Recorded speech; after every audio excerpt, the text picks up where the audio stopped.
The Jewish Revolutionary Spirit underscore and its impact on world history. E.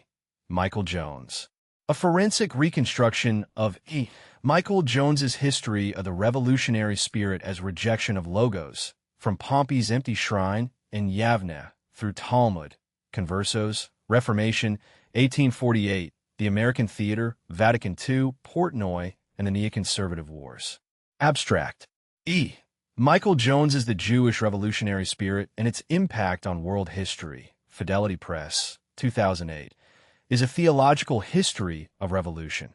When a people defined as God's chosen reject the Messiah, who is Logos, they reject the principle of social order and become revolutionaries. Jew, in the Gospel of John sense, is not Mars race, but a community reconstituted at Yavne around refusal. Any individual may follow natural law in Christ, but the badge of membership is the no. From that badge, Jones traces Talmud as portable temple, alliance with Christian heresy, Converso dual identity, Kabbalah as English intelligence, Zevi's apostate Messiah, 1848 as the Jewish question theorized, and then the American Theater in which the same spirit learns the Bill of Rights, the folk guitar, the civil rights hymn, Nostra Aetate, Portnoy's couch, and the flag pin. This examination reconstructs that claim unit by unit rather than paraphrasing Jones from outside. The method is forensic casework, names, dates, trials, encyclicals, letterheads, piled until the conventional story. Persecution produced radicalism. Radicalism is incidental to Judaism, has to explain too many coincidences of staffing, funding, and cherem. The polarity named at Regensburg governs the whole. Islam as a logos, the revolutionary Jew as anti-logos, the Church's sicut iudice non as the two-part law that post-conciliar dialogue kept only in its first clause. The book's last image is not a pogrom and not the State Department's Office of Global Anti-Semitism. It is conversion to logos or another Messiah in another suit. Executive summary. Jones writes world history as the afterlife of a single no. At Regensburg, Benedict named logos as Europe's grammar. Jones adds the term the Pope did not use. The Jew who refused Christ did not become a bystander. He reconstituted identity around a book that remembers the refusal and then lent that identity to every subsequent revolt against Christian order. Antiquity supplies the grammar.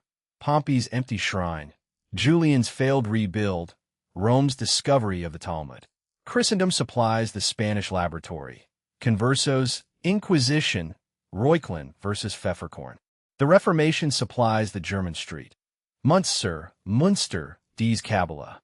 Early modernity supplies the English readmission and Zevi's turban. 1848 supplies theory. Marx, Hess, Heine. Then the book becomes an American chronicle, because America is where the revolutionary learned to wear native costumes without ceasing to be what John named. Assing Salon, the NAACP is closed corporation, Leo Frank and the ADL, Scottsboro and the ILD, Seeger's Almanacs, Hansberry's Alliance, Isaac and BEA's Schema, Nathanson's Abortion War, Horowitz's Panthers, Roth's Domestic Messiah, Buckley's Cherem Conservatism, and Wolfowitz's Iraq are not a list of topics. They are one office-changing letterhead. The Negro, the fetus, the folk song, and the Iraqi state appear in turn as instruments, not as the revolution's subject. Washington, Garvey, and King are expendable fronts when they copy Jewish ethnic solidarity or when they become inconvenient. The production code and Joe Breen are the last Catholic break on the instruments of culture. After 1965, ridicule eats through manners into morals into Christ, and Bloom can name Jewish funniness as cultural aggression without noticing that the audience whose culture is under attack might not laugh. Nostra Aetate, read as Jules Isaac's rectification of the Gospels, disarms the second clause of sicut iudice non and leaves the Church unable to say anti-Jewish without being called anti-Semitic. The neocon is the same spirit in a flag pin, cafeteria Trotskyism that occupied National Review, then the Pentagon, then a war whose intelligence was a Straussian noble lie. The method throughout is accumulation. Jones does not need every Jew to have wanted every revolt. He needs the reader to see that a community defined by refusal of logos will staff whatever regime will have it, and will call the noticing Gentile a hater. The recommendation is not racial hatred and not episcopal censorship of John. It is the old papal pair restored. Protect persons and worship. Refuse the agenda of opposition to logos. Wait for conversion as the only end that is not another Messiah. Fahi's two programs, The Reign of Christ and Protection of Christians from Naturalism, are the practical form. Atzmann's proud self-hatred is only a sign that the last Messiah, the state, is producing apostates. The Gospels remain anti-Jewish because they are about that fight. Crossing them out is the last revolution. Central thesis: the revolutionary spirit is the rejection of logos after the incarnation. Jew, in John's sense, is a theological office, not a census category. Those who accept Christ become Christians. Those who reject him keep the name and, in the apocalypse, become the synagogue of Satan. Yavneh makes the refusal portable. Talmud replaces temple. Alliance with heresy, Arian, Albigensian, Hussite, Anabaptist, Enlightenment, Bolshevik, civil rights, neocon, is not an accident of persecution, but the spontaneous feeling Newman named. The side of heresy is their natural position. MacDonald's criterion is adopted as a working definition, a movement dominated by Jews who identified as Jews and thought of their involvement as advancing Jewish interests. The thesis is not that every Jew is a revolutionary. It is that the community reconstituted around refusal will keep producing revolutionaries, messiahs, and cherems until it converts. From that thesis follow the books Recurring Machines. Messiah is a warrior king in Maimonides and an antinomian sexual office in Zevi, Frank, Portnoy, and Sabbath. Iraq is the same office with air power. The Black-Jewish Alliance is tutelage, not partnership. Jewish organizations fund and staff Negro protest while destroying Negro leaders who copied Jewish solidarity. Folk is voke in American English. The party's skin after the Popular Front. Culture after the production code is Bloom's aggression made normative because one group holds the instruments. Conservatism after Buckley is Che-Rem with a Latin accent. Then an evangelical intern named Reed. Nostra Aetate is Isaac's teaching of contempt inverted into a weapon against the Gospels themselves. The only peace Jones will accept is conversion to logos in all its forms, from philosophy to the person of Christ. Foundational observations. Logos versus anti-logos. God acts with reason. Europe is biblical faith plus Greek thought, not a cultural accident, but the encounter that began when Paul went to Macedonia and John named the word. Islam, in this scheme, is a logos because Muhammad's God is not bound by his own word. The Jewish no is anti-logos, not ignorance of Christ, but refusal of the one who came as their Messiah. Revolution against logos is the deepest kind of revolution because logos includes the principles of social order. Sicut iudice non, Gregory the Great's formula, reiterated by virtually every pope after him. No one may harm Jews or disrupt their worship, but Jews have no right to corrupt the faith or morals of Christians or subvert Christian societies. Plon's 1936 pastoral is Jones's classic instance, warning about Bolshevism as an essentially Jewish movement and, in the same breath, forbidding Nazi racial hatred. Post-conciliar dialogue kept the first clause and pawned the second. Yavneh and the portable temple. When Rome destroyed the temple, Jochanan ben Zakkai reconstituted Judaism around a book. The animating principle of that book, in Jones's reconstruction, is opposition to the logos the church now claimed. Schaeffer's Babylonian Talmud knows Matthew and John. Schoeman's Scarlet Thread dates the failure of sacrifice to the crucifixion. Conversion remains possible. That is why the definition is not Mars biology. Messiah as revolutionary office. Maimonides' warrior king, Zevi's apostasy, Frank's lynching, Portnoy's couch, and Wolfowitz's Iraq are one office in 5 costumes. The sign that the law is over is antinomian sex. The sign that the world is the next Sabbath is a war or a book contract. Failed messiahs still occupy the culture, because occupation was the point. Instrument, not partner. NAACP, ILD, Panthers, SNCC, SCLC, and the folk apparatus are Jewish staff vehicles. Washington, Garvey, and King are expendable fronts. The Negro, the fetus, the song, and the Iraqi state are not the revolution subject. They're its tools. Cruz named the alliance. Jones treats it as tutelage that cannot survive a Black Zion. Cherem as method. From the 18 benedictions through synagogue bans, National Review blacklists, unpatriotic conservatives, and anti-Semite as the name of whoever notices the pattern. The lobby boasts of its power and then attacks anyone who calls attention to it. Function.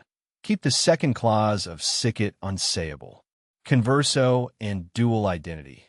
Spain is the laboratory in which baptism without conversion produces a revolutionary inside the church. The Inquisition is Jones's Catholic answer to that dual identity, not Mars race war. Reuchlin versus Pfefferkorn is the humanist chapter of the same fight. Hebrew books as Kabbalah versus the converts' charge that they are weapons. Culture as takeover of instruments. After Breen's Code expires in 1965, Jewish ridicule eats from cowboy cliché through morals into Christ. Bloom names funniness as cultural aggression. Roth decries the holidays via Berlin. Radash's sexual revolution kills the Marxist one. America becomes Jewish in Jones's sense. Not ethnically, but because the instruments now preach liberation from the law of the church, still called logos. Neoconservatism as cafeteria, Trotskyism.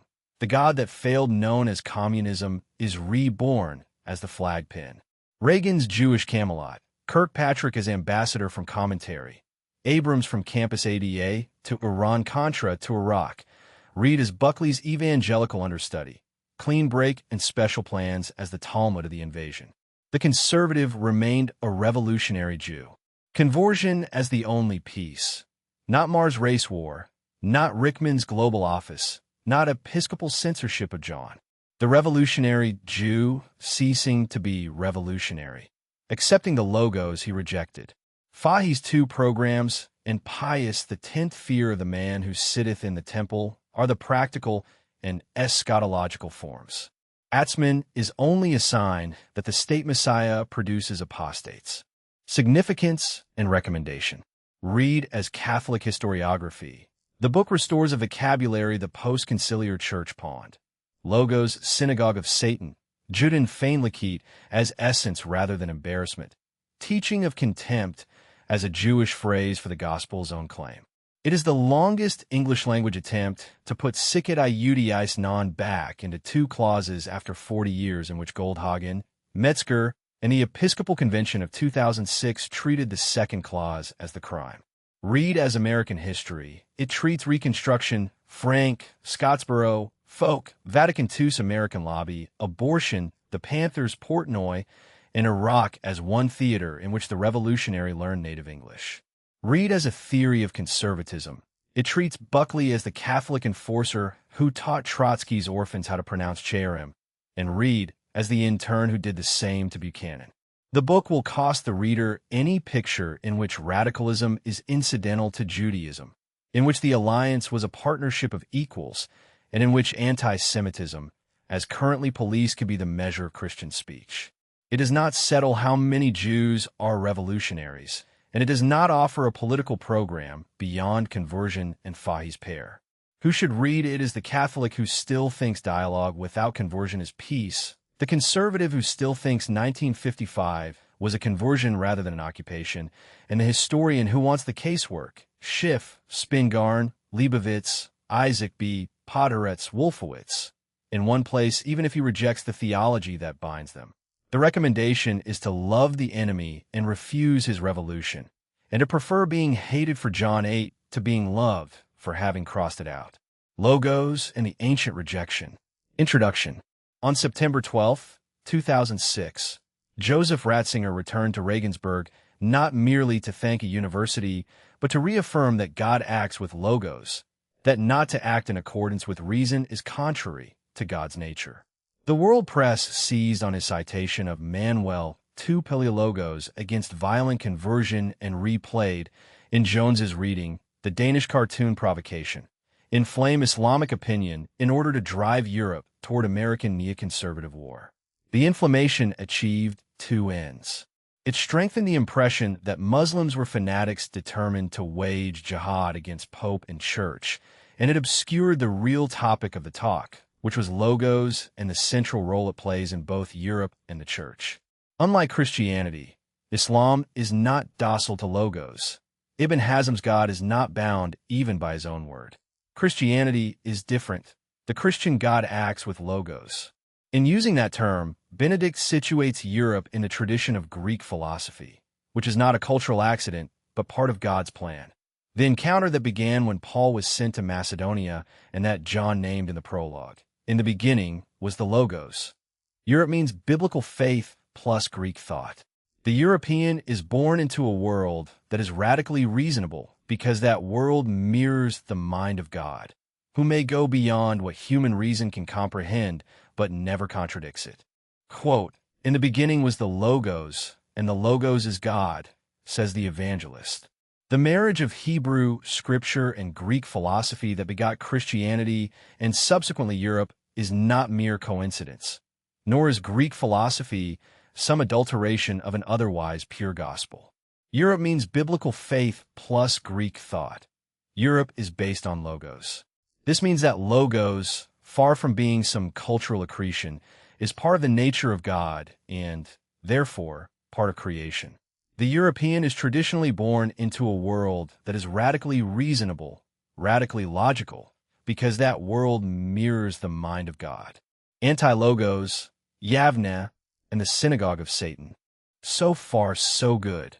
And then the attack on logos, which is not mentioned in the Pope's speech. If Muslims are a logos, because of Muhammad's imperfect understanding of the monotheistic traditions he absorbed from beyond a collapsing Greco-Roman world, then Jews are anti-logos in the sense that they reject Christ altogether. Islam failed to understand Christ. The Jews were God's chosen people, and when Jesus arrived as their Messiah, they had to accept or reject the physical embodiment of logos. They began by wanting the Messiah to save them on their terms, suffused with racial pride. When they tell Jesus they are the seed of Abraham, he answers that if they were Abraham's children, they would do as Abraham did.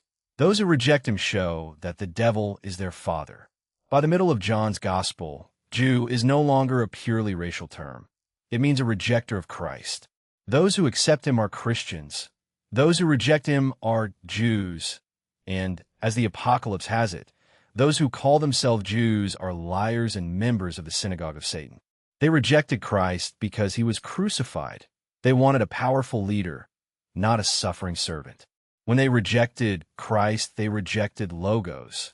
And when they rejected logos, which includes the principles of social order, they became revolutionaries. The full implications became apparent 30 years later, when they rebelled against Rome, and Rome destroyed the temple. Jochanan ben Zakkai, seeing which way the battle was going, reconstituted Judaism at Yavne around the Talmud rather than the temple. A portable, textual identity whose animating principle, in Jones's reconstruction, is opposition to the logos the Church now claimed. Jacob Neusner, without intending to, restates the thesis. Jews who practice Christianity cease to be part of the ethnic community, while Buddhists remain. Roy Schoeman remembers praying that God might be anyone so long as he was not Christ. Peter Schaeffer finds in the Babylonian Talmud a sophisticated anti-Christian polemic that knows Matthew and John. Schoeman notes that the scarlet thread never turned white for the 40 years before the temple's fall, the Talmud unwittingly dating the failure of sacrifice to the hour of the crucifixion. The Church imputes the gravest responsibility for Christ's sufferings to sinners, not to a race as such. Yet to deny the Gospel's account of who brought about the historical event makes the split unintelligible. Any individual Jew can follow logos, the natural moral law, and through it the higher logos of Christ. What is distinctive is a community whose membership is defined by refusal of that higher logos. By revolution, Jones means revolution against logos, the deepest kind. The history is also the history of alliances between that spirit and Christian heresy. Newman saw the Jews siding with the Arians at Antioch and Alexandria from a spontaneous feeling that the side of heresy was their natural position. Rabbi Louis Israel Newman traces the same pattern through Albigensians, Hussites, the Reformation, the Enlightenment, the Russian Revolution, and civil rights. Kevin MacDonald's criterion, a movement dominated by Jews who identified as Jews and thought of their involvement as advancing Jewish interests, religious or not, is adopted as a working definition, not as a claim that all Jews are involved. Quote, I remember praying, let me know your name. I don't mind if you're a Buddha and I have to become a Buddhist. I don't mind if you are Apollo and I have to become a Roman pagan. I don't mind if you're Krishna and I have to become a Hindu, as long as you're not Christ and I have to become a Christian. If anyone exposed a financial swindler who happened to be a Jew, he was an anti-Semite. If he exposed a group of parliamentarians taking money from the Jews, he was an anti-Semite. If he did no more than call a Jew, he was an anti-Semite. It's heads I win, tails you lose. Sic et iudice non, and the hope of the book. The Catholic response was sic et iudice non, codified by Gregory the Great and reiterated by virtually every pope after him. No one has the right to harm Jews or disrupt their worship, but the Jews have no right to corrupt the faith or morals of Christians or subvert Christian societies. Augustine Cardinal Holland's 1936 pastoral is, for Jones, a classic instance of that two-part teaching, invariably quoted in its warning about Jewish influence on morals and never in its prohibition of violence, boycotts of persons, and imported German racial hatred. Holland was warning his flock about Bolshevism as an essentially Jewish movement and, in the same breath, opposing the Nazi reaction. Both parts are necessary. If either is ignored, trouble follows. That is precisely what happened after the Second Vatican Council. Nostra Aetate was supposed to usher an interfaith dialogue. What followed were Goldhagen's claim that anti-Semitism was integral to Catholic doctrine and Rabbi Metzger's identification of supersessionism and the teaching of contempt as the groundwork of the Shoah.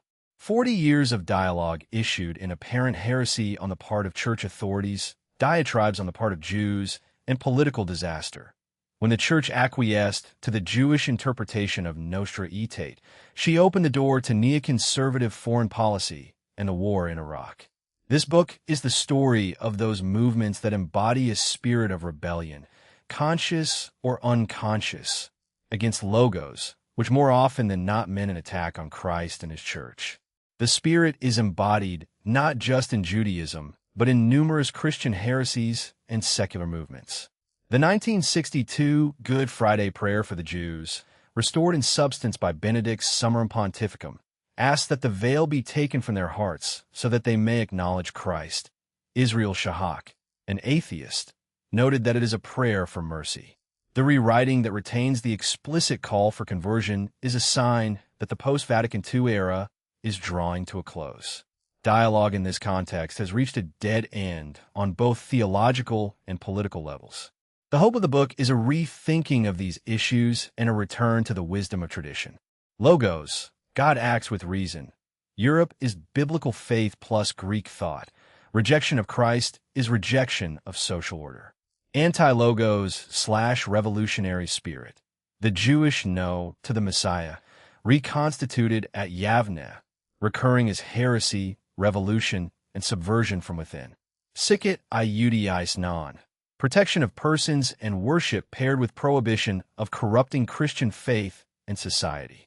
Quote, the Jews rejected Christ because he was crucified. They wanted a powerful leader, not a suffering servant. When the Jews rejected Christ, they rejected logos. And when they rejected logos, which includes within itself the principles of social order, they became revolutionaries. It is at this moment, some 30 years after the founding of the Church, that modern Judaism as we know it, was born as essentially a debating society, because in the absence of a temple, that was all that Jews could do. Without knowing it, Neusner is simply restating the thesis of this book. When Judaism rejected Christ, it rejected logos as well. In rejecting Christ, Judaism took on a negative identity. Antiquity and Christendom. Chapter 1. the synagogue of Satan. Sensing that Hellenistic hegemony over Palestine had run its course, Pompey deposed the last Seleucid in 64 BC and made Syria a Roman province. 1 year later, he was mired in a siege of Jerusalem. He studied the Jewish religion. The Sabbath prohibition against work allowed bearing arms only in defense. So Roman soldiers laid down their arms on the Sabbath and undermined the walls, against which Jewish scruple allowed no action. In June 63 BC, a temple tower fell. Soldiers slaughtered the priests. Many Jews threw themselves from the battlements or immolated themselves on sacrificial pyres. 12,000 died. Wading through the blood, Pompey penetrated the Holy of Holies and found that the object of worship was not an ass's head. In Roman terms, there was no object. Perhaps he found the empty shrine unsettling. Perhaps he felt a presence no object represented. Either way, he halted before the treasury and retreated empty-handed. The temple stood. The walls of Jerusalem were razed. Israel ceased to exist as a nation with a state. Pompey executed the most fanatical zealots, named the pliable Hyrcanus ethnarch under Antipater, and sent Aristobulus to Rome with a horde of prisoners whose descendants, the Libertini, settled on the Vatican Hill across the Pons Judaeum. From that dispersed position, Greets wrote, the descendants of the Jews began a new kind of warfare against long-established Roman institutions. Greets meant Christianity, the most successful Jewish sect, in his view, which had to become estranged from the parent source. He could equally have meant the other sects that were swallowed by the empire but refused to be digested. As Roman oppression increased, Jewish settlements became sources of insurrection that would threaten the empire in a different way from the Christian threat. Rome and Palestine. The Romans were generally adept at ruling conquered nations. Roman rule in Palestine was a story of blunders and oppression. Because the Maccabees had thrown off Greek hegemony a century before, a similar victory against Rome did not seem impossible. Apocalyptic literature had started under the Hellenistic hegemony. Antiochus IV Epiphanes abolished Jewish practices and set Zeus in the temple. Mattathias and his sons called the Jews to revolt.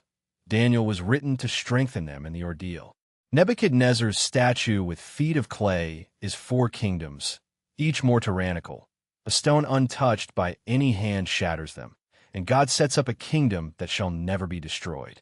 After the worst 4th kingdom, Daniel sees one like a son of man coming on the clouds, whose dominion shall not be taken away. Pompey did what the 4th beast would do. His victory only intensified messianic expectation.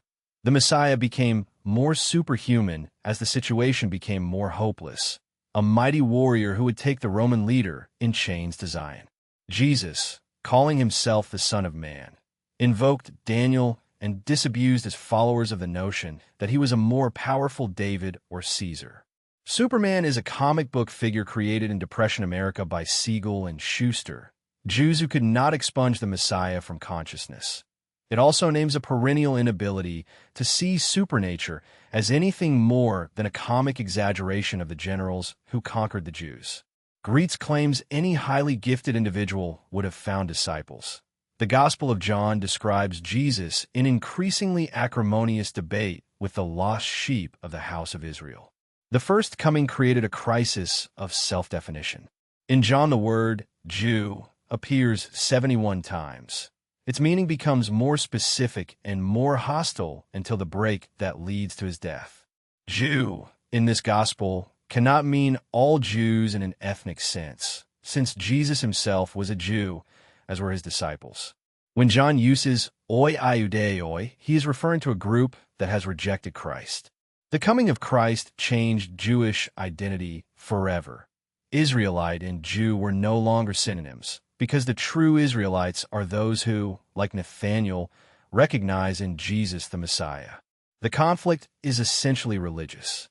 Confrontations occur during festivals in or on the way to Jerusalem because the festivals celebrate Jewish identity, origins, history, and past, and anyone who questions those elements, as Jesus does, is a threat.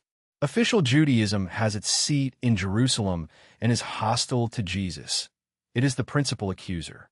Word of the healing of the man born blind spread. But the Jews would not believe. They sent for the parents, who refused to speak out of fear of the Jews, who had already agreed to expel from the synagogue anyone who should acknowledge Jesus as the Christ. Some commentators project the split backward from a late date of composition.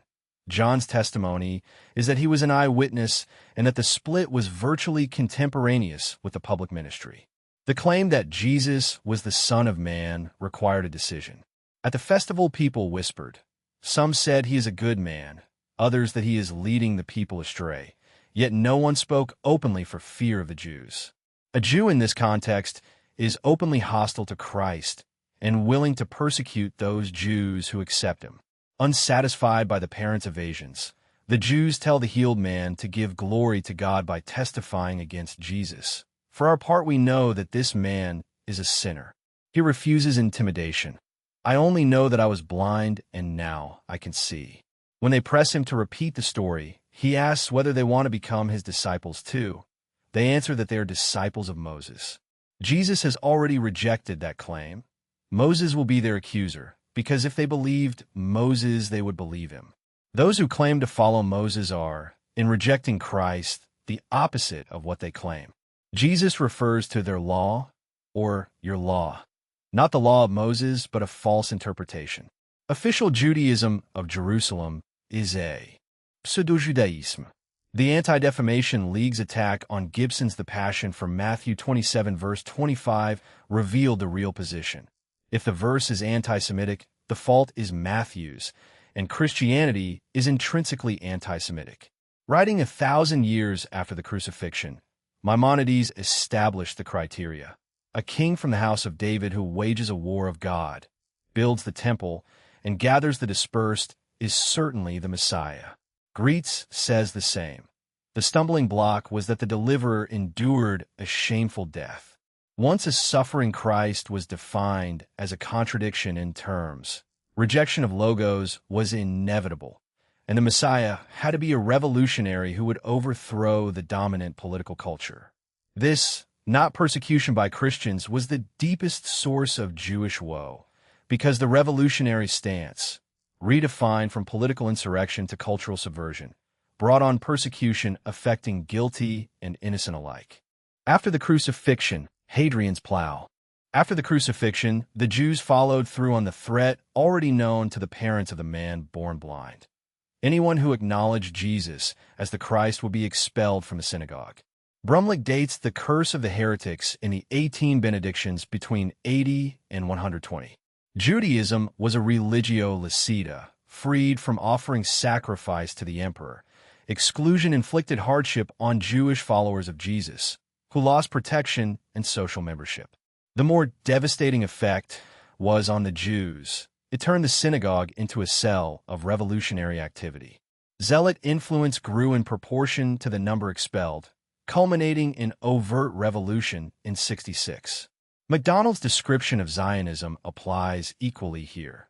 The fanatics keep pushing the envelope, forcing other Jews to go along or cease being part of the community. The most radical elements end up pulling the entire community in their direction. The same dynamic would expel those who objected to Sabbatai Zevi. The revolt of 66, the destruction of the temple in 70, Masada, and then Bar Kokhba under Hadrian completed the trajectory of warrior messianism. As the glow of initial victories faded, the more sensible and prosperous were ready to capitulate. Jewish adherents of Rome wrapped intelligence around arrow shafts and fired them into the Roman camp. In February 70, Titus appeared before Jerusalem, which had maintained independence for 4 years. He asked only acknowledgement of sovereignty and taxes. The Jews refused. He breached the outer wall, crucified 500 in a day, sent others back with hands cut off. Famine took a greater toll than arms. John of Giscala was convinced God would not abandon his people. He led the last defense into the temple itself, holding off the Romans by setting fire to their own buildings. When Jesus went to the temple for the last time, he drew a different lesson from Daniel. Not a single stone would be left on another. He wept because the lost sheep had chosen revolutionary politics. Jerusalem, Jerusalem, you that kill the prophets. How often have I longed to gather your children, as a hen gathers her chicks under her wings, and you refused. The image found grim fulfillment when a woman driven by hunger killed and devoured her own child. Titus intended to take the temple without destroying it. In August 70, a soldier hurled a flaming torch through a window and the sanctuary's wooden beams caught. Titus ordered the blaze extinguished. No one heeded him. Seized by the same curiosity that had gripped Pompey, he made his way into the Holy of Holies, the last to gaze on the empty shrine. Julian would try to rebuild 3 centuries later and be stymied by fire. The modern state of Israel would restore a nation without restoring the temple. 6,000 clinging to the inner court, promised a miracle by false prophets, fell on the spot. Priests on the walls were executed. Priests must fall with their temple. The second temple fell on the anniversary of the first. More than 1 million lives were lost. The price of slaves collapsed. The menorah went to Rome, and Simon Bar-Jorah was thrown from the Tarpeian Rock. A remnant of the peace party escaped. Jochanan ben Zakkai had himself smuggled out as a corpse, asked Titus for permission to start a school, and from that school the new religion arose. No temple, no burnt offerings, no priesthood, no Sanhedrin. Only a book, and out of the book Talmud. The school of Shammai, having espoused the Zealots, returned to rigorism. The school of Hillel became the school of peace with Rome. Jewish life would oscillate between those poles for 2 millennia. Roy Cohn or the Rosenbergs, Spinoza's excommunication, Mendelssohn or Herzl, David Brooks or Noam Chomsky. A voice from heaven announced that the teachings of both schools are the words of the living God, but practically the laws of Hillel carry weight. Averroism as a method of survival. The revolutionaries lived on fantasies of messianic omnipotence, even when messianic politics brought catastrophe. The Jewish population of Judea was largely exterminated after Bet-Har. Hadrian built Aelia Capitolina slightly to the north, a column in his own honor, and a temple to Jupiter on the Temple Mount. 100 years later, a governor asked a bishop who said he came from Jerusalem where that town was. The catastrophe did not end the Jewish people, but it ended Jewish messianic politics for a while. For more than 1,000 years, while Christianity supplanted Rome and established hegemony over Europe, the Jewish revolutionaries largely held their peace. The bloody suppression of Bar Kokhba brought about the annihilation of political nationalism and put an end both to apocalyptic faith and to the militancy of the Jews.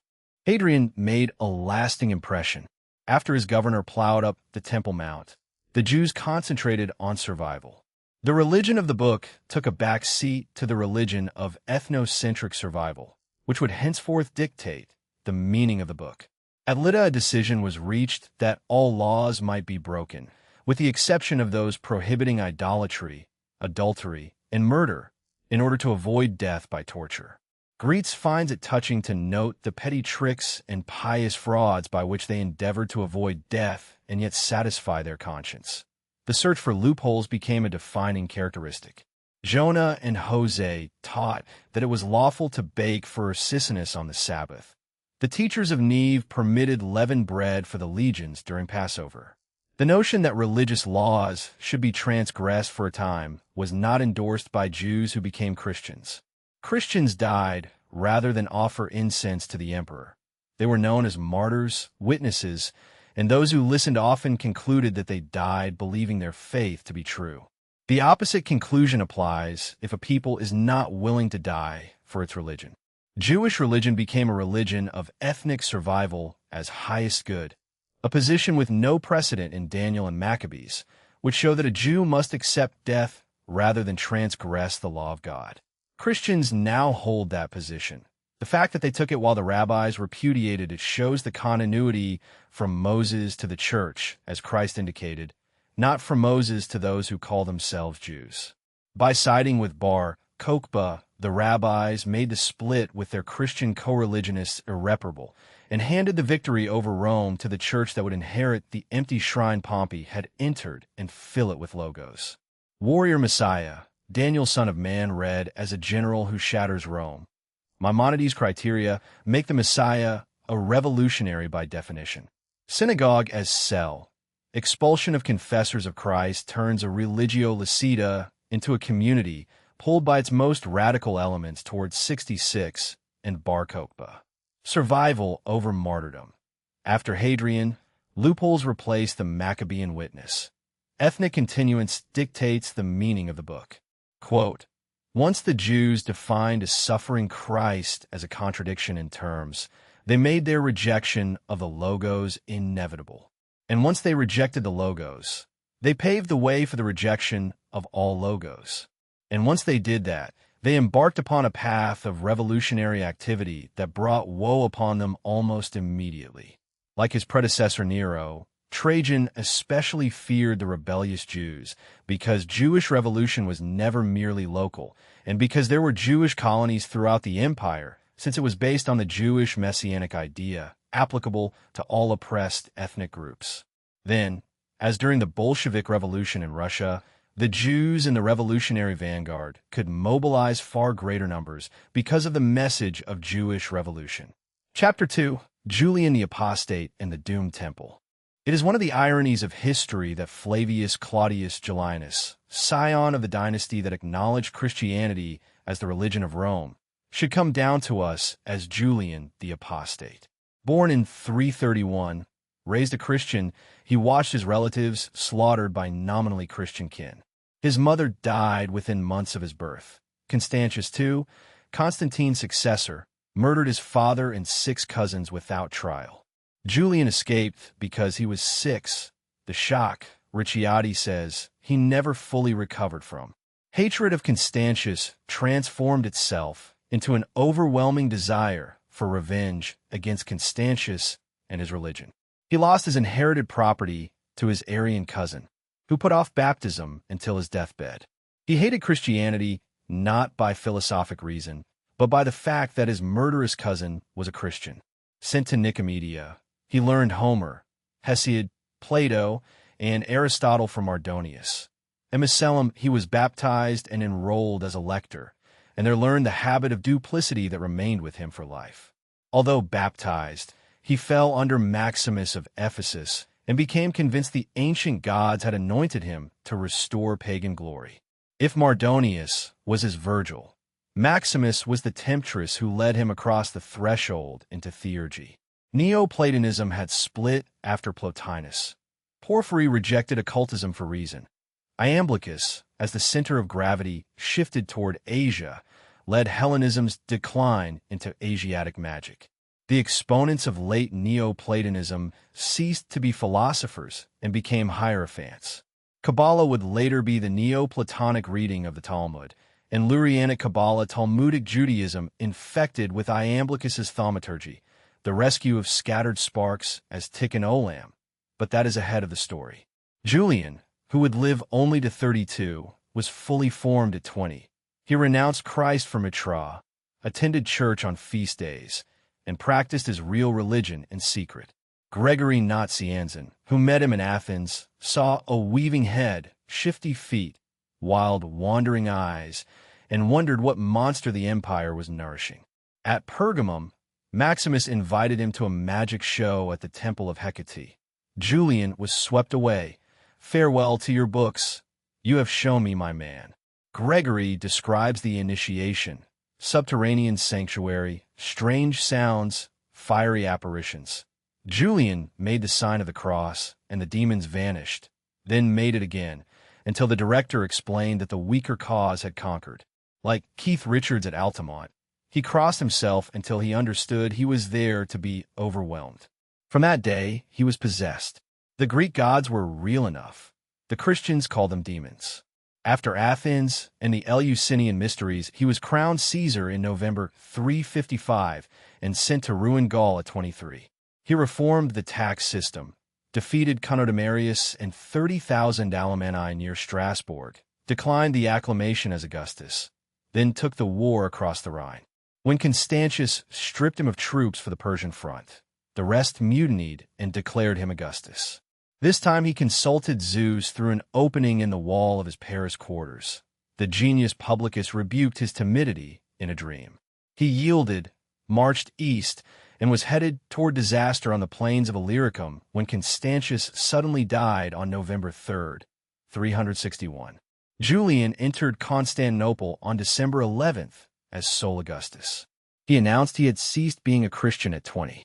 To purify himself from baptism, he submitted to the Mithraic Taurobolium, crouching naked while bull's blood poured over the hands that had handled the Eucharist.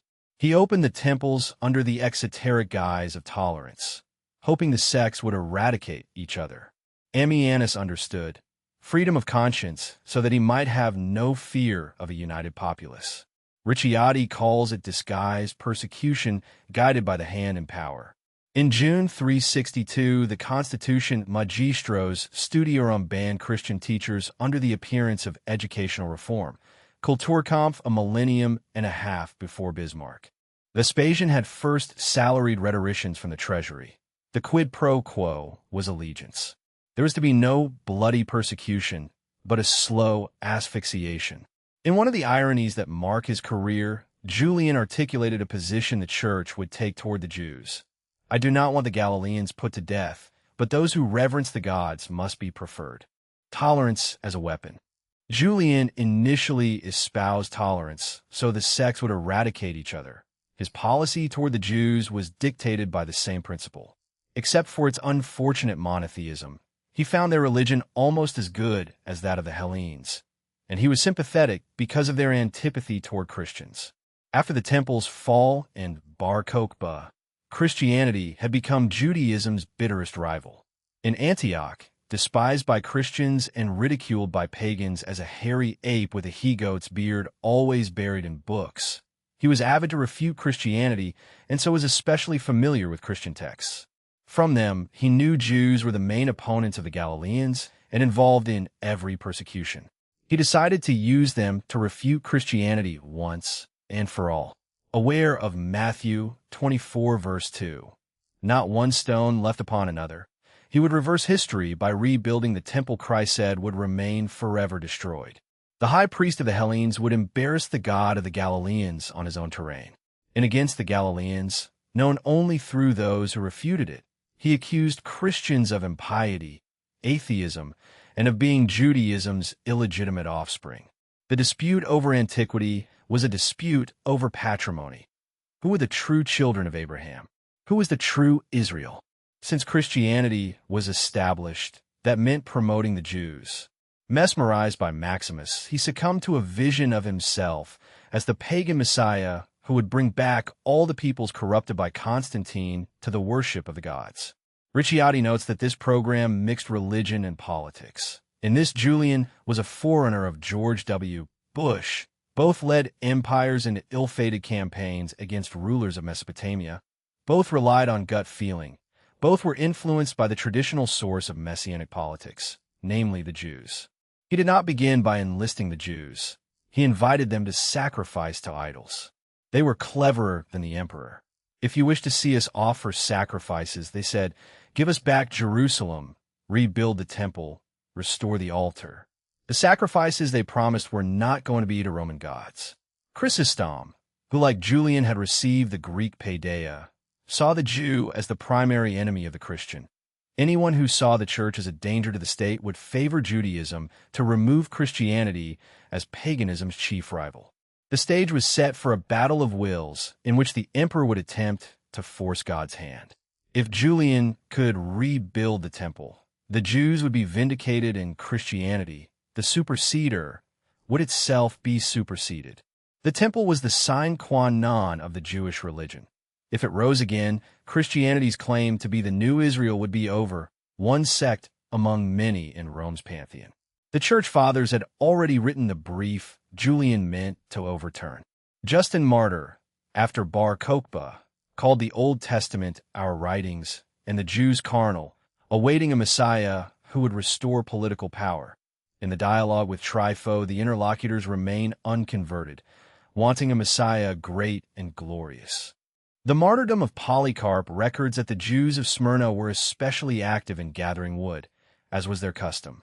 Origen traces systematic persecution to rabbinic policy, mentions the Talmudic claim that Christ was born of a whore and a soldier named Panthera, and distinguishes the Jew in occulto, the spiritual follower of Christ, from the Jew in manifesto, the carnal seed of Abraham whom Christ repudiated.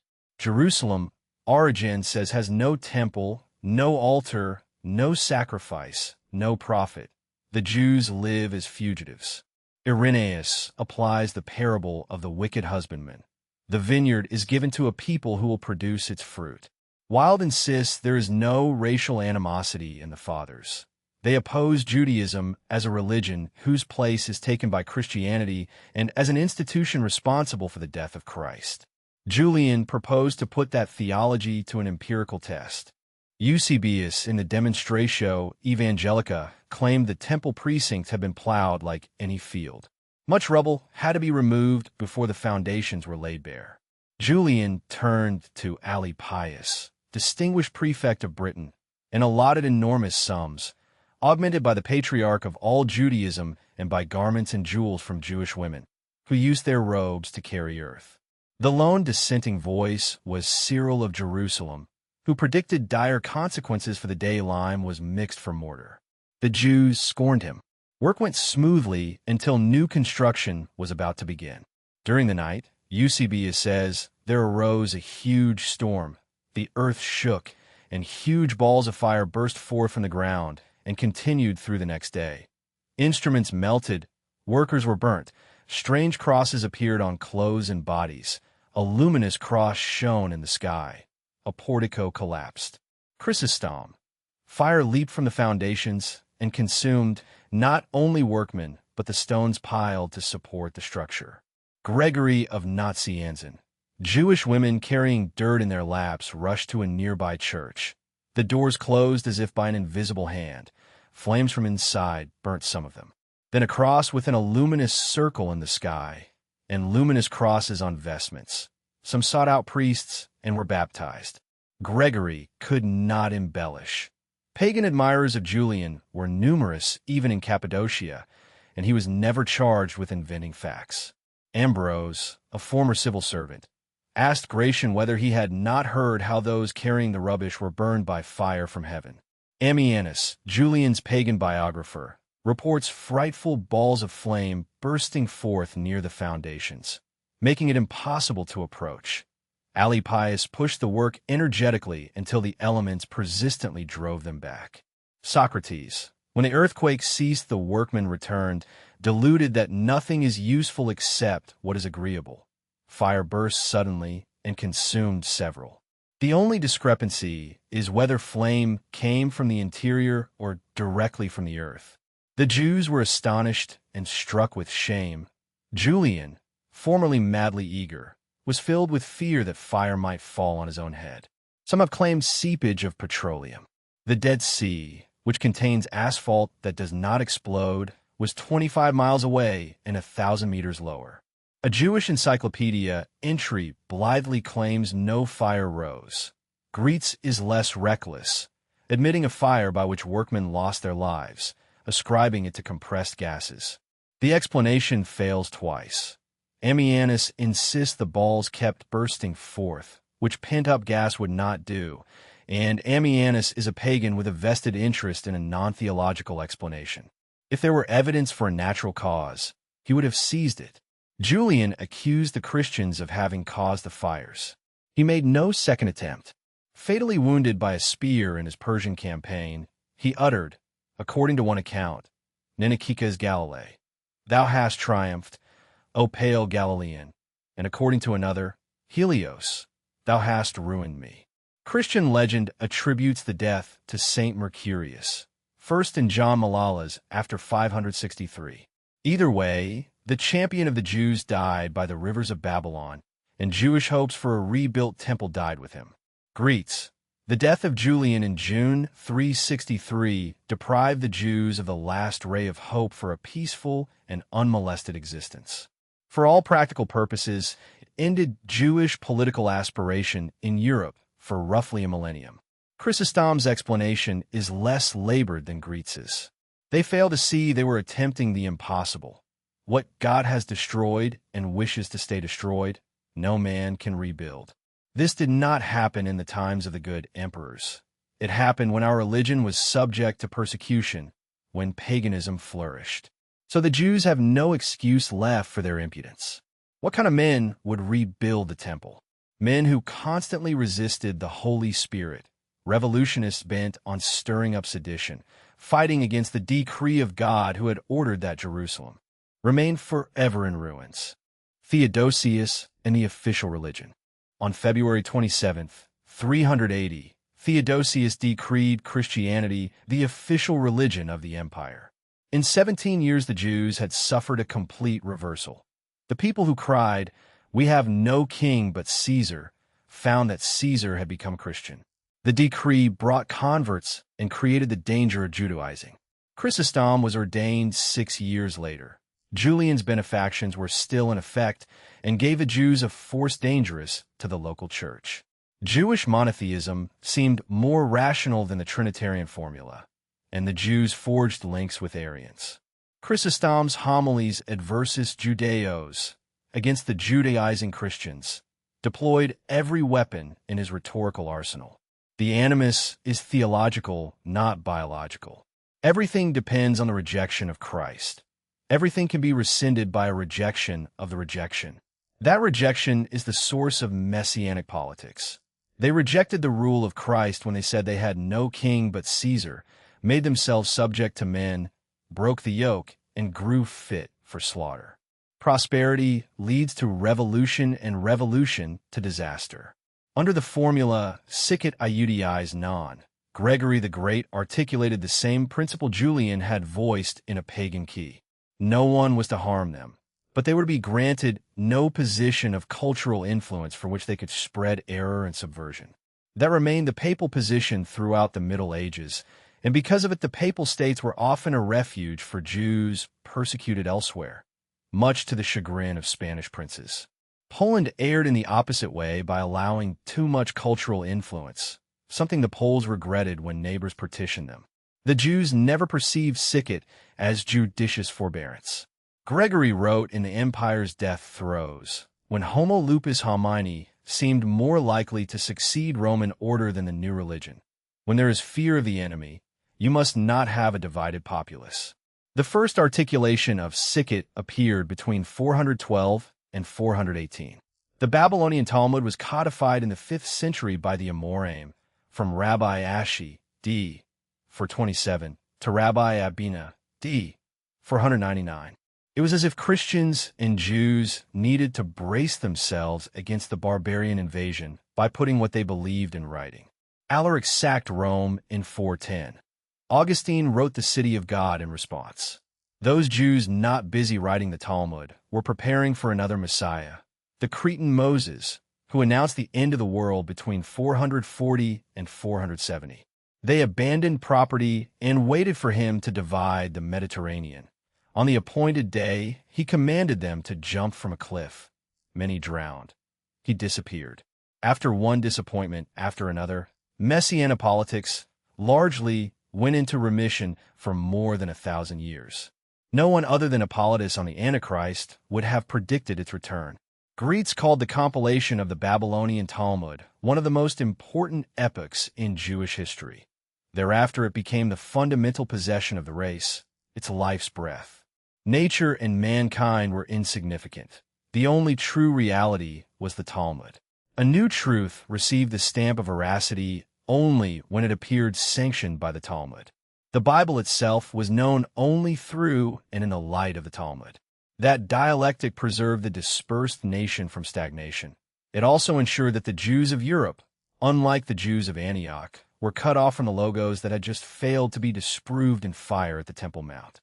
Pagan Messiah, Julian's theurgic Hellenism as messianic politics allied with the synagogue against the Galileans. Doomed temple. The rebuilding that would falsify Matthew 24 verse 2 fails by fire. Pagan Ammianus and the fathers converge. Chrysostom reads the builders as revolutionists against God's decree. Sicut Iudiais non. Protection without cultural hegemony, articulated as the empire died and the Talmud was written down. Quote, they were men who constantly resisted the Holy Spirit, revolutionists bent on stirring up sedition. After the destruction under Vespasian and Titus, these Jews rebelled during the reign of Hadrian and tried to go back to the old commonwealth and way of life. What they failed to realize was that they were fighting against the decree of God, who had ordered that Jerusalem remain forever in ruins. Chapter 3. Rome discovers the Talmud. On November 27, 1095, Urban II broke precedent at Clermont. He addressed not only the bishops, but the entire population in a field outside the Eastern Gate, and asked them to leave possessions and families and march under the sign of the cross to restore Jerusalem to those for whom Christ died there. Europe was on the cusp of change. Prosperity, since the empire's collapse, had produced a surplus population the feudal agricultural economy could not absorb. The vehicle of the coming market was wool, Loden on the Danube, black cloth for the clergy in the German principalities, dye-taking wool in the Low Countries. The uprooted of northwestern Europe drifted into cities, owned nothing but their time, produced nothing but proles, and became the mainstay of the crusading armies. Within a month, the Jews of France were gripped by fear and sent letters to the Rhineland. The French were spared by feudal discipline, but along the Rhine the rulers were weak and the cities teemed with men who had already broken with the land. The Jews had been in Ashkenaz since Rome crushed the Temple Revolt. They came as merchants on the Rhine, Danube corridor, and learned Yiddish. Being a revolutionary was for many part of what it meant to be a Jew, even if no one had acted militarily for almost a millennium. Norman Cohn. They refused to be absorbed. The diaspora was preparation for the Messiah and return to a transfigured Holy Land. Around the First Crusade, millennialism, the Jewish messianic philosophy of history based on Daniel, broke out in Europe after remaining dormant for 1,000 years. Ironically, it broke out among people who were not Jews, and more ironically, the Jews suffered at their hands. Heaven on earth was a Jewish idea. The disparity between an unbelievably happy future and a wretched present produced the fantasy of a new Eden arising from cosmic catastrophe. Then, by exaggeration of diaspora, a kingdom embracing the whole world. Moses Hess would later claim the Jewish people had become its own Messiah. The millennialist kingdom that will be the culmination of history and will have no successors found adherents from Marx to Fukuyama, whose The End of History announced the neoconservative millennium when Marx has failed. Cohn finds no evidence of revolutionary chiliasm in Europe before the closing years of the 11th century. Since it was a Jewish idea, the necessary condition for its outbreak in the Rhine Valley was contact with Jews. For every Jew who became Christian, there seemed to be 10 Judaizing Christians eager to use Daniel as an all-encompassing theory of history. Judaizers repudiated Augustine's claim that the millennium arrived with the Church. Jerome had condemned millennialism as Jewish dogma, Jewish traditions, and Jewish fables. Christians who believed it were demi-Jews. The scapegoats were the Jews. The perpetrators were often Judaizing priests and monks. Leadership passed to prophet, largely dissident or apostate clerics who whipped the rootless in a frenzy as a way of destroying clergy and church. In April 1096, Peter the Hermit arrived in Trier with letters from the French Jews, demanding money, then Cologne. Count Emicho of Leiningen, a bad hat of Upper Lorraine, long infamous for his tyrannical life, claimed private revelations and called himself Emperor of the last days. If it was meritorious to wage war on the infidel in Jerusalem, it was doubly meritorious at home. On May 3rd, he arrived at Speyer offering baptism or death. The Jews fled to the bishop, who defended them and had rioters' hands cut off. On May 24th, at Worms, the mob killed 300, looted homes, trampled Torah scrolls. 500 holed up with the bishop. Many committed suicide. Some were rescued without changing faith. Similar carnage followed at Mainz and Cologne. Walsh makes no apologies for crusaders who massacred Jews wherever they advanced along the Main and the Danube. Emicho's army was later destroyed in Hungary. Albert of Aix said the hand of the Lord struck them down because they had slaughtered the exiled Jews through greed of money rather than for God's justice. The Lord orders no one under compulsion to come under the yoke of the Catholic faith. Joachim, the Talmud, and Donin. Roughly a century later, Joachim of Fiore broke history into three ages corresponding to the persons of the Trinity: Father, Son, and the age of the Spirit about to dawn as the culmination of history. He was condemned as a Judaizer. Cohn sees him as inventor of the most influential prophetic system known to Europe until Marxism, wholly irreconcilable with Augustine's view that the kingdom had been realized when the church came into being. The three ages would recur in Hegel, in Kant, in Marx's ascent to the dictatorship of the proletariat, and in neoconservatism as a derivative of Trotskyism. The route to the millennium leads through massacre and terror. The Rhineland remained a hotbed for 4 centuries, culminating at Munster in 1533. When Eugenius III called the Second Crusade in 1145, promising remission of debts, the King of France ordered that whoever resolved to go to Jerusalem must be forgiven his debts to Jews. Most French Jewish loans were on mere credit, and they lost their fortunes. Carnage returned to the Rhine. The archbishops of Mainz and Cologne wrote to Bernard of Clairvaux. In Mainz he found the renegade monk Rudolf at the head of a revolutionary mob. At great personal risk, Bernard denounced him as a man who presumed to preach on his own authority and induced him to return to his monastery. The people were ready to rebel and were restrained only by consideration of Bernard's sanctity. Glick still calls him no friend of the Jew. There is nothing new. Jews are carnal and blind. Not the flight of demons, nor life restored to the dead could expel that bestial stupidity. Nonetheless, the Jews are not to be persecuted, killed, or even put to flight, because they're the living words of Scripture, dispersed so that by expiating their crime, they may be everywhere the living witnesses of our redemption. Whoever touches a Jew so as to lay hands on his life does something sinful, as if he laid hands on Jesus himself. The Third Lateran Council in 1179 reiterated traditional policy: no Christian slaves, no compulsion to baptism, no harm to persons or goods apart from lawful sentence, no disturbance of ceremonials, no Jewish control of churches, no feudal homage sworn to a Jew, the oldest extant form of sicut iudiais non. Innocent III never questioned it. Greetz calls him the first pope who directed against the Jews the burning fury of the church, and never mentions his reaffirmation of sicut or the buckler of papal protection. Safe in life and limb, undisturbed in festivities, cemeteries unmutilated, violators excommunicated.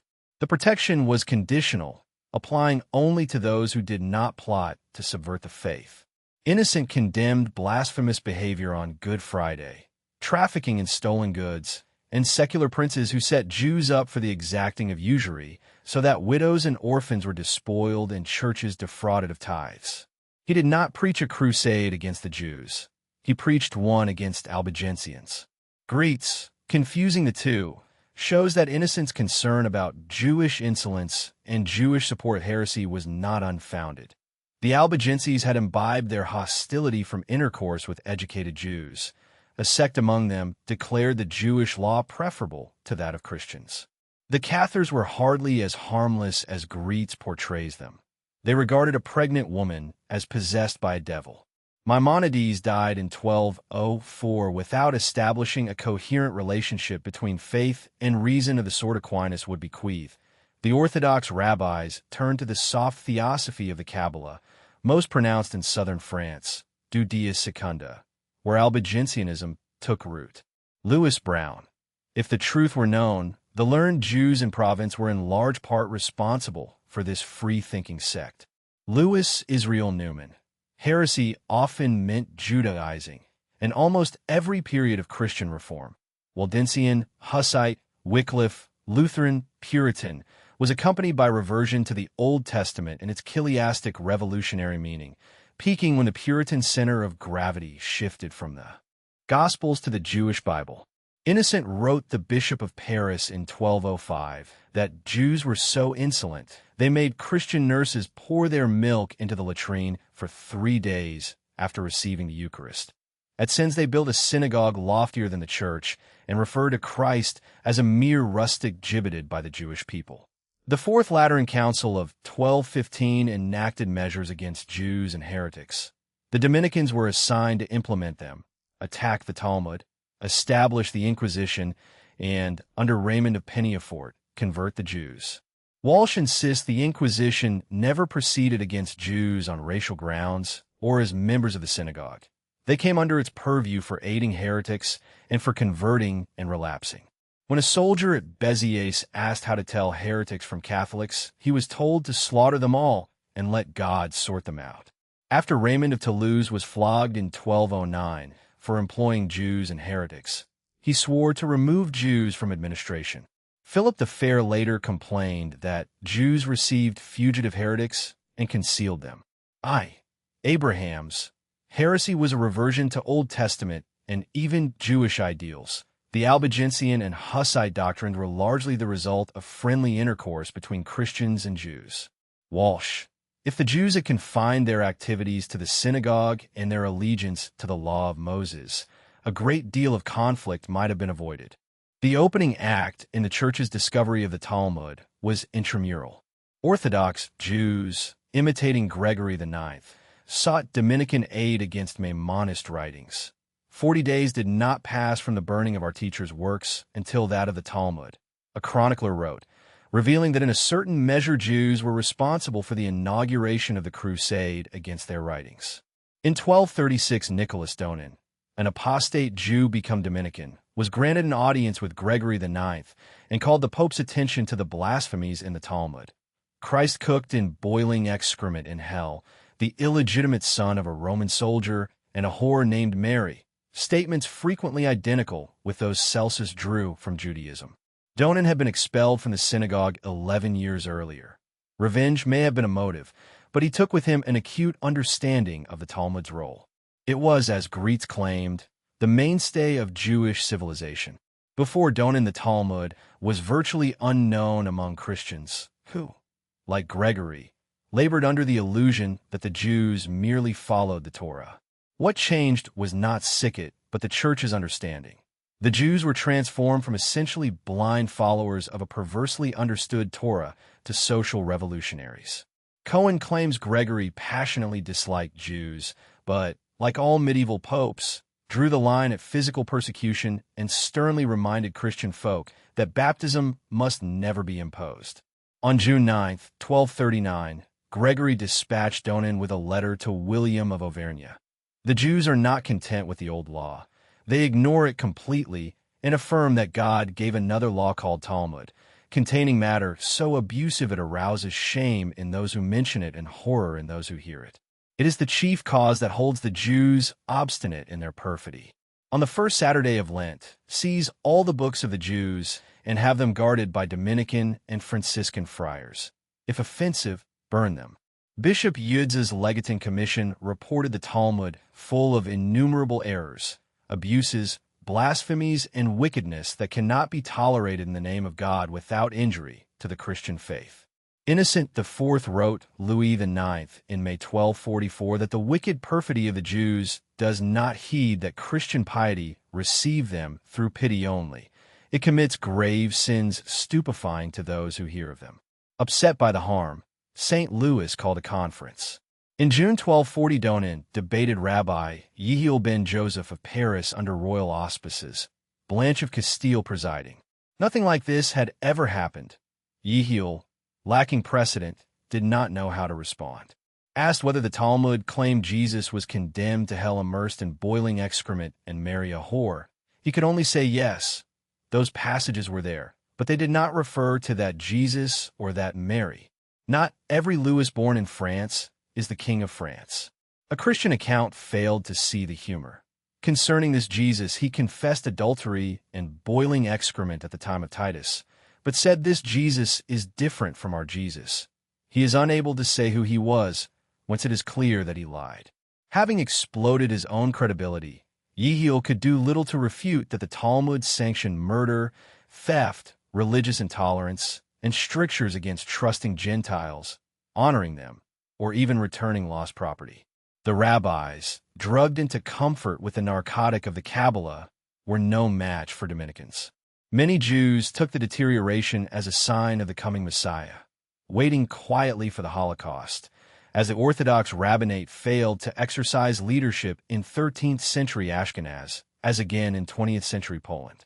Over a 36-hour period in June 1242, more than 10,000 volumes were consigned to the flames. A group of Jews then appealed to Rome, complaining they could not practice their religion without the Talmud. Once more it was the Pope to whom they turned. In May 1244, Innocent IV relented, bound by the divine command to tolerate them in their law. We do not want to deprive them of their books, if as a result we should be depriving them of their law. The decision caused outrage. One bishop said it would be most disgraceful if books so solemnly burned in the presence of the scholars, clergy, and populace of Paris were given back, for such tolerance would seem to mean approval. In 1254, Louis IX renewed the ordinance. When Louis X readmitted the Jews, he barred them from bringing the Talmud. In 1242, James I of Aragon compelled Jews to listen to mendicant sermons. Nicholas III's bull, Veniam Soreth, formally made preaching among the Jews part of the Dominican and Franciscan apostolate. Once Judaism ceased being the religion of the Old Testament, it was construed as a heresy. Innocent's line of thought became common opinion of 13th and 14th century canonists, and Nicholas Imeric held the Church had the right to defend genuine Judaism against internal heresy. Raymond of Penyafort, the man who told Gregory to listen to Donin, organized another disputation at Barcelona over 4 sessions from July 20th to 27, 1263, between Saul of Montpellier, now Pablo Cristiani, and Moses ben Nachman of Gerona. If there is one man responsible for the Jews' disappearance from Western Europe by 1500, it is Raymond. His tool was not expulsion but reason. He persuaded Aquinas to write the Summa contra Gentiles, insisting conversion must be based on recourse to the natural reason to which all men are forced to give their assent. The infidel had to be converted soothingly. He persuaded James I to bring the Inquisition to Aragon. In 1250, he took steps to establish a Dominican academy for Arabic in Tunis and instructed friars in Hebrew so they could overcome the malice and errors of the Jews. The strategy was not without danger.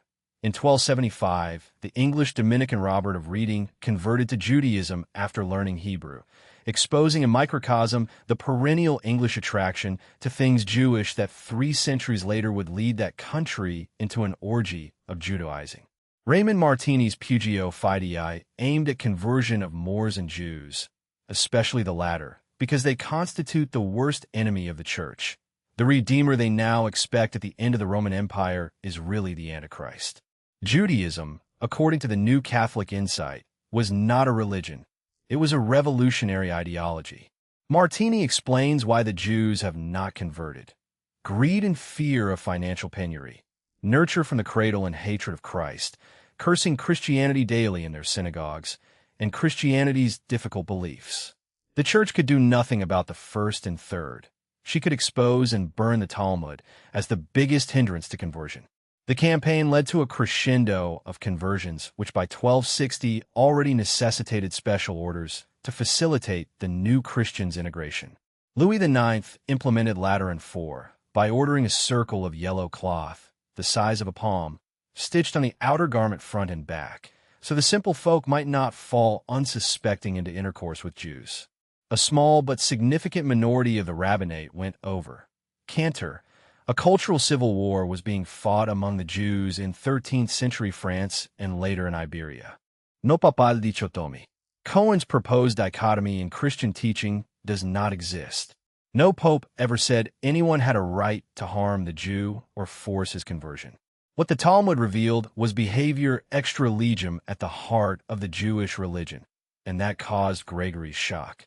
Accusations of blood libel, host desecration, poisoning of wells, and responsibility for the Black Death emanated from the popular mind, not the mind of the Church. The popes often went out of their way to refute them. Cohen accuses the Church of nativism for striving to root out foreign influences, but Europe was already a group of ethnic groups speaking different languages. If the Jews did what the Talmud said they were not the religion of Moses and Abraham. They were a group of outlaws, and the state could proceed against them as criminals, not as Jews. The Inquisition never proceeded against Jews on racial or religious grounds.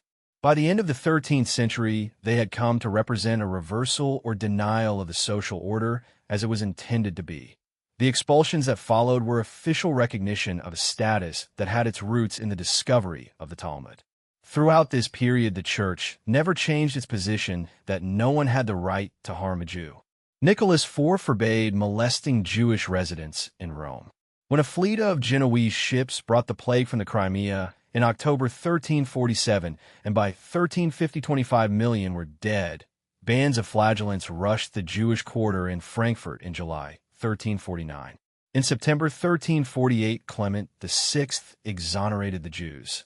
If they were guilty, we would wish them struck by the same plague, but they die of it themselves, and the plague rages in regions where no Jews live. The natural reaction to Jewish subversion is violence. Chmielnicki in 1648, the reaction to Bolshevism in the 1920s and 30s. The supernatural reaction is charity, bringing those in darkness to the light, which is another way of describing conversion.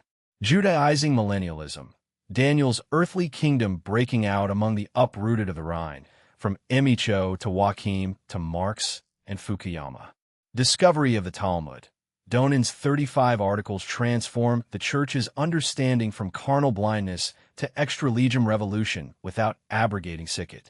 Conversion as charity, burning the Talmud, yellow badge, and mendicant preaching as the alternative to the mob. Quote, "The Jews, so we have heard, are not content with the old law which God gave to Moses in writing. They even ignore it completely and affirm that God gave another law which is called Talmud, that is teaching handed down to Moses orally. In this is contained matter so abusive and so unspeakable that it arouses shame in those who mention it and horror in those who hear it." Chapter 4. False Conversion and the Inquisition. In 1350, 3 years after the Black Death reached Genoa, Pedro the Cruel ascended the throne of Castile and within months turned the administration of his kingdom over to Jews. Urban V denounced him as a rebel to the Church, an enabler of Jews and Moors, a slayer of Christians. His illegitimate brother Henry of Trastamara articulated the old grievances in a campaign for the throne.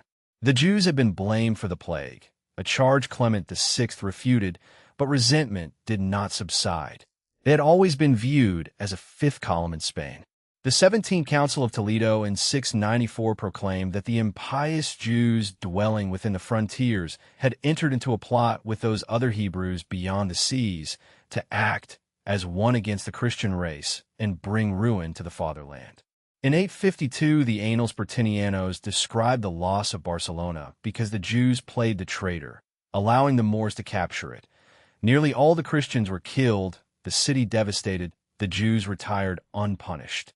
At the beginning of the 8th century, they used contacts with African Jews to prepare the Berber invasion across Gibraltar.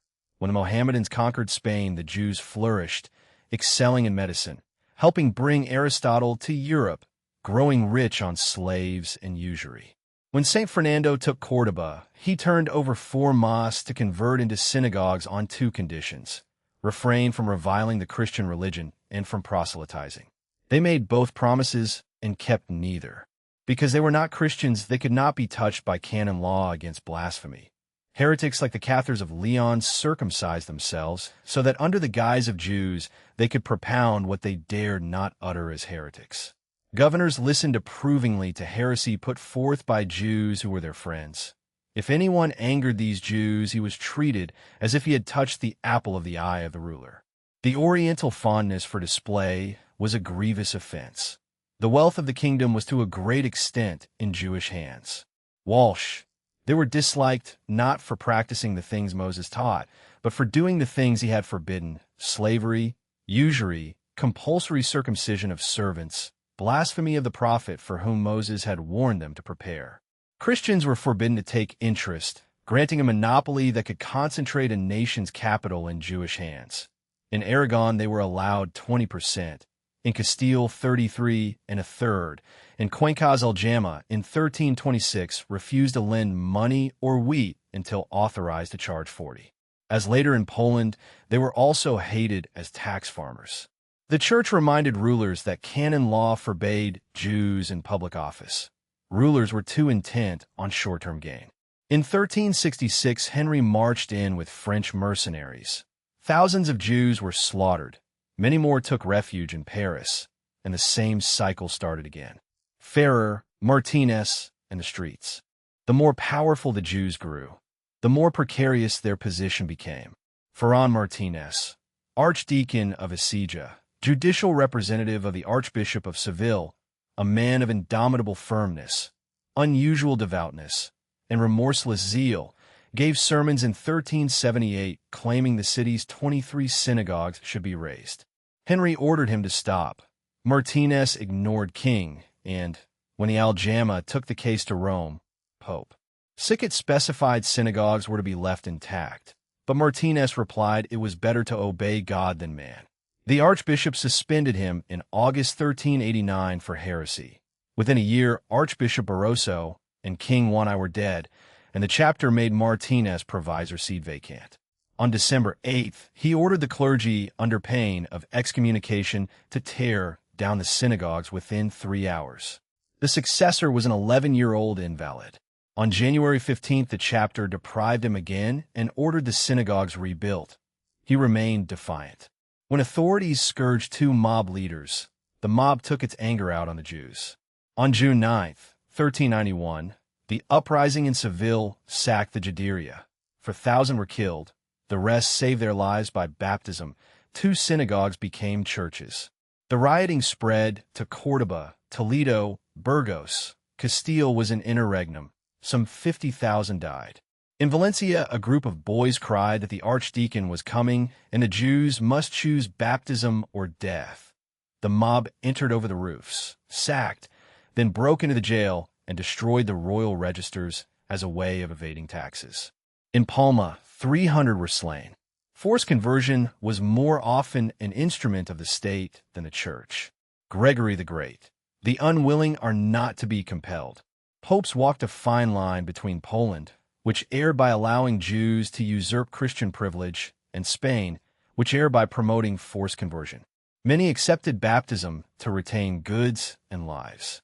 Conversion stopped insurrection, which made it dear to the ruler's heart. Isidore of Seville rebuked the Visigoth Sigebert. He had zeal, but not zeal in conformity with knowledge, for he compelled by power those whom he ought to have invited by reasoning. The Fourth Council of Toledo added, once converted, there was no turning back. St. Vincent Ferrer hurled himself at the Jewish problem in a kind of frenzy, yet was equally adamant against force. The apostles did not carry lances or knives. When they riot against the Jews, they are rioting against God himself. The Jews must come of themselves to baptism. He denied them any right to refuse to hear the gospel. Huge crowds assembled. Leah claims his Catalan was intelligible to Moor, Greek, German, Frenchman, Italian, and Hungarian, and that he healed the infirm and restored the dead. On a single day in Toledo, he is said to have converted 4,000. On the eve of the riots, the Jews had regained prosperity. There was no reason to convert for venal reasons until Ferrer, by preaching and miracles, began to touch their hearts. His most spectacular success was Rabbi Solomon Halevi, thoroughly conversant with Talmudic literature, who embraced Christianity after reading Aquinas and became Paul of Burgos. Baer tries to move the baptism into the midst of the 1391 persecution. Even according to Baer, he was no opportunist. There is a grain of truth that the works of Thomas were the decisive factor. He had come to the conclusion that the messianic prophecies had been fulfilled in Jesus of Nazareth. After conversion, he published 2 dialogues declaring the Jews were bent upon ruling Spain. Joshua Halorki read the letter, expressed shock, admitted doubts, and 20 years later converted from the same books and Ferrer's sermons. Averroist intellectuals who sought cultural treasures while their ties with their people slackened, then turned to the church, which offered a coherent dogmatics and a rich humanistic culture. Paul studied at Paris, became Bishop of Burgos, wrote Scrutinium Scripturarum. As chancellor in 1412, he drew up the Ordinamiento de Dona Catalina.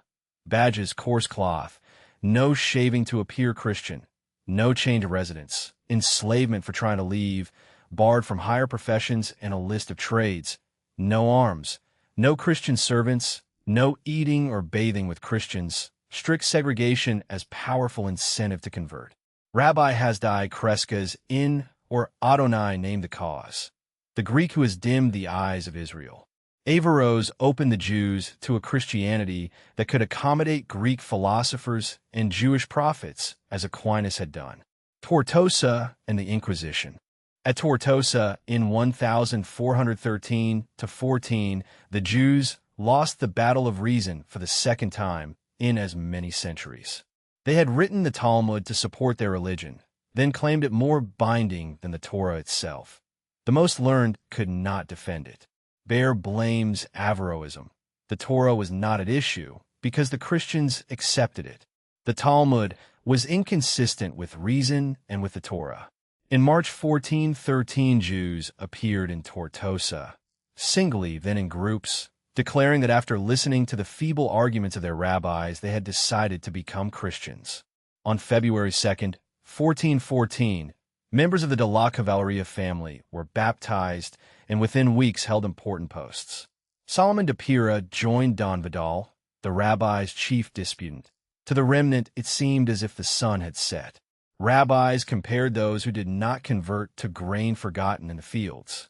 A struck Rimmock converted with his son. After Benedict XIII was deposed and the king died, a psychological reaction set in. The Ordenamiento fell into desuetude. Suspicion spread that the conversions were insincere. Given the forced nature of 1391, Kamen writes, many could not have been genuine Christians. The conversos were regarded as a fifth column. The most common term of opprobrium was Marrano. False conversion compounded the subversion that had led to the riots. Baptized Jews could walk unharmed through the mob, retain office, and continue extra legem, the work the Talmud had prescribed. The Inquisition that followed would proceed not against Jews as Jews, but against Christians suspected of Judaizing, the logical consequence of a political baptism the popes had never authorized. 1391, Martinez, Seville, enforced baptism as the state's quick fix for usury and interregnum. Ferrer and Burgos, conversion by reason and miracle, not the knife. Aquinas as the solvent of Averroes Judaism. Marrano, insincere conversion as the new fifth column that will force Spain to invent the Inquisition.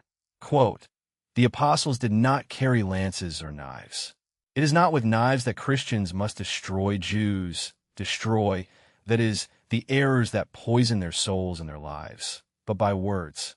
When they riot against the Jews, they are rioting against God himself. The Jews must come of themselves to baptism. The revolution arrives in Europe. Chapter 5. The revolution arrives in Europe. The gospel, rendered purely natural, becomes a revolutionary ferment of extraordinary violence. Whenever a party in Christendom opposes itself to the ruling church, it assumes a tinge of the Old Testament, not to say Jewish spirit. In 1412, the revolutionary storm broke over Bohemia. Aeneas Silvius Piccolomini, later Pius II, had written that the kingdom had more beautiful churches and monasteries than any in Europe. Prague's Jewish community was the most important in Bohemia, a center of usury whose familial network extended far beyond its borders. Prague had been linked to Spain by the slave trade since antiquity. Archbishop Agobard reported Jews importing pagan slaves from the Slavic lands. Cosmas said no one knew when they had first settled, perhaps from Vespasian. Slaves went Berlin to Prague to Venice to Cordoba. The commercial network was an intelligence network. Jews were converting in unprecedented numbers in Spain, and those who did not were looking for a safe landing. While Bohemia, jewel of Central European monastic culture, stood on the verge of the first full-blown revolution on European soil. John Huss, ordained in 1400, became Dean of Philosophy at Charles University, founded in 1348. After and of Bohemia married Richard II, Prague became a conduit of Wycliffe. By 1390, Bohemian students were copying Wycliffe at Oxford. Huss was one of the scribes. Wycliffe used regnum, ecclesia, and respublica interchangeably. The political ecclesiology defined the realm as an autonomous section of the church militant. An alliance of ill omen formed between the evangelical ideal and those who wanted to nationalize the church and secularize her property. The theft Henry VIII would complete for Cecil, Russell, and Cromwell, the backbone of what Cobbett regarded as a revolutionary movement. Wycliffe was Donatist and Eristann, a sacrament's validity a function of the celebrant's soul, a political weapon to justify appropriation. Huss, temporal lords can take temporal goods from habitually delinquent ecclesiastics. In Bohemia, 50% of the land was in church hands. The doctrine was music to greedy nobility. The realm as salvationary community enabled an ethnic group to appropriate Old Testament models and define itself as a holy nation spreading heaven on earth by the sword. Huss appealed first to the primitive church, then beyond it to Joshua leading battle against flesh and blood, not principalities and powers. Rome became Antichrist. Nicholas of Dresden longed for the hour when the horror of Revelation would be stripped and her flesh consumed. Appointed preacher at Bethlehem Chapel in 1402, founded to promote Czech preaching, Huss fused Wycliffe with nascent nationalism. Jerome of Prague called Bohemia a holy nation. John of Jezinas compared the Bohemians' relation to Wenceslas to Israel's to God. Conflict with the German minority surfaced at the university. Germans were Occamite nominalists. Czechs gravitated via Wycliffe into realism. Germans condemned Wycliffe in 1403. Huss's faculties were suspended in 1408. He persuaded the king to disenfranchise the German nations. More than 1,000 Germans decamped for Leipzig in 1409. Prague lost Europe's esteem and became a more effective instrument of Wycliffite propaganda. Rome and Prague were on a collision course. Huss went to Constance under safe conduct and was burned in 1415. Jerome followed. The Viennese Hebrew manuscript describes the burning as Kiddush Hashem, applied only to martyrdom of Jews. Catholic countries are Edom, enemies of Hussites as of Jews. An anonymous Jewish chronicler has Huss teaching the true unity, Israel's faith, after the king renounces belief in Jesus. Inaccurate in dates, Gladstein says, but describing two stages. The king wavers. Huss teaches principles of Judaism. They destroy images and kill priests. Ben Sasson thinks Hussite conversion to Judaism was largely wish fulfillment. Both groups took the other's conversion as a sign the millennium was about to begin. One of Kara's poems was set to Ye Warriors of God. In December 1409, the disputed Alexander V condemned Wycliffism and forbade most public preaching. Huss appealed the bull the day it appeared, then read it aloud at Bethlehem to elicit support. Canon Zdenek burned 200 volumes. The archbishop fled to Roudness after excommunicating Huss for pertinacious disobedience. Huss upped the ante. Will you stand with me? When the people answered in Bohemian, we will and we do, he knew where to take them. The time has come for us, just as it did for Moses in the Old Testament, to take up our swords and defend the law of God. Peter of Unikov denounced it as a summons to strike fathers and mothers dead. Jerome of Prague carried a sword himself, chased indulgence preachers from churches, captured monks suspected of false relics, beat the Franciscan Benes of Boleslav with his fists, and led mobs that smeared excrement on crucifixes. If unable to invoke Moses, he would have been a common thug. With Israel on his lips, he was Joshua leading the holy nation against Edom, invariably German and loyal to Rome. Huss could not have led Catholics into rebellion without the Old Testament. Unlike the New Israel, warned that those who live by the sword die by it, the Bohemian zealots could spread the gospel with the sword because Bohemia was their ecclesia.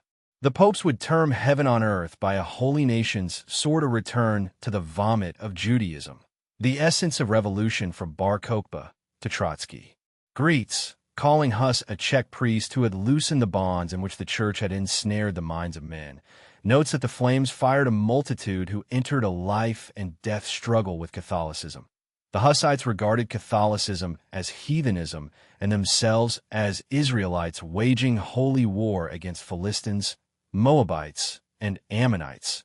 Churches and monasteries were sanctuaries of dissolute idolatry. temples to Baal and Moloch, and groves of Ashtaroth to be consumed with fire and sword. A manifesto appealed to the sword and the patriarchs. Let everyone gird on his sword. Let brother not spare brother, nor father son. All should kill, so that we can make our hands holy in the blood of the accursed ones, as Moses shows us in his books. Wycliffe had claimed dominion results from grace. Sin transforms a legitimate ruler into a usurping tyrant. The holy nation may sweep from office, the mob in the streets. From 1412 to 1419, the Hussites staged obscene processions ridiculing the official church.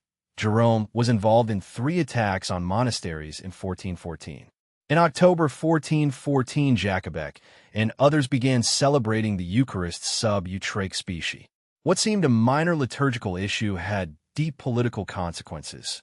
Utraquism led to the priesthood of all believers, implemented at Tabor by urging women to participate in consecration.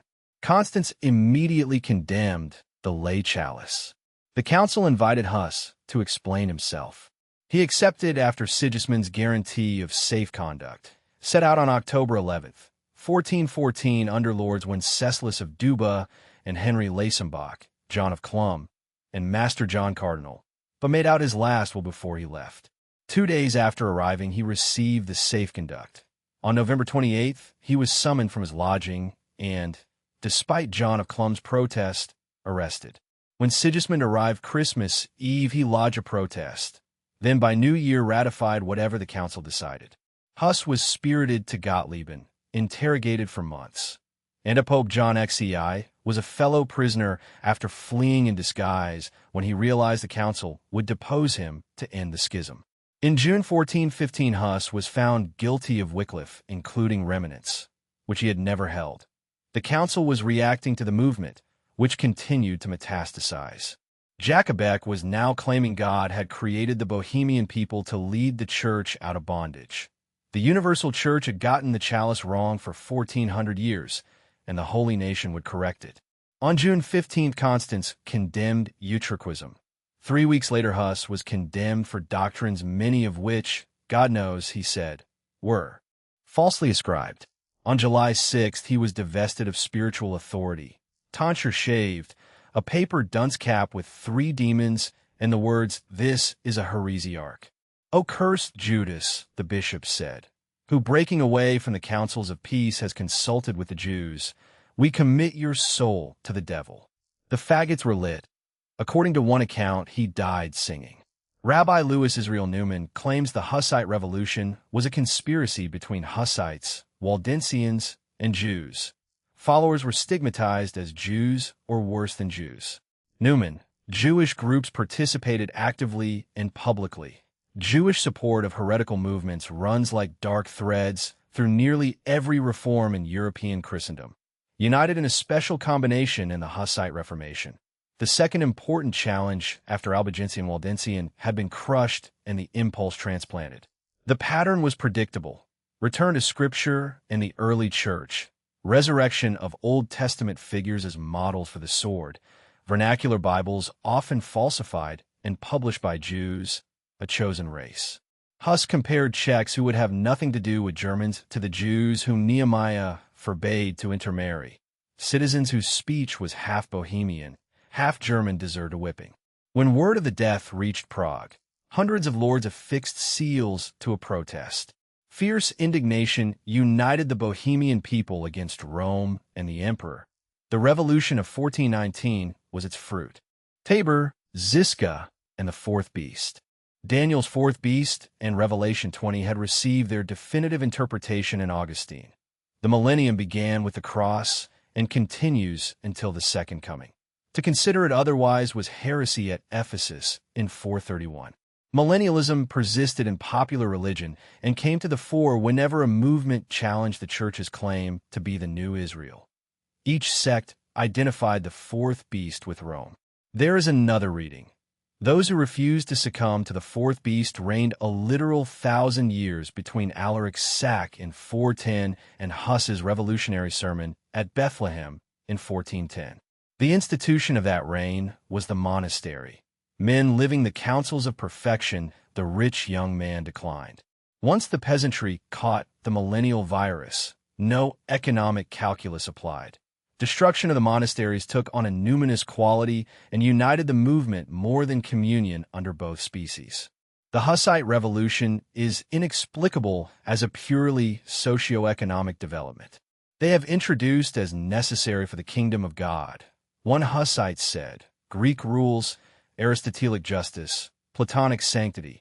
Like Muslims and Puritans, they would burn whatever contained more than their understanding of the word. If Bohemia were Israel, Prague was Jerusalem, and Rome Babylon. Matev Janov had written that Jan Milik's Jerusalem experiment was the beginning of a divine action to create from Prague, formerly Babylon, a city of light. The mass gatherings on the hills in summer 1419 showed an alternative society possible, neither lord nor servant, mine nor thine. They named them Tabor after the mountain of transfiguration. Napoleon would stand there centuries later, and Jews would proclaim him Messiah. Tabor towered over Megiddo. Jesus warned not to erect permanent structures there. The Judaizing priests imposed the opposite meaning. Thousands abandoned farms to live on a hill near Usti overlooking the Luznis, which became the Jordan. Cone. Nothing shows more clearly the extent to which these people lived in eschatological fantasies. Tabor was iconoclasm, communism. Mine and thine do not exist. Whoever owns private property commits a mortal sin. Millennialism, Adventism, and among the Edomites later expelled, nudism and sexual liberation, united in revolutionary messianic politics from the Old Testament. Newman, dominated by Old Testament influence almost to the same degree as the Puritans, they compared themselves to Israelites, their foes to Canaanites, Edom, Moab, and Amalek. They rejected ecclesiastical ritual and based iconoclasm on injunctions against image worship. While Huss urged the sword, John Ziska of Trochnov, impoverished squire blind in one eye, former brigand, had fought at Grunwald in 1410 among Czech divisions in the Polish army that broke the Teutonic Knights. He left unimpressed by cavalry. Armed horsemen were unbeatable on an open plain, but not charging uphill against trenches, portable fortifications, and firearms. Golden Lane at Hradčany had been home to the king's alchemists developing gunpowder. A tradition continued with Semtex. Returning in 1411, he bought a house in Prague, accompanied Queen Sophie to Bethlehem, and imbibed Huss's messianic nationalism ex fontem. 8 months after the Hussites declared spiritual independence, Constance resolved the schism by electing Odd One Colonna. Martin V met a procession of Jews in Constance astride a white horse. You have the law, but understand it not. Still smarting from accusations of a Jewish Hussite conspiracy, they pleaded for protection. Greeks claimed large sums of money. What they got was a reiteration of Sikhet, whereas the Jews are made in the image of God, and a remnant will one day be saved, they be not molested in their synagogues, not baptized by force, not constrained to observe Christian festivals. Martin was not as lenient with the Hussites. In spring 1418, he sent Wenceslas 24 recommendations to rid Bohemia of heretics, then granted Sigismund the right to organize a crusade. Each attempt to impose order by force united a people otherwise dissolving into warring factions. Martin demanded that Huss's followers publicly approve the condemnation. Coupled with economic boycott and the threat of crusade, the demand united the nation behind the most radical leaders. In spring 1419, John Zalewski, apostate monk, became de facto dictator of Prague. He failed as a military leader, but was adept at agitprop. He turned Sigismund's Order of the Dragon into the claim that Sigismund was the Antichrist. The second coming was at hand. Bohemia would inaugurate the millennium. Intoxicated, the mob vandalized images, destroyed churches, beat priests caught alone.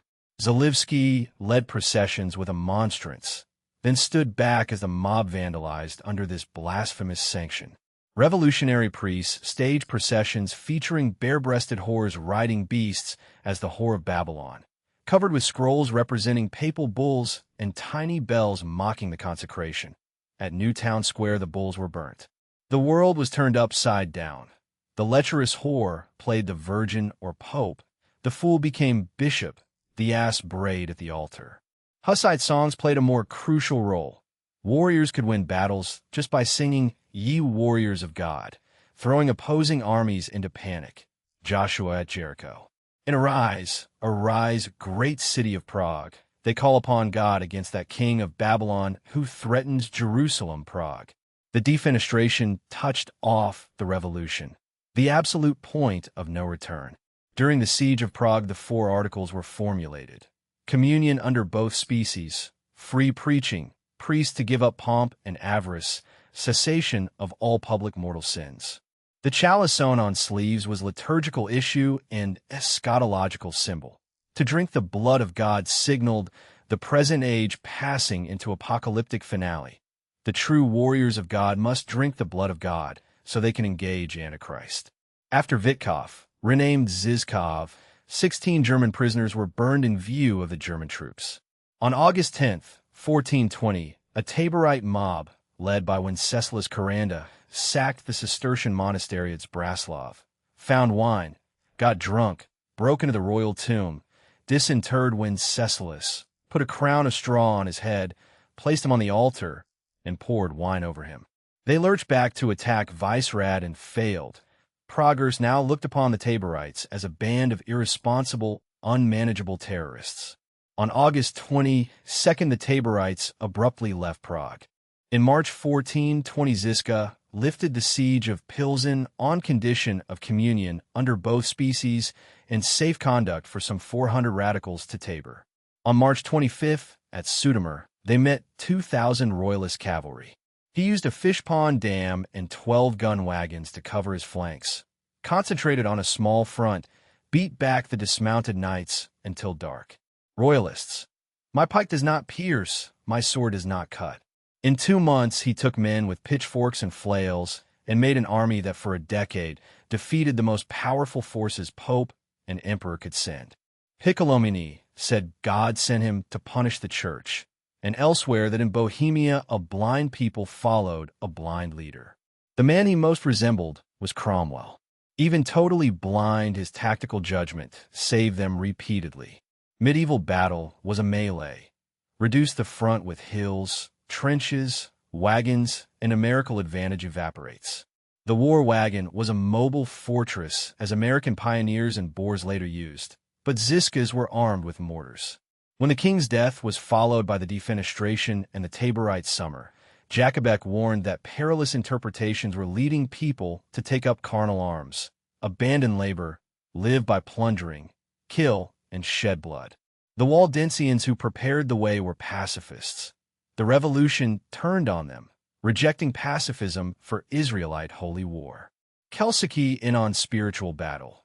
The devil came clothed in the prophets and the Old Testament. They sought to confect an imminent judgment, saying they were angels who must eliminate all scandals from Christ's kingdom, and committed many killings. If power were supposed to be administered through Christ's faith by battles, why would Christ have abolished the Jewish law? The turn that winter was reversion to the vomit of Judaism and rejection of the cross. Uprooted peasants no longer tilling had to pillage to survive. Adventism flowed from millennialism. Messianic politics decreed the new heaven by the sword. By 1429, Peter Payne Inglis would proclaim to Sigismund that our Lord Jesus Christ is a most invincible soldier and Prague warrior. The split between Prague conservatives and Tabor radicals presaged France and Russia, one wing reform, the other abolition. On May 16, 1420, Prague called Ziska, 50 miles, 9,000 men. He moved at a speed medieval warfare did not expect. At Kutna Ora, the Germans threw captured Hussites down a mine shaft they named Tabor. The town surrendered, then the Hungarians and perfidious Germans surrounded him. On the night of December 21st, he turned the wagons into offensive weapons. The 15th century tank, field artillery used offensively for the first time, and by morning had escaped. 3 months later, Zalewski, the Bohemian Robespierre, was lured to a meeting and assassinated on March 9, 1422. For the first time, a pogrom broke out in Prague. Either conservatives attacked Jews for collaborating with the Judaizing faction, or that faction attacked them for switching sides. From this time, Praguers and Taborites began fighting one another. Tabor became a theocracy of military priests, seeing themselves as successors of Joshua and David. John Capek's writings were filled more with blood than a pond. Haman calls Ziska the implacable destroyer of those he considered the arch-sinners, the monks. A legend that his sister had been raped by a monk was invented to explain the hatred. Inspired by Israelite genocide, the warriors of God earned a reputation for cruelty.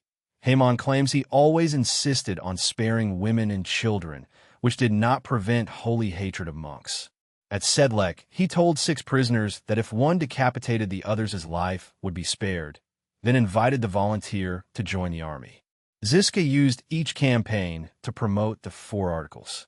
On August 6, 1423, a Taborite mob burned the monastery of the Knights of the Cross on the Zderas. Praguers saw vestments and sacred vessels as their patrimony, not Babylon. When word spread that St. James would be sacked, the butchers of Old Town formed a human wall and saved it. The papal legate astutely played conservatives against radicals, going through the 4 articles with orthodox interpretations.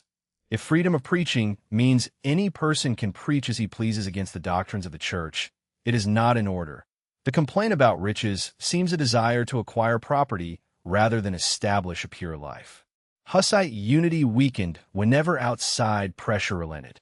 The Church split Prague from Tabor with the Basel Compactata, the chalice if they turned from revolution.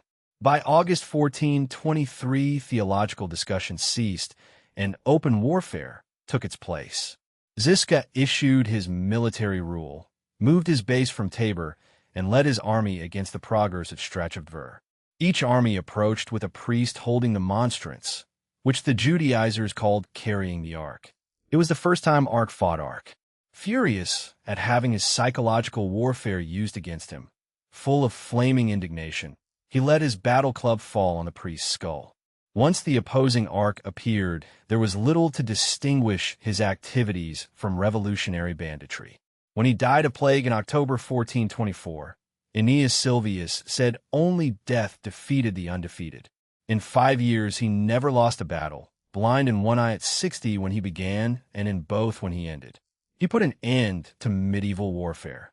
Czech words like pistol and howitzer entered the lexicon. He designed the impregnable redoubt on the peninsula of Lusness and Tismanus. The revolution ate itself. Lipani would finish what Compactata began. Tabor's military theocracy broken by those who had learned in the expensive school of experience how destructive revolutions were. Hussite collaboration. The full extent of Hussite, Jewish collaboration remains debated, but in an era of messianic expectation, the 2 groups were clearly linked. When Hussites threatened Nuremberg, Germans taxed Jews to buy off the Czechs. On Tabor, a commentator said, "There are still Hussites who do not believe in that man." Force became arbiter. Ziska undisputed because he applied military force with genius. After decades of war, the revolution ate itself. Appetite a universal wolf, as the Ulysses of Shakespeare had said of degree neglected. The first full-blown revolution on European soil had arrived as Greets said it would. Opposition to the ruling church assuming the Jewish spirit, the gospel naturalized into extraordinary violence. A generation later, John Capistrano preached conversion in sorrow and disappointment, not racial contempt, which medievals would have found incomprehensible. The Jewish question is a religious one. Were the Jews to hear the word, he would love them as his nearest relatives. Faith can never be compelled. If they refuse, Christians must be protected by segregation, and is stricter than Aquinas. At Breslau in 1453, Jews were tried for blasphemy and murder. Greets called the charges a ridiculous fairy tale and Capistrano a slaughterer. Hofer, if they committed the crimes, Capistran's position is unassailable. The sentences were in harmony with contemporary justice. Of 40 Lenten sermons, only one referred to Jews, urging citizens not to refrain from work on Saturday.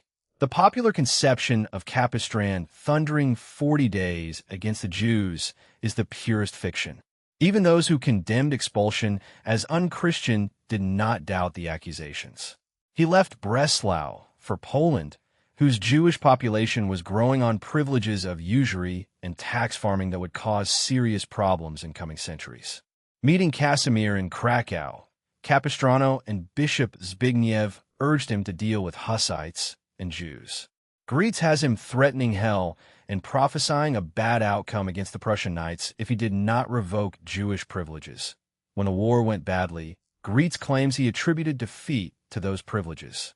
Peel away the invective, and Gretz admits the Jews had been granted privileges across Central Europe because they granted the prince loans at lower rates, then lent to burgher and peasant at usurious ones, then demanded the privilege to live among Christians and not wear the badge. Capistrano was against privilege because free contact endangered faith and morals. His thought paralleled Sicket. The Jew could be tolerated but not privileged. Christ is king. The Jews are descendants of those who killed this king. They have inherited hatred and give it vent wherever they can with impunity. They are now simply our enemies. Christians should not become dependent in any shape or form. Usury is one of the most debilitating forms. Asked if Christians might buy from Jews those parts of butchered animals discarded as unclean, he said no. Christians would appear inferior in the eyes of Jews. Asked if they might buy wine, no. Our dignity forbids us to consume the dirt that falls from their hands and feet when they tread the grapes. The state believed itself justified whenever public welfare required in banishing Jews and confiscating property, merely tolerated extra legem when they blasphemed. The revolution had arrived in Europe not as a synagogue insurrection, but as a Christian people reading Daniel against Augustine, burning monasteries as Tabor, and discovering that the route to the millennium leads through massacre. Bohemia was the laboratory. Munster, the Puritans, and the Jacobins would run the experiment again. Holy Nation, Wycliffe's conflation of realm and church, Huss's Bohemia as Israel, the nobility's claim on monastic land. Tabor, hilltop communism and Old Testament holy war, Ziska's wagons as the military form of Judaizing millennialism. Capistrano, the Jewish question as religious, conversion invited, segregation when refused, the Breslau trials as law not race. Quote, if power were supposed to be administered through Christ's faith by means of battles and punishments, and try to benefit Christ's faith thereby, then why would Christ have abolished the Jewish law and established a different spiritual one? If he had wanted people to cut each other up, to hang, drown, and burn each other, and otherwise pour out human blood for his law, then that old law could also have stood unchanged with the same bloody deeds as before. Chapter 6. The Converso Problem. Revenue to the crown dropped catastrophically when Sephardic Jews submitted to baptism. They were no longer subject to the head tax, and as Christians they were qualified for governmental office. Race was not an issue. The Jew who became a Christian was eligible to any position in church or state or to any matrimonial alliance for which his abilities fitted him. Converted Jews flourished. When the King of Aragon admitted many conversions were forced and allowed return to Judaism, laxity, prosperity, lack of catechesis, and lethargy combined to call commitment into question. Because the way of life often did not change, the lines between Christians and Jews blurred. The Infante Don Alfonso. Forced conversions are not deeds pleasing in the sight of God, who desires voluntary, not compulsory sacrifices. Experience has shown that recent converts continue most meticulously in their perversities. Diego de Valera, himself a converso, wrote that there was great enmity on the Cordoba City Council because the new Christians were very rich and kept buying public offices, which they made use of so arrogantly that the old Christians would not put up with it. In 1415, Juan II of Castile informed his converso treasurer that members of his family, when Jews, were considered noble, and it was right they be held in even more honor as Christians. Cantor.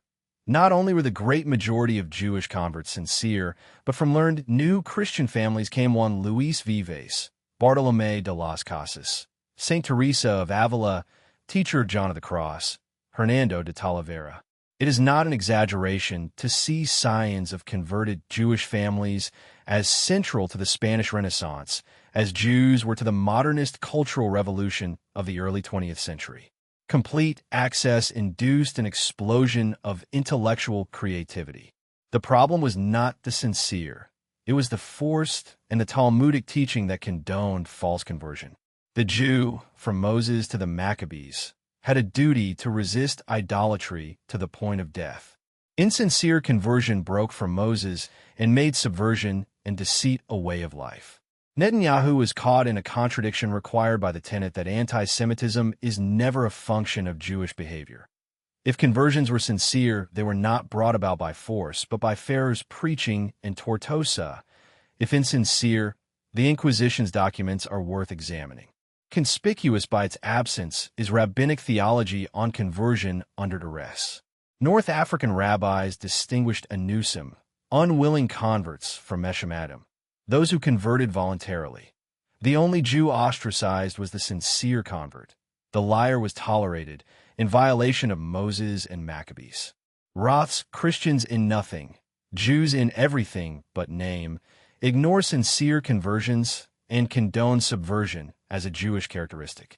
Fray Vicente de Rocamora, confessor of Empress Maria, threw off the mask and joined Amsterdam as Isaac of Rocamora. That community consisted almost exclusively of conversos who had lied. Forced conversion strengthened the suspicions it was supposed to allay. Jews a fifth column in the state, conversos a more dangerous one in the church. Alonso de Espina, in Fortalicium Fidei, suggested that if an inquisition were established in Castile, large numbers would be found only pretending Christians. After Constantinople fell in 1453, Jews were seized with messianic fervor. None could see the Messiah except circumcised Jews. If any non-Jews looked, he would blind them. In 1464, large numbers of conversos sailed for Constantinople to revert and aid the Turk Antichrist. Juan de Ciudad presented himself to Rabbi Abraham Bivak for circumcision to remove the stain of baptism, then set off for the Holy Land. In 1465, Oropesa petitioned enforcement of anti-usury laws. Henry the Impotent could enforce nothing. When Alfonso entered Toledo in 1467, for converso streets went up in flames. In 1469, Isabella married Ferdinand. Pedro de la Cavalleria brought the pearl collar. In March 1473, violence broke out again. On December 10, 1474, Henry died, bequeathing the kingdom. A nationwide inquisition became the only way to restore order. Both the radical Espina and the moderate Oropesa thought some judicial body necessary to pursue rumors of Judaizing and either lay them to rest or prosecute. Race after baptism. What of old had been merely a matter of religion became a matter of race. Baptism could conjure away religion. Race was indelible. In Toledo in 1449, Pedro Sarmiento had conversos tortured. They confessed they had been living as Jews. He sentenced them to burn and issued an edict. Conversos of Jewish descent unfit for any public office exercising authority over old Christians. They had been behind Don Alvaro's ruinous levy, plundered the treasury by stratagems and cunning, impoverished the ancient nobility. On September 24, 1449, Nicholas V issued a bull declaring the faithful one and racial distinctions of no standing. Converts were to be accepted without calumny. Alonso de Oropesa, general of the Geronimites, wrote Lumen ad Revelationem Gentium, supporting the Pope and laying out reform. Feuding continued. A satire purporting to confer privileges on an old Christian knight to live like a Marrano granted him the right to advise rulers into licentiousness, charge interest, keep Jewish laws, intermarry, believe not in the Catholic faith, but solely in birth and death, swindle old Christians, become a priest to hear confessions and pry into secrets, become physician to kill old Christians and defile their blood. He might carry tax farming registers in place of prayer books, be called by Jewish names in private and Christian names in public. Baer claims this satire marks the entry of racism into European life. the favorite racial adage that pure blood was defiled when mixed with the Jewish race. Racism was deeply subversive of the Catholic faith thereafter until the Nazi genocide, because it cast doubt on the efficacy of the sacraments and the power of Christ. Spaniards, under weak kings like Henry the Impotent, had learned from experience that a man's characteristics were not changed by baptism despite its ineffaceable character. All conversos were now suspect. Jews could use those suspicions. The Inquisition was a Christian tribunal. Over the Jew, as Jew, it claimed no jurisdiction. It concerned itself with Jews only when they were Christians, or when they went out of their way to commit offenses against Christians by deriding beliefs or persuading Christians to give up the faith. Walsh, Jews actively sought to bring conversos back. Heresy was a reversion to Old Testament and even Jewish ideals, Albigenses and Hussites largely the result of friendly intercourse. If the Jews had confined their activities to the synagogue and the law of Moses, much conflict might have been avoided.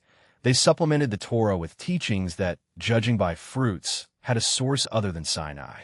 If Judaism could not survive without the Talmud, as they maintained in France when Louis IX took it away, then they were involved in perpetual war, because the Talmud included obscene and blasphemous anecdotes concerning Christ, curses against Christians, and practical advice for outwitting and exploiting them.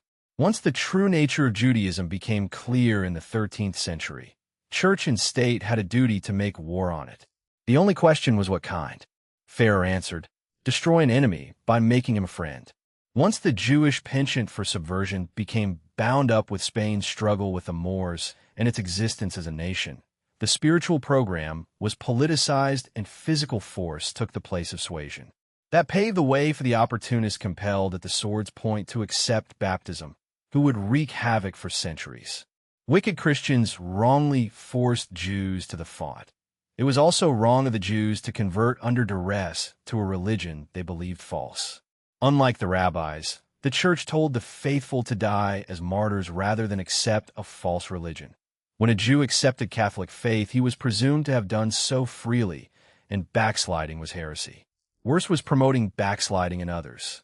If it was a capital crime to deprive a man of his life, was not deprivation of spiritual life equally grave? The logic was extended to justify torture in ad extirpanda. As thieves of temporal goods are forced to accuse accomplices, so these are robbers and homicides of souls. The Inquisition's jurisdiction. Converso worldview resembled that of other disaffected Catholics. German monks who violated celibacy led double lives. Living a lie created animosity toward the institution. The first Lutherans and Calvinists were virtually indistinguishable from conversos in theology and practice. Both drew leadership from the sexually corrupt lower clergy. Beza enjoys the incomes of two benefices, lavishes the church's money on his concubine. Then as Calvin's lieutenant thunders against the old church of which he was partly the cause. There is no doubt about the laxity of the monasteries of Seville and Valladolid, whose members embraced Protestantism, nor of the degeneracy of the Augustinians in Saxony, who broke away almost en masse in 1521. In England, the Observantine Franciscans withstood Henry even to death, while relaxed conventuals formed the nucleus of the Church of England. The first Protestants, as a rule, were bad Catholics. The Spanish expulsions began in May 1492. Instructions were issued to pay the Jews what was owed and enable them to dispose of possessions on fair terms. The market collapsed because so many sold to meet the deadline. Torquemada forbade Christians from aiding the departing after August 9th. Bernaldez chronicled the sufferings. A converso woman from Almazan claimed years later those who remained did so in order not to lose their property. In that fateful year, Rodrigo Borgia became Alexander VI, banned conversos from the Spanish Dominicans. Yet Jews could always expect a friendly reception in the Papal States, and he hired Jewish physicians. The Inquisition and expulsion undid Farrer's work. After the edict, the clergy launched a conversion campaign, but the incentives were gone. Most left, most to Portugal, whence they were expelled a few years later, many to Turkey. Out of the Ladino community in Izmir, the false messiah Shabbatai Zevi would arise 150 years later, buoyed by Lurianic Kabbalah, whose school had been established in Gaza as a result of the expulsions. On July 31st, 1492, the last Jew left Spain. In 1494, Alexander granted Ferdinand and Isabella the title of Catholic kings, listing the expulsion among their accomplishments. Pico della Mirandola praised them. Guicciardini praised them. The expulsion, along with the defeat of the Moors, had united Spain. Limpieza de Sangre would haunt the peninsula for centuries as the racial answer to a theological problem the popes had already resolved. The faithful are one. False conversion. Talmudic permission to feign baptism versus Moses' duty to die rather than commit idolatry. Limpieza. Toledo 1449 and Sarmiento's edict as race-replacing sacrament. Nicholas V's bull as the Church's refusal. 1492. Expulsion as the politicized substitute for Ferrer's persuasion. Undoing conversion and seeding Sabbationism. Quote, "Forced conversions are not deeds pleasing in the sight of God, for he desires voluntary and not compulsory sacrifices. Moreover, experience has shown that, contrary to expectations, the recent converts to the Holy Catholic faith still continue most meticulously and reverently, even in an exaggerated form, in their perversities and faith in the false religion in which they believed before the illumination of the Holy Ghost came upon them." Chapter 7. Reuchlin versus Pfefferkorn. Roughly 270 years after Donin persuaded Gregory IX to proceed against the Talmud, another convert had the same idea. In 1504, Joseph Pfefferkorn, a Moravian Jew, converted with wife and child, took the name Johannes and wandered German-speaking lands preaching conversion. Results were meager. At the height of his fame, he claimed 14 Jews, and 5 more if the Jews had not blackened his name. He would become famous as a publicist, not a preacher. The printing press was transforming the movement of information. In Der Judenspiegel, he candidly describes conversion. Born in the Jewish faith, now by grace a Christian, he lived by usury but gave it up because usury is immoral. If I continue to take usury, what would you say other than that I never really became a Christian? He was accused of theft and even of hanging. 2 Jews wanted to sully his reputation. He sued, and they paid 30 florins and retracted in public. Most charges trace to Regensburg Jews, illiterate butcher. He was neither. Greetz recites the slanders uncritically. Ignorant, thoroughly vile, scum of the Jewish people, noisome insect, tool of the ignorant and fanatical Dominicans of Cologne, an owl's nest of light-shunning swaggerers. Kern. He can in no way be seen as a tool of the Cologne Dominicans. Geiger notes the charge that his wife had illicit intercourse with the Dominicans and concludes there is no proof. The times had changed since Donin. The odium of being Jewish stuck despite baptism. The mendicants supported him, but they were no longer the cutting edge of European thought. Something had happened to the European mind. Pfefferkorn had studied with his uncle, a rabbi, from Dachau in 1500, for he portrayed Jews engaging in covert warfare. They subverted monks' poverty by bribery, chastity by sexual seduction, obedience by undermining authority. He pointed to more than 40 Christians who had abandoned the faith as a result of Jewish subversion, almost 3 times the number he had converted. In Ich bin ein Buchlein der Judenfeind, 1509, he documented blasphemies. Jesus Momser ben Hanada, bastard of an unclean union. Maria Zona, whore. Churches beskiss shithouses. If they see what arranged as a cross, they push it apart with their feet. If a Jew knowingly crosses a churchyard, his prayers will not be heard for 30 days. They pray standing for vengeance against the whole Christian church, and especially the Roman Empire, that it may be broken up. Whenever war or rebellion breaks out, they are heartily pleased. Within 3 years of his death, German peasants had driven more than 1 prince from his throne. In Part 2, he explains compound interest. After 30 years, the debt amounts to an unfathomable 106 tons of gold. The poor Christian, when he has nothing further to pawn, must run away and live in poverty. Jews use ill-gotten wealth to cause Christians to commit great sins, prevail in court by bribery, lead astray even educated men. There is much heresy where Jews live. Christians commit unchaste acts with Jews, and the children remain Jews. Their central hope is a Messiah who will come as a secular ruler to subdue the world. Pfefferkorn writes at personal risk, "If I fell among Jews, they would devour me as the wolf the sheep. They have made a pact to kill me." He urged rulers to force Jews from usury to sweeping dung and recommended confiscating the Talmud. Deprived of books that blinded their minds, they would embrace Christianity. Instead of going to the Pope as Donin had, he approached the emperor. Kunigund of Bavaria, Maximilian's devout sister, provided introduction. The emperor authorized him to examine Hebrew writings anywhere in the empire and destroy those hostile to Bible and faith. In September 1509, he arrived in Frankfurt, richest Jewish community in the empire. 1,500 manuscripts were taken from the synagogue, Tefillot, Mazarim, Slichit, and deposited in the town hall. They forbade praying in the synagogue.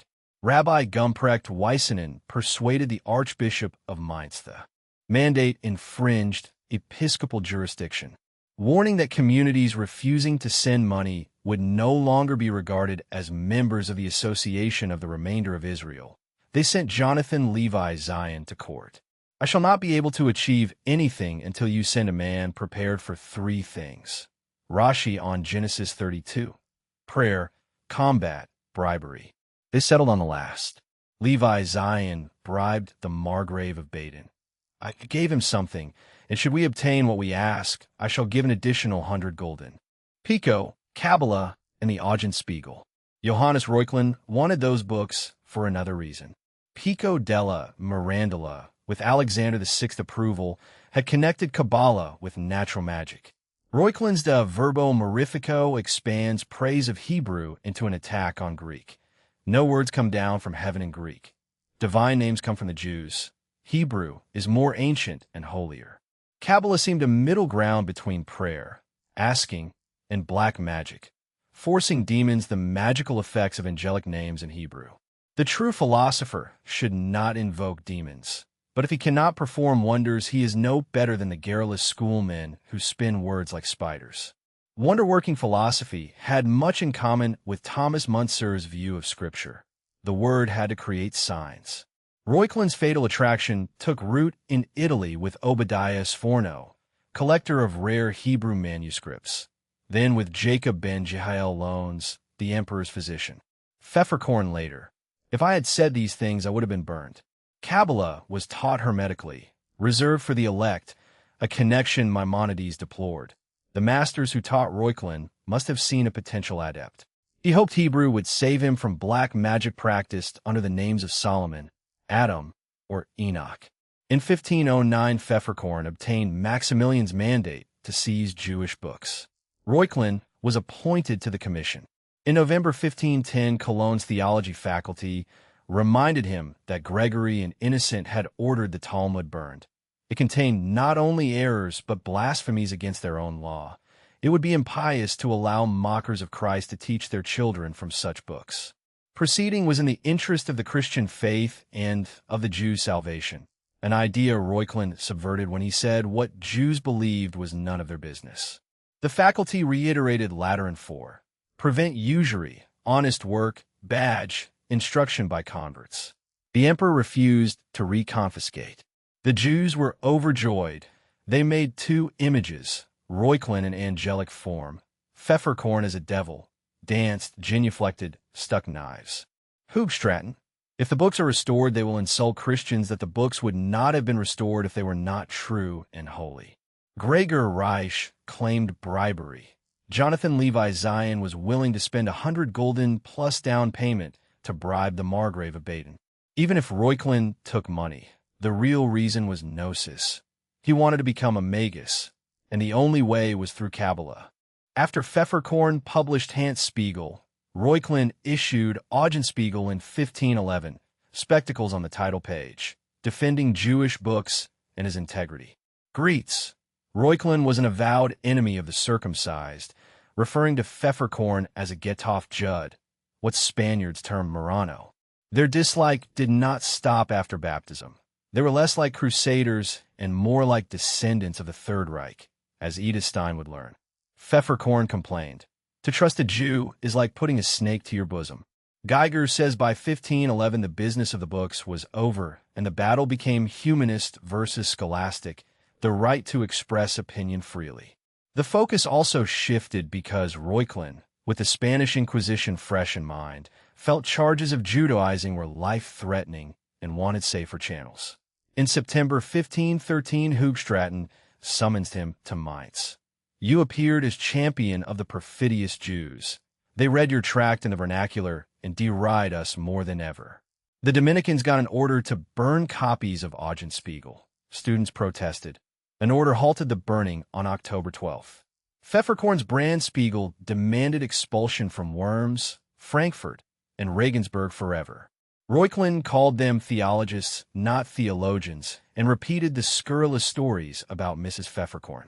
In June 1513, the emperor imposed silence. Louvac concluded Eulenspiegel had numerous errors, promoting the cause of the Jews.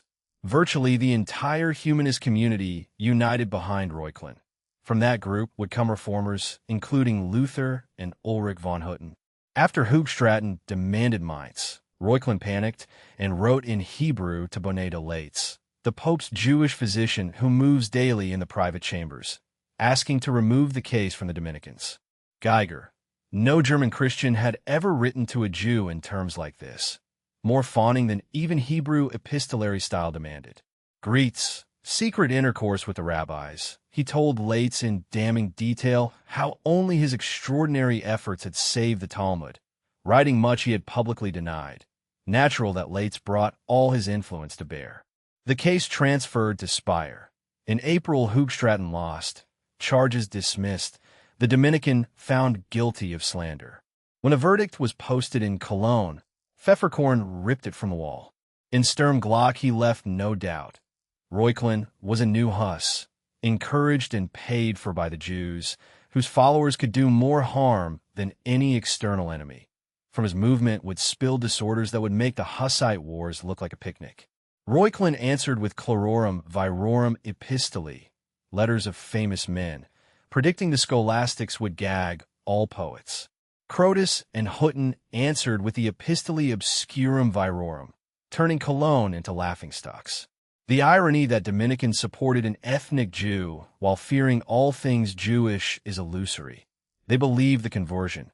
The humanists had no qualms about casting aspersions on baptism and throwing in with a Judaizer. Pirkheimer dismissed bribery because of innate avarice.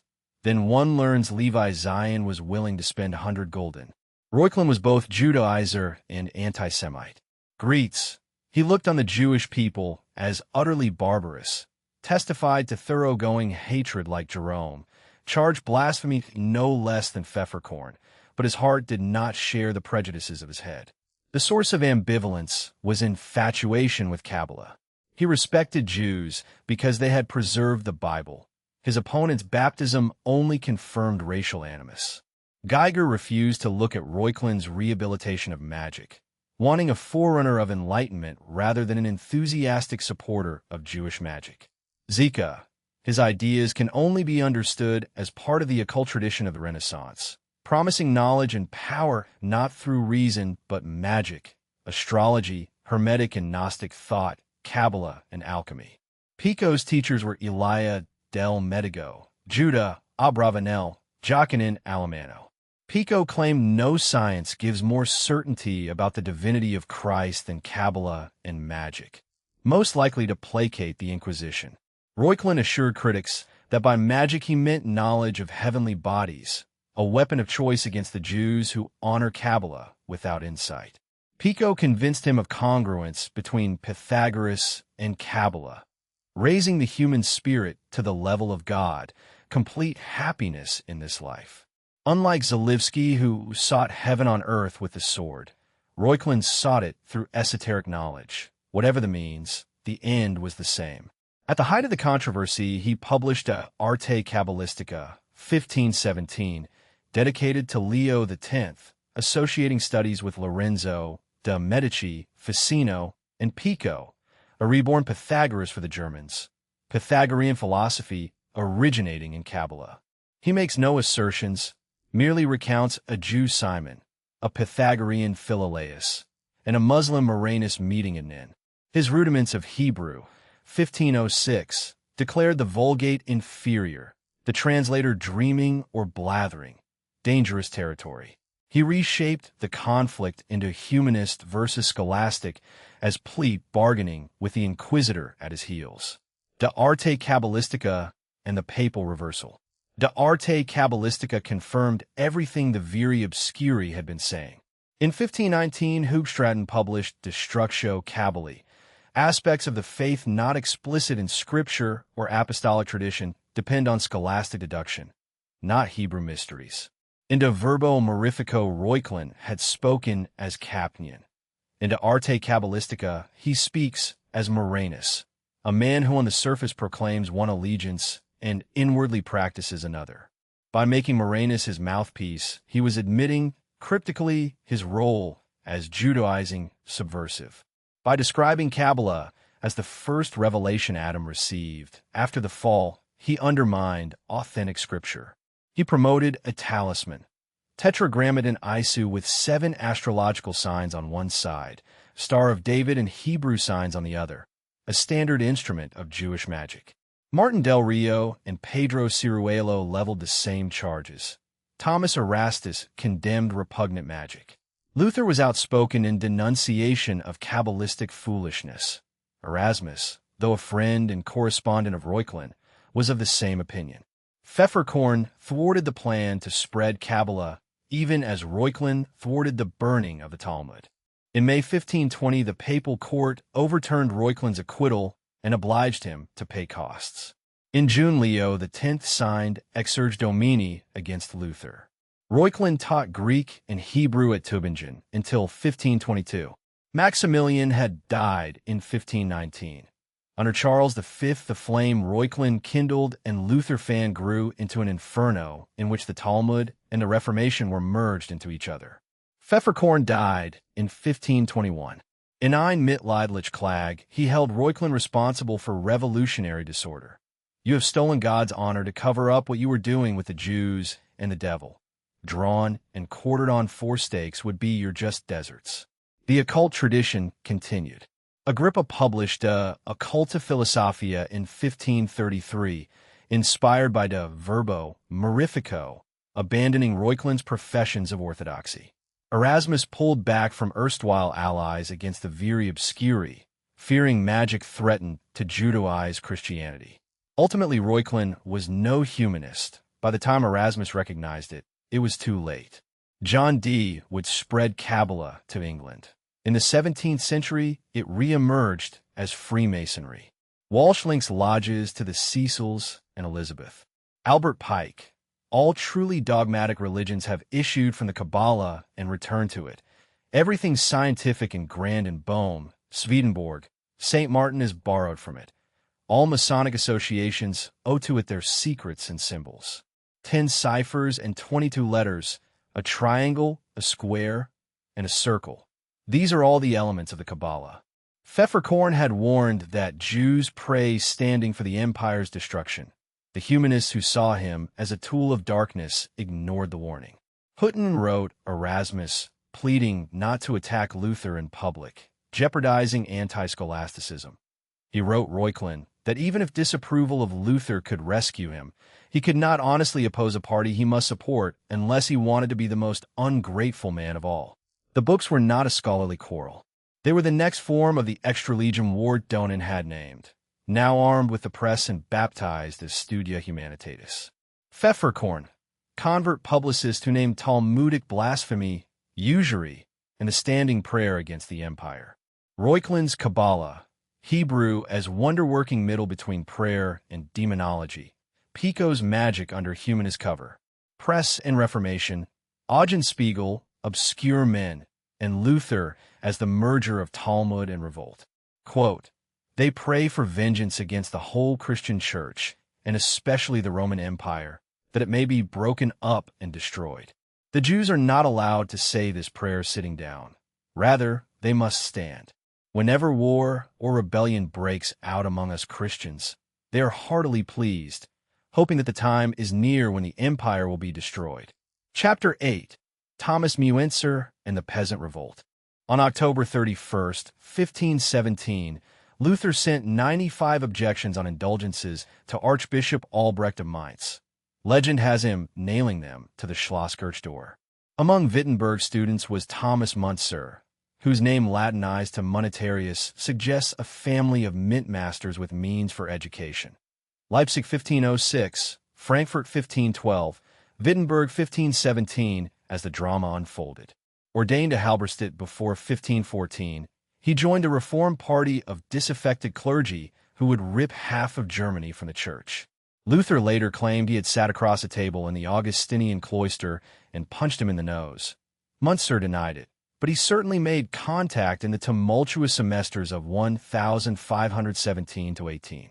He met Andreas Bodenstein, later Karlstadt, who urged Augustine. Luther's superior Schwarzerd, classicized as Philip Melanchthon, with whom Müntzer corresponded on infant baptism and priestly marriage long after Luther refused to have anything to do with him. Franz Gunther, assigned to attack scholastic theology in Contra Scholasticum Theologium, who confronted Tetzel and preached that we need not confess, need not fast because Christ fasted for us, should not call on the saints, most brazenly, that the Bohemians are better Christians than we are. After months as confessor to nuns in an out-of-the-way convent, he longed to get back into political disputes. In May 1520, he became substitute preacher at St. Mary's in Twickau when Johannes Egrenus left to study with Erasmus.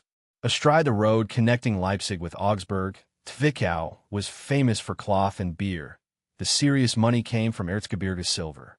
When Schneeberg went into production, investing families became fabulously wealthy. Metalworking artisans did well. Population doubled to 7,500, second after Leipzig. Frederick the Wise called it the pearl of his realm. Silver lying in boxes waiting to be coined brought problems. Mining families invested in cloth, stockpiled stores, undermined guilds.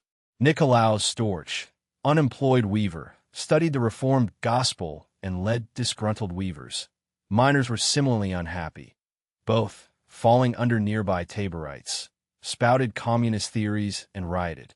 The money supply drove up prices. Wages did not keep pace. Monasteries remained wealthy. If the situation was dry tinder, Müntzer's preaching was the match. He began with an inflammatory attack on Franciscans, fat mouths from which you could cut a pound of meat. Egrenus returned. Müntzer called him a humanist dilettante. Luther sided with Müntzer. In June 1520, Exsurge Domini excommunicated Luther as Reuchlin's acquittal was overturned. Luther grew a beard and hid as Junker Jorg. Müntzer kept ascribing to God the effects of intemperate sermons. It is not my work, but that of the Lord. Cloth workers took demands to council. Artisans pelted Hofer's followers with dung. By October, authorities sought to remove him from St. Mary's. After expulsion from Twickau, he traveled secret Hussite communities of southern Germany and arrived in Prague in June 1521, greeted by a torchlight parade as representative of Luther, latest avatar of Huss. He preached at the Tin, Corpus Christi, and Bethlehem, in German, Latin, and Czech. 2 weeks after a Huss memorial, a mob stormed a monastery. The Prague Manifesto explained he went because it was the city of the precious and holy fighter Jan Hus, hoping the loud trumpets would sound throughout the church. The word of God penetrates heart, brain, skin, hair, bones, marrow with force. He who has once received the Holy Spirit as he should can no longer be damned. An experienced faith is certain of salvation. That formulation undermined sola fide. Once faith is the foundation, how do we know we have it? Because we have experienced it. Christians should all have revelations. He attacked Jewish heretical parsons for scriptural literalism. Poring over Daniel, he concluded the papacy was the fourth beast. He, the new Daniel, would bring the 1,000-year reign. Clergy who opposed were thin shitters and whoremongers. All true parsons must have revelations. It is not reason which explains history, but the living word whose witness he discerns in the heart. The sheep should be led to revelations. When he left Prague, he believed the world was coming to an end. Luther's opportunity. Luther had supported Reuchlin against Pfefferkorn not from principle but opportunity. He passionately condemned Kabbalistic foolishness but defended Reuchlin because of similarities to his own case. Enemy of my enemy. By siding with Reuchlin, he became a friend of the Jews. In that Jesus Christ was born a Jew, 1523, he defended Jewish liberties to undermine the Catholic Church. Like Puritans later, he thought once the gospel was preached free of papist distortions, the Jews would convert in droves. Those fools, the papists, have so dealt with the Jews that if I had been a Jew, I'd rather have been a pig than a Christian. 20 years later, when they did not convert, he wrote on the Jews and their lies, urging princes to destroy synagogues and burn books, harsher than Pfefferkorn, and impress able-bodied Jews into manure gangs. Gretz studiously ignores this, supporting the Reformation as enlightenment even in Spain, home of persecution. Walsh and Gretz mention Elias Levita doing valiant spade work. Luther had to learn Hebrew and seek information from Jews. Rashi via Nicholas of Lyra influenced Luther, Calvin, and Zwingli.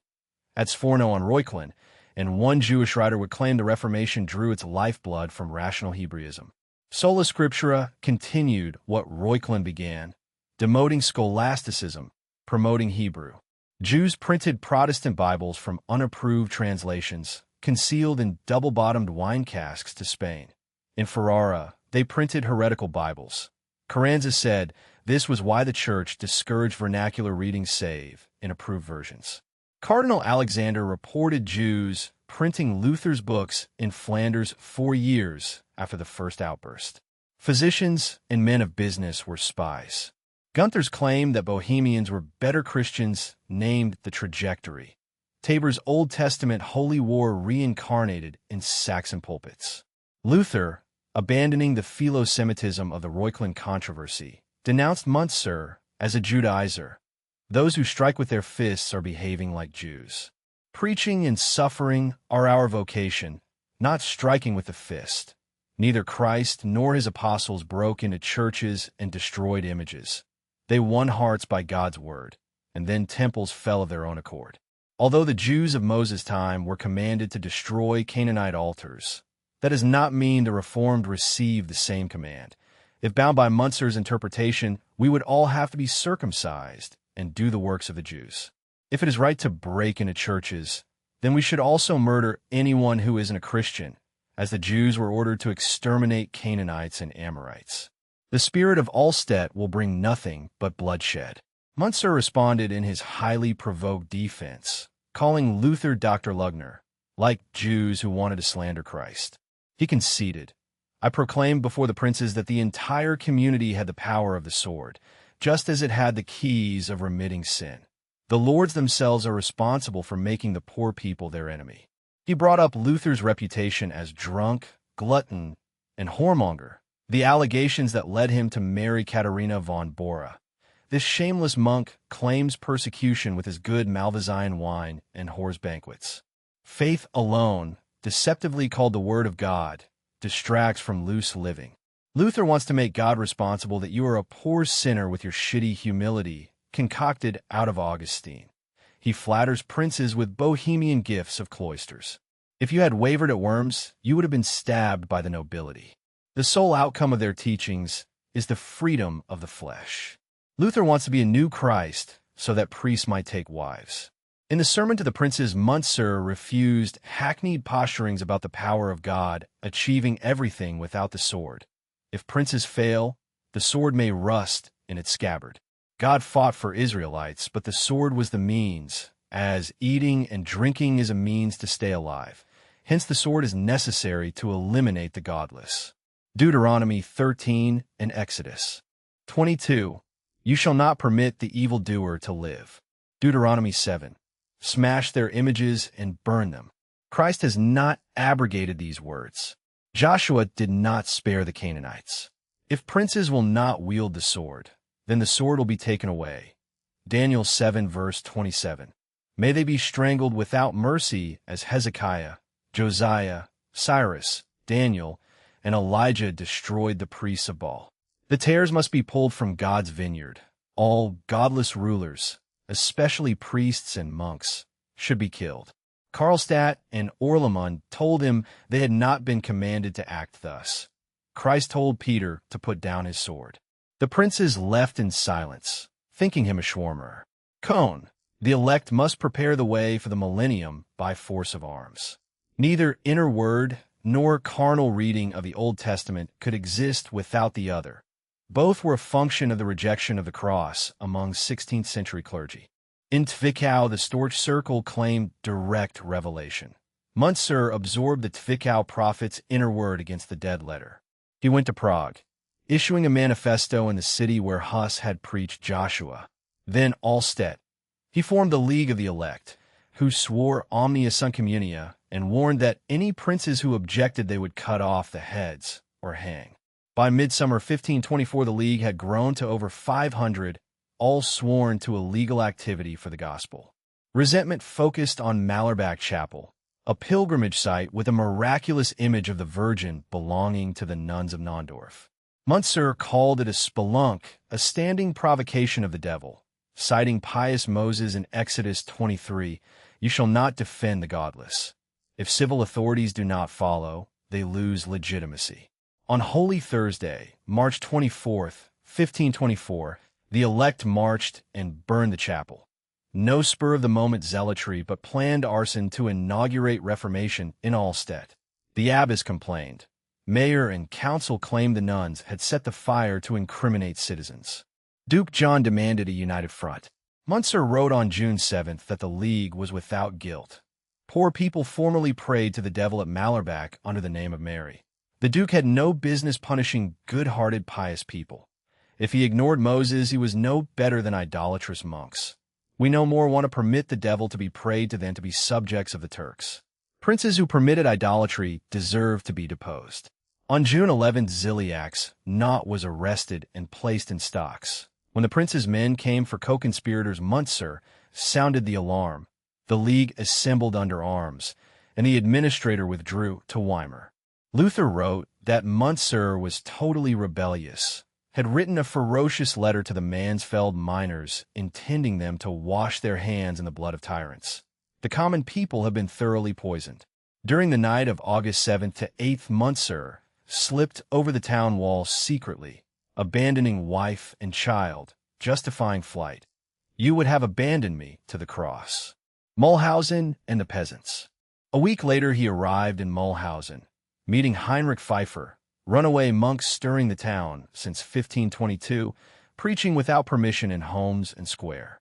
Mulhausen was large and on a downward slide. Greedy oligarchy, disparity, monasteries a scapegoat. Drunken renegade, monks excoriated monks who remained faithful and blamed the poor's lot on clerical tax exemption rather than the council. In July 1523, Pfeiffer's supporters rose, plundered monasteries, forced demands. By August, the council expelled him. He returned in December. Female followers, mostly runaway nuns, drove a priest from Holy Blasius with drawn knives. At St. Kilian, the chalice was ripped from the priest's hands and communion distributed under both species, demonstrating the Hussite connection. In June 1524, they broke into a Dominican church for iconoclasm. Muntzer wrote Nordhausen that those who promote veneration of images should be stoned according to Mosaic law. Delight in images is adultery of the spirit, as Hosea writes. Ernst Bloch called Muntzer's at them while the fire is hot. Do not let your sword get cold. Strike Klingdang. On the anvils of Nimrod, the most impassioned, frenzied manifesto of revolution of all time. In February 1525, he surfaced in Fulda. On March 17th, he and Pfeiffer organized a coup, deposing the city council for the Eternal Council of the Elect. Marching under the rainbow banner, they prepared to bring the millennium by force. Like Zalivsky, he harangued alliance members in military exercises until a captain told him preachers belonged in the pulpit. The crowd sacked St. Mary Magdalene. On April 26th, he marched with several hundred to liberate arrested evangelical preachers. God is now moving nearly the whole world. Daniel prophesied power shall be given to the common people. Revelation that Christ shall have jurisdiction over the kingdom of this world. The Lord uses the weak to knock the mighty from their thrones. On May 12th, he addressed Count Ernst as a miserable, needy bag of maggots. Who made you a prince of people whom God has won with his precious blood? God has hardened you like Pharaoh. You have been delivered up for destruction. The peasant war spread. On July 24th, after preaching on Josiah's covenant, he called the elect to band together. By afternoon, women and girls, trained by his wife, were armed under the rainbow flag, Noah's covenant. Duke John summoned him to Weimar, ordered the League dissolved, arsonists arrested, printing press shut. Luther was calling him the Satan of Allstedt. At Frankenhausen, the new Gideon assembled the horde behind battle wagons at the foot of Kyffhauser. Ziska's tactic without the hilltop trenches and in a century artillery had changed. Be bold, put your trust in God alone. He would catch cannonballs in his cloak and fling them back. God would transform heaven and earth rather than see his people defeated fighting Luther's godless. A rainbow appeared. He took it as a sign. Philip claimed mendaciously they could go home if they handed Munster over. They let the Hessians close. As soon as they were within artillery range, the Hessians opened fire. He caught no cannonballs. Peasants broke and fled. Philip slaughtered more than 6,000, losing 6 men. Blood flowed through the alleys. Munster was found cowering under a bed. Taken in chains to Heldrungen, tortured, he admitted advancing how one should rule according to the gospel in Klettgau and Hegau, but denied responsibility because they were already in rebellion. Under torture, if he had captured the castle, he would have beheaded Count Ernst. He began the rebellion so all Christians would be equal, all property in common. Princes who disagreed should be beheaded or hanged. He justified 3 executions as divine justice. Philip tried to get him to disavow the Old Testament as basis for political authority. With last strength, he urged the princes to burden the poor no more and immerse themselves in the books of Kings. Some found the retractions ambiguous.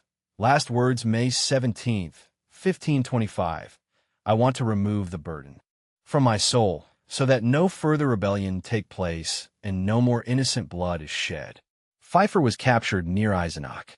On May 27th, both were decapitated outside Mulhausen. Heads on one set of poles, bodies on another. Christ, not Gideon, had the last word. Those who live by the sword die by it. Munster had said if anyone could prove him wrong, he deserved to have his head chopped off. Luther's tearing of scripture from magisterium left no court to tell Munster he was wrong when private revelation justified revolution. The Lutheran insistence on the absolute power of princes contributed to absolutism and, indirectly, totalitarianism. The dialectic of revolution continued despite the impaled head. Munster's martyrdom kept the hope of revolution alive long after Anabaptist communities abandoned the sword. The next chapter's Munster would prove the point. Luther's against the robbing and murdering hordes of peasants licensed the prince's sword after Munster had licensed the peasants. The cross had been the restraint on both.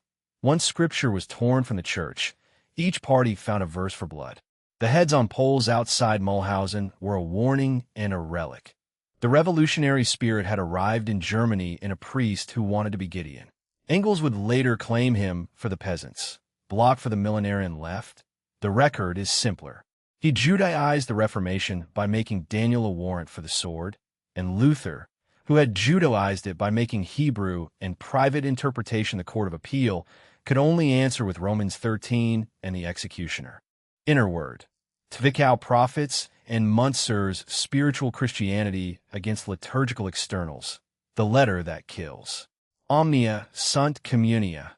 League of the elect, Malerbach arson. Mosaic deposition of idolatrous princes. Frankenhausen. Old Testament holy war without Ziska.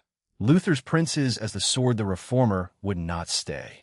Quote, under torture, he claimed he began the rebellion so all Christians would be equal because he wanted to establish the fundamental principle that all property should be held in common.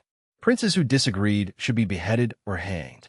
To have heaven on earth, we must first have total war. That premise stretched from Simon Bar Kokhba to Trotsky and the neoconservatives. Heaven on earth became a function of pure will, disconnected from reason. Chapter 9. the Anabaptist Rebellion. Hermann Kersenbroich, who witnessed the Anabaptist Rebellion in Munster, felt the events were foretold by celestial warnings.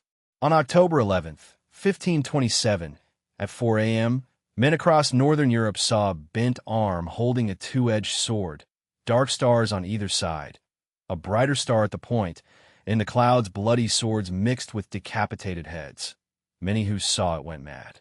That madness was Germany in the 1520s. The Peasants' War reached its bloody conclusion in 1525. 2 years after the vision, the English Swedes swept the Germanies, presaging a horrible catastrophe. In 1529, Charles V became concerned about a heresy that denied baptism to infants and so, in an age of high infant mortality, denied many children the beatific vision. He ordered the Wiedertäufer exterminated. The princes, recognizing revolutionary consequences, obliged. Henry VIII burned a dozen in England. Luther detested them. They had abandoned Christian doctrine, arrogated the sword that belonged to magistrates, and used enthusiasm to spread sedition as the whoring, thieving spawn of Munster had. Even Zwingli denounced them. By 1530, the main focus was the Low Countries, especially Westphalia and Munster, the name inextricably linked in the popular mind with Munster. Facing rebellion from the south, Prince Bishop Friedrich von Wied granted unprecedented independence. After 1525, a council of 24 ruled. In 1532, the guilds, resentful of monasteries competing at looms without taxes, placed candidates on council and forced Lutheran preachers into the churches.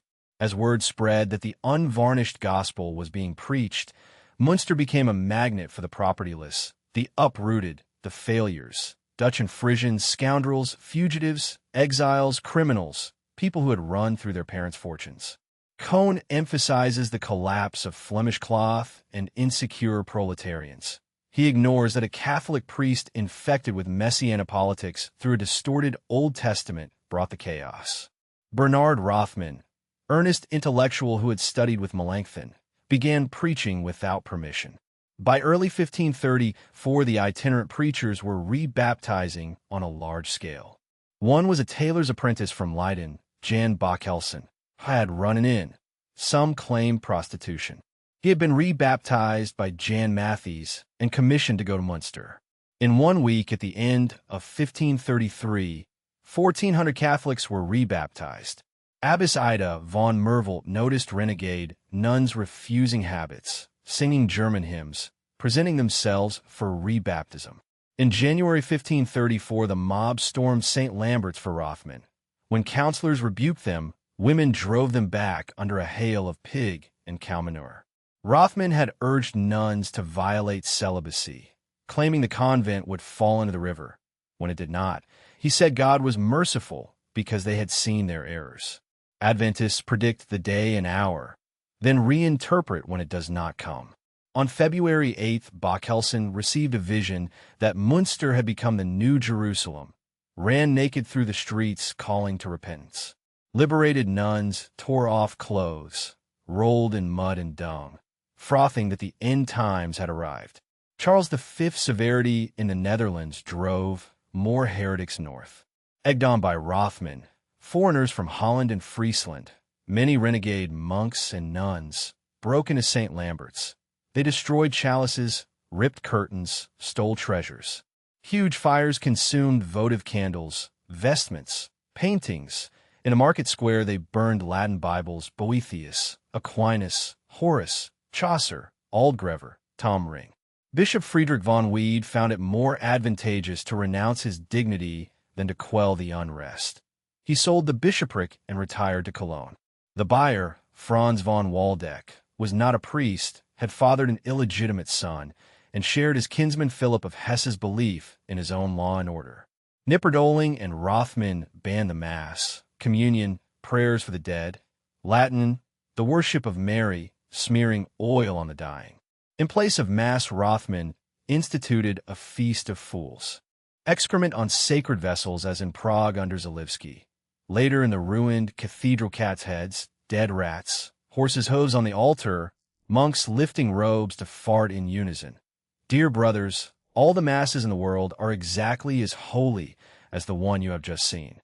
Kersenbroich, poisonous beliefs festering, disparaging infant baptism and private property. The Lutheran Council considered them their own, but both had secretly converted. Knipperdolling had been rebaptized by Jan Matthys, the semi-literate baker from Leiden, himself rebaptized by Melchior Hoffman, Lutheran, then Zwinglian, then Anabaptist Apostle of the North. In 1533, Hoffman predicted the end in Strasbourg and spent his last 10 years in a tower cage. Followers changed the site of the second coming to Munster. Matthys received a revelation that Hoffman was wrong about pacifism. Take up the sword with Jehovah's warrior kings as model. Rothman's Flugschriften from Knipperdolling's basement portrayed Munster as the promised land, private property abolished, food and clothing for all. Flee Babylon. Jeremiah 51. If wife and family unpersuaded, leave them to perish. On February 10th, 7 men and 7 women ran naked through Amsterdam. Having put the old Adam aside, they were executed, then another group bearing swords. 15,000 pilgrims converging on Hasselt were dispersed. 100 leaders executed. Matthys arrived in February with Devara, ex-Carmelite, 20 years his junior. On February 9th to 10th, the mob forced the council. Rebaptism replaced the civic oath. A new council, Knipperdolling mayor. For days later, Matthys fell face first in a muddy slush before the cathedral, rose with a vision: drive away the sons of Esau. Unbelievers assembled in the marketplace without proper clothing. Kersenbroich, among those expelled, described women carrying naked nursing babies begging in vain for rags. Possessions plundered to maintain newly arrived revolutionaries. Offered rebaptism or expulsion, one old woman told Matthys, "You may baptize me in the name of the devil, for I have already been baptized in the name of God." The elect then burst into the cathedral, destroyed manuscripts including the Bible, smeared paintings of the Virgin with excrement, disinterred clergy, melted organ pipes into shell casings, used picture frames as toilet seats, destroyed the town clock. Revolutionary Year 1. Iconoclasm hastened the millennium. Street theater hanged the bishop in effigy. Tilbeck pocketed the bishop's peace offer and delivered a dismissive rebuke, forcing the issue to arms. On Good Friday, Matthys learned the Dutch rescue had been captured, swooned, then announced God had ordered him to defeat the bishop's army single-handedly as David Goliath. Easter at high noon. In full armor, he rode through the Ludger Gate toward Miller's Hill and was met by 500 black knights who cut the prophet to pieces. Bokhelsen took the kingship over the corpse of Elijah. Matthys, Bokhelsen, and the sword. Together, Matthys and Bokhelsen would take up the sword and prepare the millennium by turning Munster into the New Jerusalem. Catholics and Lutherans who would not rebaptize were expelled in midwinter. Property was communalized. Matthys, claiming to be Enoch, led a sortie and was cut to pieces at Easter 1534. Bokhelsen took the kingship. Hilfiken, the new Judith, slipped out to kill the bishop as Holofernes. Another defector betrayed her. Under torture, she admitted the plot and was beheaded, suffering Holofernes' fate, not Judith's. Thereafter, the bishop's troops refused to take prisoners. Contemporaries said Bokhelsen introduced polygyny because he lusted after Matthys' beautiful widow. Women outnumbered men 3-1. The simplest explanation: men came to gratify passions for women and gold, and Rothman had to justify the passions. In mid-July 1534, he preached Genesis 1 verse 22, "Be fruitful and multiply." Polygyny became mandatory. All females 12 or older had to be married. Bokhelsen took 16 wives, citing Abraham and David. All former marriages were declared invalid. Arthur admits the only way to salvage the movement was to institutionalize perversity, adultery, bigamy, fornication as law. Menno Simons, not in Munster, held one husband and one wife as the Lord's mouth ordained. Cohn is forced to a non-economic explanation. The patriarchs had given a good example. 200 of the bishop's mercenaries defected, bombarded by leaflets of communism and free love. Henry Molenheek, devoted to his wife, captured Bokhelsen, Knipperdolling, and Rothman on July 30th and locked them in the City Hall cellar. Tilbeck's counter-coup of 600 released them. 49 were executed, women more vicious than men, cursing and stripping them on the way to the scaffold. No pen can describe the rage. Bokhelson then took Mathies's widow. Former nuns gave themselves over to license. Monks and nuns who had lived like angels descended to foul and furious beasts. On August 28th, rain refilled drained moats. Bokhelson on a white horse slipped and scathed through the barrage and had himself declared king. De Censure, goldsmith of Werendorf, had a vision that Bokhelson was reincarnation of David. The golden globe on a chain pierced by two swords reunited temporal and spiritual power. He will cast the mighty down and raise the lowly. He will seize the crown of Saul. The trumpet of the Lord would sound thrice. Instead of scattering demoralized troops, he designed robes and jewelry. Revenge and the cages. Rothman composed Revenge, turned plowshares into swords, so they and King Jan, wearing the armor of David, could avenge themselves on all Babylonian power. On Christmas Eve 1534, Jan van Gielen left with 1,000 copies in gold. Heinrich Grace slipped out and reported the plot. 1,000 Anabaptists assembled and groaning and under a prophet calling himself the Christ were defeated. 3 ships were sunk on the IJssel. Fuel was gone. Horses reserved for the court. Flour disappeared. Easter deliverance failed. Grays nailed an open letter to the gate. I know everything. You can still save your lives. By April, every pet, rodent, and vermin had been eaten. The famished ate grass, moss, old shoes, whitewashed corpses. If buried by day, they were dug up at night. Women and children allowed to leave starved 5 weeks in no man's land, begging mercenaries to kill them, crawling and eating grass, the ground littered with corpses. Kersenbroich, starving women made stews of bones and arteries. On the evening of June 22nd, 1535, hail the size of bird eggs. Gresbeck dragged a 20-foot bridge across the moat. Soldiers slit throats of the first guards and made for the cathedral arsenal. The Anabaptists launched a counterattack. Stedding's 400 were driven into a blind alley, arrows and bricks from women. King Jan demanded surrender, then negotiated until sunrise revealed a flag at the Jodfeld Gate and von Daun poured in. 16 war wagons built as Ziska tanks, iron-plate armor, cannon, and stacked musket barrels were never used because the horses had been eaten. Krechting and 200 to 5 behind them until promised safe conduct. Then most who returned for wives were cut down. Mercenaries received 16 guilders. The murder was too terrible to describe. Tilbeck was found in an outhouse and dumped in the cloaca. Riemenschneider was found on the roof with a former nun and 2 other wives. King Jan was captured running toward the Egidii Gate. Rothman in a white robe, side pierced, disappeared. Knipperdoling hid on a roof with wives until thirst betrayed him. Most women recanted. Devara did not and was beheaded. On June 29th, von Waldeck entered through the Egidii Gate in a coach drawn by 6 white horses. Stedding presented the globe, pierced by 2 swords, now back in the grasp of lords spiritual and temporal. The city fell in June 1535.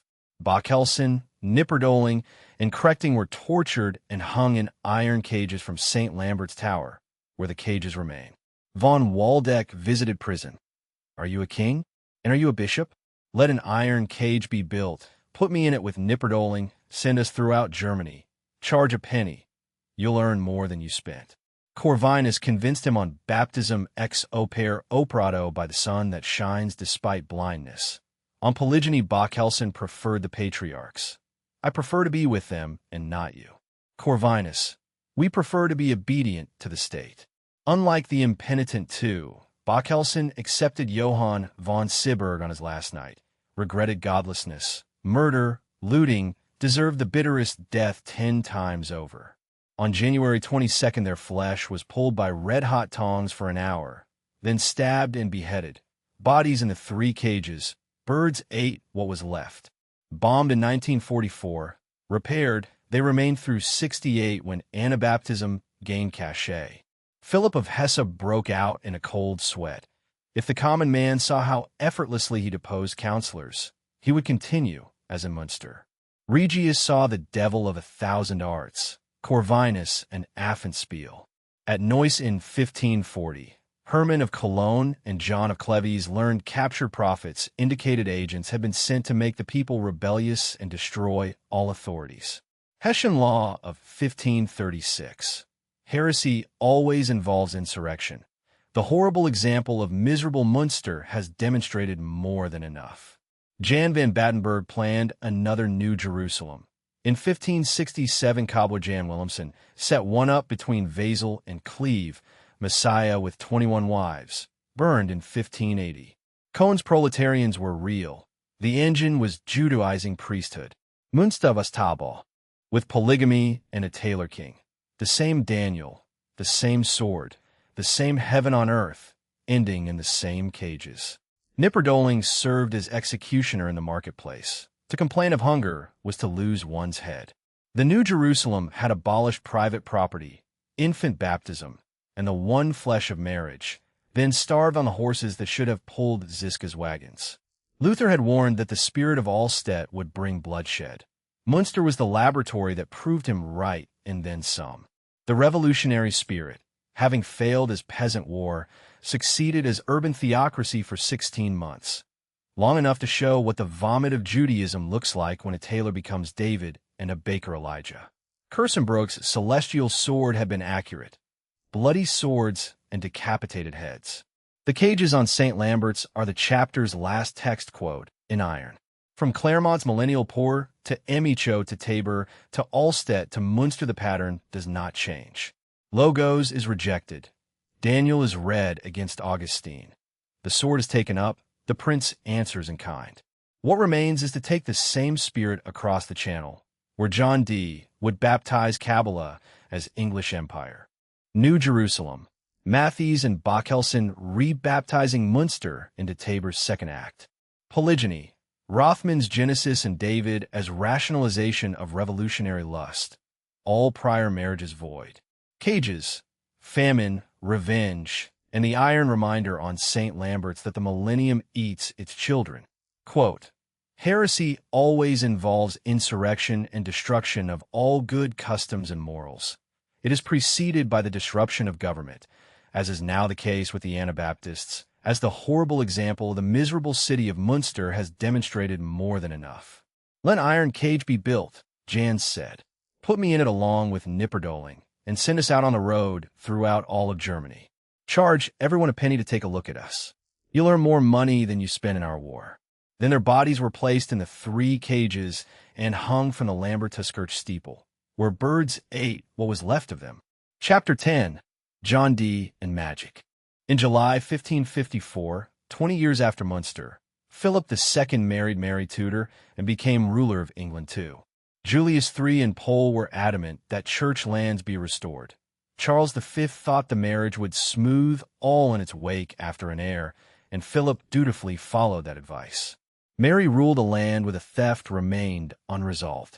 The thieves held a significant portion of England's wealth and were determined to prevent Catholic restoration. The revolutionaries were no ragtag of bakers and tailors.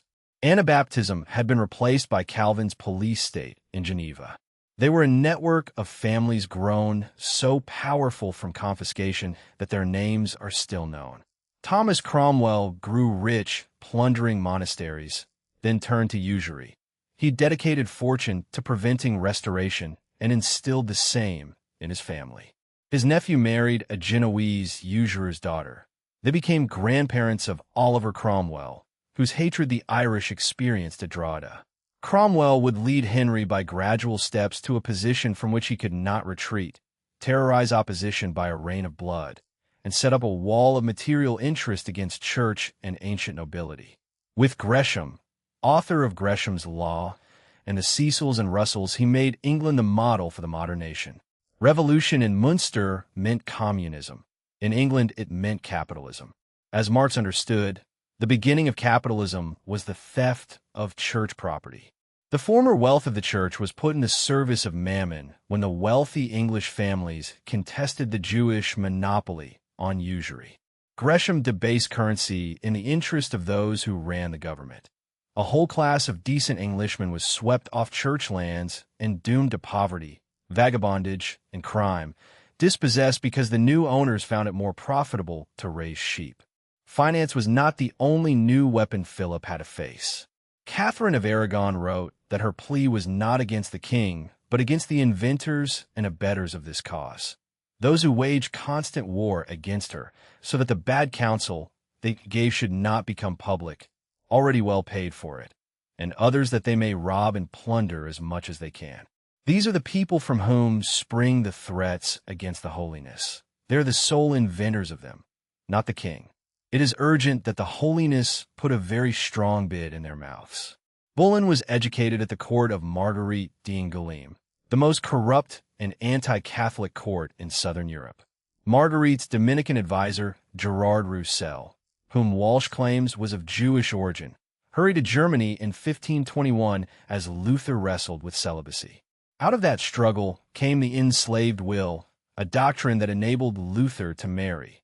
Cranmer had his Lutheran wife smuggled into England in a crate. Many thought the Church's financial prescriptions equally onerous.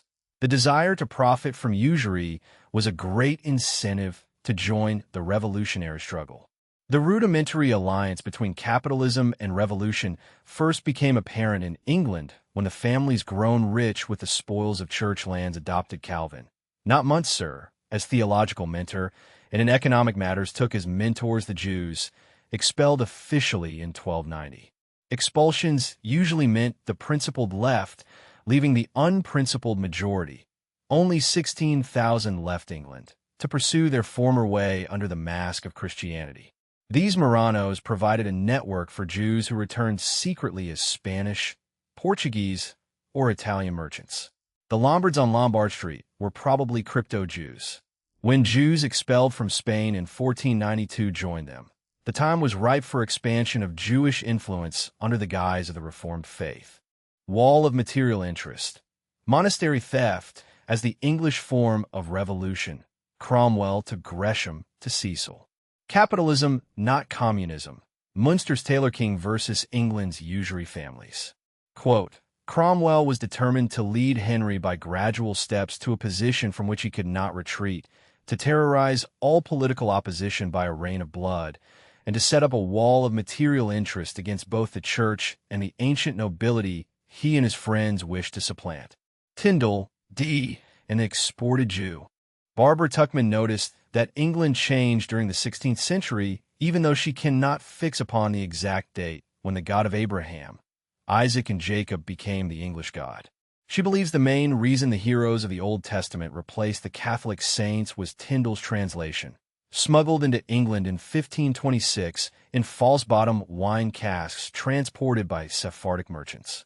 With the translation of the Bible into English and its adoption as the highest authority for an autonomous English church, the history, traditions, and moral law of the Hebrew nation became part of the English culture, the most powerful single influence for 3 centuries.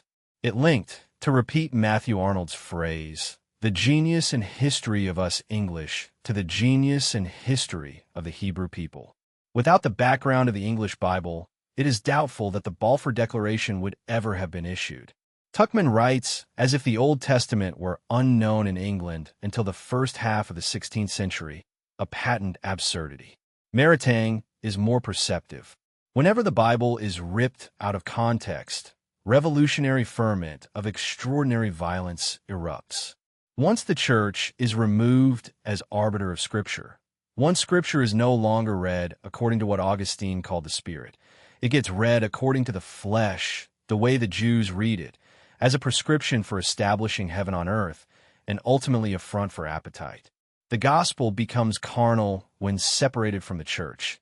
It becomes a justification for violations of chastity or of the prohibition against usury. It becomes, as Nietzsche claimed, a front for the will to power.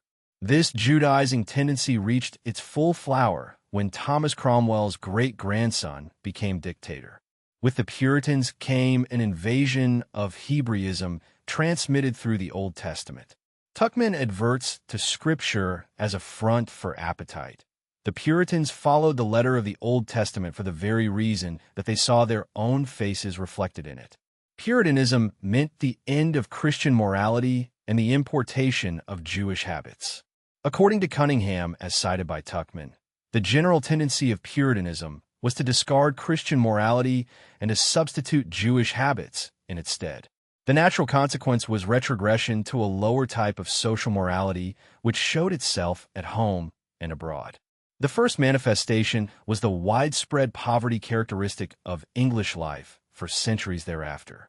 By mid-16th century, Tuckman concludes, it was possible to talk about a revolution, an international political movement bent on overthrowing the medieval view of the world and replacing it with something new.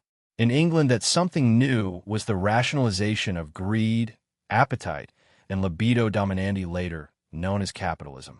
Whenever that age referred to its new system of economic exploitation, it used the vocabulary of a bygone era, mammon and usury, and the rise to power of revolutionaries well off from the theft of church property and bent on imitating the Jews in theology and economics.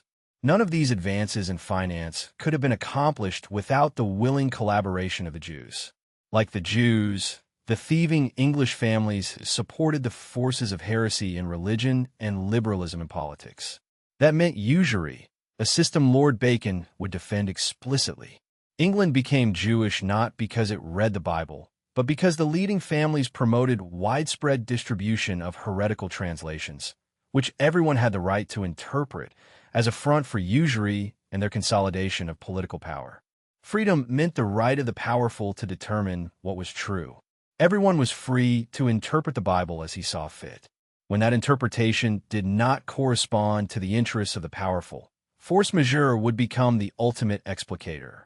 When the ecclesial bond uniting England and Rome was severed, the bond uniting Englishmen was fatally weakened too, because once England stopped being Catholic, it became an ideological nation favoring aliens who supported the new regime over the natives who opposed it and over those who simply did not understand.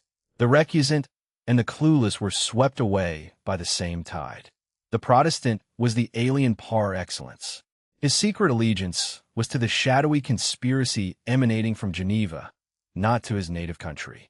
Not surprisingly, many of these aliens were Jews, either crypto-Jews like Marco Perez using the facade of Calvinism in Antwerp, or descendants of Jews expelled from Spain. Carnal gospel. Scripture read according to the flesh once the church is no longer arbiter. Ideological nation. Aliens who support the regime preferred to natives who do not. Quote, whenever the Bible is ripped out of context, revolutionary ferment of extraordinary violence erupts. Once the church is removed as the arbiter of Scripture, once Scripture was no longer read according to what Augustine called the Spirit, it gets read, as Augustine warned, according to the flesh, the way the Jews read it, as a prescription for establishing heaven on earth, and ultimately a front for appetite. Tuckman writes as if the Old Testament were unknown in England until the first half of the 16th century, a patent absurdity. With the Puritans came an invasion of Hebraism transmitted through the Old Testament. Puritanism meant the end of Christian morality and the importation of Jewish habits. If on restoration of church property, Mary found no support from her husband, who, swayed by his father, had left the country immediately after the marriage, she found even less among her dubious advisers. Prominent among them was Chief Commissioner John Russell, progenitor of a family wealthy from looting the churches that would equal the Cecils in influence. John Russell came from wine merchants who traced their ancestry to the Roussels of Gascony, who traced their lineage to wine-trading Jews from Spain or Portugal. With a husband in absentia and advisors like Russell, the issue of church property soon became moot. During Edward's reign, 1547 to 1553, the loot went on at an appalling rate. When he died and Mary came to the throne, it was nearly completed. A mass of new families had arisen, wealthy out of all proportion to anything the older England had known, and bound by a common interest to the older families which had joined in the grab. The Howards, the Cavendishes, the Cecils, the Russells, and 50 other new families whose fortunes were based upon the ruins of religion. The monastic lands stolen constituted 1/5 of the wealth of the country. This transference had tipped the scale entirely in their favor as against the peasantry, who sank into a poverty from which they never recovered, only to emerge as an equally impoverished proletariat in the Industrial Revolution. By 1660, the king was a salaried puppet in the hands of the magnates, while more than half the population had been dispossessed of capital and land. The loot remained in the hands of the looters, who would use it to prevent re-establishment of the church and economic policies inimical to usury. Thwarted on the economic front, Mary tried to deal with the Protestant revolutionaries solely on theological grounds, an attempt doomed to fail. Unsurprisingly, Mary, scion of the line that brought the Inquisition to Spain, brought the Inquisition to England to address the secret cabal that enabled Henry to cast off her mother for the Lutheran sex agent in Bullen. Philip, who left shortly after the wedding and returned only briefly in 1557, concurred even though he was seldom there to implement it. Mary began to burn heretics in 1555 in a campaign the magnates condoned to foster popular hatred. Times had changed. It was no longer 1480, and England was not Spain. The enemies of the church had grown much more sophisticated in psychological warfare. Mary's enemies paid for ballads ridiculing her phantom pregnancy while she tried to get a handle on her evanescent foes. In 5 years, 300 Englishmen died at the hands of her Inquisition. John Fox, in exile in Switzerland, termed them martyrs. Cabot. They were generally a set of most wicked wretches who sought to destroy the Queen and her government, and under pretense of conscience and superior piety, to obtain the means of again preying upon the people. Bishop Edmund Bonner of London was one of Mary's lieutenants. Fox devoted a couplet. This cannibal in 3 years' space 300 martyrs slew. On May 28, 1555, a warrant issued for a secret Protestant cell with direct links to Elizabeth. One named was a young scholar on Bonner's staff, John Dee. John Dee was born July 13, 1527, the same year Kersenbrook saw fiery signs. There is no information on place of birth, baptism, or family. Aubrey, in those dark times astrologer, mathematician, and conjurer were accounted the same things. Francis Yates called him the characteristic philosopher of his age. More than Tyndall, Dee is responsible for turning England into the Judaizing nation par excellence. He created the philosophy that allowed the new rulers to integrate lust for gain, Judaizing imperialism, and magic into a more or less coherent whole. Informants claimed that in casting the horoscope of Mary's wedding, he had endeavored by enchantments to destroy Queen Mary. He set the date of Elizabeth's coronation from the stars. At Cambridge in 1546, he staged Aristophanes' piece with a mechanical scarab leaping to Zeus. No one could explain how. He left for Louvain, a center of what he called the inner traffic of the mind. The Low Countries were the delta of the continent's largest river, and analogously all currents of thought ended up there. Anabaptists after Thuringia and Westphalia, Renaissance science from Italy, navigational discoveries from Portugal, and Kabbalah in a millennialist redaction that tried to make sense of the expulsion from Spain. Dee imbibed deeply. His religious views are unclear. Since he later was employed by Bonner, he probably was a Catholic, but he seemed equally at home under Edward. In 1568, William Allen warned students at Douai to keep their distance from Ioannes Deus, Sacerdos Uxoritus, Magus Curiosisque Artibus Deditus. A member of the Walsingham intelligence community claimed Dee was ordained while in Bonner's service. If so, his ordination did not recommend him to Allen, who suspected him of trafficking in spirits and double-dealing. Dee's biographer claims throughout his life, Dee refused to commit himself to a particular religion. The same cannot be said of his politics. He was at home under Protestant and Catholic regimes because he believed in neither. He believed in an alternative to both, what Yates called the occult philosophy in the Elizabethan age. The clearest expression came later in the Monas Hieroglyphica. The monad was a symbol for the key to understanding the universe, intimately related to the language God spoke when he loosed the divine force that caused the universe to come into existence. Magic, as Dee understood it, involved the human ability to tap this force. the better our understanding of the way it drives the universe, the more powerful the magic becomes. In other words, magic is technology. Neither Protestant nor Catholic, Dee believed in magic, and he was willing to work with whichever regime was willing to pay. Since the Catholics considered him a magus who trafficked in unclean spirits, that meant he would work for the new Protestant establishment, avid to put his discoveries to political use. Magic determined his politics, which determined his religion. In 1552, Dee returned to find England changed. Everywhere statues were destroyed in the churches. The great crucifix on the altar of St. Paul's was a few days ago cast down by force of instruments, several men being wounded and one killed. There is not a single crucifix now remaining in the other churches. Seeking explanation, Dee sought out John Cheek, who introduced him to his son-in-law William Cecil, who in collaboration with Elizabeth, who knighted him Lord Burleigh, would become an architect of the anti-Catholic revolution. Burleigh presented Dee to Edward's court in 1552.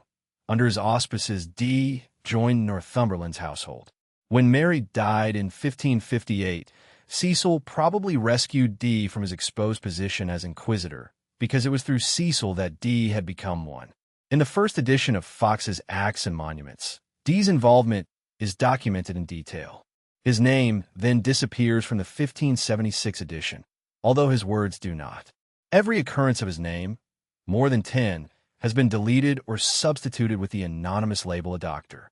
Fox learned Dee was up to something wild, ostensibly in Bonner's service, which made clear Dee was no Catholic colluder.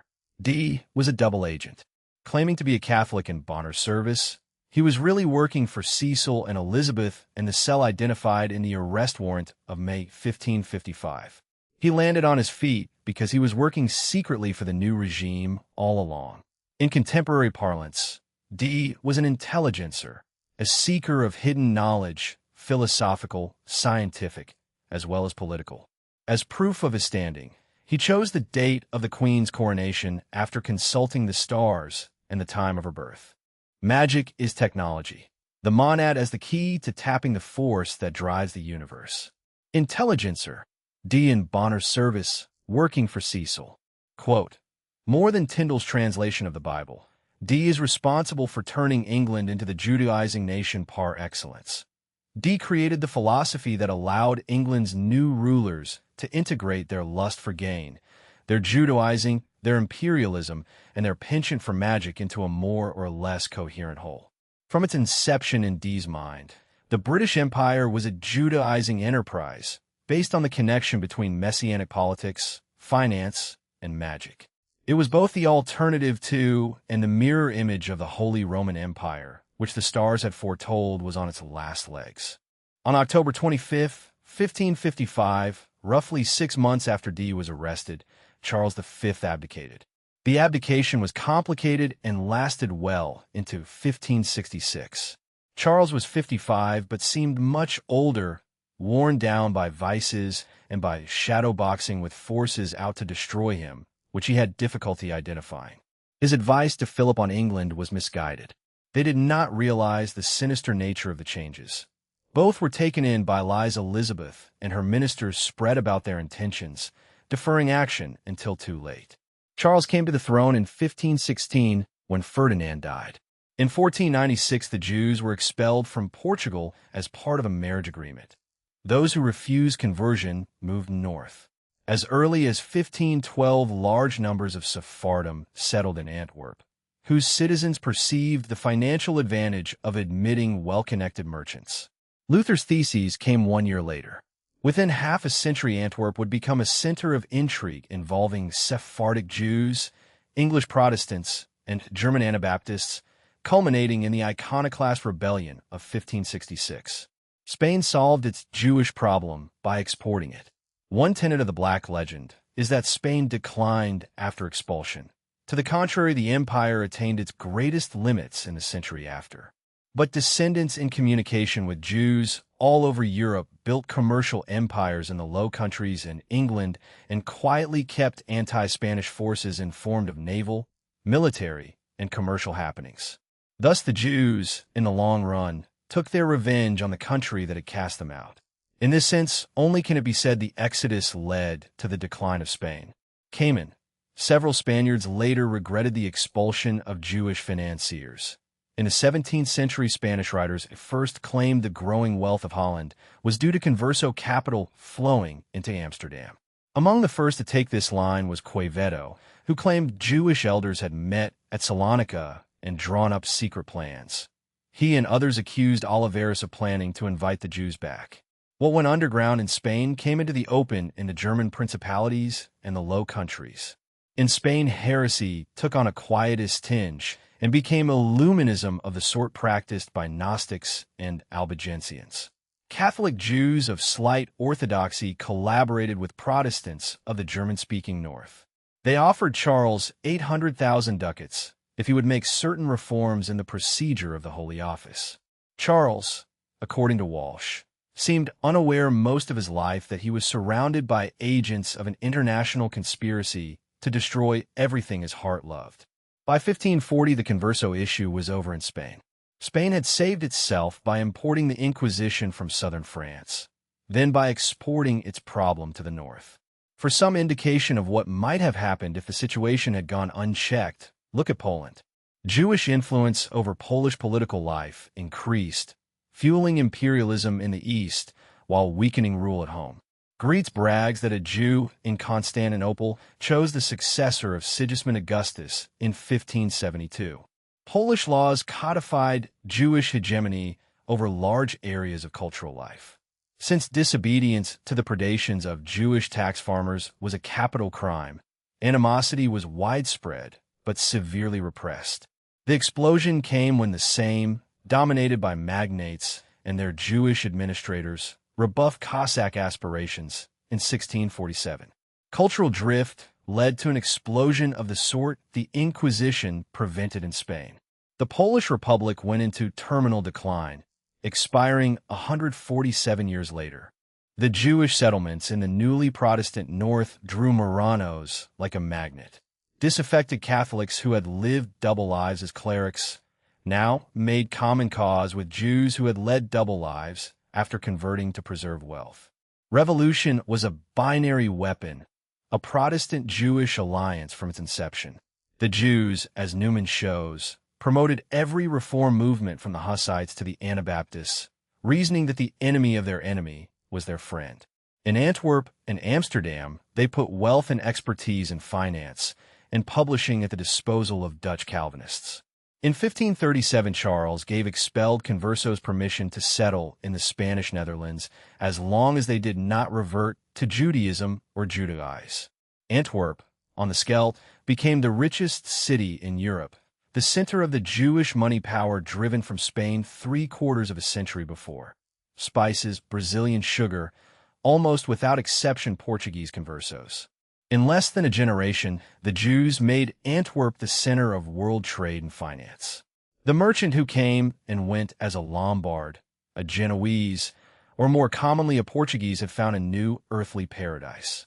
The mercantile network, Lyons, Ferrara, Venice, Ancona, Salonika, Constantinople, Cairo, doubled as a spy ring. Spice profits went into printing Protestant Bibles, then into smuggling them into England. In 1540, Charles received news that the Marranos in Antwerp were engaged in a propaganda war. 2 years later, the Austrian Habsburgs banished all Jews from Bohemia after they were discovered passing military intelligence to the Turks. In 1545, Charles learned of secret arms shipments to Turkey. For years later, he expelled the Marranos from Antwerp.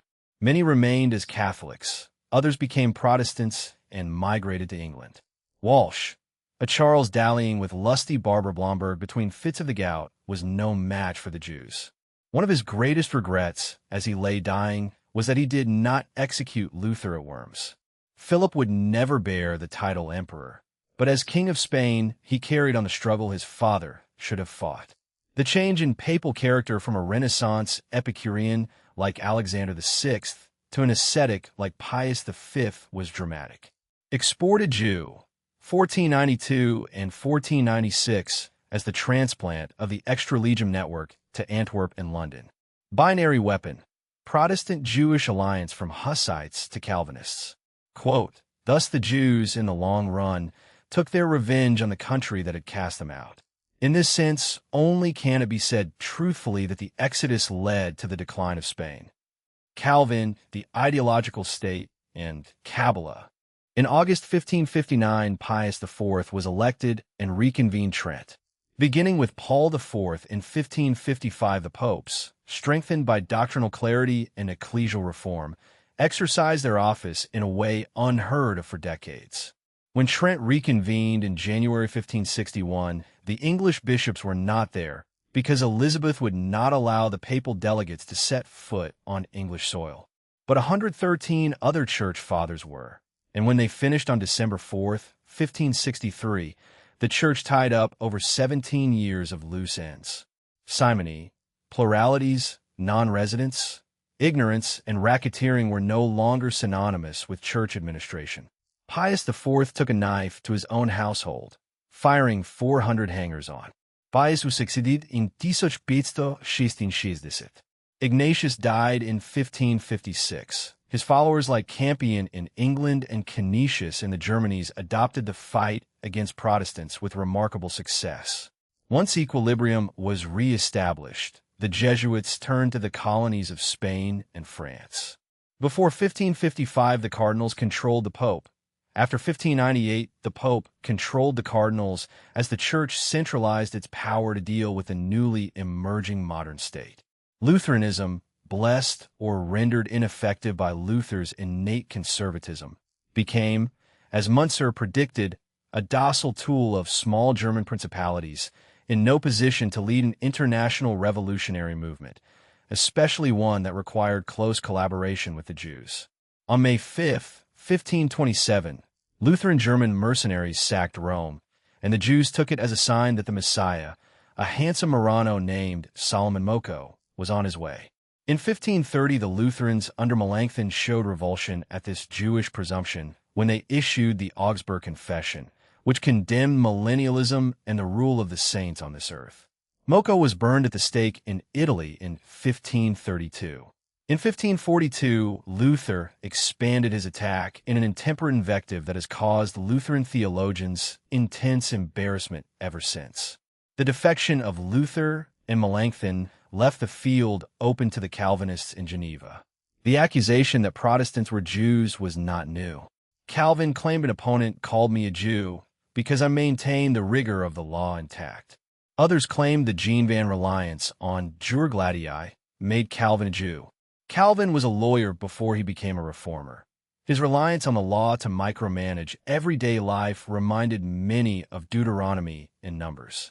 His notion that idolatry should be uprooted by military force was consistent with the Anabaptist reading of the Old Testament, a more refined, more legalistic appropriation than Munster and Tabor.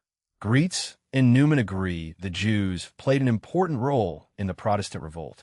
Walsh quotes Cabrera, a Spanish Marano. Most of the heresiarchs and heretics of this present century have been of those people.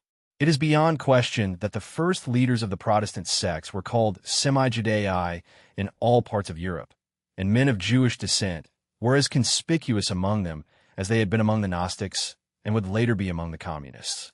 Luther, Zwingli, and Calvin were all students of Nicholas of Lyra, a Franciscan of Jewish descent who got his ideas from Rashi. Reuchlin was another conduit. When Pfefferkorn accused Reuchlin of being in the pay of the Jews, the essential truth of the charge caused a violent denial in the Augen Spiegel. Reuchlin's battle with the Cologne Dominicans was the diversion that allowed Luther to issue his 95 Theses with impunity. In each instance, Protestantism exhibited not an advance over Catholic thought, but one long retrogression toward the moribund Judaism of the Pharisees of the time of Christ.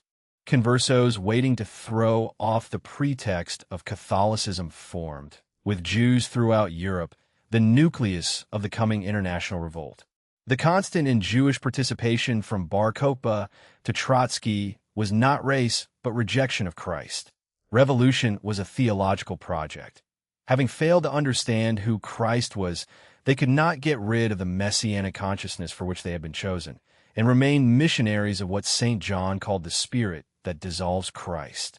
Lucian Wolff claims large numbers of English Protestants, and doubtless the most active in propaganda, were Jews who had become Calvinists in Antwerp and given up their mask of Catholicism for a not less hollow pretense of Calvinism. Both were enemies of Rome, Spain, and the Inquisition. There is no indication that Calvin or Beza were of Jewish descent, but many of their preachers were.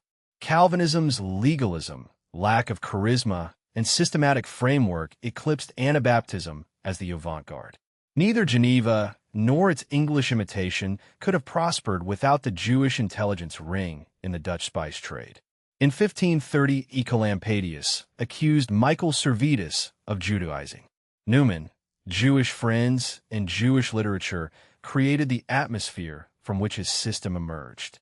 Judaizing was intellect and will, not blood. Servetus derived Hebrew and medical lore from Marranos. After finding the Jews right on medicine, he concluded they were right on the Trinity. In 1531, the Trinitatis Erroribus, published in Anabaptist Strasbourg, used Rabbi David Kimchi to attack the Trinity, a move that let Catholics cite anti-Trinitarianism as the logical conclusion of the Reformation's Judaizing. In 1553, Calvin engineered his arrest at Vienne. Escaping, Servetus went to Geneva and was burned. Calvin's resort to inquisitorial tactics caused consternation. The alternative was to acquiesce that the Reformed faith was Judaizing. Servetus was to Calvin what Muntzer was to Luther, the disciple who carried the master's premise to its conclusion. No revolution can succeed without a boundary on its flank, and the only way to create it is by brute force, since revolution has no internal order. So Ziska exterminated the Adamites.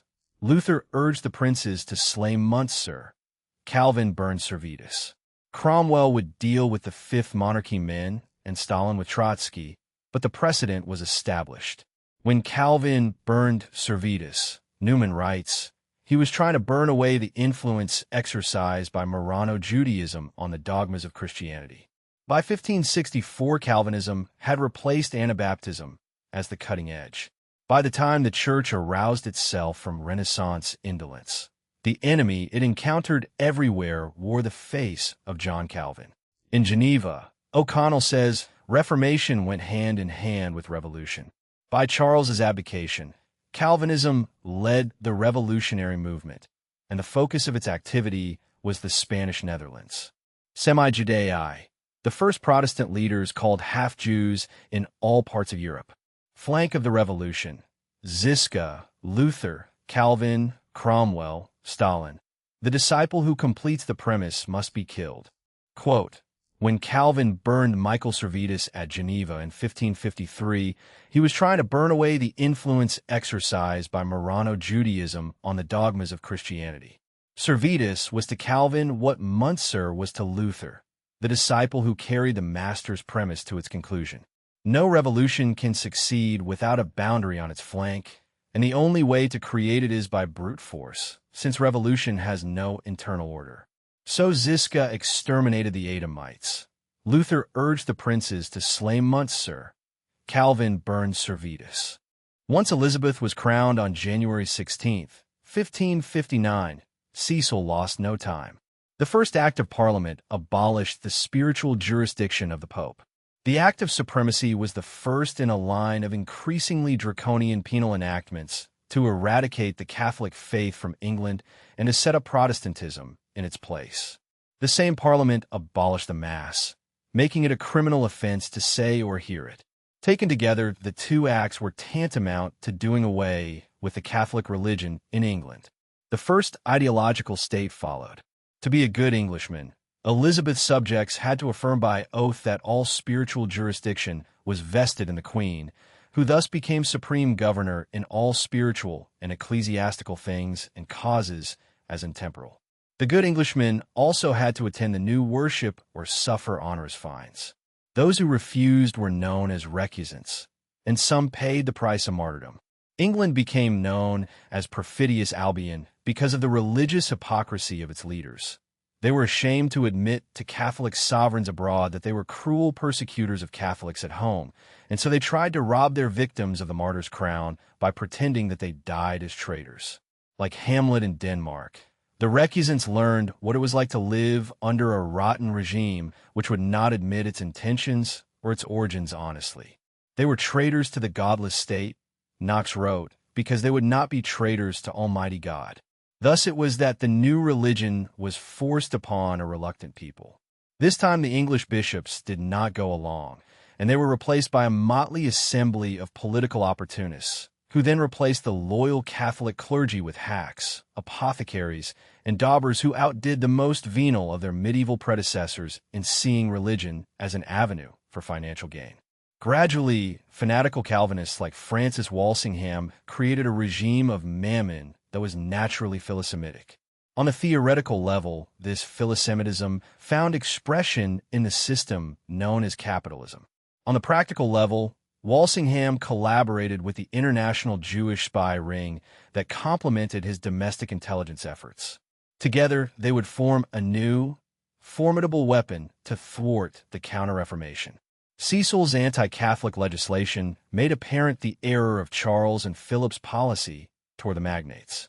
Elizabeth was a tool of Cecil, who, along with the other magnates, was determined to hold on to the loot. If Mary had immediately returned the monastery lands, and if she had an heir, things might have turned out differently. By his opportunism, Philip had allowed the emergence of a regime which would become the rallying point of the new Protestant world and plague him to the day of his death. Cautiously at first, the Protestant exiles returned. Walsingham returned from Switzerland and became Cecil's spymaster. In 1559, John Knox returned to Scotland and, collaborating with Cecil, turned Scotland into an English fief by buying off the nobility with stolen church lands. Once the lairds were assured they could appropriate the revenues accruing from monasteries and bishoprics, they turned a movement into a revolution by solemnly proclaiming themselves lords of the congregation. Attending Mass became a capital crime, and Mary Queen of Scots became a prisoner in her own country. In 1559, it looked as if all Europe might follow Germany. Scandinavia and Switzerland had thrown off the Catholic yoke. England had done the same. Emboldened, Cecil became less fearful of antagonizing Philip. When the King of Spain complained about English pirates preying on his Flemish subjects, Cecil refused to make restitution. So Cecil inaugurated England's new foreign policy by proposing Elizabeth as the head of the anti-Catholic crusade. O'Connell, many of her closest advisors would have had her mount a Protestant crusade, but the Queen took a decided worldly view. The advantage to be pressed was English, not Protestant. With the Act of Supremacy, however, there was no difference. To be a good Englishman, one had to be a Protestant. Anyone else was a second-class citizen, and, if Catholic, a traitor fit to be hanged. Foreign policy would serve the Protestant cause, bound up with an English nationalism unknown in the Middle Ages. Together, they would form the nucleus of British imperialism for centuries. Shortly after coming to the throne, Elizabeth sent emissaries to Denmark, Sweden, the German princes, and Switzerland, proposing a league not only for the defense of their religion, but for its propagation, and to cause trouble and detriment to the crown of France. According to the Cardinal of Lorraine, the plot originated in Geneva. On July 13th, the day of Henry II's death, Throckmorton wrote Cecil claiming the moment had come to move against France and take back Calais, even though France and Spain were at peace. Cecil felt the new order in England was a model for Europe. The time was right to press the advantage of the invisible kingdom of opposition, a link of mysterious cooperation between enemies of the Catholic Church, who raised such formidable obstacles all over the world to King Philip II. Recusant books printed in Flanders were smuggled to England. In 1561, Stapleton was joined by William Allen, who would become cardinal and leader of the exiles. Because Cecil and Elizabeth had avoided the excesses of their continental allies, the Anglican and Catholic services were confusingly similar. Many English Catholics used the similarities to rationalize what Allen felt were unconscionable compromises. Many priests, Knox tells us, said Mass secretly and celebrated the heretical offices and supper in public, thus becoming partakers often on the same day of the chalice of the Lord and the chalice of devils. and this arose from the false persuasion that it was enough to hold the faith interiorly while obeying the sovereign in externals. Allen would have nothing to do with compromises. As a result of his single-mindedness, it was brought about in a very short time that a vast number of our countrymen not only came to hold right views about religion, but abstained altogether from the communion, churches, sermons, books, and all spiritual communication with heretics. Walsh traces the odor of Freemasonry around Elizabeth's court to Sir Thomas Sackville, Grand Master at York, author of Gorboduc. Suspicious of secret societies, she sent an armed force. Sackville placed Masons in the troop. Either she was taken in or they admitted her. When the Grand Lodge divided in 1567, Francis Russell, 2nd Earl of Bedford, headed the north and Gresham the south. The magnates began as Protestants and ended as Masons when the revolutionary spirit leapt at the Restoration. The Talmud, with its scurrilous blasphemies, was the chief means to keep the Jewish people in ignorance of Christianity. The moment Christianity lost the will to contest it, Judaizing was a natural consequence. Kabbalah became the Jewish version of the Albigensian importation of Gnostic thought. Talmud and Kabbalah, the link between the heresies the First Inquisition defeated and Freemasonry after the 30 Years' War. The adept travels east toward Jerusalem to rebuild the temple. Ideological state. To be a good Englishman is to swear the Queen's spiritual jurisdiction. Chalice of the Lord and of devils. Allen's refusal of interior faith with exterior conformity. Quote, "To be a good Englishman, Elizabeth's subjects had to affirm by oath that all spiritual jurisdiction was vested in the Queen, who thus became supreme governor in all spiritual and ecclesiastical things and causes, as in temporal." Objectively, the times were not propitious to test Spain and the Pope. In October 1571, Don Juan crushed the Turkish fleet at Lepanto. Pius V sat praying the rosary while the outcome hung. The victory showed how self-confident the Tridentine Church had become. In the same year, Dee set off to Lorraine for laboratory equipment, returning with a great cart of flasks and retorts. He could not have gotten a passport without government approval. Illness from inhaling toxic metals indicated alchemy, as did pursuit of Paracelsus. In desperate straits, he wrote Cecil in October 1574 with a plan for discovering buried treasure, metals related to planets. England would not accept calendar reform for 170 years because of ideology. Dee claimed the Pope had used the wrong starting date. Loss of authority became a search for the Prisci Theologiae, related to the idea that Hebrew or Soiga was the language spoken by God. Antiquity became an authority, promoting Hermes Trismegistus, praised by Copernicus as older. The Hermetic philosophy attempted to trump religious controversies by outflanking them historically. Dee was a major proponent. Trithemius's Steganographia brought together two of Dee's interests, angels and encryption. Volumes 1 and 2 gave long lists of angel names.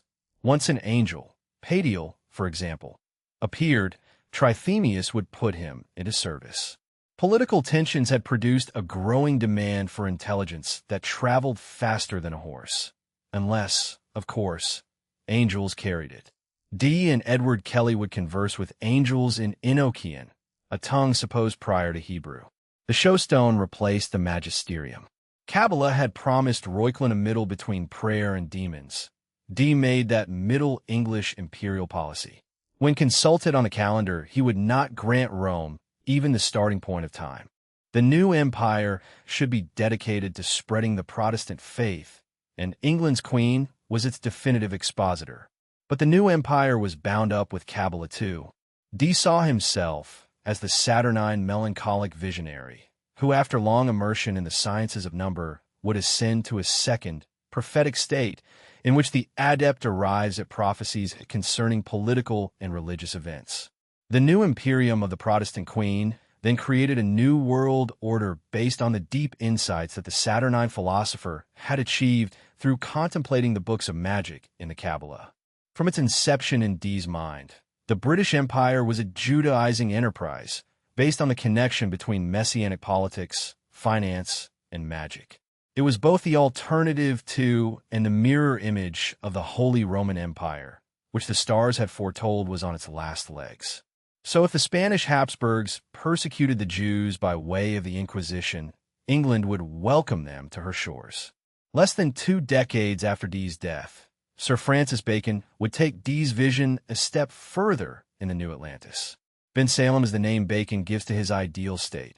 Yeats makes clear that Bacon was describing a Christian Kabbalist, i.e., Judaizing community. The inhabitants of Bensalem had the sign of the cross and the name of Jesus, but their culture is not Christian in any orthodox sense. Bensalem is a Christian Kabbalist utopia dominated by occult philosophy, magic, and trafficking in spirits, which make it more powerful than societies dependent on traditional scholastic philosophies and orthodox theology. What Bacon does not mention is that all these characteristics are directly traceable to Dee. The cross, for instance, is a red cross, which Bacon derived from Spenser's reading of Dee in the first book of The Faerie Queene. The red cross would become a symbol for Rosicrucianism, which is the crucial link between Dee's occult philosophy and Freemasonry. The Jews of Bensalem are merchants. Even in Utopia, some things never change. They are allowed to circumcise themselves and to practice their own religion. Bensalem, in this regard, has a lot in common with Holland. Because they are allowed the free practice of their religion, the Jews of Bensalem, by now recognizable as a combination of the Protestant nations of Holland, England, and North America, no longer have a secret inbred rancor against Christ and the people amongst whom they live. Instead, they give unto our Savior many high attributes and love the nation of Bensalem extremely. They even believe Moses by a secret Kabbalah ordained the laws of Bensalem, which they now use, and that when the Messiah should come and sit on his throne at Jerusalem, the king of Bensalem should sit at his feet. The Jews would eventually make their own contribution to the literature of England as the chosen nation, but by then the tradition had already been firmly established by Dee and his literary children, Spenser, Bacon, and Milton. Shakespeare would join that tradition too, especially in The Tempest, his tribute to an old and all but forgotten Dee. England was going to become the magic island through Dee's explication of Kabbalah, and then they were going to export that vision to the rest of the world by exploration, colonization, and conquest. During his audience with the Queen, Dee elaborated on her claims to Greenland, Estotaland, Baffin Island, and Friesland. In May 1578, Frobisher was instructed to create an English settlement on Estotaland as the second step in establishing claims to North America.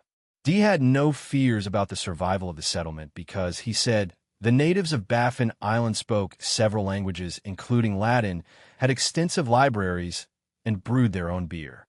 These fantastic claims would be echoed in the next century when Rabbi Manasseh ben Israel would claim equally implausibly that the lost tribes of Israel had been discovered living in Ecuador.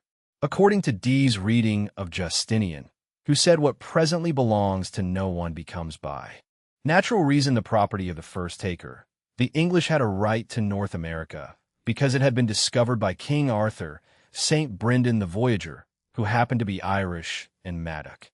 All their British descendants had to do was occupy the territory which the Spaniard occupieth not. With those instructions, as well as his newly acquired navigation science firmly in mind, Frobisher set off. Within months, he arrived back with the hold of a ship full of smooth black rocks, which he assured his influential backers contained a high quantity of gold ore. By August of 1578, it had become clear that the black rocks were just that, black rocks. Once it became clear that there was no gold in them, they were all dumped unceremoniously into the Thames, and the voyage's backers, including the Queen, calculated their losses and reminded themselves to be less credulous the next time the Queen's conjurer proposed one of his harebrained schemes. British Empire as Judaizing enterprise, Messianic politics, finance, and magic as the mirror of the Habsburg Imperium. Bensalem, Bacon's Christian Kabbalist utopia, Jews at the Messiah's feet, Red Cross to Rosicrucianism. Quote, from its inception in Dee's mind, the British Empire was a Judaizing enterprise based on the connection between Messianic politics, finance, and magic. It was both the alternative to and the mirror image of the Holy Roman Empire, which the stars had foretold was on its last legs. Douay, Mortlake, and Deptford. On November 4th, 1576, word of Alba's conquest of Antwerp reached Douay, eliciting signs of cheerfulness among the Englishmen, which were misinterpreted as schadenfreude. Before long, it became clear that whatever annoyance the Belgians felt was being fanned into something much more serious by the agents of Elizabeth and William of Orange. The Calvinists, who formed the kernel of Orange's faction, had received orders to stir up the multitude against the English as partisans of Spain. The English queen was at the bottom of the intrigue. Her plan was to use Orange to procure the destruction of the seminary, which she both feared and hated. Once the seminary was destroyed, she hoped to apprehend Allen, Stapleton, and the other exiles and bring them to trial in England, where their fate, as the hanging of Cuthbert Maine had shown, was a foregone conclusion. Beginning in the fall of 1576, everything the English did in Douay was minutely scrutinized and evilly interpreted. Catholics there had received reports that assassins had been dispatched from England to murder Dr. Allen.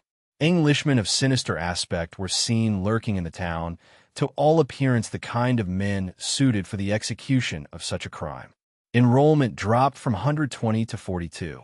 During the next 2 years, the revolutionary spirit seemed reborn in the Spanish Netherlands, and many persons of all ranks, even of those sincerely attached to the Catholic faith, had been more or less carried away by it. Knox felt much of the blame was ascribable to Alba, whose troops sacked Antwerp in 1576. The people felt their national liberties had been largely infringed, so they abandoned themselves blindly to Orange and the Revolutionary Party. Don Juan continued negotiations to restore harmony, but Orange was more interested in revolution. On January 25, 1578, Don Juan broke off negotiations and declared war. 6 days later, Alexander Farnese, Prince of Parma, crushed the revolutionary army. On March 14th, the newly appointed Calvinist governor told the English they had to leave. Allen had scouted a new location in Reims under the protection of the French Catholic Guises. During Holy Week of 1578, the seminarians set out on foot on a 4-day journey. In November, the magistrates of Douay invited the seminary back, proving to Knox that the expulsion was the work of a Calvinist cabal, but Allen decided not to return. The situation was too uncertain, the borders too porous, the likelihood that assassins might do serious harm too great. On January 23, 1579, the Calvinist provinces of the north established the Union of Utrecht, a de facto independent Calvinist state. In 1580, 6 years after the first Douay priest arrived in England, the Jesuits became involved. In June, Edmund Campion arrived amid optimism that Allen's plan for the conversion of England might be working. Toward the end of 1575, the Reverend Henry Sarr wrote to Allen that the number of Catholics increases so abundantly that he who almost alone holds the rudder of state has privately admitted that for one staunch Catholic at the beginning of the reign there were now, he knew for certain, 10. The heretics are as much troubled at the name of the Anglo-Douay priests, which is now famous throughout England, as all the Catholics are consoled thereby. The magnitude of the task tempered Allen's enthusiasm. The English at Douay and later Reims, no matter how great their zeal, had very small numbers. And in England, they were subjected to sophisticated surveillance and constant persecution. The Catholic Church in England hath no form of external commonwealth, no one that governeth the rest, no discipline or censures, no man subject to his fellow, no way to call disorders to account. Every one living severally and secretly by himself is ruled only by his own skill and conscience. The mission could only be a holding action until the situation was resolved militarily, as Parma was then resolving in Belgium. England needed bishops. Allen was confirmed in his views when Campion was arrested on July 17, 1581, and after prolonged torture, died a martyr's death at Tyburn on December 1st. In September 1580, Sir Francis Drake returned in triumph from his voyage around the world. His ship became an immediate tourist attraction, drawing large crowds. some of whom fell off the gangplank into the Thames mud. Impressed with Drake's loot, Elizabeth rewarded his piracy by making him a knight. 3 months later, Christopher Marlowe entered Cambridge as an undergraduate. For 4 years, Marlowe was an impecunious student, taking frugal meals with the rest. In 1585, however, Marlowe's fortunes inexplicably rose. He bought himself an expensive doublet and began dining on meat and wine at many times the cost of the bread and cheese that was formerly his fare. The cause of Marlowe's newfound prosperity came into being during 1581, his first year at Cambridge. During that year, shortly after Campion had arrived on English soil, the Jesuits had established a recruitment network at Cambridge. In September 1581, the Jesuit person wrote to Aquaviva that at Cambridge I have at length insinuated a certain priest into the very university, under the guise of a scholar or gentleman commoner, and have procured him help not far from the town. Within a few months, he has sent over to Rheims 7 very fit youths. John Ballard and John Fingelow, both of Caius College, were recruited and ended up at Rheims. Ballard returned under the pseudonym Captain Fortescue and was executed for his role in the Babington plot in 1586. Unwilling to let such a threat go unchallenged, Walsingham set up a counter-network of young men. Richard Baines went about his duties daily, celebrating Mass. Allen adds with scarcely concealed disgust, believing himself unsuspected until his treachery and illicit dealings with the Privy Council had become known. If Baines had been a Catholic in Protestant England, there is little doubt what his fate would have been. The Catholics instead set him free. Before long, he was devising new treachery. Nicholl sees Baines as the model for Marlowe's Jew of Malta, a Catholic hater who poisons a convent of nuns. Marlowe's Jew is said to go about to poison wells and produces a drench to poison a whole stable of Flanders Maris. Marlowe was some kind of cog in the operations against Rheims too. Holding action, Douay and Rheims keep Catholic hope alive until a military resolution that never comes.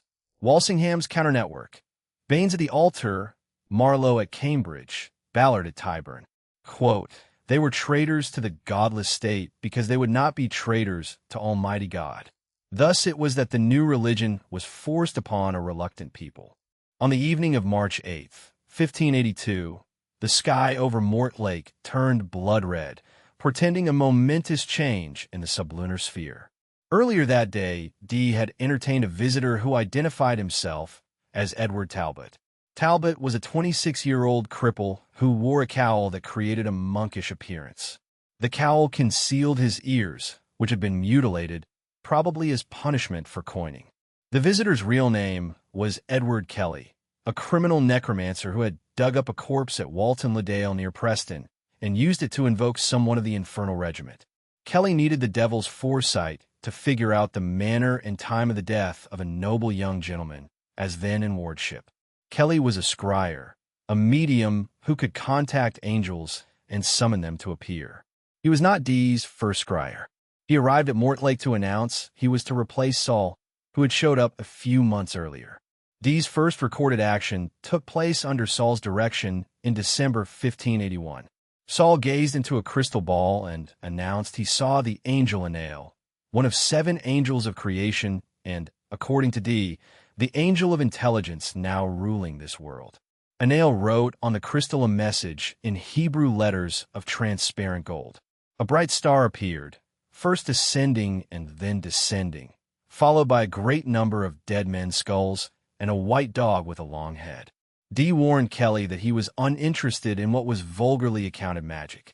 Rather, Dee wanted to contact the blessed angels of God so they could assist his philosophical studies. Yeats, among other scholars, was taken in by Dee's protestations that he was only interested in white magic, which rang increasingly hollow as Dee plunged deeper into the occult. Kelly told Dee he had been sent to warn Dee about Saul.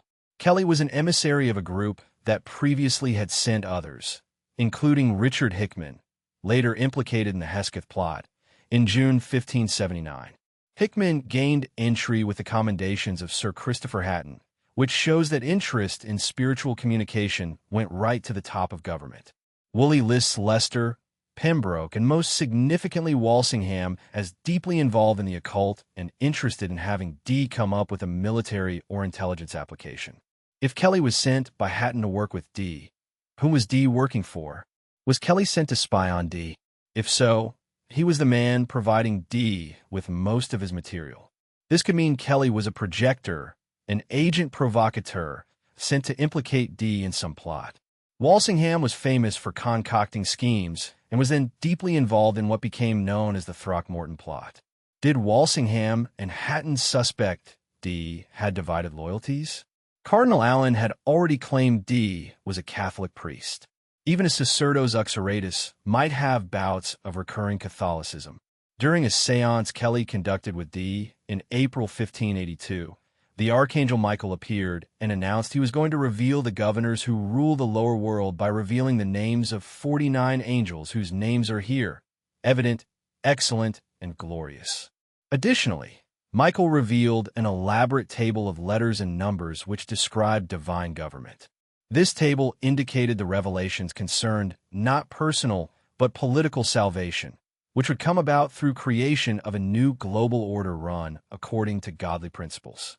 The New World Order was also bound up with a new sexual order. After the séance, Kelly told Dee that Michael had suggested Kelly was to break his vow of celibacy.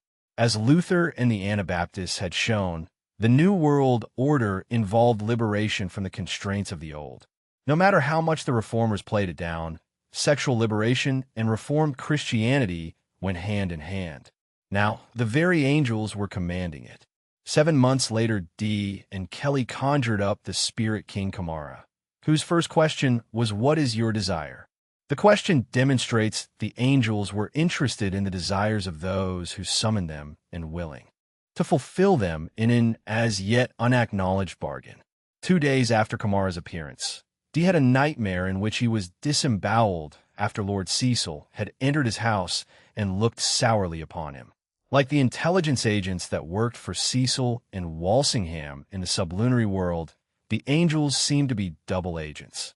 For his library, Dee acquired a Originibus by Guillaume Postal, who told of meeting a priest from Ethiopia who told him about a book of Enoch, lost for centuries to Europeans but well known to Ethiopians. The book contained Enoch's account of the language taught Adam straight from the mouth of God. The man who mastered it could control the universe as God had done through Adam, namely, by speaking or naming things. The passages describing the Ethiopian priest's testimony were heavily annotated by Dee. Imagine Dee's astonishment when a nail, conjured again by Kelly on March 26, 1583, began writing letters of the celestial alphabet, the language God had spoken to Adam, which had been lost since man built the Tower of Babel, and commanded Dee to write them down. Dee was on the verge of a momentous discovery, the fruition of 20 years' work in magic through his study of the Kabbalah. The discovery would correspond to a momentous change in the heavens. On April 28, 1583, Saturn and Jupiter fell into conjunction. 6 weeks later, the Polish Prince Albert Lasky showed up at Mortlake, eager for occult insight. Dee obligingly summoned the angel Raphael, who informed Lasky that many witches and enchanters, yea, many devils, were about. Nicholas Sled, who had been at the English College in Rome, had arrived at Mortlake the day before Lasky. If Sled arrived with instructions from Walsingham, Walsingham also sent a gift of 40 angels, coins with more than monetary significance. On July 13, 1584, Dee's 57th birthday, the angel Gabriel announced the angelic conference. "Were you not commanded to go after 10 days?" the angel raged. The occult revival in Prague under Rudolf was a blossoming of Jewish intellectual life based on renewed Kabbalah. Rabbi Judah Loew, expert in gematria, reportedly created a golem, clay that came to life when a tablet with a name went into its mouth. Tour guides still claim he created the Frankenstein myth. Loew met Rudolf for a long secretive conversation. Yates thinks Dee may have met Loew, but from what we know of their journey, Dee and Kelly spent most of their time with Catholics. They lodged with Thaddeus Hajek, Rudolph's physician, on Bethlehem Square, not far from the chapel where Huss launched the revolutionary movement 174 years before. Dee felt the fiery trigon of 1584 would involve the Habsburgs. Cyprian Leowitz had predicted sudden violent changes in a book approved by Maximilian, which Dee heavily annotated. Hajek was an Utraquist. Hermeticism, or Kabbalah, or magic was, in the era of cultural warfare, the alternative to the Counter-Reformation in the battle to control Europe. When the nuncio asked to see the angelic books, Kelly refused, saying they were private. Filippo Sega. Catholics, Dee and Kelly moved into a grand palace known as the Faust House. Kelly was granted Bohemian citizenship and would be knighted by the emperor, who was continually trying to lure Eduardus from Rosenberg to Prague to supervise a great alchemical work to produce Mercurius Solis. Kelly's rise to fame in Bohemia was so dramatic that the only suitable comparison is Dee's fall into obscurity in England. Scryer. Kelly replacing Saul, white magic ringing hollow as the angel's bargain for desire. Enochian, the language God spoke to Adam, recovered as Kabbalah's 20-year fruition. Golem, Lo's automaton as Kabbalah's promise to make a man without the logos, a stone's throw from Bethlehem Chapel. Quote, like the intelligence agents that worked for Cecil and Walsingham in the sublunary world, the angels seemed to be double agents. Magic, as Dee understood it, involved the human ability to tap this force. In other words, magic is technology. Neither Protestant nor Catholic, Dee believed in magic, and he was willing to work with whichever regime was willing to pay. Dee returned from the continent the apprentice. Kelly had become the sorcerer. At Mortlake in December 1589, he found his library plundered, over 500 volumes stolen. The fiery trigon had not led to occult reform. On April 6, 1590, Walsingham died of a fleshy growth that caused his urine to come forth at his mouth and nose, with so odious a stench that none could endure to come near him. Robert Cecil sent Dee a haunch of venison, but no money or work. Publication of the first 3 books of Spenser's Faerie Queene was almost as inauspicious. Spenser had conceived the work 10 years earlier in contact with Dee's pupils Sidney and Dyer and their vision of an occult Arthurian British Israel. Dee was the true philosopher of the Elizabethan age, and Spenser hoped to use Elizabeth, after the Armada, as the symbol of a new religion transcending Catholic and Protestant, transmitting a universal messianic message. Since the Puritans were Judaizers, Spenser tried to use Kabbalah, via Dee, to launch courtly Puritanism with the English as God's chosen people. Milton would take up that vision during Cromwell's Republic. The poem arrived when everyone, disillusioned by the military and religious adventures that vision had inspired, no longer believed in it. Raleigh introduced Spenser at court 2 years later and gained him nothing. Spenser withdrew to Ireland and died in poverty in 1599.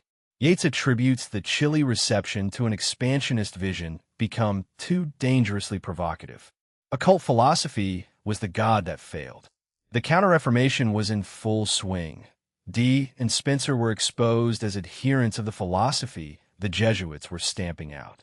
The reaction was beginning in England too, as a result of Marlowe's plays. By 1590, Marlowe led the attack on Judaizing Kabbalistic Puritanism. In The Jew of Malta, he answered the occult imperialist philosophy that had underpinned Spenser. Tamburlaine and Dr. Faustus had already expressed misgivings about British imperialism and magic.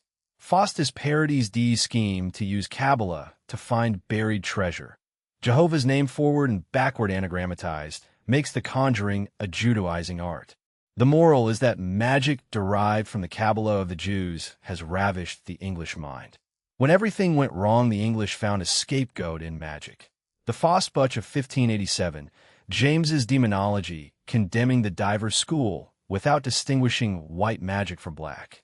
In summer 1587, Marlowe was denounced from St. Mary's for spying for Rheims and Rome. The Privy Council endorsed him as Her Majesty's man. As of that moment, he seemed a Catholic, but was a government agent. Through the Northumberland Circle, the Wizard Earl, he contacted Raleigh and Dee's ideas via Harriet. Shakespeare's Lear is an ancient British monarch treated with base ingratitude, haunted by false accusations of demonic possession. Yeats's identity is clear. John Dee, living survivor of the Spenserian dream, banished, neglected, poor, pursued as a black magician, though he proclaimed himself a Christian Kabbalist. Dee's tragedy is the tragedy of the Elizabethan age. The vision of a world ruled by magic faded into the police state. The Tempest tried to revive the myth. Prospero is what Dee aspired to be, the benign tyrant using Agrippa's magic to rule the island. Because his magic derived from the Kabbalah, Dee/Prospero's kingdom was naturally Philosemitic. From Spenser to Milton, the literary movement was fundamentally Hebraic and prepared the return of the Jews. Yeats wonders why, after the Armada, the Jews were not received as in Holland, given Joseph Nasi and Alvaro Mendez collaborating with Cecil against Spain in alliance with the Turks. The project had to wait until Cromwell. The short answer is Christopher Marlowe. After plague, a draining war in the Netherlands, sham plots, savage executions, unemployment, and government-orchestrated inflation, the mood was ugly. Marlowe gave the mob a sophisticated analysis of the occult Judaizing philosophy at the heart of the regime, and so became an object of government attack. In January 1592, he was arrested for coining in Flushing. His accuser was Baynes, who had recruited him at Cambridge. Baynes, the mouth of so dangerous a member, may be stopped. On May 5, 1593, the Dutch church libel, signed Tambelain, echoed the Jew of Malta, the Dutch merchant infected with gold, a predatory usurer like the Jews. Kidd was arrested. Among his papers, an Arian tract from Marlowe, denying the deity of Christ, affirming sodomy, calling Protestants hypocritical asses, persuading men to atheism. After torture, Kidd affirmed the manuscript came from Marlowe. Green urged him from diabolical atheism and pestilent Machiavellian policy. Nichols speculates the real target was Raleigh, who had attacked the Dutch stranglehold. London mobs shouted down with the Flemings. On May 18th, a warrant. 2 days later, Marlowe appeared and was released. 10 days later, May 30th, he was murdered at Eleanor Bull's house, a relative of Burleigh. In the room, Robert Poley, who had pulled off the Babington plot. Not a tavern brawl. Nash, no timorous, servile flatterer. Princes he spared not. His life he contemned in comparison of the liberty of speech. Shakespeare, more circumspect, has Touchstone call it a great reckoning in a small room. For weeks later, the Queen pardoned Ingram Fraser for killing his man in self-defense. Allen died in 1594, Stapleton in 1598, Philip II in September 1598, Elizabeth 5 years later. James, author of Demonology, condemned Agrippa as a conjurer and Christian Kabbalah as witchcraft. Dee lived until 1608 and found no favor. Shakespeare, attuned to who was in power, gave a new view at him in Macbeth. In 1609, Amsterdam succeeded Antwerp as the Jerusalem of the North when Philip III recognized the Dutch Republic de facto. In 1615, the States General allowed Jews public worship. By 1650, 400 Portuguese families occupied the Jodenbrestraat, already casting their eyes across the Channel to England, where they hoped to find their true home when revolutionaries came to power. From Reuchlin's Inn to Dee's Showstone to Rudolph's Golem to Marlowe's Malta, the same current. Kabbalah as the philosophy of a stolen church, an ideological state, and an empire that would next invite Manasseh ben Israel to read Daniel over London. British Israel, Spenser's courtly Puritanism via Dee. Milton would take it up under Cromwell. Deptford, Poley and Burleigh's relative's house. The police state ending its own magus playwright. Jerusalem of the North. Amsterdam after 1609. Eyes already on Cromwell's England. Quote, Marlowe, the quondam government agent turned playwright, had become a dangerous opponent of the regime, and the regime had him murdered to stop the spread of public discontent their failed foreign policy was causing in England. Chapter 11. Manasseh and the Apostate Messiah. In 1632, the year of Spinoza's birth, so many impoverished Ashkenazim descended on Amsterdam that the synagogue set up poor boxes to prevent the nuisance and uproar of begging at the gates. The Jews there were overwhelmingly Sephardic. They kept Portuguese as the language of official documents. They were on good behavior, lest they offend the Dutch Calvinists. Until 1603, they practiced in secret. In 1608, they formed their first synagogue. In 1615, the States General allowed public worship. In 1619, they might live according to their law.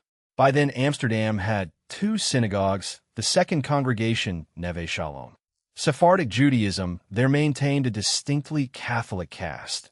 Talk of eternal salvation through the law of Moses rather than faith in Christ, and cults around Jewish saints, particularly Saint Esther at Purim. A portly 28-year-old, raised as an orphan at the congregation's expense, hurried down the Jodenbrestraat past Rembrandt's house toward the harbor. His baptismal name was Manuel Diaz Soeiro, given in 1604 on Madeira, where his family of fugitives from the Inquisition was living. He retained that name for business. At circumcision, he took the name by which posterity knows him, Manasseh ben Israel. Of middle stature and inclining to fatness, he used both names when approaching newcomers. Duarte Gutierrez Estoque disembarked that day. Soeiro greeted him in Portuguese, then revealed the Hebrew name. Gutierrez testified 7 years later to the Inquisition in Lisbon that he was a public rabbi and professor of the law of Moses. Assuming any Portuguese traveler arriving in Amsterdam must be a secret Jew, Manasseh offered to circumcise the new arrivals and induct them into his synagogue. That many were not Jews is evident from the Lisbon files, full of outraged reports about the ambitious and importunate rabbi. In August 1639, Felician Daurade, a Brazilian, told a similar story. Manasseh said with much feeling and passion that whatever the Spanish crown might do, they would not prevent them from being Jews. All of the new Christians in Spain were Christians by violence. No Jew ever sincerely became a Christian. Every year, certain Jews went from Holland to Madrid and many other parts of Spain to circumcise the new Christians. His companion caught hold of his hand. The warning cooled Manasseh's garrulous ardor. Inquisition documents show him uncritical and extremely credulous. He believed reports of people who made their pots out of wood and their cloth out of stone. Greets, from the perspective of a German Jew of the Enlightenment, thought little of him as a man or a thinker. Manasseh was an embarrassment. He and his age were on the verge of one of their recurrent outbreaks of messianic fever. Christians by violence. Manasseh and the Spanish anti-Semites of one mind. No sincere conversion. Credulous rabbi. Pots of wood, cloth of stone, and the great project that would follow.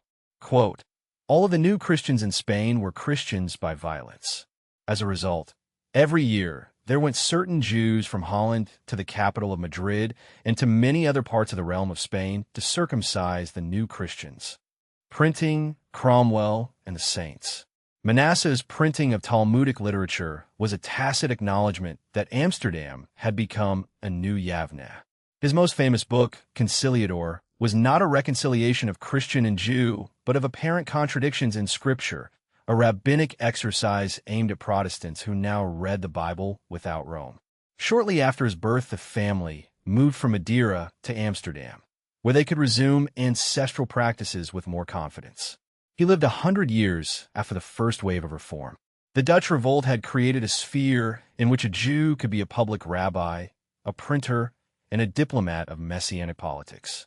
His genius, if it can be called that, lay in recognizing the times had changed. He was not a deep thinker, but he understood the Protestant revolt had created new possibilities for the Jews in Europe, and he was determined to exploit them. Despite insight and zeal, he did not prosper.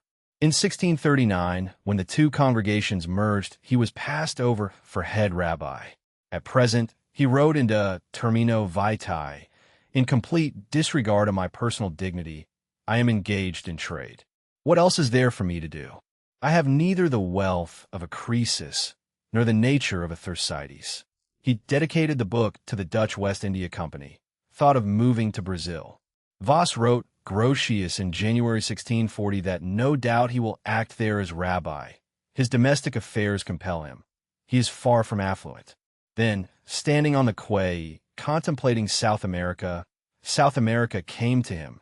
On September 19, 1644, after years of importuning Portuguese travelers in the hope they might be secret Jews, Manasseh met the wild-eyed Marrano Antonio de Montesinos, or Aaron Levi, with a tale the credulous rabbi found irresistible.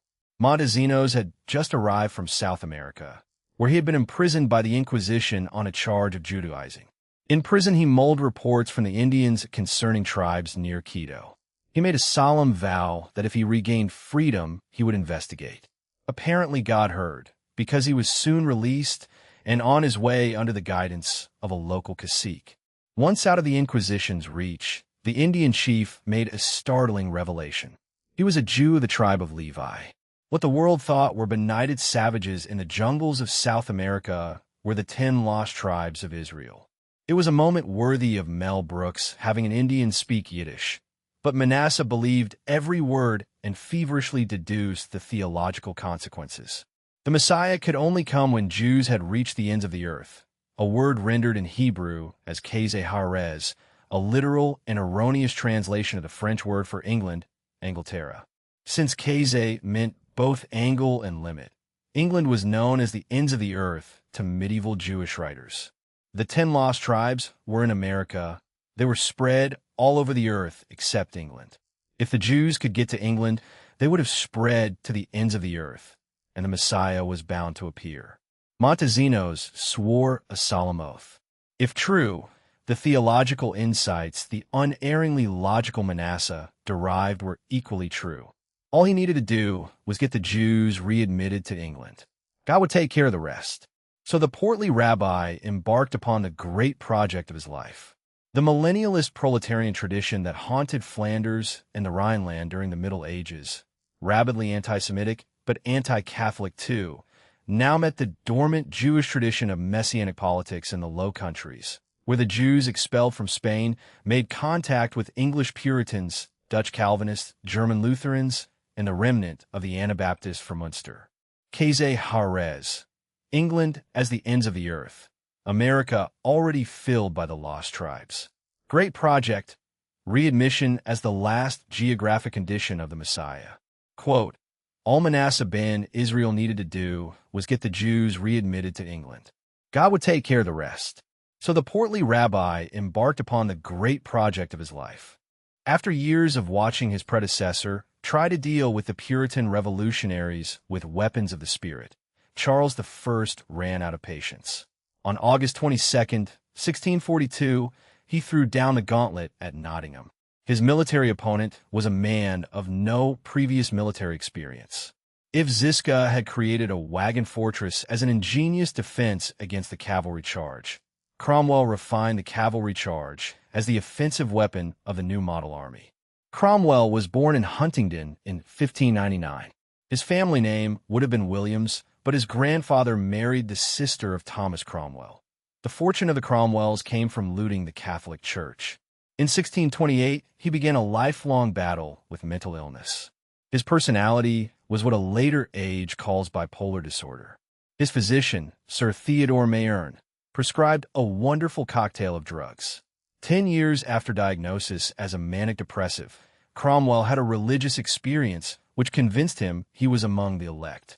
Infatuation with magic and Kabbalah led to Cromwell and Milton's justification of divorce and, in the end, of regicide. Messianic politics cannot function without Old Testament models. Puritans and Jews shared a desire to attain the spiritual goods promised in the Bible by secular means. Messianic politics was a form of magic. The attainment of wealth and power by spiritual means had always been the goal of Simon Magus. It appealed powerfully to people who, full of revulsion at the cross and the ideal of suffering it embodied, were discovering the natural sciences. It is better, Augustine wrote, to love God and make use of money than to love money and make use of God. The Puritan rejection of the medieval worldview is ultimately traceable to the Jewish rejection of the suffering Christ as an unworthy Messiah. The chief priests, scribes, and elders mocked him. He saved others. He cannot save himself. He is the King of Israel. Let him come down from the cross now, and we will believe in him. The Jewish/Puritan alliance was born in a rejection of the cross and all it stood for, and the substitution of King David or Simon Bar Kokhba or Shabbatai Zevi or Oliver Cromwell or Napoleon Bonaparte as an alternative to the suffering Christ. Cromwell, as Greets points out, was driven to consummate this revolutionary alliance on theoretical and practical levels, to bury oneself in the history, prophecy, and poetry of the Old Testament, to revere them as divine inspiration, yet not to consider the people who had originated all this glory as preferred and chosen was impossible. Among the Puritans were many earnest admirers of God's people, and Cromwell was one of them. A desire was excited in the hearts of the Puritans to see this living wonder with their own eyes, to bring Jews to England, and by making them part of the theocratic community stamp it with the seal of completion.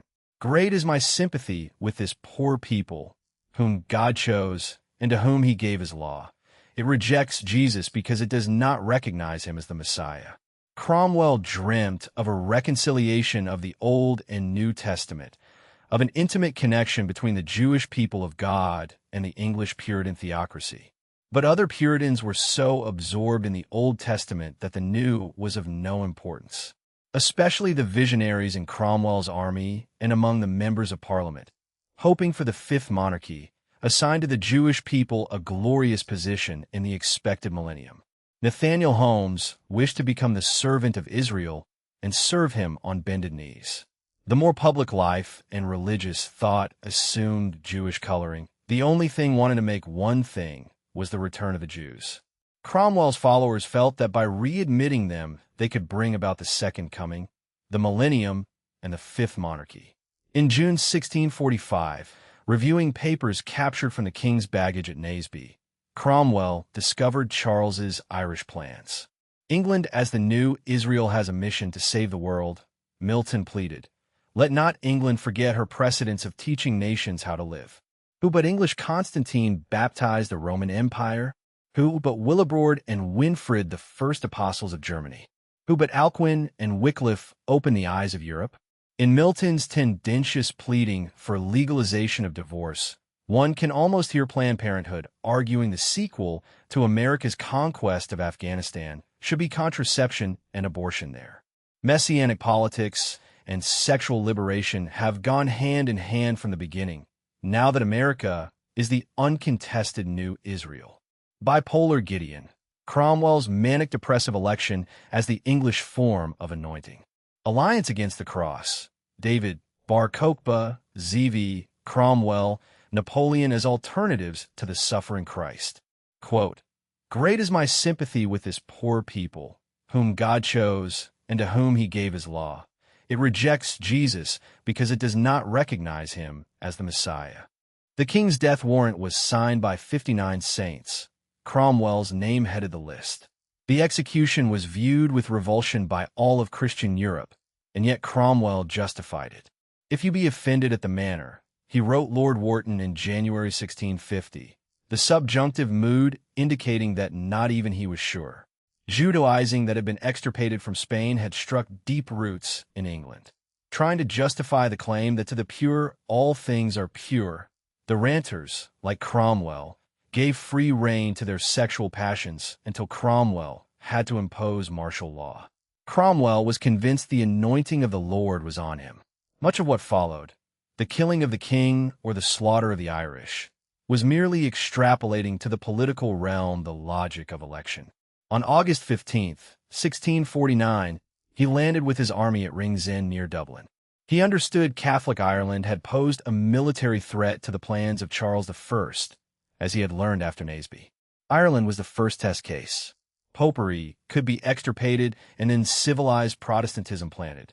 He marched to the walls of Drogheda, and on September 10th, demanded unconditional surrender.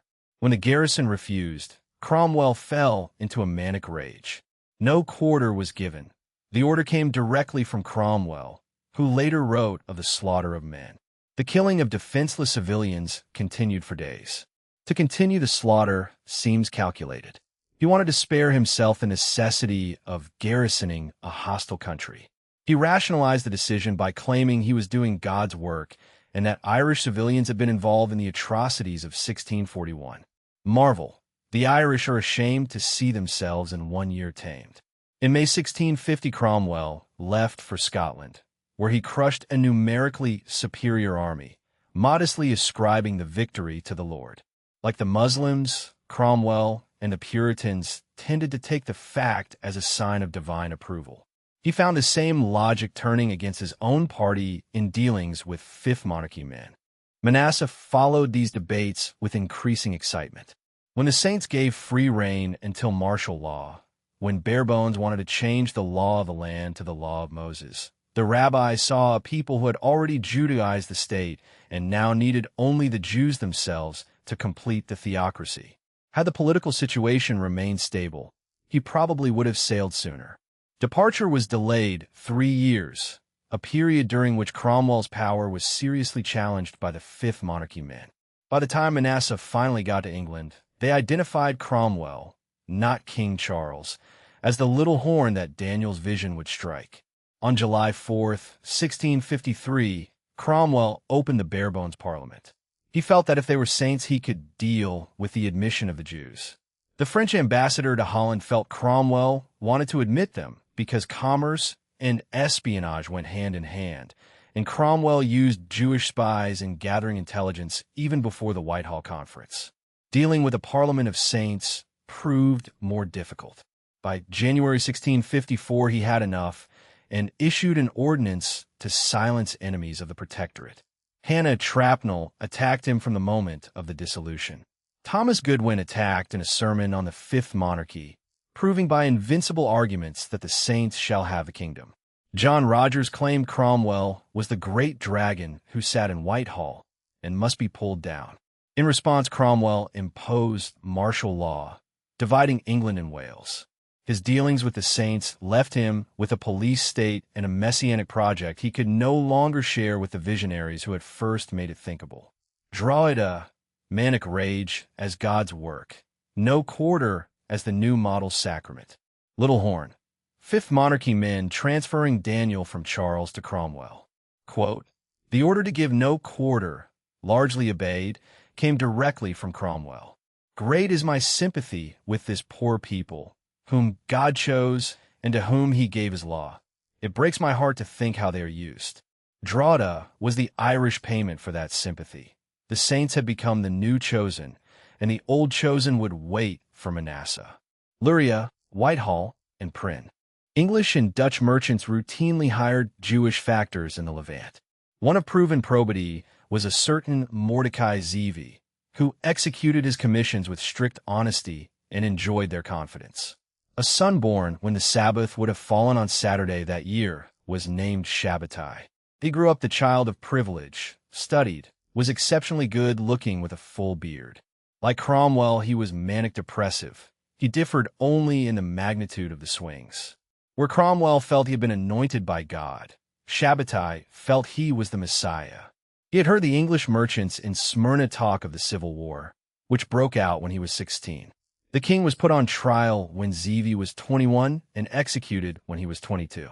According to Greets, Mordecai was familiar with the particulars and transmitted enthusiastic belief in the apocalypse of the Fifth Monarchy to his family.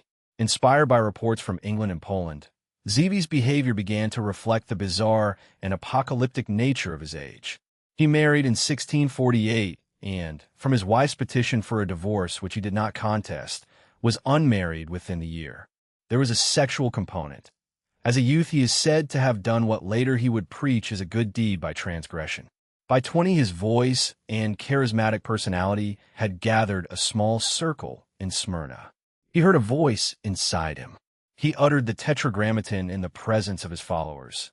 The fact that he uttered it meant the old age was at an end. Soon he began to preach doing a good deed by violating the law. Scholem claims Zevi got 1666 as the date of the apocalypse from the English revolutionaries. The historical record at least shows he and his followers were expelled from Smyrna and wandered the eastern Mediterranean. After uttering the name, Zevi ate pork. Practical Kabbalah, says Scholem, is synonymous with magic. Some of Luria's followers felt they could force the end by invoking holy names and Kabbalistic formulae. Since the Sparts had been tricked into matter, it might be possible to trick them out again by what Chaim Vital termed holy fraud. Like insincere conversion, holy fraud would find its most immediate embodiment in Shabbatai Zevi, but it would perdure long after his demise. The Kabbalists will lead the world to redemption through magic, or applied science and technology, and trickery, not by leading good lives while waiting patiently for the Redeemer. Because in the Gnostic view, the evil that men do emanates not from their own flawed natures, but from a flaw in the cosmos they inhabit, which they can repair. As a result of Luria's Gnostic transformation, man becomes his own Redeemer.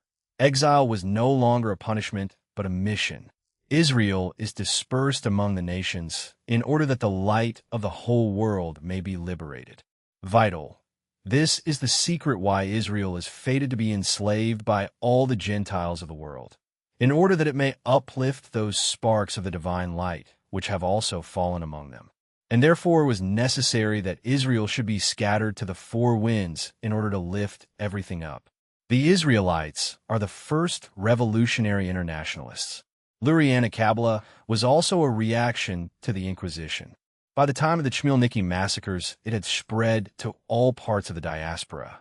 Wherever Lurianism came, Scholem writes, it produced messianic tension. Redemption meant a revolution in history. Since Lurianism created the messianic fervor of the mid-17th century, it is not an exaggeration to say it created the revolutionary mindset that characterizes the modern world. The modern world emerged when medieval Judaism, having fostered Northern Europe's rebellion against Rome, cracked open and fell apart when Lurianism found its fulfillment in Shabbatai Zevi. Jewish Gnostic Messianism, with the help of English Puritan revolutionaries, was released from the ghetto into the nascent modern world. Holy fraud. Vital's trick to extract sparks. The Kabbalist as magician and technician. Revolutionary internationalists. Exile as mission, not punishment. Luria's Gnostic Israel.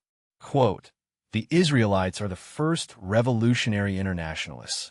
As exile from the land became permanent, an apocalyptic messianism presented longing for return in explicit form after 1492.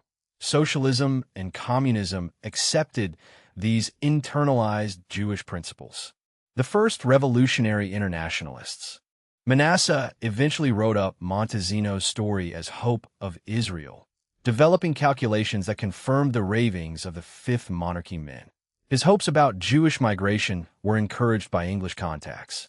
Clement Walker described a scheme as the last damnable design of Cromwell and Ireton. A Republican delegation headed by Judge Oliver St. John met with Manasseh in Amsterdam. It was a severe case of mutual admiration. John Dury requested a copy of the Montezino's report. Thorogood was writing that the Indians are Jews at about the same time. During 1650, Manasseh had conversations with a Portuguese Jesuit, Antonio Vieira, whose reading of the End Times Manasseh turned to Jewish advantage, encouraging millennial ideas among the English Puritans as a way of furthering the ends of Jewish polity. Fish links him to the same messianic typology that would run through Moses Hess and Marxist readings of revolution. After St. John assured him the petition would be considered, Manasseh got to the heart of what united Jews and Puritan Judaizers: hatred of the Catholic Church. Today, he wrote, the English and the Jews have a common enemy. Merchants feared cutthroat competitors. He addressed those concerns too. He knew that the prophecy of Daniel weighed heavily on the saints. He developed the argument that Holland, which had admitted the Jews, prospered, while Spain, which had expelled them, was in decline. In September 1654, he sent an appeal to Cromwell full of rhetoric calculated against Spain and the Inquisition. Officers of the English fleet drew up a petition urging admission.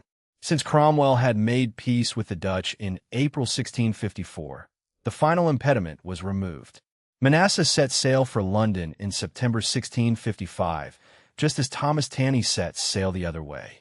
Before the Messiah come and restore our nation, Manasseh wrote, first we must have our seat here likewise.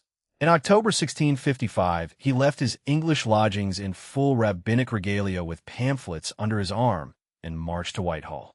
He met with Cromwell, who seems to have fallen under his spell. For the next 2 months, Cromwell used all the power at his disposal to get a hearing. In November, he produced a petition in favor of admitting the Jews to the council, resolved to force its passage. Cromwell's zeal got them wondering whether he might himself be of the House of David. They sent to his birthplace to examine church records. Some London Jews, already living comfortable lives, saw Manasseh's mission as jeopardizing a quiet existence. Cromwell pulled out all stops, but when the council met for the last time on December 18, 1655, the tide had turned. Everyone had been in millennial expectation too long, and psychological fatigue was creating a reaction. Council members had read one of the most effective polemics in the history of English logomachy, William Prynne's A Short Demur, a faithful compilation of the materials available for a history of the Jews in England. William of Norwich in 1144, Little St. Hugh of Lincoln in 1255, and a catalogue of lesser evils. Prynne claimed the Jews had been expelled in 1290 for good reason. They had been formerly greater clippers and forgers of money, and had crucified 3 or 4 children in England at least. Now was a very ill time to bring in the Jews. Since the people of England were so dangerously and generally bent to apostasy and all sorts of novelties and errors in religion, it was more likely they would sooner turn Jews than the Jews Christians. Prynne's demur had an even greater effect on public opinion, weary of Puritan fanaticism, than on the council. Councilors on the way to their chamber met soldiers who felt we must now all turn Jews, and there will be nothing left for the poor. Philosomites like Jocelyn were having second thoughts. He prayed the Lord would hasten their conversion because he feared the opposite if the Jews gained admission. He was heartily afraid Englishmen would turn aside from Christ to Moses. One wag. They're all turned devils already, and now we must all turn Jews. Another. Those who live here, as often as they are bound to use their office of prayer twice a day, so often are they bound to blaspheme Christ. Cromwell did his best, but when the final meeting ended, hope for readmission was gone. Katz, with unintended irony, says one of the oddest features of this debate was that the lack of Jews in England should have made possible a positive view of them. The tenor changed once a Jew was in the room making concrete demands. The most surprising conversion was John Dury's. He had been the go-between between Thorogud and Manasseh. By January 22nd, even he thought Manasseh's request excessive and that England should go warily and by degrees. Cromwell decided public opinion was too strong. The Jews took out their anger on Manasseh, who was passed over in 1656. At the Restoration, Charles II reasonably allowed things to go as they were. The Messiah is still a no-show. Manasseh's great project had failed. Cromwell tried to assuage the pain with a state pension of £100 per annum, which he never paid. In September 1657, Manasseh wrote offering to surrender the pension if Cromwell would supply £300 up front. He never received it. Without any official statement from Cromwell's government, Manasseh left England and died. Cromwell died 1 year later at 59. The Fifth Monarchy men, who considered him the Antichrist, made plans to stage the apocalypse. Harrison was arrested and hanged. 3 months later, the mob dug up Cromwell's body. The head was stuck on a pike outside Westminster Hall, where it remained 23 years and now rests, we are told, in Sidney, Sussex. Angleterra at Whitehall. Cromwell under the rabbi's spell. Prynne turning the street. Unpaid pension. The Messiah, a no-show. The Protector's £100 never sent. Quote, since the people of England were so dangerously and generally bent to apostasy and all sorts of novelties and errors in religion, it was more likely they would sooner turn Jews than the Jews Christians.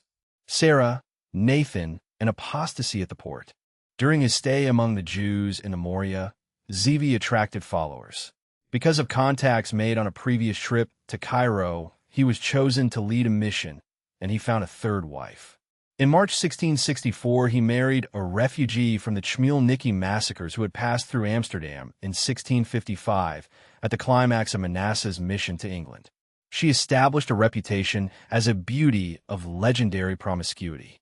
Zevi knew that his wife-to-be was a whore and married her precisely for that reason, as a living enactment of the prophet in Gomer, the transgression that repairs. Unsurprisingly, her promiscuity did not stop after the marriage. Indeed, Zevi played the pimp, using her to bind followers and disarm opponents. Sarah inaugurated the regime of sexual license that characterized his movement.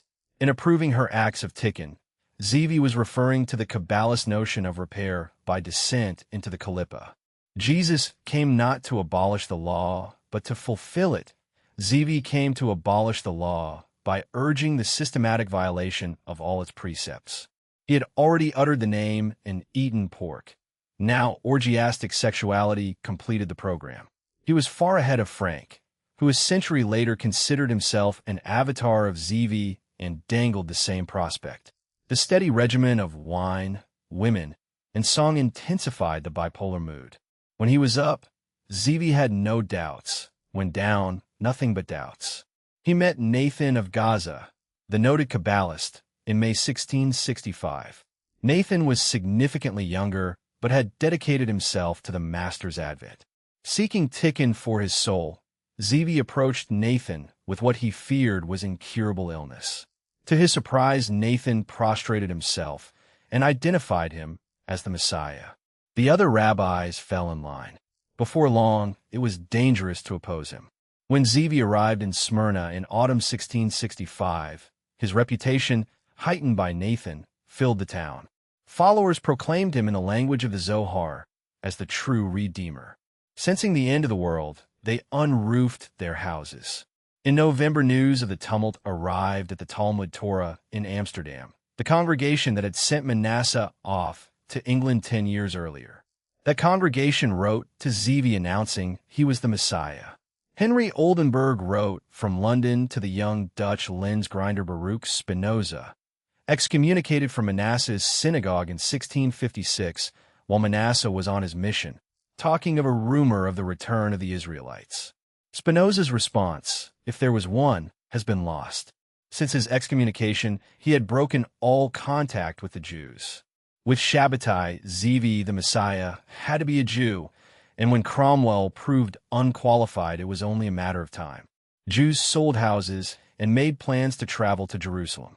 Increase Mather preached that the saints of Boston lived in times when Manasseh's hope and Zevi's claim seemed to converge. Pepys recorded men who wanted to put money on whether Zevi was the Messiah. The rabbis of Constantinople wrote to ask certification of his bona fides. Greets claims Zevi mania derived additional encouragement from Christian millenarians, but the fever had burned itself out among all but a few diehards in London. Samuel Primo, Zevi's private secretary, took care that reports of fame circulated through the network of merchants and evangelical ministers that had evolved from Walsingham and Cromwell's spy rings. Zevi will take dominion from the Turkish king without war, the letters said. By the power of the hymns and praises he will sing, he would establish the kingdom.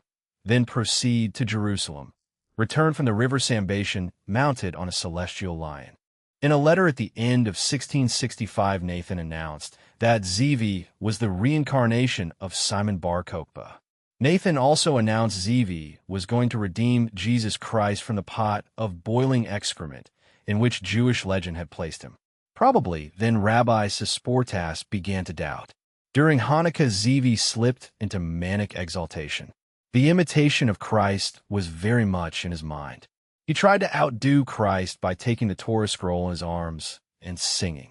Women experienced all manner of convulsion and proclaimed Shabbatai Zevi is the king of Israel. At the end of his performance, he announced he was the Messiah and named the 15th of Sivan 5426, the following year, as the date. As if to show the new dispensation had abolished the old law, he proclaimed what had been forbidden. Sexual passion, mobilized through Sarah, now had a public liturgy. When officers arrived in Smyrna with orders from the Sultan to arrest him, Zevi was already gone.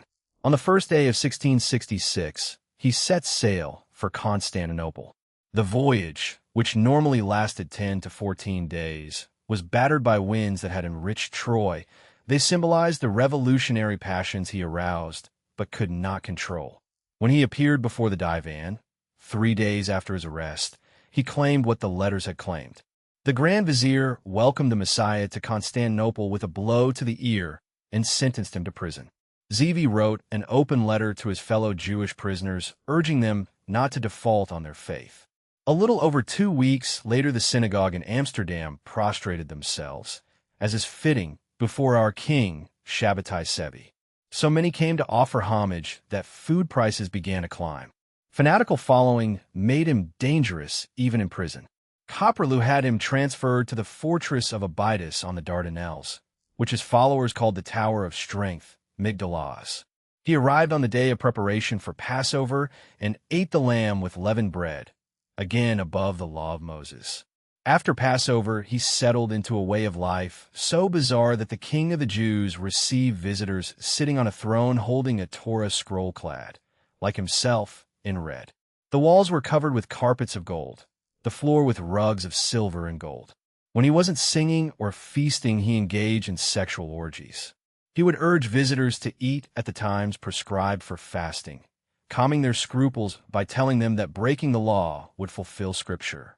In August, he celebrated his birthday on the 9th of Ab by abolishing the fast, mixing the erotic and the religious. He had no problem convincing his followers he was above the calendar of mourning. Gomer in Cairo, Sarah as living transgression, Tikkun by descent into the husk. Migdalas, the Messiah in a gilded cell, Torah in red, fasts abolished. Quote, Jesus came not to abolish the law, but to fulfill it. Zevi, the 17th century Messiah of the Jews, came to abolish the law by urging the systematic violation of all its precepts. Zevi and his followers awaited Nathan so that the apotheosis could be completed. Instead, a rabbi traveling from Poland, Nehemiah, arrived. Failing to convince Zevi to share the messianic honors, Nehemiah announced Zevi was plotting insurrection, put off his turban, and greatly repented, but by then it was too late. On September 15th, 4 messengers from the Sultan's court arrived. Those who had thronged to greet their Messiah were driven away with blows, and Zevi was not given an hour's space to take solemn farewell.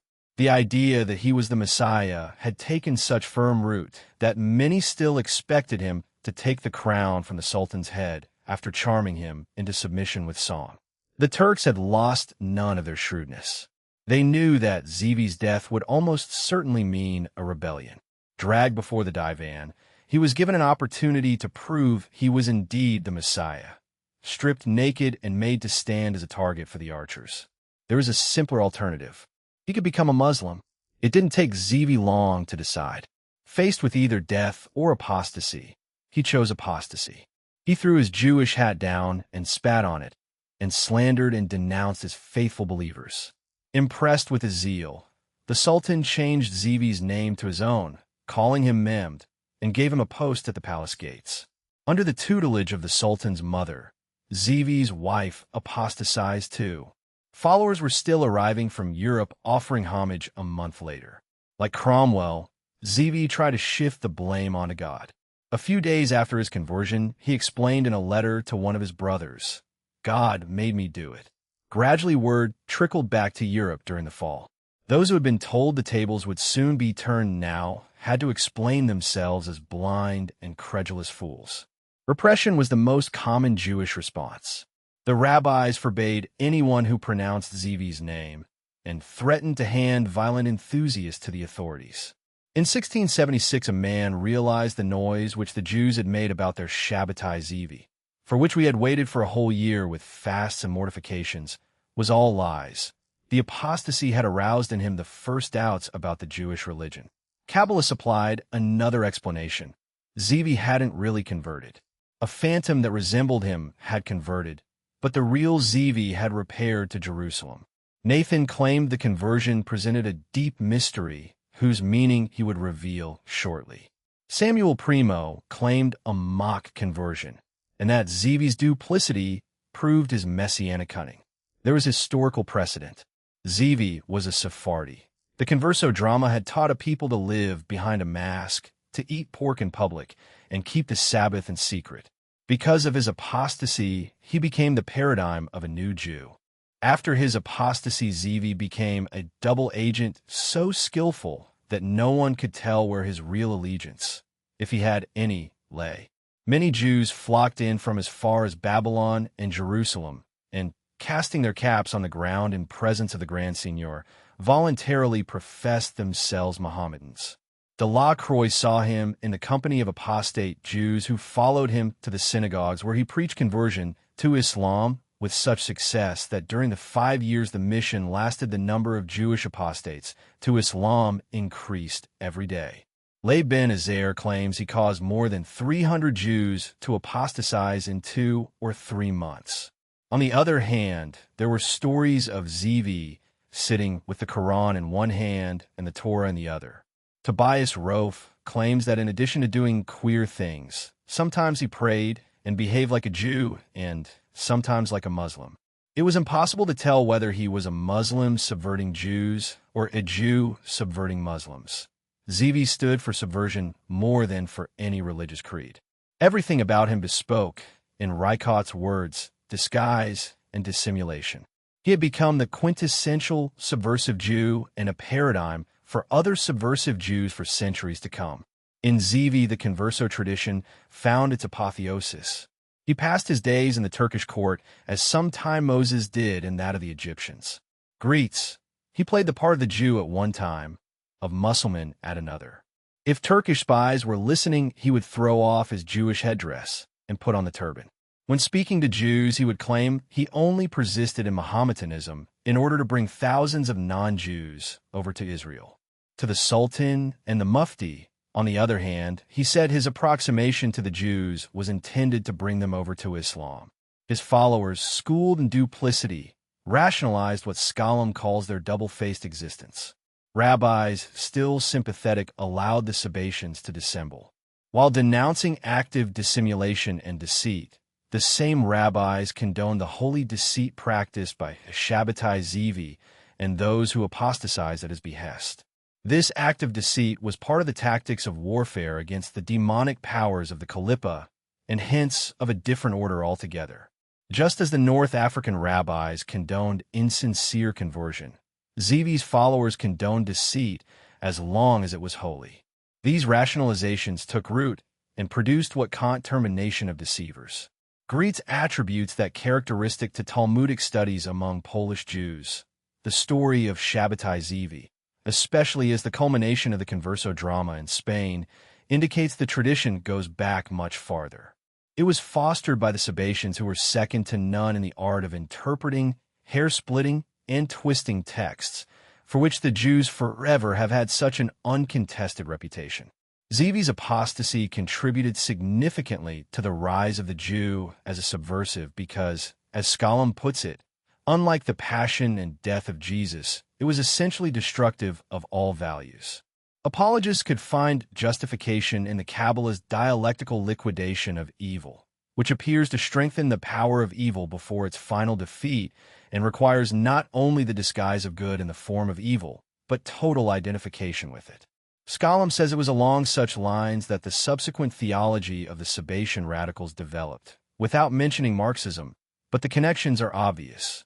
Sabbatian practice remained consistent with Lurianic Kabbalah, which was not content with the defeat and submission of Gentiles, but exulted in the idea of their ultimate annihilation. The apostasy did not change that goal. It gave moral respectability to deceit as a way to achieve it. The Jews were subversives because their Messiah had become a subversive. The parable was clear. The king, that is God, sends his trusted servant, that is the Messiah, as a spy into the enemy country to inquire about the captives. The servant has to act with great cunning and to adopt the dress of the people through whose land he passes. From Manasseh's quay to Cromwell's Whitehall to Zivi's turban, the same current. The failed apocalypse of 1666, holy fraud baptized as redemption, and the modern revolutionary as the Jew who can wear any hat. Mem defendi, death or the turban, the hat spat upon as the new sacrament. Holy deceit, Kalippa warfare, Kant's nation of deceivers as Sabatian fruit, spy in enemy country, the Messiah as double agent, the parable of modern subversion. Quote, "It was impossible to tell whether he was a Muslim subverting Jews or a Jew subverting Muslims.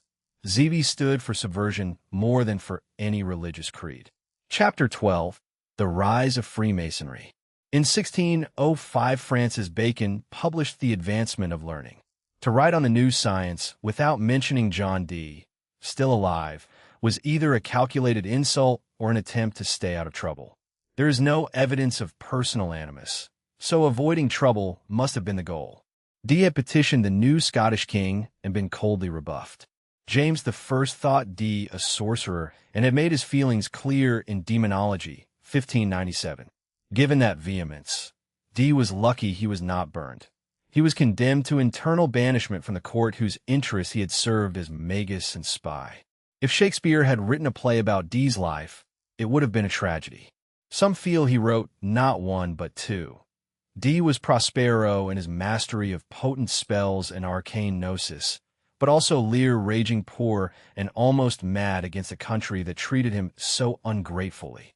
Bacon, attempting a project dangerously similar, was careful to ensure the same thing did not happen to him.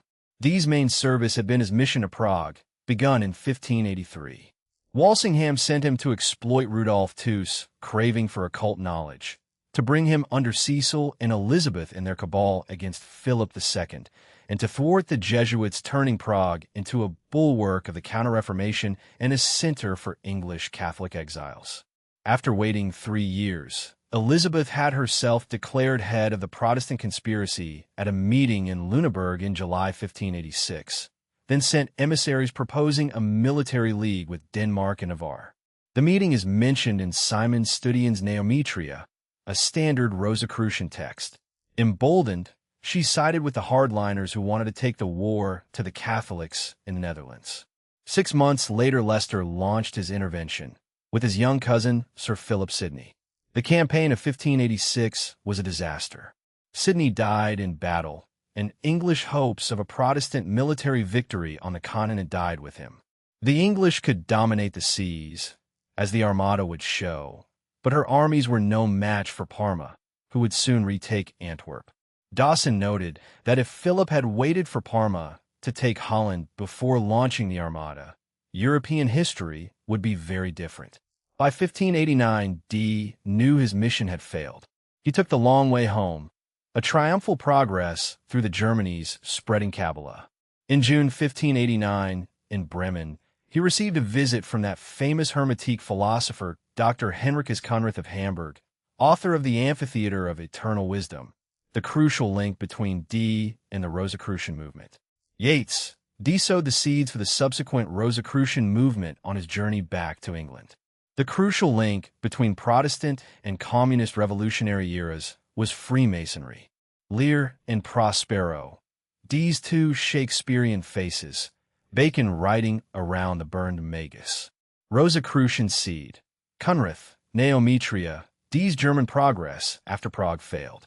Quote, "The crucial link between Protestant and communist revolutionary eras was Freemasonry. Freemasonry was the crucial link between Calvin and Voltaire. Freemasonry enabled the secularization of the revolutionary spirit, so that what had been a carnal reading of Scripture could become a carnal reading of nature, and still keep the same personnel. Palatinate, Moray, and Anderson's constitutions. In 1613, Elizabeth, daughter of James Stuart, married Frederick V., elector of the Palatinate. Shakespeare staged The Tempest on their betrothal night of December 27, 1612. The choice was exquisitely appropriate.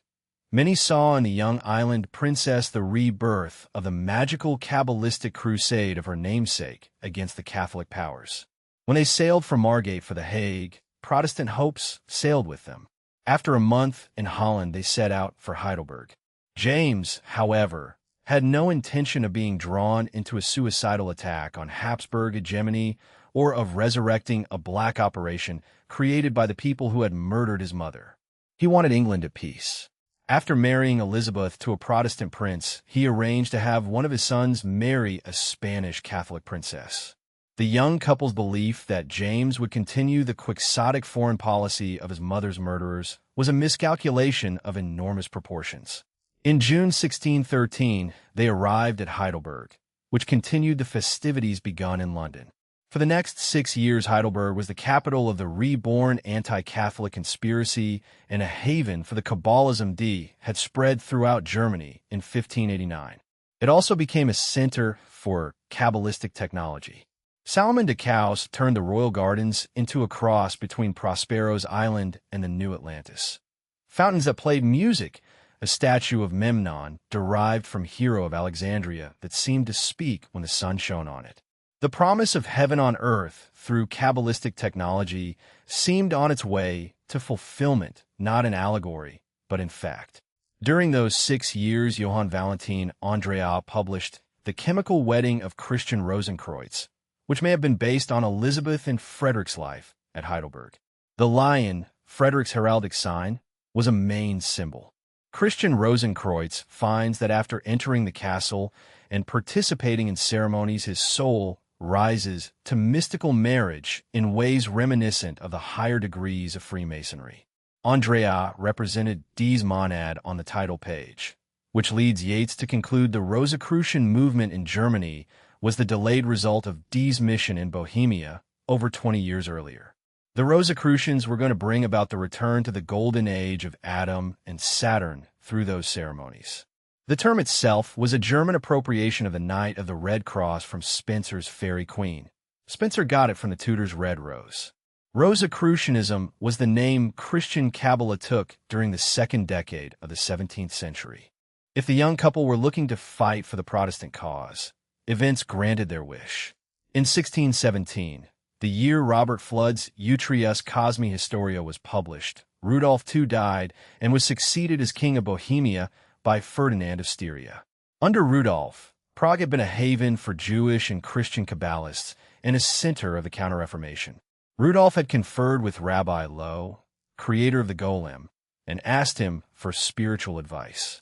Loew was the vehicle in Prague for a more virulent Kabbalism confected by Isaac Luria.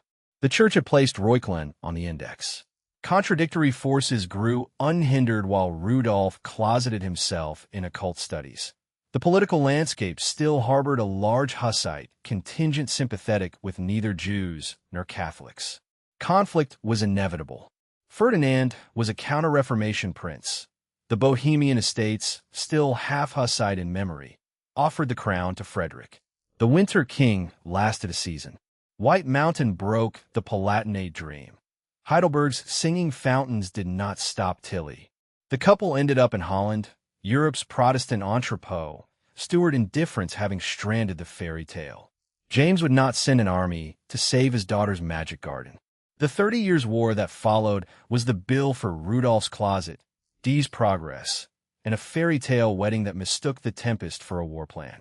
The Rosicrucian crusade went underground and would re-emerge wearing an apron. The same Kabbalah, the same temple, the same recovery of a name, now as a craft rather than a court. Bacon's New Atlantis had already described the island. Heidelberg had tried to build it. The Lodge would export it. Kabbalistic technology, de Caus's gardens as New Atlantis in stone and water. Delayed D. Andrea's monad on the title page. Rosicrucianism as Christian Kabbalah's new name. Quote, the Rosicrucian movement in Germany was the delayed result of D's mission in Bohemia over 20 years earlier. The Red Cross would become the symbol for Rosicrucianism, which is the crucial link between D's occult philosophy and Freemasonry. Occult philosophy was the god that failed. The Counter-Reformation was in full swing. Howell is referring to Freemasonry, then strong in Scotland. The Lodge, Stevenson says, was introduced into England when the court of James I arrived in London.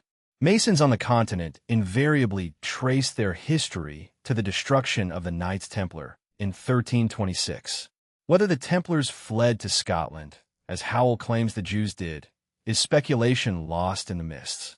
What is fairly certain is that the lodges in Scotland were operative before they were speculative, originally organizations of masons, architects, and engineers who actually built buildings and military fortifications. Gradually, their penchant for construction took a mystical bent. Freemasonry became involved in an attempt to recover something great which had been lost, through recovery of the name of Jehovah and the reconstruction of Solomon's Temple. Sir Robert Moray, Charles II agent, was an important link between Jews and Freemasons, a founding member of the Royal Society, and a crucial link in the evolution from an operative Scottish operation into a speculative Whig operation. He was active among Scottish exiles eager to see the Stuarts restored. When Alexander Bruce fled to Swedish-controlled Bremen in 1657, Moray encouraged him to immerse himself in Jewish lore, Hermetic chemistry, Paracelsus medicine, Egyptian hieroglyphics, and Masonic symbolism. The Kabbalah provided Moray with the very alphabets of things I knew. He was conversant in Jewish lore, even if he could not yet be saluted as rabbi. He profited from Reuchlin's De Verbo Mirifico and from Drusius, from which he learned in which sense Salomon and Hiram were brothers. He was adamant on the operative nature of the lodge. Before you come and cheek by jowl with me at building castles in the air, you must first be prentice as I was, then Mr. Mason as I am, and produce a masterpiece as I did. The mystical side was based on numerological theories derived from the Zohar, Pico, Reuchlin, and Montano on the magical tetragrammaton, the androgynous atom Cadman, and the cosmic significance of temple architecture. Unlike the invisible Rosicrucian Brotherhood, which Descartes sought but never found, this essentially Jewish mystical building fraternity was an actual organization. Like the Jews, the Scots were in exile. The solution, taken from the Zohar, was to rebuild the temple.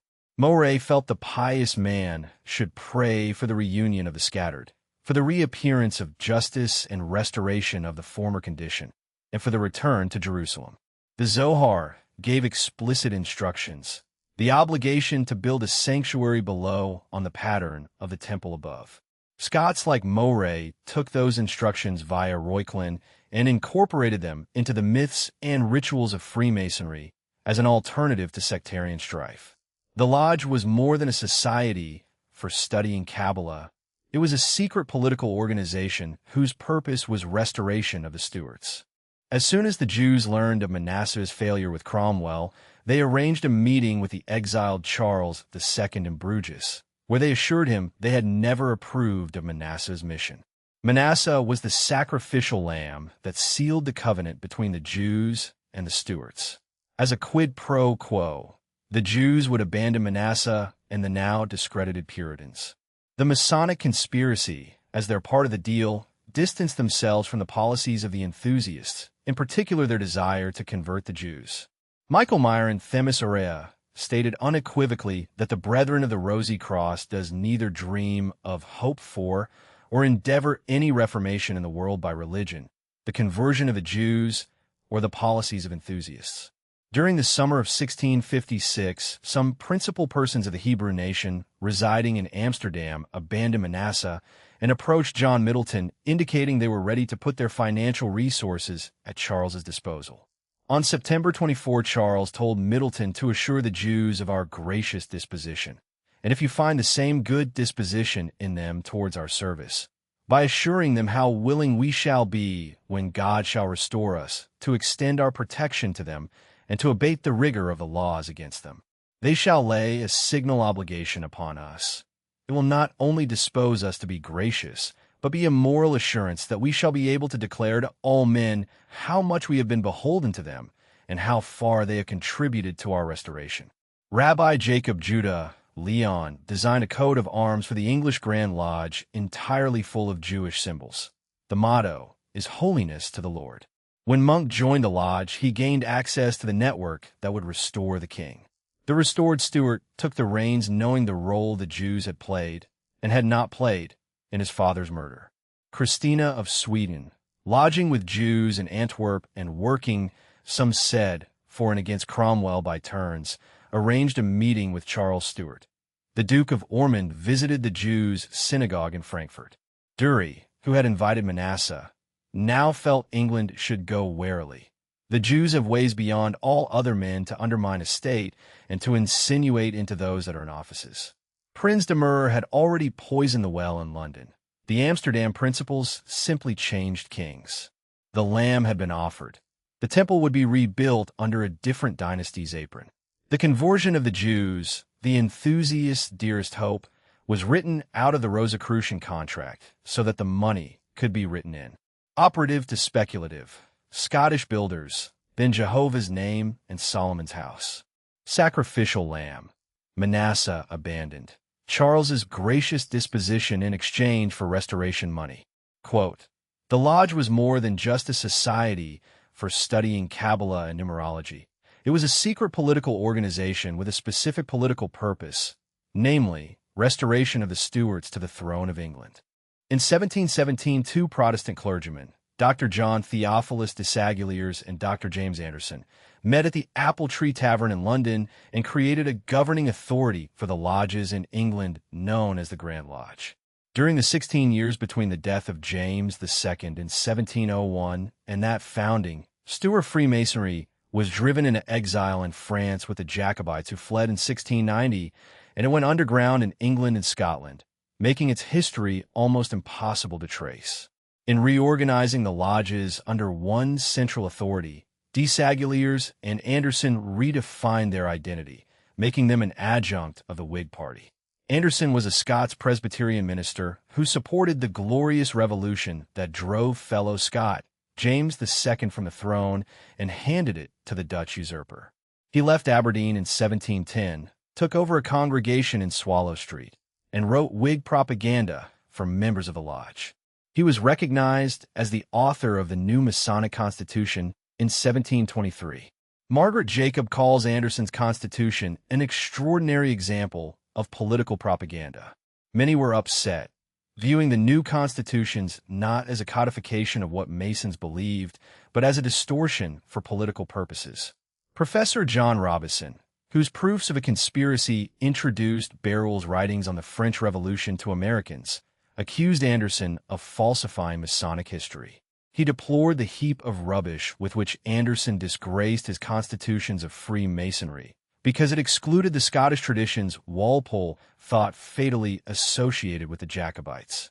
Robison says the Jacobites took Freemasonry with them to the continent, where it was immediately received by the French and cultivated with great zeal in a manner suited to the taste of that highly cultivated people. The lodges in France naturally became the rendezvous of the adherents of their banished king. Walpole probably encouraged Anderson and Desaguliers to take over the craft. The official story that the Grand Lodge of 1717 is the origin is Whig history in every sense of the term. For political reasons, Anderson's constitutions deliberately obscured the real history, documents that prove the lodge existed at least a century before. One document showed that the first American lodge was created in Newport, Rhode Island, in the previous century. Anderson's constitutions showed up in meetings of the operative lodges in Scotland as a foreign imposition. The mood in England was changing as disillusionment with the Glorious Revolution was stifled under a new worldview that was an amalgam of Newtonian science and Masonic politics in the service of Whig ideology. Leibniz's monadology had been a warning about Newton and his followers. For his pains, he was left behind in Hanover to write a history when George became king in 1717. The lodge that had been a Stuart restoration vehicle was now a Whig export, and the continent would receive it as the English received Tyndale, as a Bible anyone might interpret, so long as the powerful held the last word. Anderson showed up in meetings of the operative lodges in Scotland as a foreign imposition. The old builders were told their history began at a tavern in 1717.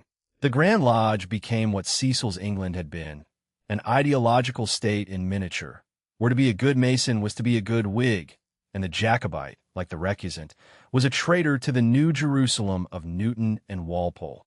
From that tavern the craft traveled to France with a clean pedigree, ready to do to Bourbon absolutism what it had done to the Stuarts, not by restoring a king this time, but by teaching nations that kings were a lost word, recoverable only in the East, in Solomon's house, under an apron. Apple Tree Tavern, Desaguliers and Anderson annexing the craft to the Whigs. Heap of rubbish. Robison on Anderson's erasure of Jacobite and Scottish tradition. Quote, The official story of the Grand Lodge in 1717 is Whig history in every sense of the term. For political reasons, Anderson's constitutions deliberately obscured the real history of the craft. Nine Sisters, Polaroil, and Beroel. Voltaire, on his return from England, praised it as heaven on earth, singling out Newton and Locke as the greatest minds of the human race. He was one of the earliest and most famous of a long line of Whig propagandists and agents of influence that stretches from the 18th century to the present, including Fielding, Burke, Russell Kirk, and William F. Buckley. Voltaire's ideas became the creed of an organized party which gained adherents wherever French culture was dominant, from Berlin to Naples. That propaganda would have a devastating effect on the monolith of church and state that the Baroque Bourbon monarchy had become after the Counter-Reformation. French absolutism was an all-or-nothing proposition. When its foundation was undermined, the whole world collapsed like a house of cards. Freemasonry was the crucial link between Calvin and Voltaire. It enabled the secularization of Calvinist concepts like predestination and the rule of the elect, and that secularization gave them a new lease on life. Voltaire waited until the end of his life before he became a Mason. When he was initiated into the Lodge of the Nine Sisters, Benjamin Franklin was there to welcome him. By then, it was a work of supererogation. Voltaire had done his revolutionary work for the Lodge outside of the Lodge, and he was superseded by the Lodge as well. Just as soon the Lodge would be superseded like a single candle when the revolutionary sun rose over France. Joining had unintended consequences for a man in the habit of calling upon the priests of the wretch whenever he was near death. During Voltaire's residence in Saxony, Beroel writes, where Mr. Dees served him as a secretary, he fell dangerously ill, sent for a priest, confessed, and received the sacrament, showing all the exterior signs of repentance which lasted as long as his danger. But as soon as that was over, he affected to laugh at what he called his littleness. "My friend," said he, "you have seen the weakness of the man." He made a habit of signing his letters Ecrases Ellenfame, crush the infamous thing. 25 years before he died, he predicted the French Revolution. Leo XII, justifying the Church's judgment of those crimes, said by liberty we mean something other than the Lodge's license. The Newtonian Whigs thought they could control human passion just as Franklin could control lightning. This illusion would survive among the Whigs until the French Revolution, after which a more pessimistic view of man's ability to tame the forces of nature would be explored, along with its revolutionary implications, in Frankenstein. In electricity, as in politics, the spark once loosed does not stay in the jar. The same illusion would govern English hopes that 1789 would unfold like a Gallic version of 1688. When it did not, the Whigs discovered Frankenstein, the creature assembled from Dee's Kabbalah, Anderson's constitutions, and Franklin's jar had its own appetite. Voltaire's Ecrases had been a salon joke and a deathbed insurance policy. In the clubs, it became a liturgy. The wretch to be crushed was not a metaphor. The priests he had summoned in Saxony were the same order the mob would drown in the September massacres. Franklin's welcome at the Nine Sisters was the laying on of hands. America, the magic island D had claimed by Arthur and Madoc, blessing the French Lodge that would unmake the eldest daughter of the Church. There were other factors at work in the American Revolution. Puritanism did not die at the Restoration. It crossed the ocean and lived there side by side with a newer creed. Franklin was 22 when he first encountered the craft. He became the representative figure who embodied the new man, recognizing no laws but those of nature and reason. The noble savage seemed to have America in mind. Franklin was its Philadelphia edition. Inspired by Franklin and the Lodge of Nine Sisters, Freemasonry was instrumental in the 2 decades that preceded 1789. Dawson, if revolution became a real religion, it was most certainly not a religion without a church. The religion of revolution possessed lodges as its seminaries and clubs as the churches of the new cult, the organs through which the revolution found its real life. Philip, the leading prince of the blood, who explained that even before the revolution the taste for circles unknown to the old monarchy had prepared the way, built the Palais. The Palais, where vice as well as political freedom was for sale, was destined to become the birthplace of revolution. The Temple of Voluptuousness was the Newtonian experiment run without the jar. Calvin secularized predestination and the elect without Geneva's God, via the Lodge. Nine Sisters. Franklin welcoming Voltaire. The candle before the revolutionary sun. Quote, Freemasonry was the crucial link between Calvin and Voltaire. Freemasonry enabled the secularization of Calvinist concepts like predestination and the rule of the elect. The Dutch Revolution of 1747 was a dress rehearsal for 1789. The Whigs had tried to spread the glorious revolution to foreign soil, but the minute it left English ground it obeyed another logic. A close reading of the trajectory of the Dutch Revolution would have warned them. The diplomatic revolution of 1756, when Austria pulled out of the old system, rearranged the board. Locke's government, written in 1690 in the wake of 1688, was exported in the hope it would behave. One French intellectual who paid close attention still thought the English model transferable. Prussia, England's ally, would later promote guerrilla warfare in Spain in response to Napoleon's invasion and create another monster. The Dutch Revolution of 1787 was, in Burke's calculus, a bad revolution. Prussia marched, England's ally restored a stadtholder, and the lodges learned that export versions of 1688 could be reversed by a German army. Yet those who caused the French still hailed Masonry as one of the great causes of that event. They were not paranoid. If they had watched Holland, they would have seen the lodges preparing a people who no longer believed in the thing Beowulf would later distinguish from the corruption of the thing. Dawson is not a conspiracy crank when he names Masonry among the great causes. He is reading the 2 decades before 1789, when Franklin's Nine Sisters and Orlean circles did the work Calvin's consistory had done in Geneva, without Geneva's God. The clubs were the churches of a new cult, Philip of Orleans, explaining that even before the Revolution the taste for circles unknown to the old monarchy had prepared the way, built the Palais as those churches' cathedral. The Dutch had shown that a glorious revolution abroad does not stay glorious. The French would show that it does not stay English. This is what the classical tradition from Plato to Beowulf said would happen when passion got out of control, but it came as a shock and bitter disappointment to the Newtonian Whigs who had promoted it. They thought they could control revolutionary passion the way Franklin had learned to harness lightning in Leyden jars. At the Palais, the French radicals, clouded by sexual passion and the pleasures of drugs and alcohol, mistook fantasy for reality, and soon the ideal of total secular happiness began to seem credible as well as desirable. The French Revolution began at the Palais Royal at around 3:30 p.m. on July 12, 1789, when Camille Desmoulins, outraged at the dismissal of Necker, jumped on a table and shouted "AUX arms." The Café Foy became the portico of the revolution, the gate from which it issued forth. By 4 o'clock the mob was coursing through the streets, carrying busts of Necker and the patron of their vices, the Duc d'Orléans. At 8 p.m. royal troops opened fire, killing a number of them. The mob had little by way of historical precedent. Huss and Muntzer were so far in the past they could provide little guidance. The socialist revolutions of 1830, 1848, 1870, and 1917 were hidden unborn in the womb of the future. So the French revolutionaries echoed the Anglophilia of the Duke of Orleans in hailing the events as set glorious revolution.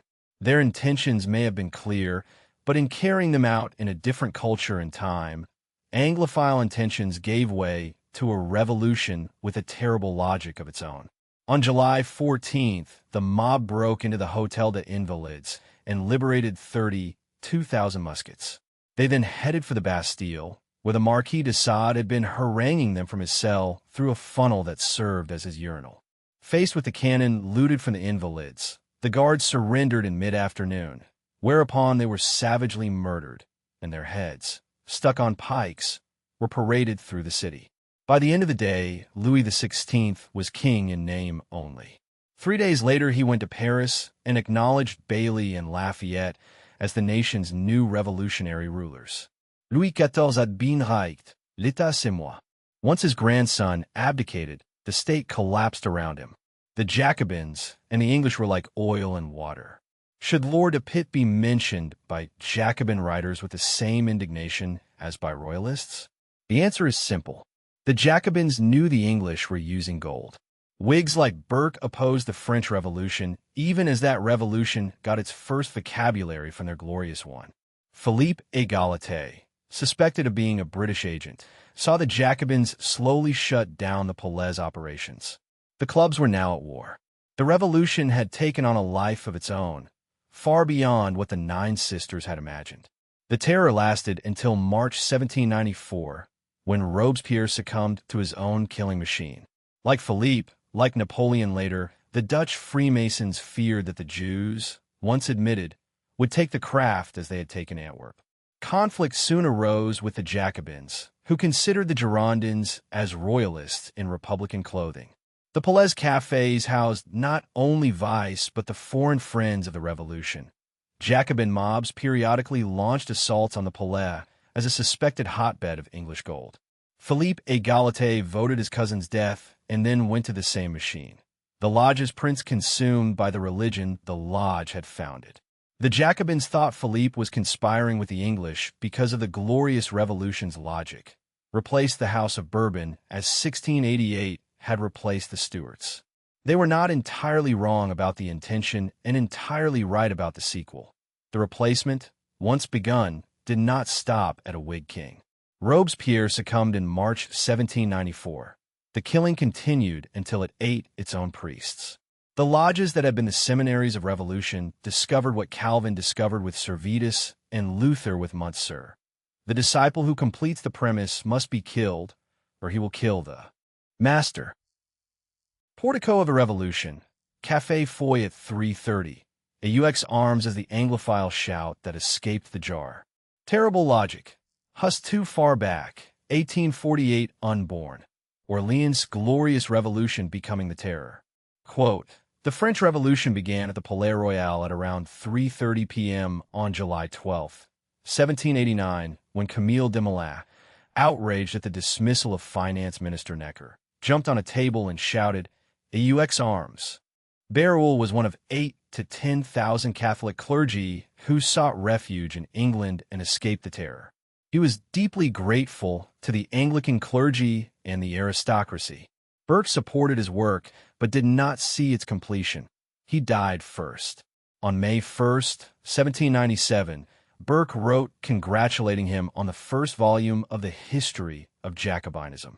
Volume I dealt with the philosophes. Volume 2 with Freemasonry. In Volume 2, Bérulle concluded the hardcore of the French revolutionaries, the Jacobin cult, was Freemasonic. The Freemasons had founded the Jacobin clubs, but the Jacobins turned on the Masons when they got control of the revolutionary government. Burke endorsed the indictment of the philosophes, but did not read the volumes on Freemasonry or the Illuminati.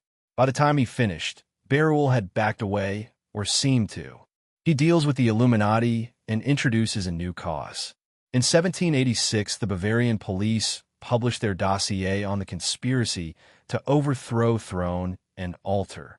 Adam Weishaupt, a professor at Ingolstadt, led the cabal. Bérulle received a copy. By making German Illuminism the smoking gun, he let English Freemasonry off the hook. De Maistre, himself a Mason, felt Bérulle often confused the thing with the corruption of the thing. Weishaupt and the Prussian Baron von Nigg were little more than a college fraternity. Bérulle argues the Illuminati took over existing lodges, but this explanation is not persuasive. They would have had to complete the takeover in the 6 years following the dossier. Bérulle goes out of his way to absolve English lodges of any responsibility, describing them as societies of charity and fraternal affection. The reader gets the impression of a grateful refugee pulling punches. According to Bérulle's own testimony, the lodges under Philip d'Orléans were suffused with a hatred of Christ and his church as virulent as the hatred in the Jacobin clubs. He says the English lodges were innocent of complot revolutionnaire, yet in volume he had already blamed those lodges as one of the major causes of the French Revolution. Was he distracted by the Illuminati story? The Bavarian dossier is powerfully factual. Riquet, it is no less certain that Weishaupt infused the libertine and anticlerical spirit of Jacobinism, which Berulle denounces, into Freemasonry. Margaret Jacob, unable to see Berulle as anything but paranoid, fails to understand the real issue. By concentrating on his subsequent embrace of the Illuminati, she assigns the French Revolution to the wrong conspiracy. Ultimately, she accepts his dichotomy between English and continental Masonry. Berulle says the subversion of morals was caused by an attack on the God of Christianity. Voltaire got his ideas in England. Taken on its own terms, Berulle's conspiracy theory shows the Illuminati as a late and German episode in a longer English story. In Berulle's Memoirs, the whole is less than the sum of its parts. He begins in France, not in Germany. He claims Voltaire got his doctrines against the God of Christianity from English lodges. His book powerfully brought together previously unknown material. No one had gotten to the theological roots of the Revolution in such detail. He witnessed the attack on Christ that began in the lodge firsthand. Christ is the real assassin of Adoniram. Taking his lead from Berulle, Ponson's proposes two theories. Jews founded secret societies themselves, and there were Jews with Weishaupt. The perceptive reader senses Berulle pulled punches to spare the country that had sheltered him, and in doing so left the Whig export of 1717 in the shadows behind Ingolstadt's fraternity. Christ, in the higher degrees, is the real assassin of Adoniram. The initiate is led from secret to secret into the whole Jacobinical system. Ponson's, taking his lead from Berulle, proposes two theories. Jews founded secret societies themselves, and there were Jews with Weishaupt, with the encyclopedists and the Jacobins. The dossier on Ingolstadt is real. Weishaupt's hatred of altar and throne is real. What is not real is the claim that a Bavarian professor in 6 years created what Anderson and Desaguliers had already exported as Whig Constitution, what Voltaire had already signed as Ecris's Ellen fame, what Franklin had already welcomed to the Nine Sisters. Illuminism is a late German accent on an English sentence. Berulle's book remains indispensable for the theological roots, the attack on Christ that began in the lodge, and defective as a map of where that attack was first organized. The grateful exile blessed the lodges of charity in London and damned the clubs of Paris, as if the Apple Tree Tavern had not taught the Polaroid how to speak. Wrong smoking gun, Bavarian Illuminati as the alibi for Apple Tree Tavern. Thing and corruption, de Maester's distinction, Berulle the grateful refugee. Quote, in Volume 2, Berulle concluded the hardcore of the French revolutionaries. The Jacobin cult was Freemasonic. The Freemasons had founded the Jacobin clubs, but the Jacobins turned on the Masons when they got control of the revolutionary government.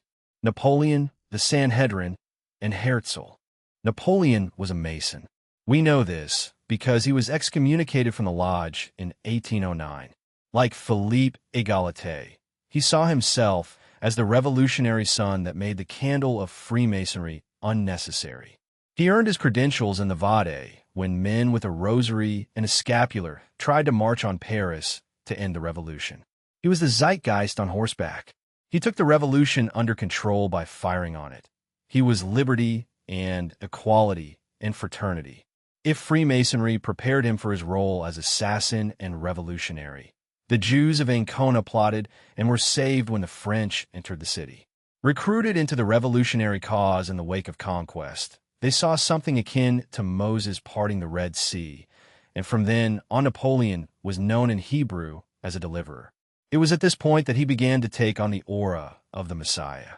He cut short his military conquest of Europe, and on May 25, 1798, set sail. Slavery was abolished. The Jews were allowed their own synagogue. He arrived in Egypt on July 1st. A day later, French troops took Alexandria. A few days after that, he entered Cairo in triumph. England, at war with France for 5 years, caught up when Nelson found the fleet. When the Battle of the Nile ended on August 2nd, Napoleon found himself stranded.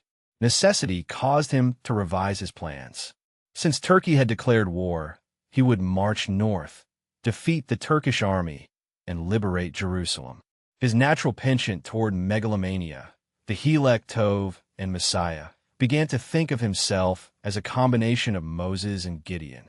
He was the new Moses, come out of Egypt to lead the Jews to the Promised Land. On September 7th, he appointed Sabato Adda and Tibi D. Figueria.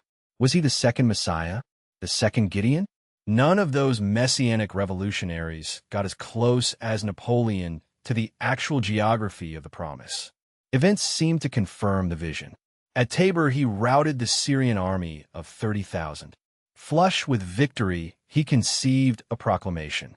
On April 20th, 1799, he announced he would restore the Jews to their inheritance. He had come to avenge them for the almost 2,000-year oppression. He was going to fulfill simultaneously the hopes of the Jews and the Freemasons, restore the lost name, rebuild the walls of the orphaned city and temple, drape the mantle of Gideon over his own shoulders.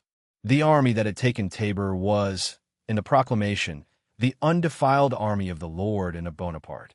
Napoleon invented Zionism a century before the Jews. A report on Napoleon's proclamation to the Jews appeared in Le Moniteur. Copies circulated where Frankists already knew how to hear a Messiah who descends into evil. Later, Jewish scholars saw the statement as an attempt to manipulate, a meaningless gesture, as artificial as any, a shrewd recognition of intense interest and immense riches. Both views were probably accurate. The Jews of his day viewed him with messianic expectations, and in issuing the proclamation, he sought to exploit those expectations. He knew they had immense riches, and that commerce followed the messianic rumor as it had followed Manasseh's hope of Israel. He never made it to Jerusalem. On April 24th, he ordered the assault on Acre, English ships offshore. He tried again on April 25th, May 1st, 7, 8, and 10, and failed each time. Finally, on May 20th, under cover of an artillery barrage, he withdrew. Like Julian the Apostate before him, Napoleon was a Messiah who failed. He gave up the project. After his defeat in Russia, in the Pale of Settlement, the Jews were singled out as traitors. To exculpate themselves, they sought to suppress the proclamation. In his absence, French armies had suffered defeats in Germany and Italy, so, having failed to restore the temple, he left Egypt on August 23rd. 1 year later, in an address to the State Council, he made veiled remarks. As the embodiment of revolutionary republicanism, he was manipulating apocalypse. The English wanted to usher in the apocalypse on their terms, not his. As a result, the Jews in England did not respond. But Jews on the continent did. Copies were circulating. The Jews felt Napoleon was their man, especially those known as Frankists. Sun, not candle. The Lodge excommunicates the man who outgrew it. Acre, Julian at the temple, Napoleon at the walls, the Messiah who failed. Quote, Napoleon invented Zionism a century before the Jews. In the Great Sanhedrin of 1807, they applied biblical titles reserved to the Messiah to Napoleon. They welcomed the principles of the French Revolution as the Messiah. The Messiah came for us on February 28, 1790, with the Declaration of the Rights of Man. Frankists derived their name from Jacob Frank, an Eastern European Jew recognized by the Sabbateans as the reincarnation of Shabbatai Zevi.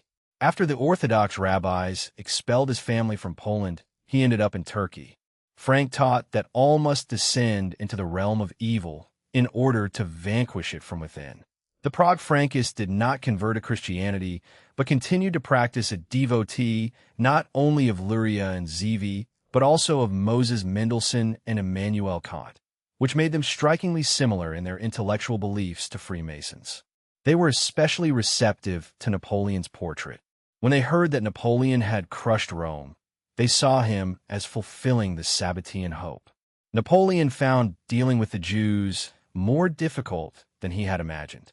After Austerlitz, making a triumphal return to Paris, he was assailed in Strasbourg with complaints about usury. Disturbed, he decided to convoke a general synagogue. Metternich felt Jews looked upon Napoleon as their Messiah, an idea which he encouraged so as to turn that resentment into support for Napoleonic France.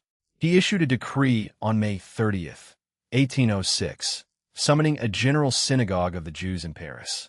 He scheduled the first meeting on a Saturday.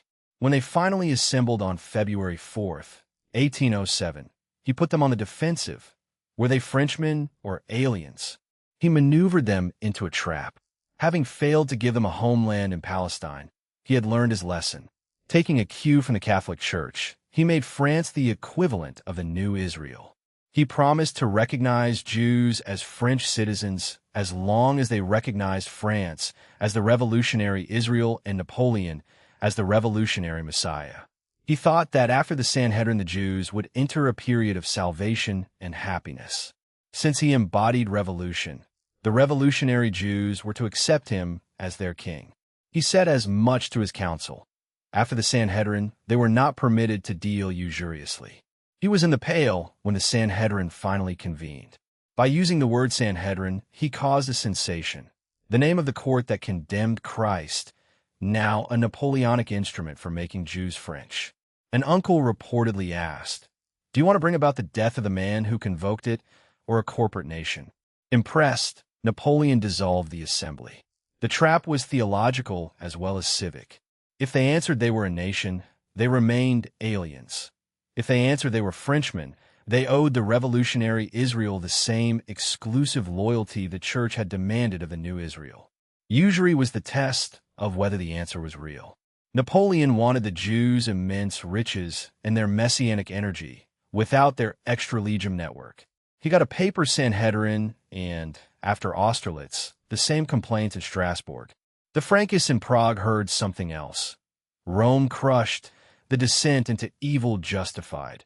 Mendelssohn and Kant as lodge brothers of Luria and Zevi. They did not need Acre. The Messiah had already arrived as the revolution on horseback. The Sanhedrin was only the temple rebuilt in a Paris hall. In August 1806, Berulle, living again in France, received a letter thanking him for the history of Jacobinism and wondering why he did not mention the Jews who had used their money to sustain and multiply the modern sophists, the Freemasons, the Jacobins, and the Illuminati. Just as the German Romantic glorification of things Catholic followed as the inevitable reaction against French Enlightenment and Revolution, there was an inevitable reaction against the Jews when Napoleon was defeated. The Hep riots took place in Frankfurt, stronghold of Jewish bankers. Pius VII rebuilt the ghetto walls and made Jews listen to sermons and put their yellow badges back on. During the Congress of Vienna in 1814-15, the Jewish question made its debut as an international issue. The Jews, however, carried Napoleon's memory forward. They looked back on the Napoleonic era as their paradise lost and were determined to resurrect that paradise in a more powerful future revolution. Heinrich Heine, contemporary of Marx, created the legend of Napoleon the Liberator, portraying him as the Moses of the French who, like the latter, has led the people through the desert in order to cure them. Heine proclaimed his undying faith in the Messiah that failed. "I have never swerved from my faith in the Emperor." We who have adopted a different symbolism see in the martyrdom of Napoleon at St. Helena no expiation. For the Emperor there did penance for his most fatal error, for his faithlessness to his mother, the Revolution. By the mid-19th century, revolution had again become the religion of significant numbers of Jews. Since most Jews lived in Russia, Russia would become the focus after France's defeat. Theodor Herzl, founder of Zionism, was another acolyte, picking up the torch Heine had kept burning. Everywhere he went in Paris, he felt Napoleon's presence. There is nothing more new than Napoleon I. Truly, he is not yet dead. Every night, he leaves his tomb under the dome of the Invalides. In a letter to Bismarck, Herzl said he derived the idea to which I am devoted from Napoleon, in particular from his Paris Sanhedrin of 1806, in which Herzl saw a feeble reverberation of the Zionism that would play an important role in world politics during the next century. From D's Bremen visit to Anderson's tavern to Dumoulin table to Napoleon's failed walls at Acre, the same current. Kabbalah as architecture, the Lodge as the Church of Revolution, and the Messiah as the man on horseback who would next arrive in 1848, wearing other faces. The apron that covered Solomon's lost name covered also the theft of the monasteries, the Whig constitution, and the Pelez vices. What Manasseh had failed to buy from Cromwell, the Crafts sold to Europe as brotherhood. What Zevi had done with a turban, Napoleon tried with a Sanhedrin. The next century would not need a Magus or a Winter King. It would need a poet in Paris, journalist in Vienna, and then the barricades. Revolutionary Israel. Citizenship of France is the new Jerusalem and Napoleon the King. Paradise Lost. Heine's secular savior. Herzl's Sanhedrin as Zionism's feeble reverberation. Quote, "We who have adopted a different symbolism see, in the martyrdom of Napoleon at St. Helena, no expiation in the sense here indicated. For the emperor there did penance for his most fatal error, for his faithlessness to his mother, the Revolution." 1848 and the American Theater. Chapter 13. The Revolution of 1848. The Enlightenment reached its theoretical high point in 1783 with the performance of Lessing's Nathan der Weiss in Berlin. No work of art produced by the Enlightenment epitomized its central tenets better. The play was an essentially Masonic subversion of Christianity, Judaism, and Islam in the tradition of L'Outrate de Trois Imposteurs. After its premiere, performances were banned in Frankfurt and Vienna by civic authorities who recognized its subversive nature. After the German defeat in World War II, it became a fixture in the denazified gymnasium. Oberprimaner were forced to internalize its message. All religions are equally false, and only those who rise above the confessional boundaries are truly wise. The model for Nathan was Lessing's friend Moses Mendelssohn, who arrived in Berlin in 1743 as a 14-year-old unable to speak the language. Until then, he had studied the Talmud. After acquiring German, related to the Yiddish of his childhood, he immersed himself in Spinoza, Newton, Montesquieu, Rousseau, and Voltaire, and made the acquaintance of Lessing, who wrote for the Wasserzeitung, and Nicolai, in whose garden the three discussed literature and philosophy. Mendelssohn published philosophical dialogues, letters on sentiment, and an adaptation of Plato's Phaedo. But it was less as a writer than as a role model that he became famous. Partly through Lessing, he became the embodiment of the Age of Enlightenment. Mendelssohn was the Jewish Ben Franklin. Penniless at 14, by the end of his life one of Berlin's most illustrious citizens. He was not the first European Jew to make a name as a philosopher. That honor went to Spinoza, but he was the first fully assimilated into High German culture. Unlike Spinoza, expelled from an uncomprehending synagogue, Mendelssohn was honored by the Jews of his day and became their model of the new Jew. He attained these heights by his writings and, more importantly, by refusing to convert to Christianity. He wanted to show that in an enlightened culture Jews could escape the ghetto without converting. A conversion was still necessary, but Mendelssohn's conversion was to the culture of the German Enlightenment, deeply imbued with the spirit of Freemasonry. Nathan der Weiss proposed for the first time an alternative to the Catholic and Jewish positions that had existed since the crucifixion. According to the traditional Christian position, supported by text and iconography, the Jews were blind. The synagogue on the facade of Freiburg Cathedral is a blindfolded woman because the Messiah came and they failed to recognize him.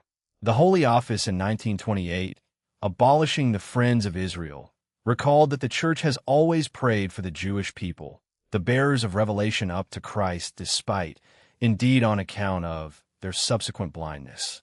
The Jewish position derived from their rejection of Christ. Christians are not blind. They're credulous and self-deluded, believing an impossible fairy tale about rising from the dead. Because Christianity nonetheless prospered, the Jew, religious or not, naturally tends to think, they think such and such, but the real story is this. So for Marx, everything is economics. Jewish Franklin. Mendelssohn's conversion to enlightenment, not to Christ. Nathan. All religions equally false. The Masonic third position. Quote, Nathan der Weiss was a profoundly Masonic play for a number of reasons, but primarily because it proposed for the first time in history an alternative to the Catholic and Jewish positions, which had existed since the time of Christ's crucifixion. Salons, dry baptism, and the new cult. After Lavater's attempt to convert him, Mendelssohn wrote Jerusalem, or Upon Ecclesiastic Power in Judaism, 1783, claiming, contrary to what Maimon and everyone else knew of the Talmud, that Judaism, as he understood, it was compatible with the Enlightenment. He was doing for Judaism what Kant in religion within the bounds of reason was doing for Christianity. A certain Masonic convergence was inevitable. Over the 19th century, the ground of that convergence would become Germany and not Freemasonry. Both Jews and Germans were defining themselves as a cultural community in which religion had ceased to be important. Heine would claim that Mendelssohn had done to the Kahal and the Talmud what Luther had done to the Catholic Church. And once again, Jews and Judaizers, as Hussites, Calvinists, and Puritans before them, would find common ground in hatred of the Catholic Church. The church of this new cult was the Masonic Lodge, but as in France, the Lodge spawned clubs. The salons of Berlin allowed Jews and Christians to mix socially. Unlike the Lodge, the salons admitted and were often run by women. The common denominator was enlightened German culture. Romance accelerated the process. Gretz was upset at the free love. If the enemies of the Jews had designed to break the power of Israel, they could have discovered no more effectual means than infecting Jewish women with moral depravity, a plan more efficacious than that employed by the Midianites. Elon claims the salons constituted a kind of Freemasonry of the heart. Along with Mendelssohn's daughters, some of whom married Christians, one habitué was David Friedlander, who went on to create Reform Judaism after imbibing the sexualized Masonry that filled the air. If Mendelssohn was the Christ of Reformed Judaism, Friedlander was its St. Paul. If Mendelssohn was the Moses of assimilation, Friedlander was its Joshua. In 1799, largely because the Enlightenment had demonstrated the darkness of the Talmud, German Jews were involved in a massive conversion to enlightened Christianity. Gretz, half of Berlin's Jews converted. Königsberg, Kant's hometown, was on the verge of disappearing. 4 of Mendelssohn's daughters converted, as did his grandson Felix. Dorothea even went over to Catholicism when Schlegel did. Faced with the greatest wave of conversions since Spain, Friedlander argued for a dry baptism in the spirit of Masonic convergence. Remain Jews without the Talmud's darkness, become Germans without the font. The dream of the Berlin salons ended in 1806 when Prussia collapsed before Napoleon. After his defeat, medieval restrictions were reinstated in Frankfurt. The Hep riots and Pius VII ghetto walls were the Catholic and popular answer to Nathan. The racial answer would wait until 1862 and Moses Hess's Rom und Jerusalem. Meanwhile, the Mendelssohnian Berlinschiki appeared in St. Petersburg.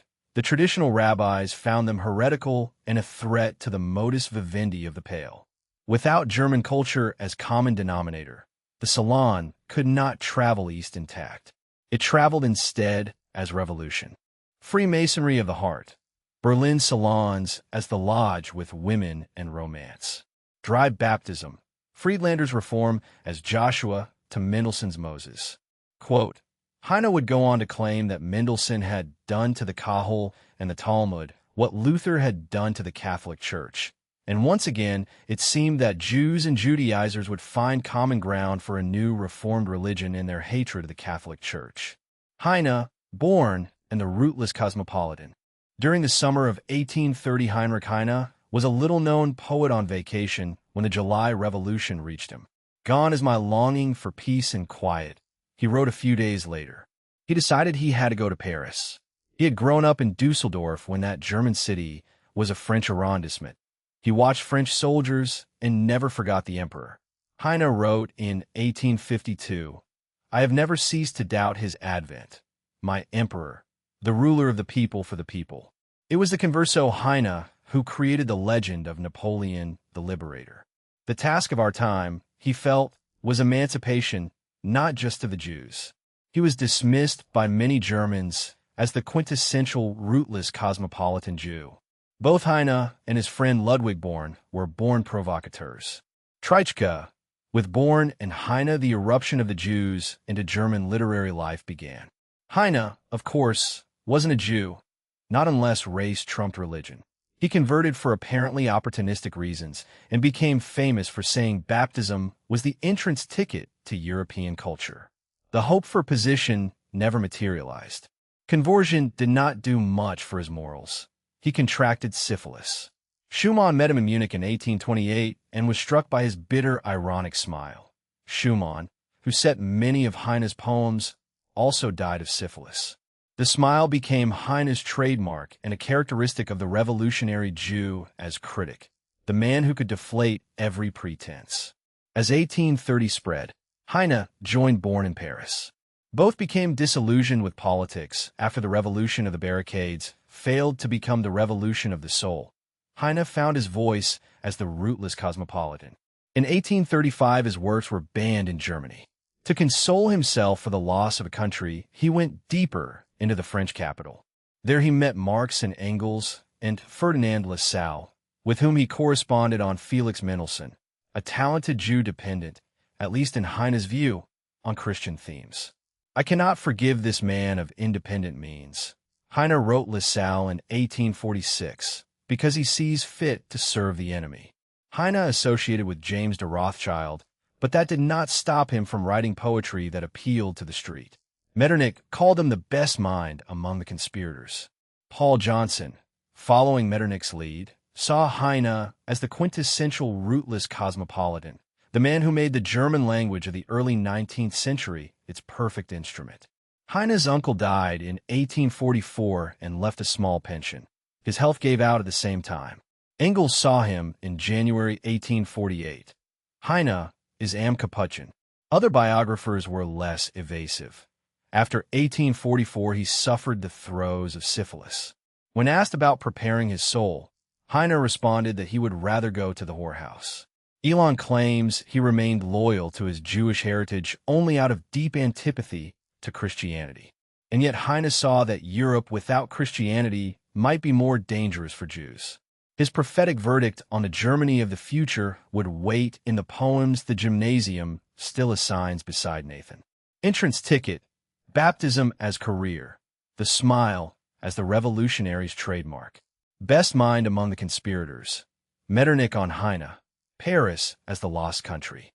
Quote, with Burney and Heine, the eruption of the Jews into German literary life began. After Lavater's attempt to convert him, Mendelssohn wrote Jerusalem. Dry baptism had already been offered. Heine took it as the entry ticket to European culture and then spent the rest of his life proving the ticket was a counterfeit. Marx, The Jewish Question, and 1848. Karl Marx met Heine shortly after his arrival in Paris in 1843. The Prussian government had closed the Rheinische Zeitung. Marx emigrated and met the paper's founder, Moritz Hess, who took him up. Hess, who would later change his name to Moses, wrote to a German Jewish novelist that Rousseau, Voltaire, Holbach, Lessing, Heine, and Hegel all fused in one person, and you have Marx. Heine was a converso. Marx, a generation younger, was born to one. Heinrich Marx led the entire family to the Lutheran font so that he could practice law. There was no break. Even after baptism, Heinrich would take his wife to her father, who happened to be the chief rabbi of Trier. More than one scholar attributes the phrase about religion as opium to Hess, who associated with both Heine and Marx in Paris, but, unlike them, never converted. Hess was born in 1812 into a poor Jewish family from Cologne, raised by a grandfather who taught him Talmudic lore, presumably in Yiddish. He taught himself German and then French. What Heine, Marx, and Hess had in common was neither religion nor race, but the revolutionary spirit, which Hess and Heine saw as Jewish and Marx did not. Hess had been a utopian socialist until Marx so impressed him that he was swept, for at least 20 years, into his orbit. Their collaboration was not disrupted by Marx's essay on the Jewish question, which appeared the same year Hess welcomed him to Paris. The essay has been characterized as anti-Semitic. Hess, later lionized as a father of Zionism, seems not to have minded. Marx wrote in response to Bruno Bauer, if they wish to be emancipated as Jews, they should first emancipate themselves from Judaism and its outcome of free humanity. Bauer's essentially Masonic critique of religion was the Enlightenment's last word. By the time Marx got hold of it, It had ceased to represent the current.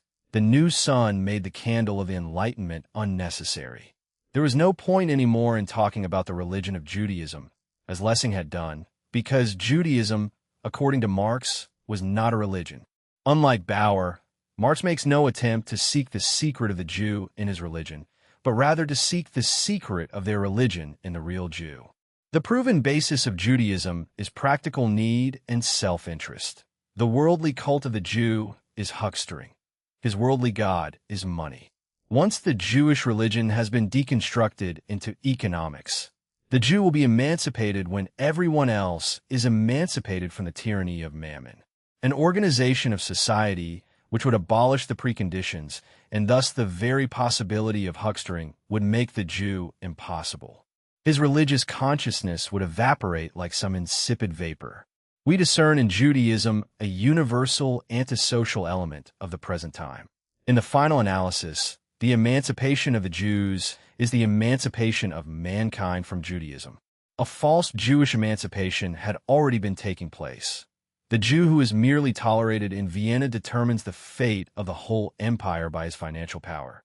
The Jew has emancipated himself in a Jewish manner, not only by acquiring the power of money, but because money has become a world power. The Jews have emancipated themselves insofar as the Christians have become Jews. Neither Judaism nor Judaized Christianity are religions. Both are ideologies, rationalizations of economic exploitation, as is the Enlightenment's weakened Freemasonry, which claimed to transcend both. Christianity issued from Judaism. It has now been reabsorbed. A few years later, Hess would propose race as the basis of Jewish unity. Marx's analysis was a brilliant explanation of how capitalism became a form of Jewish Jesuitism, the same practical Jesuitism Bauer had attributed to circumvention of the law. When a revolution of 1848 broke out, Marx rushed off, spending 6,000 gold francs of his father's money to buy arms for the workers of Brussels, then traveled from Paris to Dusseldorf and Cologne spreading the Communist Manifesto. The Allgemeine Zeitung des Judendoms on March 11th called upon its readers to join this timely movement sincerely and with all your hearts. Even der true Zinswater, normally eager to please the authorities, found the courage to announce that their fondest dreams were coming true. Before long, it became obvious that this revolution, far from abolishing the practical Judaism of capitalism, was simply promoting the new Judaism of revolution. The proof was the predominance of Jews. Germans noticed that a disproportionately high number of the revolutionaries were young Jews, a generation or two out of the ghetto, unbridled in enthusiasm for equality, separation of church and state, universal suffrage. In Frankfurt and Breslau, according to Der Orient, Jews were leaders of the freedom movements. The most prominent wäre Ludwig Bamberger in Mainz, Ferdinand Lassalle in Düsseldorf, Gabriel Rieser in Hamburg, Johann Jacobi in Königsberg, Aaron Bernstein in Berlin, Hermann Jelinek in Vienna, Moritz Hartmann in Prague, Sigismund Asch in Breslau. Lassalle, a friend of Heine who had dreamed of liberating the Jews in his youth, got his chance in Heine's hometown. His efforts ensured one of the best organized, best disciplined uprisings. Frederick William IV claimed the Jews were responsible. Elon, after telling us hundreds, perhaps thousands of Jews took part, still hedges. By September 1848, it was clear the hucksters Marx had pilloried went into action after the revolutionaries had done the dying. Marx fulminated that the only ones who profited were the Jewish hucksters. The failure affected Hess every bit as deeply but differently. If Marx emerged convinced that class warfare was the wave of the future, Hess came to the opposite conclusion. Race was going to fulfill the promise of revolution. He broke with Marx after 1848, attached himself to Lassalle, whom Marx, referring to hair and dark features, described as the Jewish nigger, and after years of revolutionary poverty, years in which he considered migrating and lived with a mistress, suddenly found new inspiration when he read Greets. The grubbing hucksters took on a hitherto unrecognized nobility. Nationalism was fulfilling itself through Italy and Germany. Hess, disillusioned with Marx's ruthless engine of class warfare, found a more palatable messianism that would eventually become known as Zionism. Hess, a Freemason, during his years of wandering had imbibed the lodge's merger of religions. Now he rejected that ideal and put race in its place. In Rom und Jerusalem, 1862, written in Germany while unification under Prussia was approaching, he returned to the ancestral Jewish hatred of Rome. The decline of Rome he was witnessing with his own eyes was the sign. For Marx and the Catholic reaction, Jewish hegemony was capitalism and the state of affairs was bad. For Hess it was destiny. Tuckman notes Hess got the idea from Greets, the rise of Jewish nationalism. Suddenly Hess found himself again in the midst of his people. Race is the source of the Jewish faith. The Jewish type is ineradicable. Hess launches a vicious attack on assimilation while remaining, in Frankel's phrase, a man easily influenced. His rejection of baptism would find uncanny fulfillment in racial policies that treated the Jewish type as both ineradicable, which Hess claimed, and bad, which Hitler claimed. Marx's proposal to eliminate Judaism by eliminating capitalism seems humane by comparison. Hess cites Bar Kokhba and Shabbatai as Jewish movements announcing the hour. Every Jew, even the baptized, is responsible for the rebirth of Israel, but only by wading through the river of revolution, by the annihilation of every race and class membership from within and without. The conditio sine qua non of the Messianic age is the liberation of the Jewish masses from a spirit-deadening formalism. What race is better suited for revolution than the Jews? France under Napoleon had extended its salvific activity to the Jewish nation. It was now up to the Jews to reciprocate. Frenchmen and Jews, they were made for one another. They complement each other by differences which could not be united in one people. The German nation was still smarting from Napoleonic conquests. 8 years after Hess's book, they would lose Alsace-Lorraine, creating further animosity. If Hess wanted to antagonize the Germans who still had memories of Jewish collaboration with Napoleon, he could have found no more effective way than linking Frenchmen and Jews in a common revolutionary enterprise. As Voltaire said of God, if Hess didn't exist, the German anti-Semites would have had to invent him. Nathan der Weiss found in Hess its assassin and the man who wrote its epitaph. From Lessing's stage to Marx's huckster to Hess's ineradicable type, the Enlightenment's third position collapsed into class war and race war. The two messianisms that would share the next century, and that would next find an American theater. Emancipation from Judaism. Marx's resolution. Abolish huckstering, evaporate the Jew. What race is better suited? Hess's epitaph for Nathan, Frenchmen and Jews.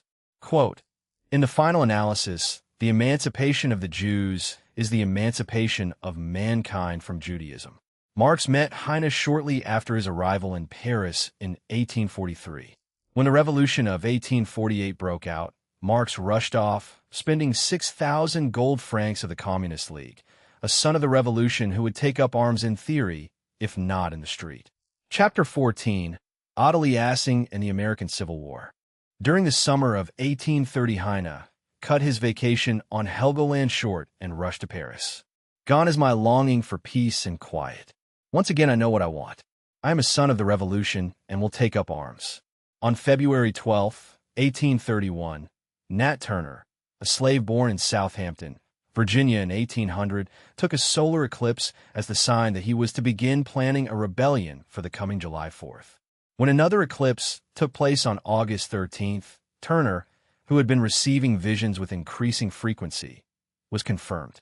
1 week later, on August 21st, he freed 50 fellow slaves and urged them to kill all whites, regardless of age or gender. By the time the Virginia militia put down the rebellion 48 hours later, 57 men, women, and children had been murdered. Turner eluded capture for 2 months. On October 30th, he was found in a cave, tried, and hanged on November 11th. His body was dismembered and distributed as souvenirs. His lawyer, Thomas Ruffin Gray, published the Confessions of Nat Turner. Revolutionary fervor in America had a religious cast, descending from the enthusiast millennialist sects which had proliferated in England during the 17th century, many of whom ended up emigrating to America.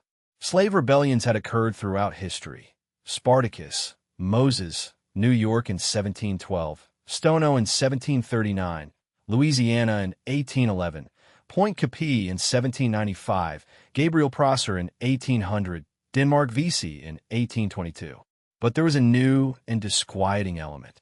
The Turner Rebellion sent a wave of fear throughout the South because it included the new forces that had been building since the American and French revolutions, which had secularized the cause of national popular liberation and proclaimed the rights of man.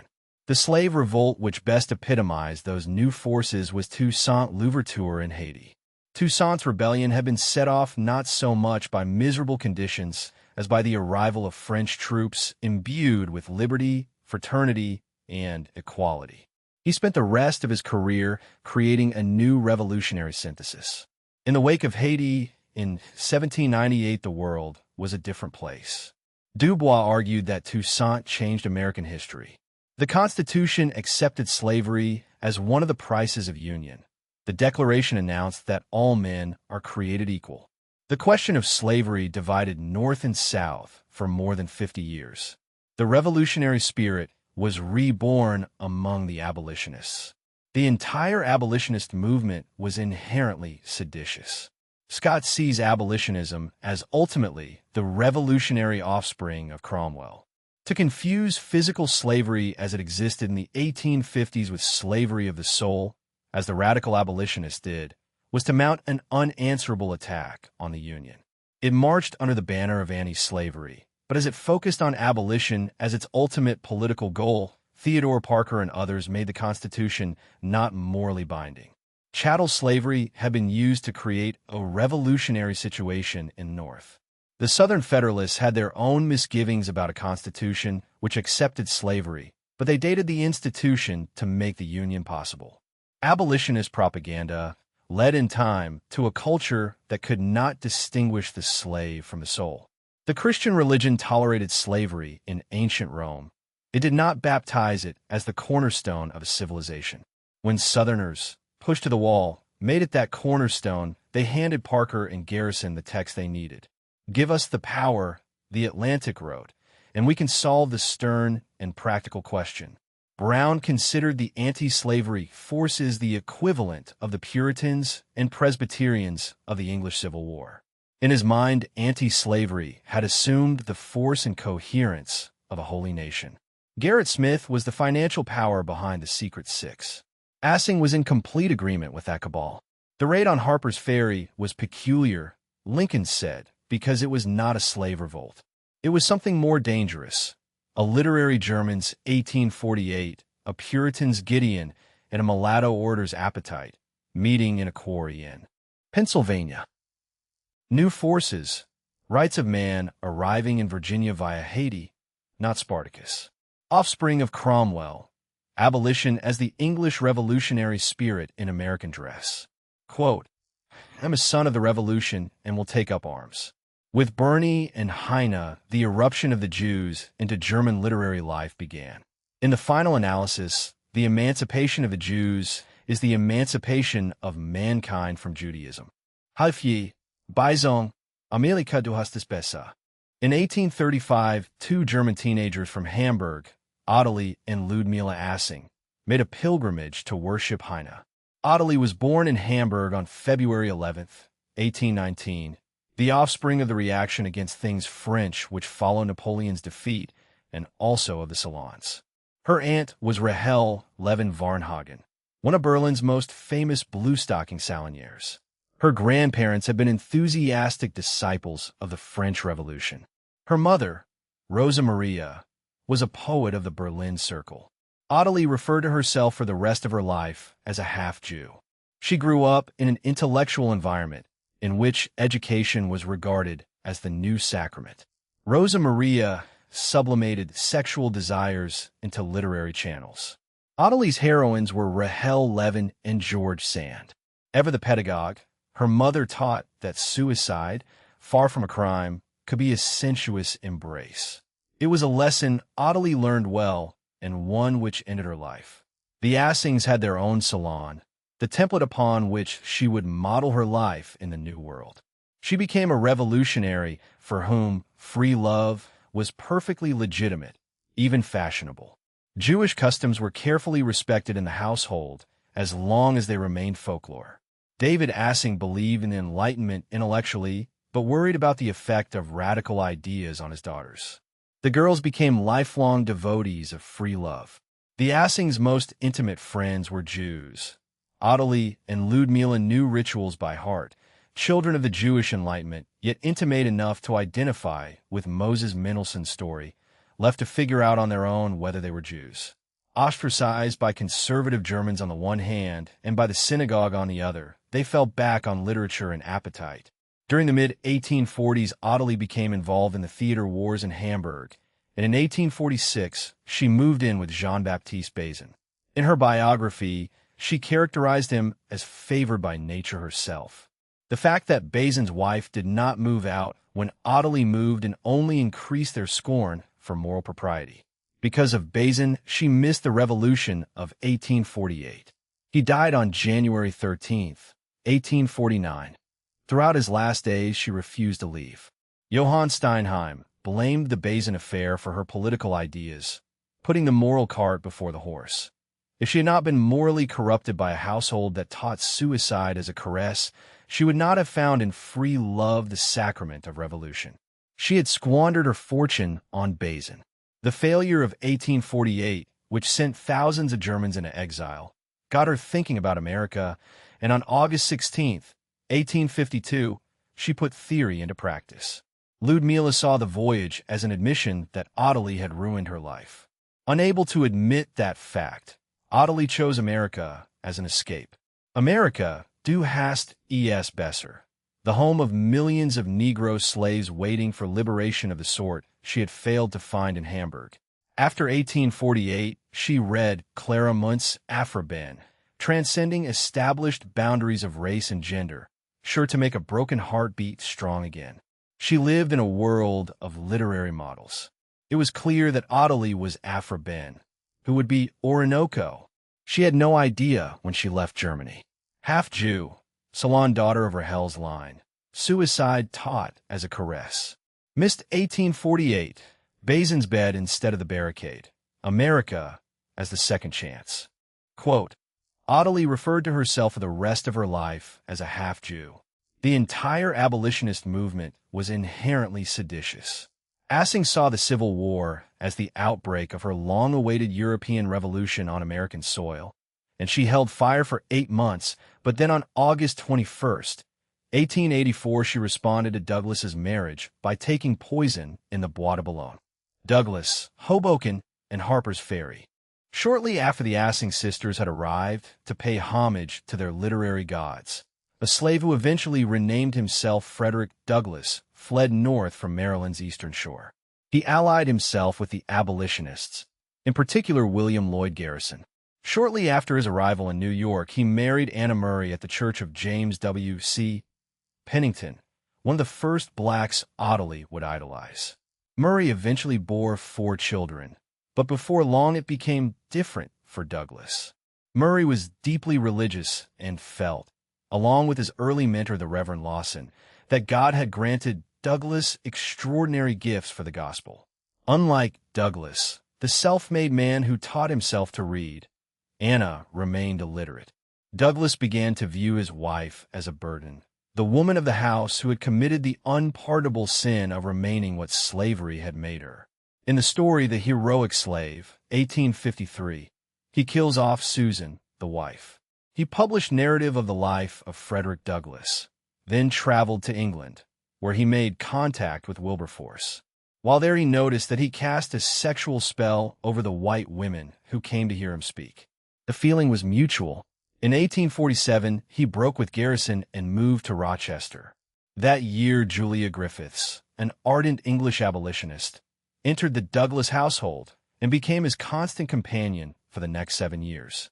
Worse, she accompanied him on speaking tours, a public scandal for the cause and a source of comfort to the enemies of black emancipation.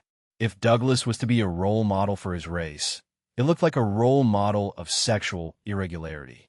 He did not abandon his black wife, but he took up with a white woman in her house. Garrison lost no time in leading the attack. The abolitionists had been alarmed at how excitedly women lionized and besieged Douglas on his tours.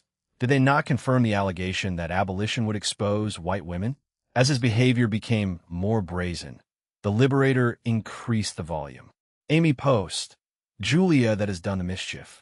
The leader of the black cause was now more useful to the propagandists for slavery than to the abolitionists. A break was inevitable. In spite of it, Garrison continued to be a major player. Anti-slavery is the law of God, and the Constitution was not morally binding. The fatal flaw of the South was chattel slavery. Pushed to the wall, Southerners made slavery the cornerstone of their culture. The Christian religion tolerated slavery in ancient Rome, but did not endorse it as a positive good. When Douglas broke with Garrison to form his own newspaper, he met John Brown in 1847.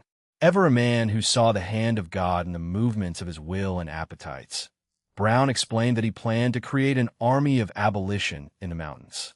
How Douglas reacted is anyone's guess. Years later, he made light of Brown. At the time, he promised support. For years after the initial meeting, Brown had refined his plans. The Atlantic Monthly advocated revolution as the only solution. The question of slavery is a stern and practical one. Give us the power.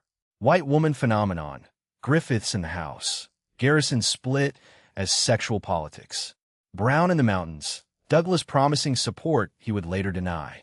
Quote, the entire abolitionist movement was inherently seditious. Assing held fire for 8 months, but then on August 21st, 1884, she responded to Douglas's marriage by taking poison in the Bois de Boulogne.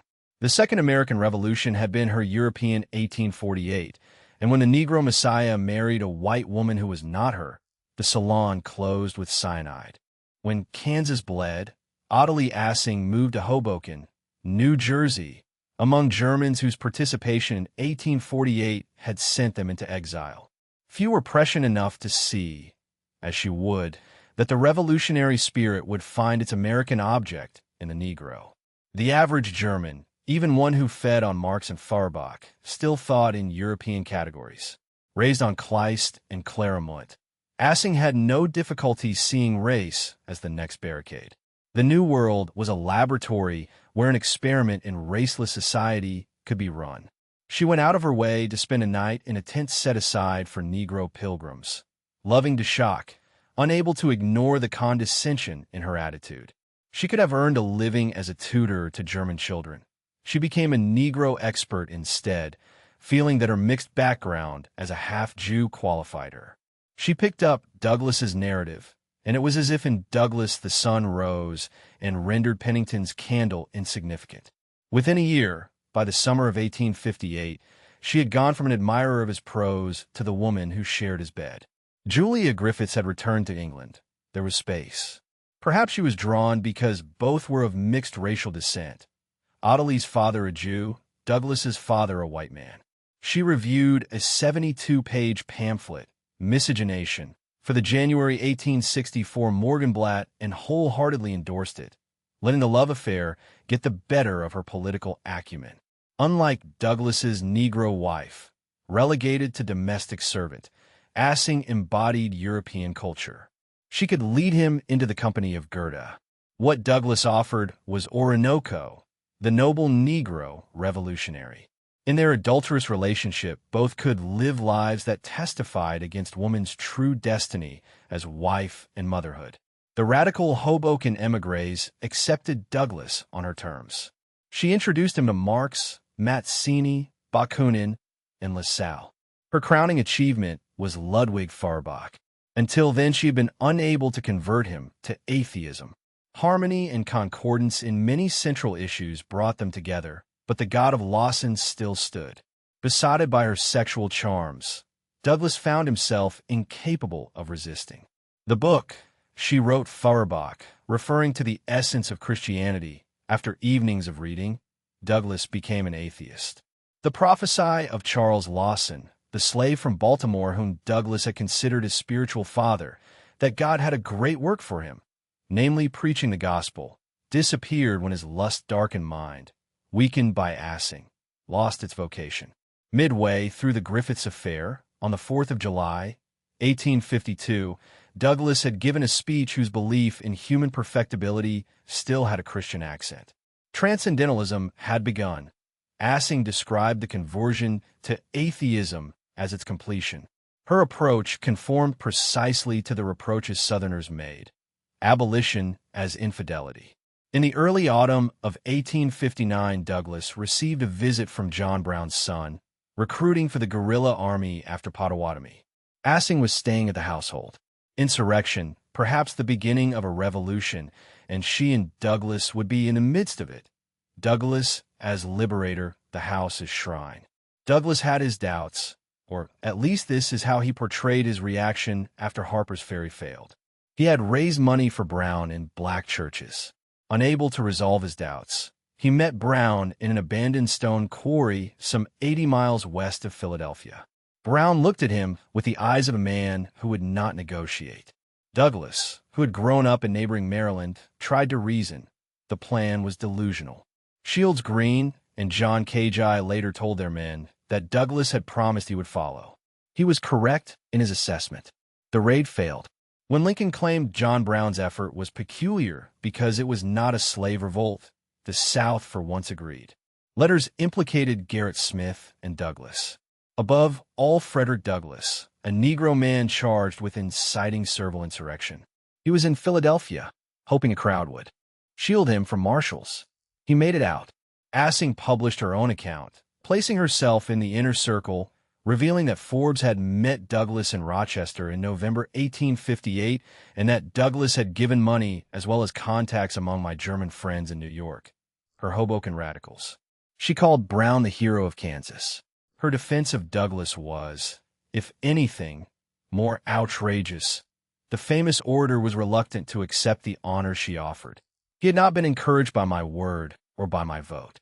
She twisted that into an apologia for what everyone else saw as an act of cowardice, positioning him for a European tour, thousands of miles from the Negro wife she believed had usurped her place.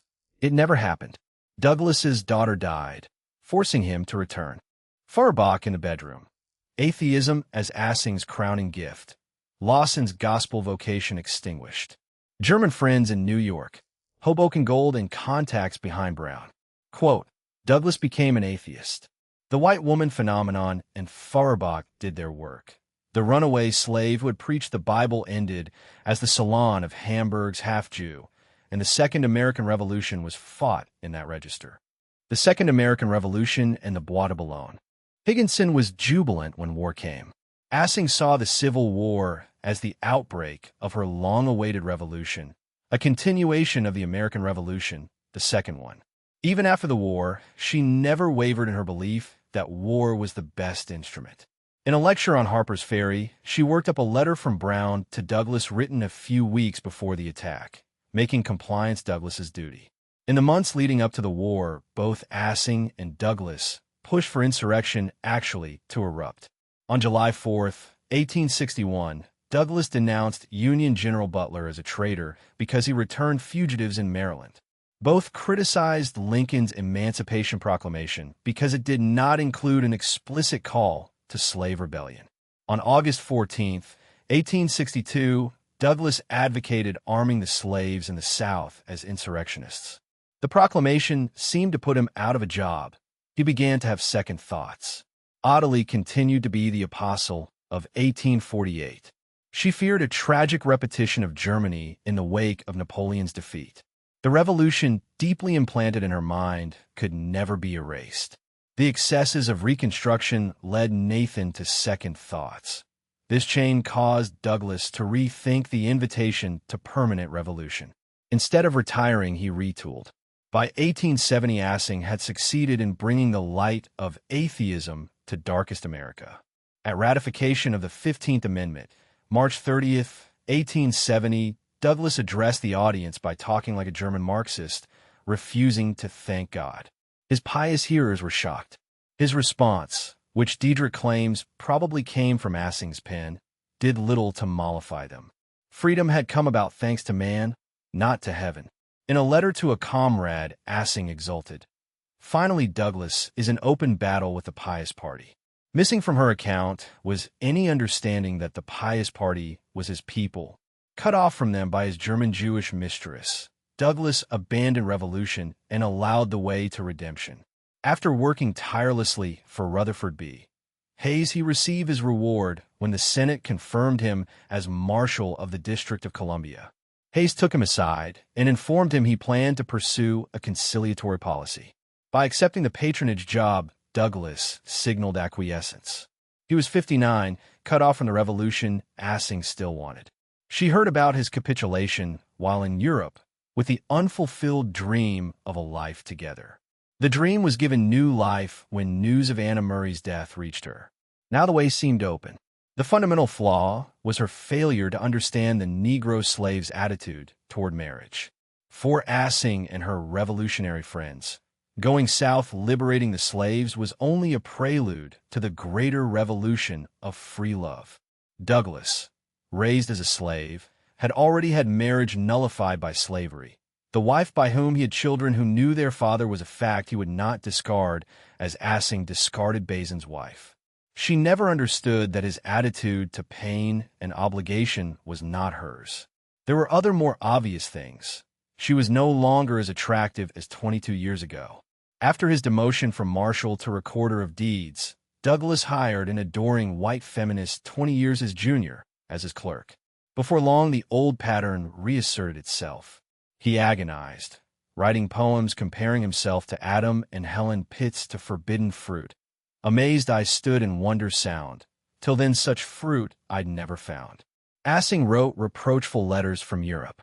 By the summer of 1883, the conflict between inclination and obligation had become so fierce he was depressed almost to the point of a breakdown. Then, early in 1884, he resolved it by marrying Pitts, in a Presbyterian church in Washington, a minister officiating. Assing held fire for 8 months. Then on August 21, 1884, responded to the double betrayal by committing suicide in the Bois de Boulogne. When he heard, Douglas was quick to put his own spin on it by claiming she was suffering from breast cancer, thereby absolving himself. If he was hoping to forget her, she willed him the yearly interest on her $13,000 fortune. Upon his death, the principal would go to the Society for the Prevention of Cruelty to Animals. He lived out the rest of his life as an accomplice both in her death and in the redemption of the South.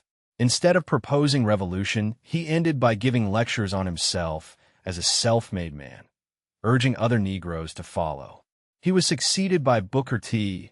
Washington, who understood that the new message was tailor-made for an era of reaction to the excesses of war and revolution, the only message Negroes were allowed to share in the public forum.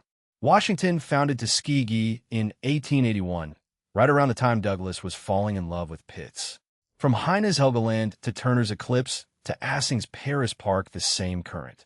The rights of man as a license to kill, free love as the sacrament of the half-Jew, and the Civil War as 1848 with better artillery. The next chapter would run from emancipation to assassination. Second American Revolution. Assing's name for the war. Lincoln too slow to arm the slaves. Bois de Boulogne. The mother's lesson completed. Interest to Douglas. Principle to the animals. Quote, Assing held fire for 8 months, but then on August 21st, 1884, she responded to Douglas's double betrayal by committing suicide in the Bois de Boulogne in Paris. Chapter 15. From Emancipation to Assassination. In 1861, when Moses Hess was still at work on Romundi, Jerusalem, Tsar Alexander II emancipated the serfs, anticipating by 2 years Lincoln's Emancipation Proclamation. Emancipation was in the air, and soon it was the turn of the Russian Jews. The wary prudence of Innocent III seemed nothing more than the darkness of a bygone age, especially when enlightenment had reached the throne of a notoriously backward country. In November of the same year, Alexander made Jews eligible for state employment and permitted professional careers outside the pale. Coming on the heels of the serfs, the law gave the impression that Jewish emancipation was in the offing and that education could make it immediate. 1861 was the annus mirabilis, but the golden age of Russian Jewry had begun 6 years earlier. On the very day of his coronation in 1855, Alexander abolished juvenile conscription, then improved access to education and rights of residence. The Tsar's well-intentioned actions would have unforeseen consequences, initiating a process which eventually led to the political radicalization of Jews. The Russians have been working to integrate the Jews almost from the day that 50% of the world's Jews found themselves on Russian soil after the partition of Poland. Reformers were not discouraged when the first attempts to regulate Jewish involvement in alcohol failed. In 1844, the government abolished the Kahal and divided its functions among local governments. To forestall this, the Russian Jews called in outside help. In 1846, when Nicholas I was intent on resettling Jews out of the villages of the Pale onto the virgin land of New Russia as a way of putting an end to smuggling, he received Sir Moses Montefiore, hero of Damascus, with a letter from Queen Victoria, hoping to bring about an improvement in a lot of the Jewish people. Representing the views of David Ricardo, Montefiore condemned resettlement and demanded the lifting of all restrictions on freedom of commerce. Historians insisted that the Jews of Russia rebelled because they had been oppressed. Evidence shows the opposite. The Jews rebelled because they had been emancipated. Nora Levin. Education and emancipation fueled the rise of the Jewish revolutionary. When the label persecutor of the Jews is put on the Russians, their intentions are misread. The effort to turn Jews into farmers had failed by 1866. Those who understood knew the Jews had refused to learn farming, but had not refused the lands. Fertile black soil had been transferred into Jewish hands. The best land was reserved for them, but produced nothing because they either could not work it or found other ways of making money. Russians nearby had to rent at exorbitant rates. After it became apparent that Jews were not going to become farmers, the Tsar state liberalized further. Jews got the impression that emancipation was irresistible stimulus to enter Russian schools. The enlightened Russian nomenclatura and the Maskilic Jews agreed that education was the path. Enlightenment of Jews through Russian language and in the Russian spirit. Alexander II intended to bring about the assimilation of the Jews with the other Russian peoples.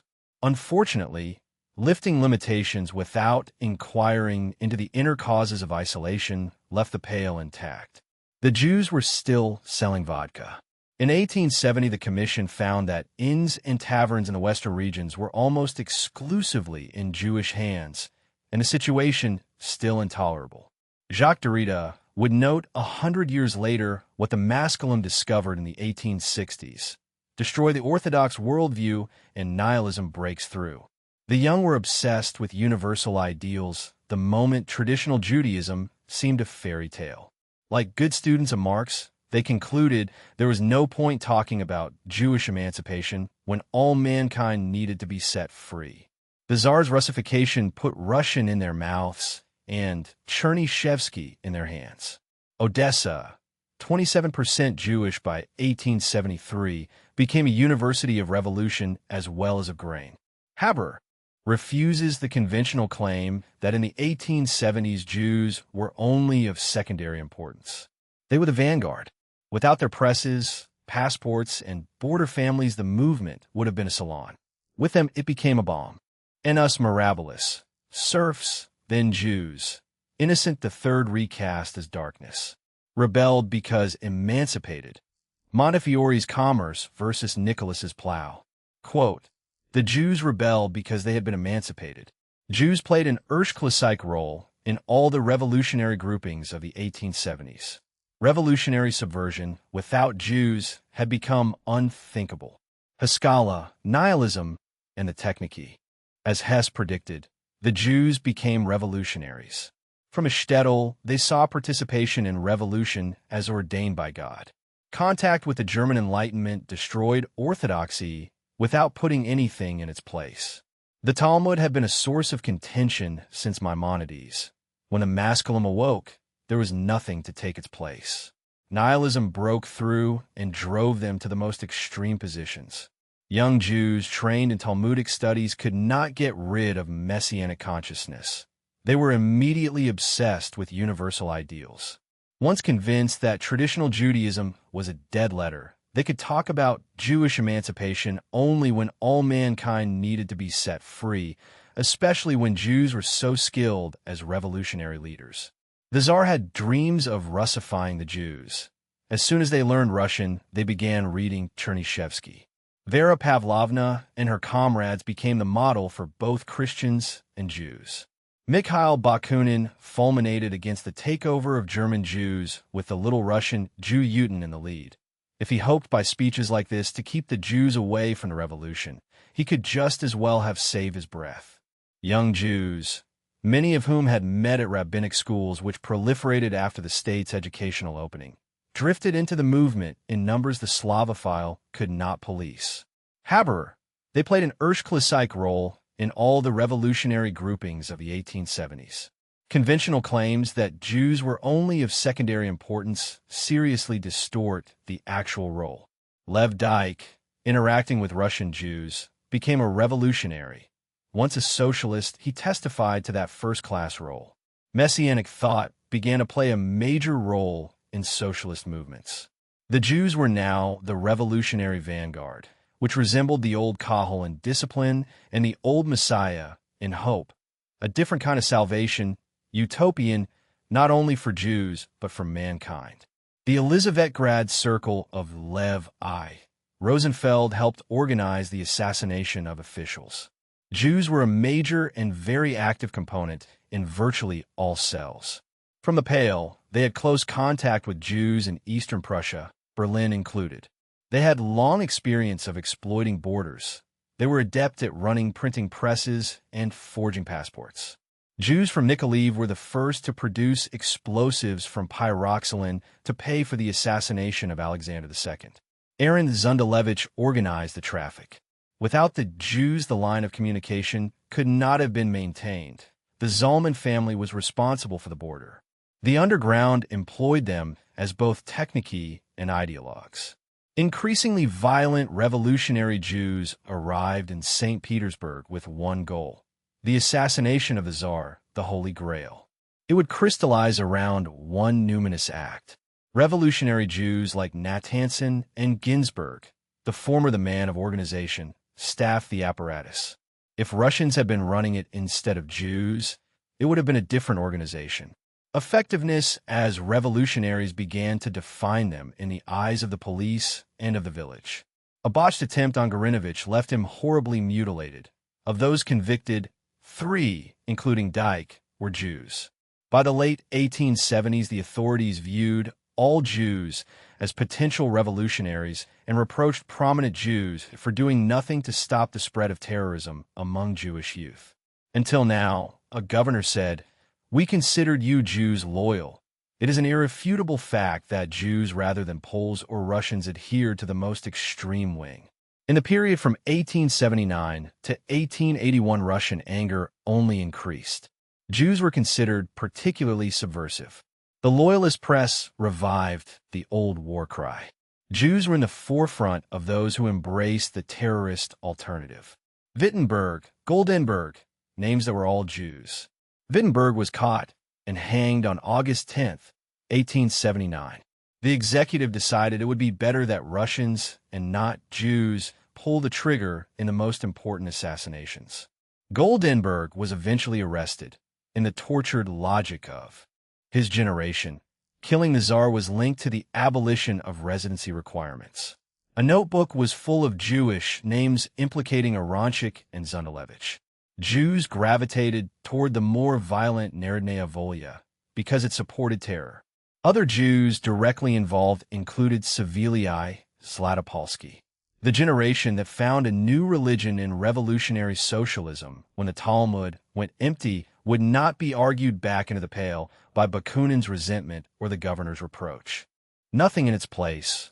Haskalah as the demolition of the Talmud without a temple. Technici, passports, presses, pyroxylin, the Kahal skills at the service of the bomb. Quote, Jews played an Erstklassike role in all the revolutionary groupings of the 1870s. Revolutionary subversion without Jews had become unthinkable. After Stolypin was murdered, I ceased to have any feelings toward the Jews. Would a Russian have any? The Tsar's death, pogroms, Jews attacking Jews. What followed the assassination was not the hoped-for reign of heaven on earth, but retaliation against the Jews, who were seen as responsible. Later writers would claim a frightened regime rallied the people by blaming the Jews, using them in the classic role of scapegoat. Long-standing resentments needed no government orchestration. Jews were held responsible for the death of the Tsar, but, according to Gleb Uspensky, also because they did not earn their bread with their own hands. Beginning in the 1870s, they became involved in capitalism and manufacturing and began to make visible fortunes. Revolutionaries, many of whom were Jews, felt the same way about the Jews as Karl Marx. Narodnik flyers, significantly Jewish, circulated attacking the Jews, who took over the land, the woods, and the bars. The Jew offends. The Narodniki were seeking to exploit the resentment which the Jews had created. Jews were seen as both capitalist vampires and revolutionary arsonists. A model for Jews attacking Jews. Thanks to a falsely generalized notion of equality, which has been used to deleterious effect against the general population, the Jews will exploit the advantages of nationhood without ever. The morality of the Talmud puts no boundaries on letting Jews enrich themselves. After the assassination, revolutionaries, including many Jews who had conspired to murder the Tsar, turned around and supported the pogroms against fellow Jews. It is good. It revolutionizes the masses. Certainly the Jews suffered as a consequence. The uneducated Russian people knew that the Tsar, the officials, and the Jews sucked their blood, they argued. So the Ukrainian peasants attacked the Jews, the nearest of the three. As a result, some Jews began to have doubts about the revolution. Dyke urged Jews to go to America, where they will merge with the local population. If the revolutionaries supported the Jews, they would alienate the peasants. If they didn't, they would alienate the most significant faction of the movement, namely the Jews. What they do now in Balta, where they beat up the Jews. To intercede is to be the revolutionaries who not only killed the Tsar, but also defend the Jews. This is simply a dead-end avenue for Jews and revolutionaries alike. Once the Jews had been exposed to the rage of the village, the German example of assimilation had failed. Education, more than oppression, turned Jews into revolutionaries. The only course left to Alexander III was repression. From 1876 to 1883, Jews poured into Russia's public schools. University students sextupled to the point where Jews, for percent of the population, became a plurality in some faculties. At the University of New Russia in Odessa, a large share were Jewish. In business schools, 72%. The numerous clauses fostered the revolutionary spirit even more than Haskalah. In 1889, Alexander III learned from a justice minister that Jews were forcing non-Jews out of the legal profession, not only by numbers, but by the way they practiced. After the crackdown, the movement suffered setbacks, so severe that without Jewish support, it could not have survived. Jews made up approximately 35 to 40% of membership in 1886 to 87. Revolutionary subversion without Jews had become unthinkable. After 1881, the movement became something that could not survive without them. Foreign Jews who had been meddling since Mondefiore's visit tried to prevent expulsions from Moscow. The American Jewish press treated legal limitations as persecution, while wealth concentrated in the tavern and the usury remained the village's memory. Subversion without Jews had become unthinkable not as anti-Semitic fantasy, but as police arithmetic. 35 to 40% of the membership, a critical mass. The pogrom crisis drove Jews out of the more moderate Chernyi, Perdel, into Narodnaya Volya. Stepniak's Political Terror in Russia, 1884, completed the identification. Enlightened Jews determined to destroy the regime that had educated them. When headquarters was raided, it was plotting the assassination of Alexander III. The international staff had a similar Jewish proportion. The revolutionary profession was dominated by socialist Jews who surpassed numerically all other groups. The Tsarist officials laid the cause to education more than oppression. Alexander III chose repression. The numerous clauses created more revolutionaries than Haskalah had.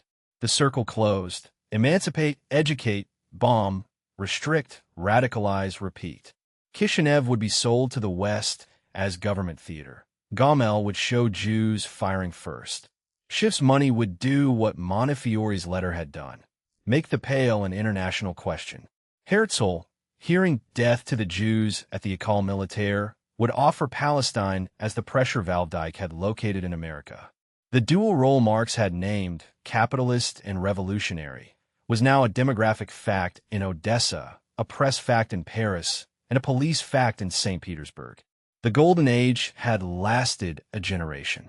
The age of the bomb would last until Stolypin, and then the war no one else could have kept Russia out of. Dead-end avenue. Defend the Jews and lose the peasants. Abandon them and lose the vanguard. Unthinkable without Jews. Numerous clauses as the next recruiter. Quote, revolutionary subversion without Jews had become unthinkable. Kishinev, Gomel. The Jews controlled the dissemination of news about the pogroms.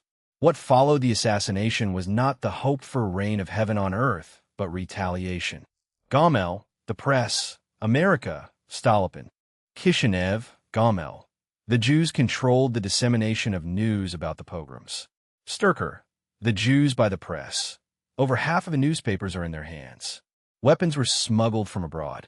At Gomel, on the anniversary of the execution of Alexander II, Jews practiced outside of town with a portrait of the Tsar as their target. They began acting in a particularly provocative manner, emphasizing contempt. Everywhere one heard the cry, Jews. To the marketplace. Testimony that Jews beat unmercifully any Russian peasants unable to escape, including old men, women, and children. The Russian mob screamed that the Jews have just killed the police chief. This was a pogrom in which Jews attacked Russians, confirmed by local officials. The Jews fired on the troops sent to protect them. Afterward, Jewish lawyers treated any arrest as injustice, a warning that Jews were from then on not allowed to defend themselves. They ignored that young Jews had run through town shouting slogans of war. The same modus operandi governed finance. American Jews like Jacob Schiff used money as Montefiore had used a Queen's letter. Listening to the mob outside the École Militaire shout death to the Jews, Herzl found Zionism. Drumont and others saw a causal connection between the ascendancy of Jews in France and the Third Republic's wars on the Church, the embrace of the voracious octopus of Judaism, finance in the grip of non-French Jews who possess inestimable wealth. The Jews by the press, over half the newspapers. They sully France with the most obscene literature without equal in any civilized place. They saw to the wicked law promoting divorce. Entirely Jewish ideas, the charge ran, dominate. Leo XIII critique of Masonry named Handel and other Jews among the most pitiless persecutors of Catholicism. Masons collaborated with the Jews to take control of education. The flowing jewel cases of Rothschild broadcast the campaign. Jews always went out in a society organized by the degenerate Kabbalists of Israel. In 1912, Moritz Goldstein claimed in Der Kunstwort that Jews now largely controlled German culture. In Vienna and Budapest, large numbers began to dominate the professions. The Jewish question was now construed in racial terms by both Hess and his enemies. It is not Christian Europe which suffers under the Jews. It is unbelieving Europe which has dismantled the walls nations had erected in self-defense. The Jews colonized that nation and turned its mind. The emigration of Russian Jews did not begin immediately after the assassination. The first dramatic jump followed the vodka monopoly of 1896, when Jews could no longer distill, some indication of why they fought so bitterly to retain control of production. The economic figures tell another story than oppression. Jews owned 2 million dessiatines in 1908, even though they did not farm. They owned mines and exploited workers. The ranks of businessmen were taken over more and more. They made more money and became less assimilable. The faltering integration of the 1850s had stopped. Over 5 million Russian Jews, 50% of the world's Jews in 1900, and the educational project had failed. German Jews did not welcome the Asiatic horde. At Lvov, Polish Jews run about this place as dogs do elsewhere.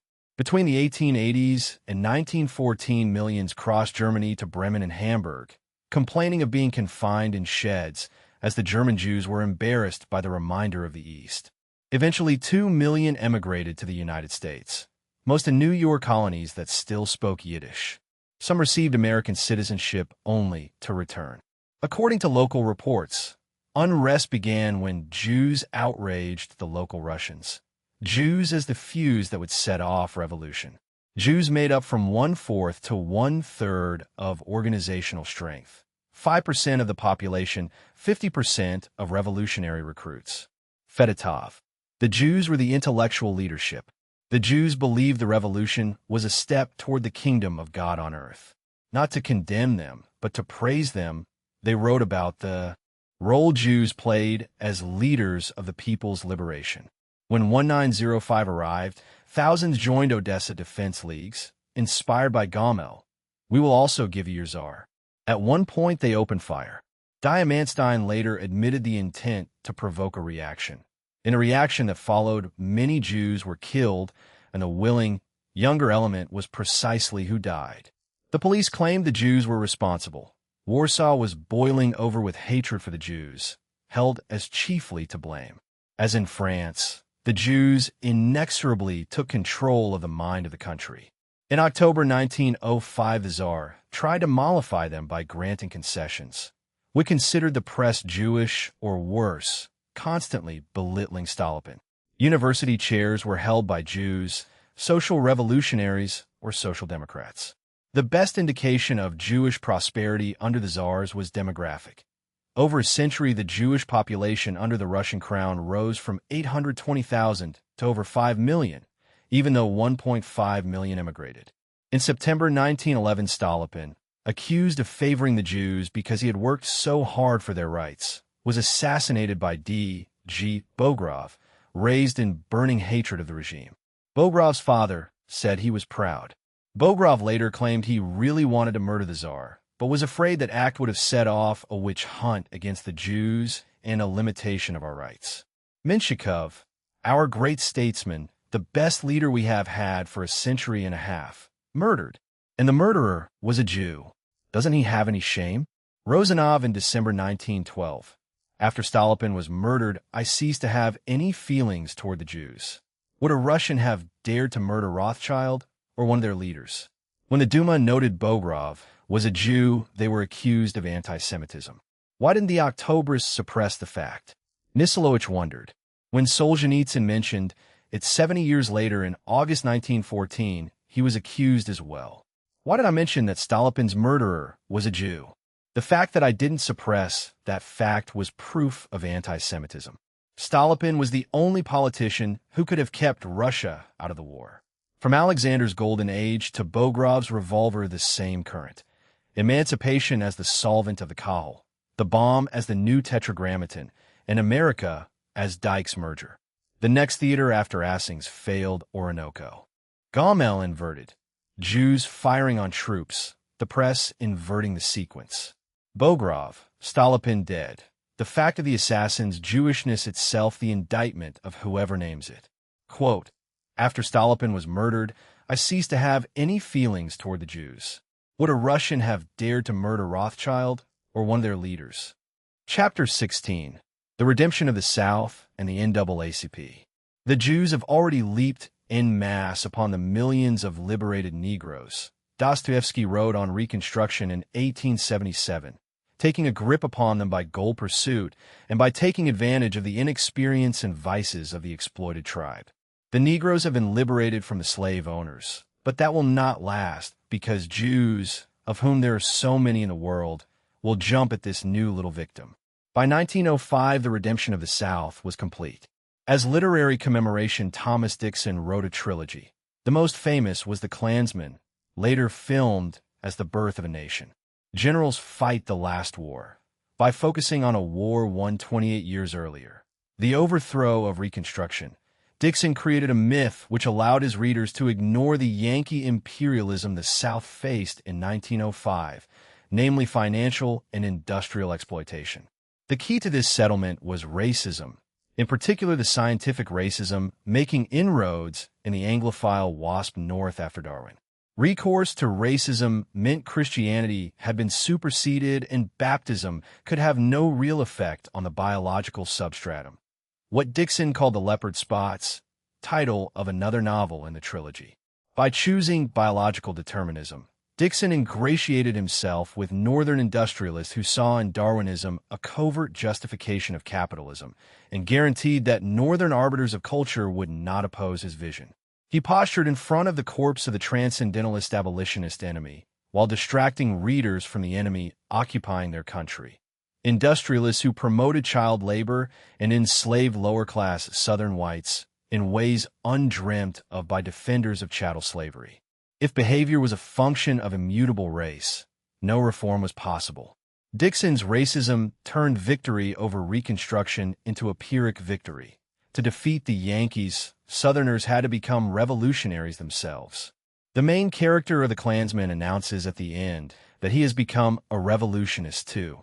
Lincoln is rewritten as a racist, hence a good person. A physical difference between the races will forever forbid living together on terms of equality. No more insane blunder than using Negro troops.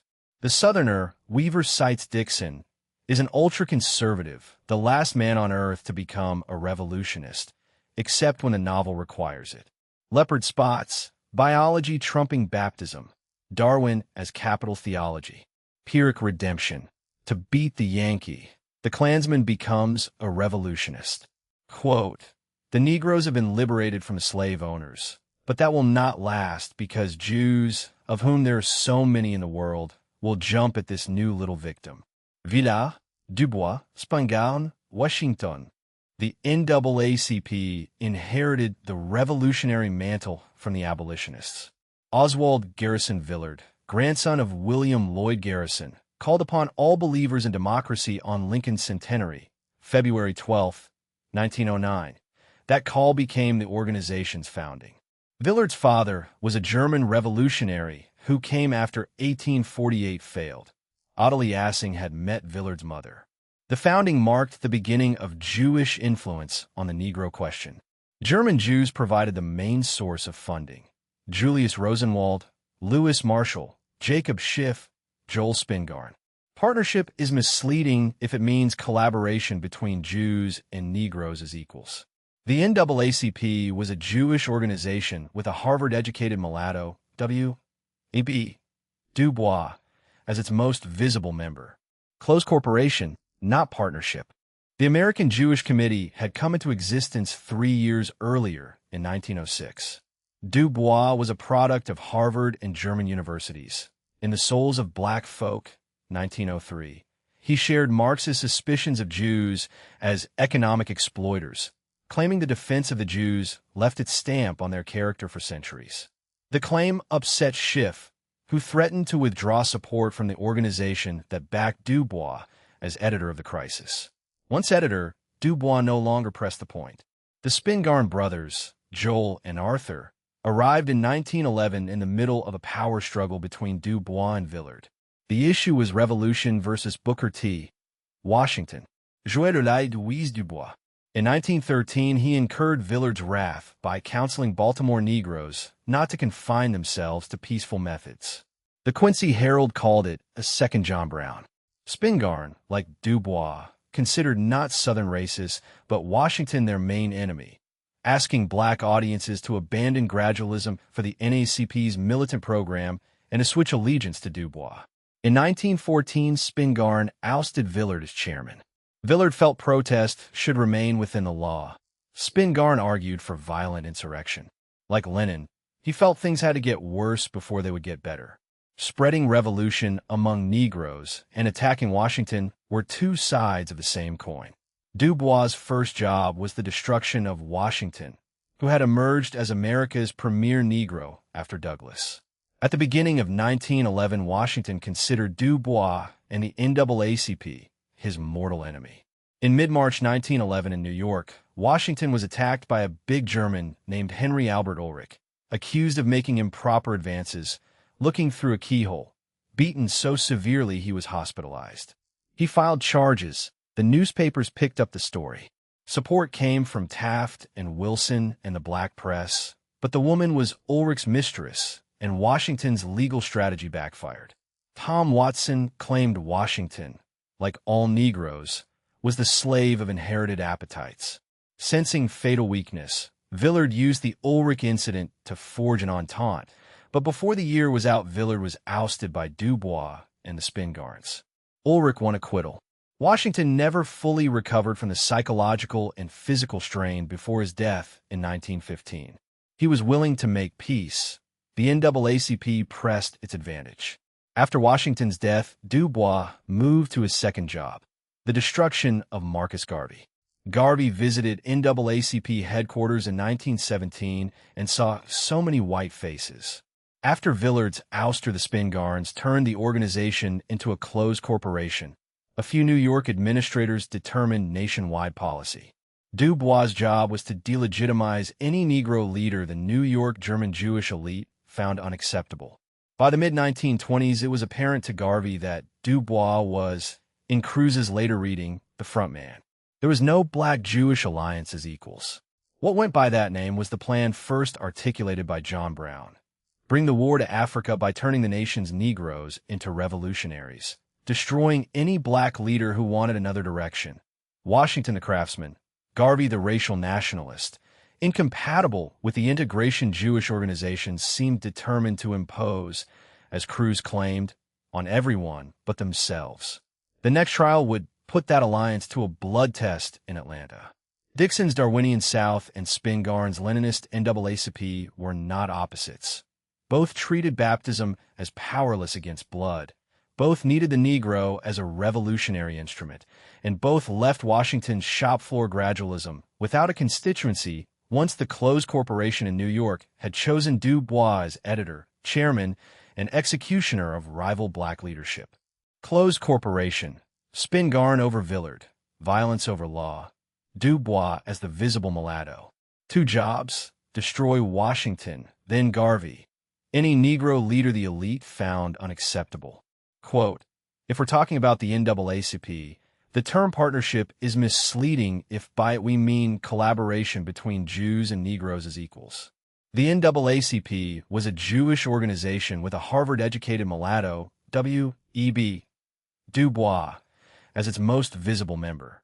The first manifestation of the so-called Black Jewish Alliance was Dubois' destruction of Washington.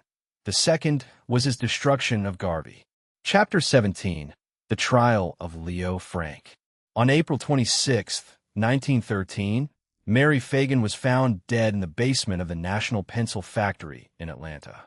She was a pretty 14-year-old employee and the object of unwanted attention from the factory manager, Leo Frank, head of the local B'nai B'rith Lodge. Eventually, Frank was indicted for her murder. At the time, there was next to no anti-Semitism in the South. Jews were perceived as people of the book. The most famous instance of Southern anti-Semitism had been perpetrated by a Yankee, Grant's Order No. 11 of December 17, 1862, expelling Jews as a class from his department. The North could hardly accuse the South. No official in the North held a rank as high as Judah P. Benjamin, Davis's right-hand man. After the war, Jewish peddlers made their way down, but there weren't enough of them to provoke anti-Semitism. The South had other racial problems. Prejudice was a black and white issue. The Frank trial took place when redemption was an accomplished fact. Lynching was on the wane. Georgians were eager to prove allegiance to the rule of law. In spite of the rape and murder of a 14-year-old, no one had been lynched, not even the Negro watchman Jim Conley, before the case went to trial. If anything, the indictment of Frank over Conley showed lack of prejudice. Once the trial began, Frank's character, specifically his sexual morals, became central. Female employees testified that he entered their dressing room, kissing and fondling. A newsboy testified Mary had been pursued and was afraid to be alone with him, as she was on the last day of her life when she went to his office for her paycheck. That Saturday, Atlanta was preparing a veterans parade. The office was empty except for Frank and Fagan, a fact he would have known. Her week's pay at a machine putting erasers on pencils was $1.20. The case put Atlanta's Jews on trial because they closed ranks around Frank, even though 4 Jews were on the panel which indicted him. It also put the New South on trial. Boosters benefited from the new economy. The average poor man in Georgia was not happy that the South had been turned into the cheap labor pool for northern industrialists, his daughters and their factories. Cheap labor meant child labor. Sexual exploitation of child labor reached the limit of patience. Frank's lawyers went to trial blithely unaware. When prosecutor Leo Dorsey called a witness who claimed he saw Frank in an act of sexual perversion with a prostitute, the defense woke up. They refused to put Frank on the stand to clear his character, tacitly admitting cross-examination would harm him. When he finally testified, he talked for hours about the pencil business, alienating the audience as a callous alien who viewed the girls as robots. If robots, the Georgians reasoned, why not sexual robots as well? People of the book grant, not Georgia, as the South's memory of official anti-Semitism. $1.20. Child labor, empty office, character as the real indictment. Quote, if anything, the Frank trial showed lack of prejudice when it indicted Frank over the pencil company's Negro watchman, Jim Conley. Race card, Lasker, Watson, Burns. Realizing the strategy was in trouble, Frank's lawyers played the race card. Luther Z. Rosser called Conley and tried to entrap him. When that failed, he resorted to naked race baiting. Here is a Jewish boy from the North, unacquainted with the South, defenseless and helpless. Reuben R. Arnold, if Frank hadn't been a Jew, he never would have been prosecuted. Then the other prong. Conley is a plain, beastly, drunken, filthy, lying nigger with a spreading nose through which probably tons of cocaine have been sniffed. They got a dirty black Negro, cut his hair, shaved him, gave him a bath, took rags from his back. He came in like a slicked onion. The strategy assumed that if a disputed issue comes down to a white man versus a Negro, the nod goes to the white man. Neither lawyer seemed aware they had undermined the case by playing up that Frank was a Jew from New York, traditionally hostile to the South, not clearly fulfilling the Southerners' criterion of whiteness. Calling Georgians anti-Semites insulted the jury, a randomly chosen sample of that citizenry. Dorsey jumped on the inconsistency. Would we as sworn officers hang Leo Frank on account of his race and religion and passed up Jim Conley, a Negro? Prejudice? His rebuttal all but obliterated the accusation as a deliberate ploy to salvage a losing case. A short peroration on Disraeli and Judah Benjamin allowed him to take the high ground. All men equal before the bar. What business did this man have going into those dressing rooms? The jury convicted. By late fall, Albert B. Lasker had agreed to orchestrate the publicity campaign, contributed $1,000, raised equal amount from his father and Julius Rosenwald.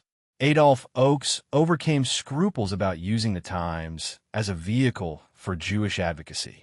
From that moment until Frank's death, the Times devoted front-page coverage.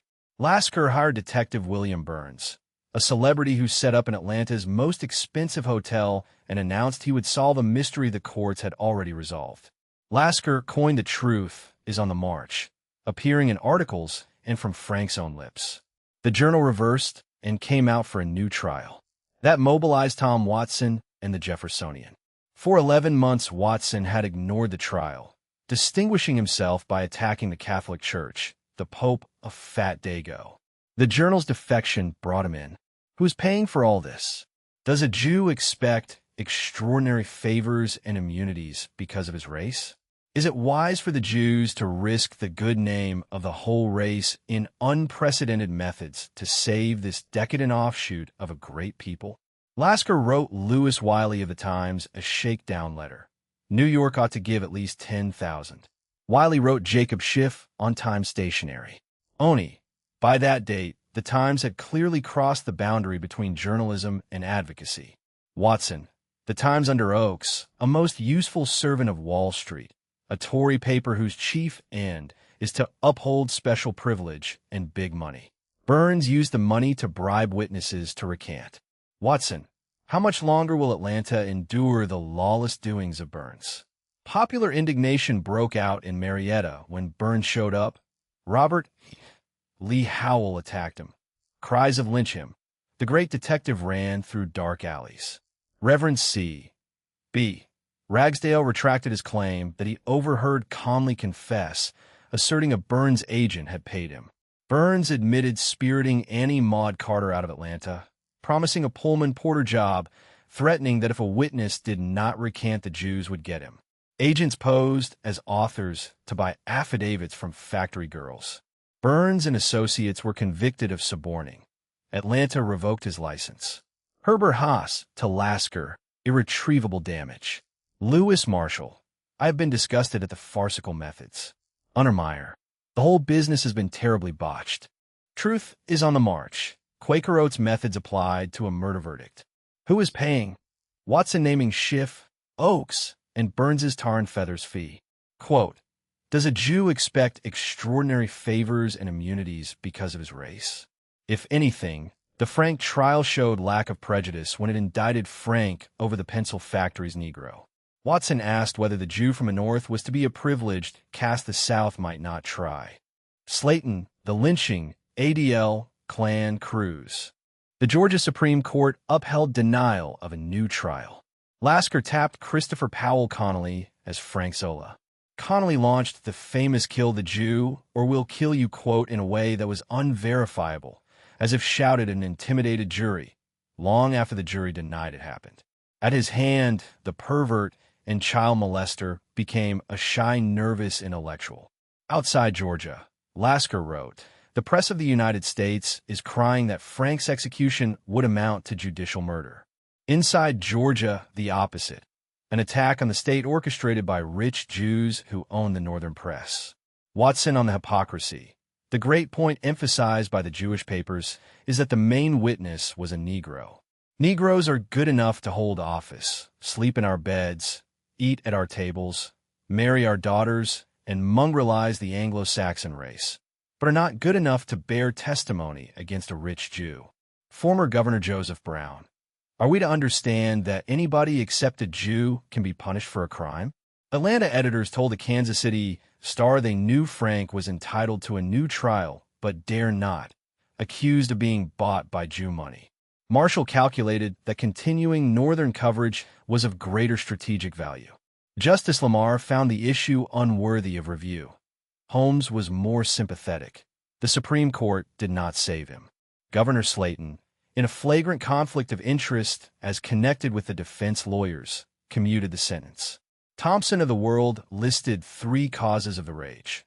The belief that Jews ranged themselves against other races, bitter resentment over outside interference, and the thing which turned smoldering fire into flame. Slayton was Frank's lawyer and pardoned his client. The ignorant believed he was bribed, the more intelligent that he was influenced because Frank was his firm's client. A mob took Frank from the prison farm and hanged him in Marietta. W. T. Anderson of the Macon Telegraph wrote Oakes. It was the outside interference of the Jews, led by the Times, that made it necessary to lynch Frank. The Strasses, the Oakeses, the Pulitzers hold the comfort, safety, peace, and happiness of the Jews of Georgia in the hollow of their hands. Oakes appeared wan and subdued. The Times had printed more stuff for Frank than any other newspaper. A majority of Georgians approved of the mob because they believed money had been used to thwart justice. Oakes dropped the case and spent days at home nursing his nerves. Watson, the National Pencil Factory, fought our child labor bill, and in God's mysterious way, it cost the superintendent his life. Closing ranks, the nation's wealthy Jews had blown the breath of life into the monster of race hatred. This Frankenstein will hunt you down. They declared war on the South. Marshall tried to get Watson tried for obscenity. Watson remained defiant and was later elected to the Senate. On September 2nd, the Jeffersonian called for resurrection of the Klan. Less than 2 weeks before the Birth of a Nation opened in Atlanta, William Joseph Simmons and 34 men climbed Stone Mountain and ignited a giant cross. Several were knights of Mary Fagan. B'nai B'rith, of which Frank had been Atlanta president, founded the Anti-Defamation League. The ADL would work closely with the NAACP. Murray Friedman calls Frank the defining moment in the partnership between blacks and Jews, even while admitting it set them against each other.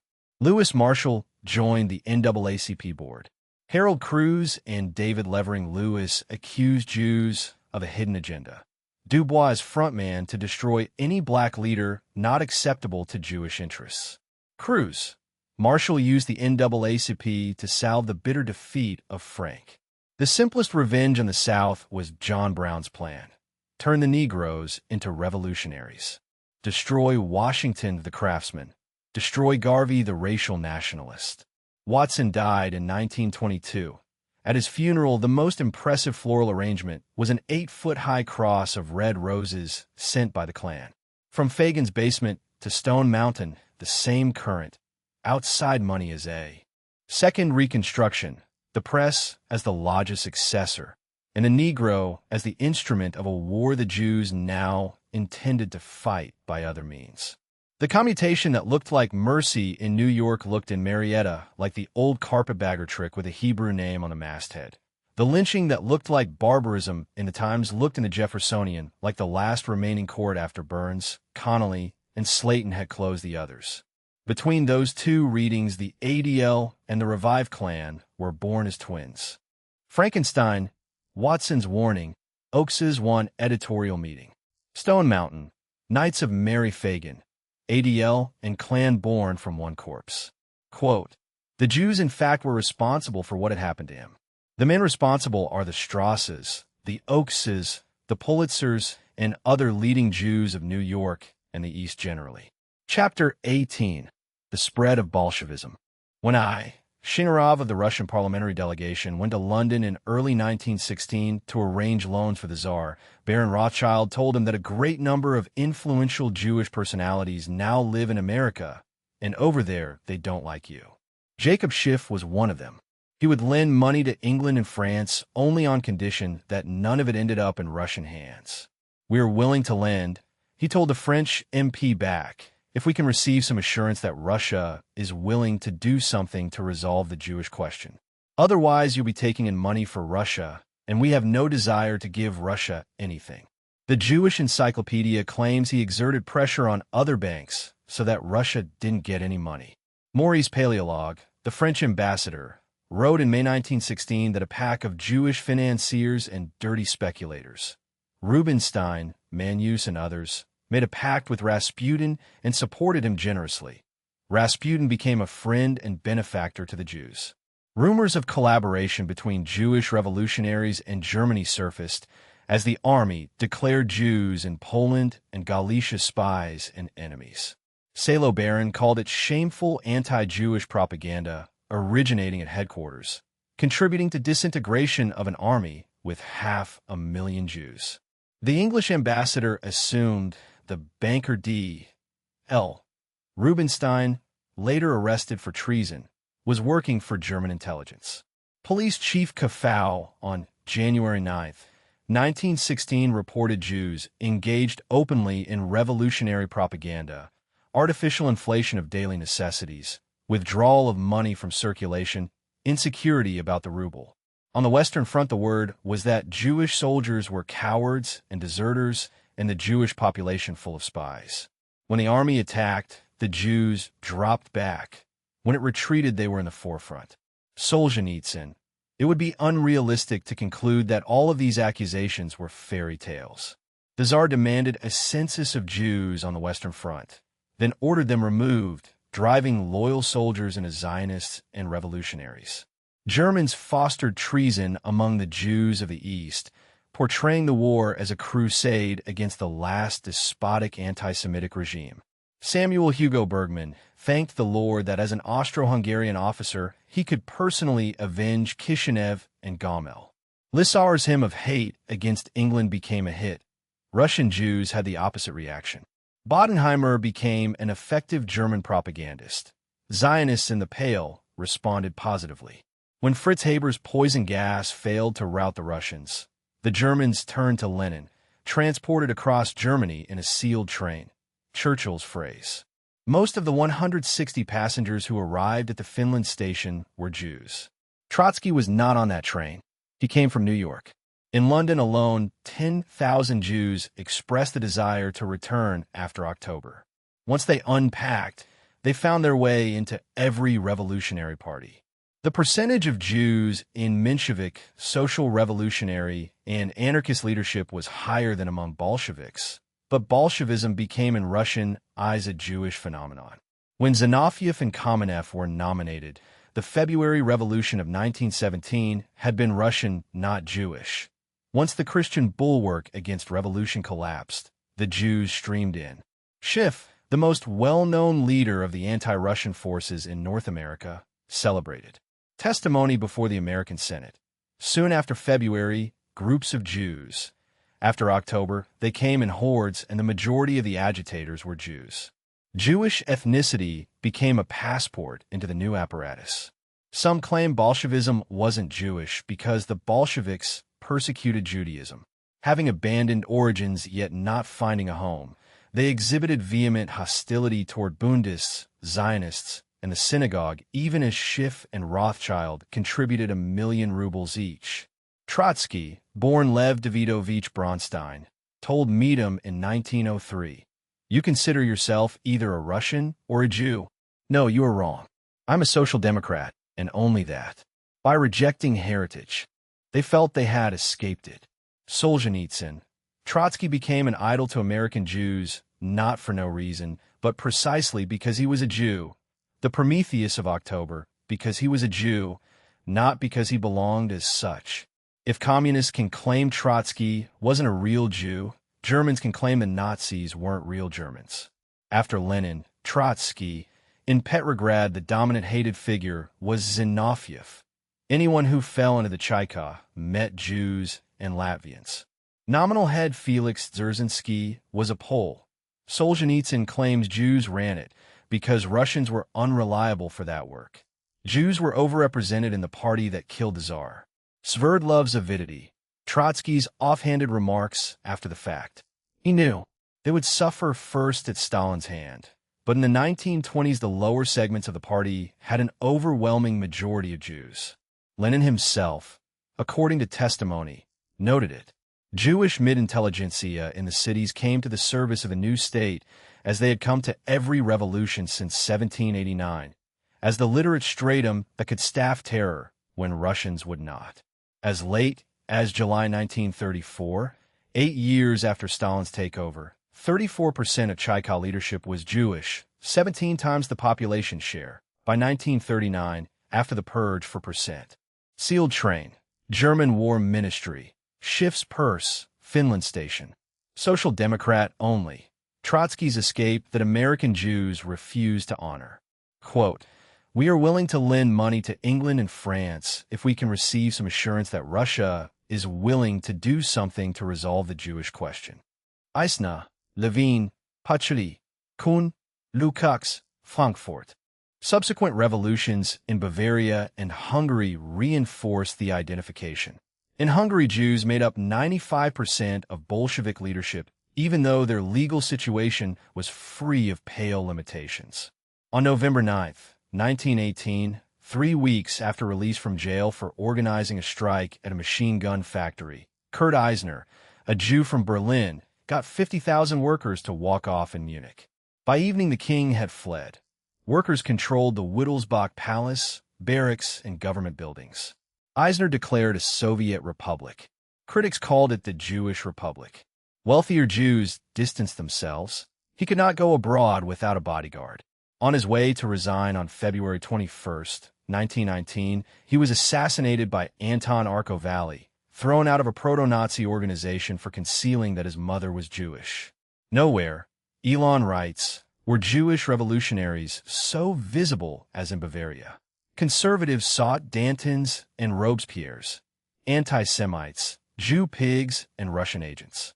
On April 14, Eugene Levine, Russian-born, even more alien than Berlin-bred Eisner, came to power, rounded up counter-revolutionaries for execution. White Guards and Berlin troops ended it in May. Levine was executed. The panic corrupted ethical standards, eroded manners, convulsed culture. All diplomats left except Papal Nuncio Eugenio Pacelli. The nunciature took 55 bullet holes. Revolutionaries leveled a gun at his head. He had neither money nor food, having given all to the poor. They threw a gun, denting his pectoral cross. At the Wittelsbach Palace, Pacelli reported to Gaspari a group of women led by Levine's lover, a young Russian, a Jew, and divorced. The wretched excesses outraged the people and caused a dramatic increase in anti-Semitism. Goldhagen, working from Cornwell's Hitler's Pope, made Pacelli's factual report that Bavarian revolutionary leaders were Jews into the crime of anti-Semitism. The only evidence is a statement of fact. Rosa Luxemburg embodied the mythical threat. She was murdered. In Hungary, Richard Pipes, Jews furnished 95% of leading figures in Bela Kun's dictatorship. Tibor Samueli traveled through Hungary in a special train that was a rolling chaika. Kun, Nikon, or Kohn, Magyarized, Samueli, Jew, and Bolshevik. George Lukács, after Heidelberg, joined Kun, condemned to death in absentia. In 1924, made director of the Institute for Sozialforschung in Frankfurt.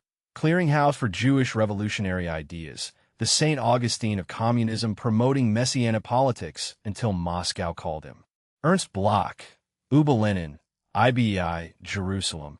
Destruction of the Austro-Hungarian Empire with its Christless Catholicism. Messianic longing for redeemed humanity dominated Jewish thinking. Lukács returned after World War II as the Reform Communist of 1956. Churchill listed Bronstein, Rosenfeld, Wallach, Trotsky, Kamenev, Litvinov among the international Jews who had seized the Russian people by the hair and become the most formidable and the most ruthless engine of destruction. Not all Bolsheviks were Jews, not all Jews Bolsheviks. Van den Haag's rule. 1 of every 10 Jews a revolutionary, 5 of every 10 revolutionaries Jews. In June 1919, Catholic World. Absolute subversion of all moral principles. In September 1920, American Hebrew. The Bolshevik Revolution eliminated the most brutal dictatorship in history, largely the product of Jewish thinking, Jewish discontent, Jewish effort to reconstruct. In 1919, Rabbi J.L.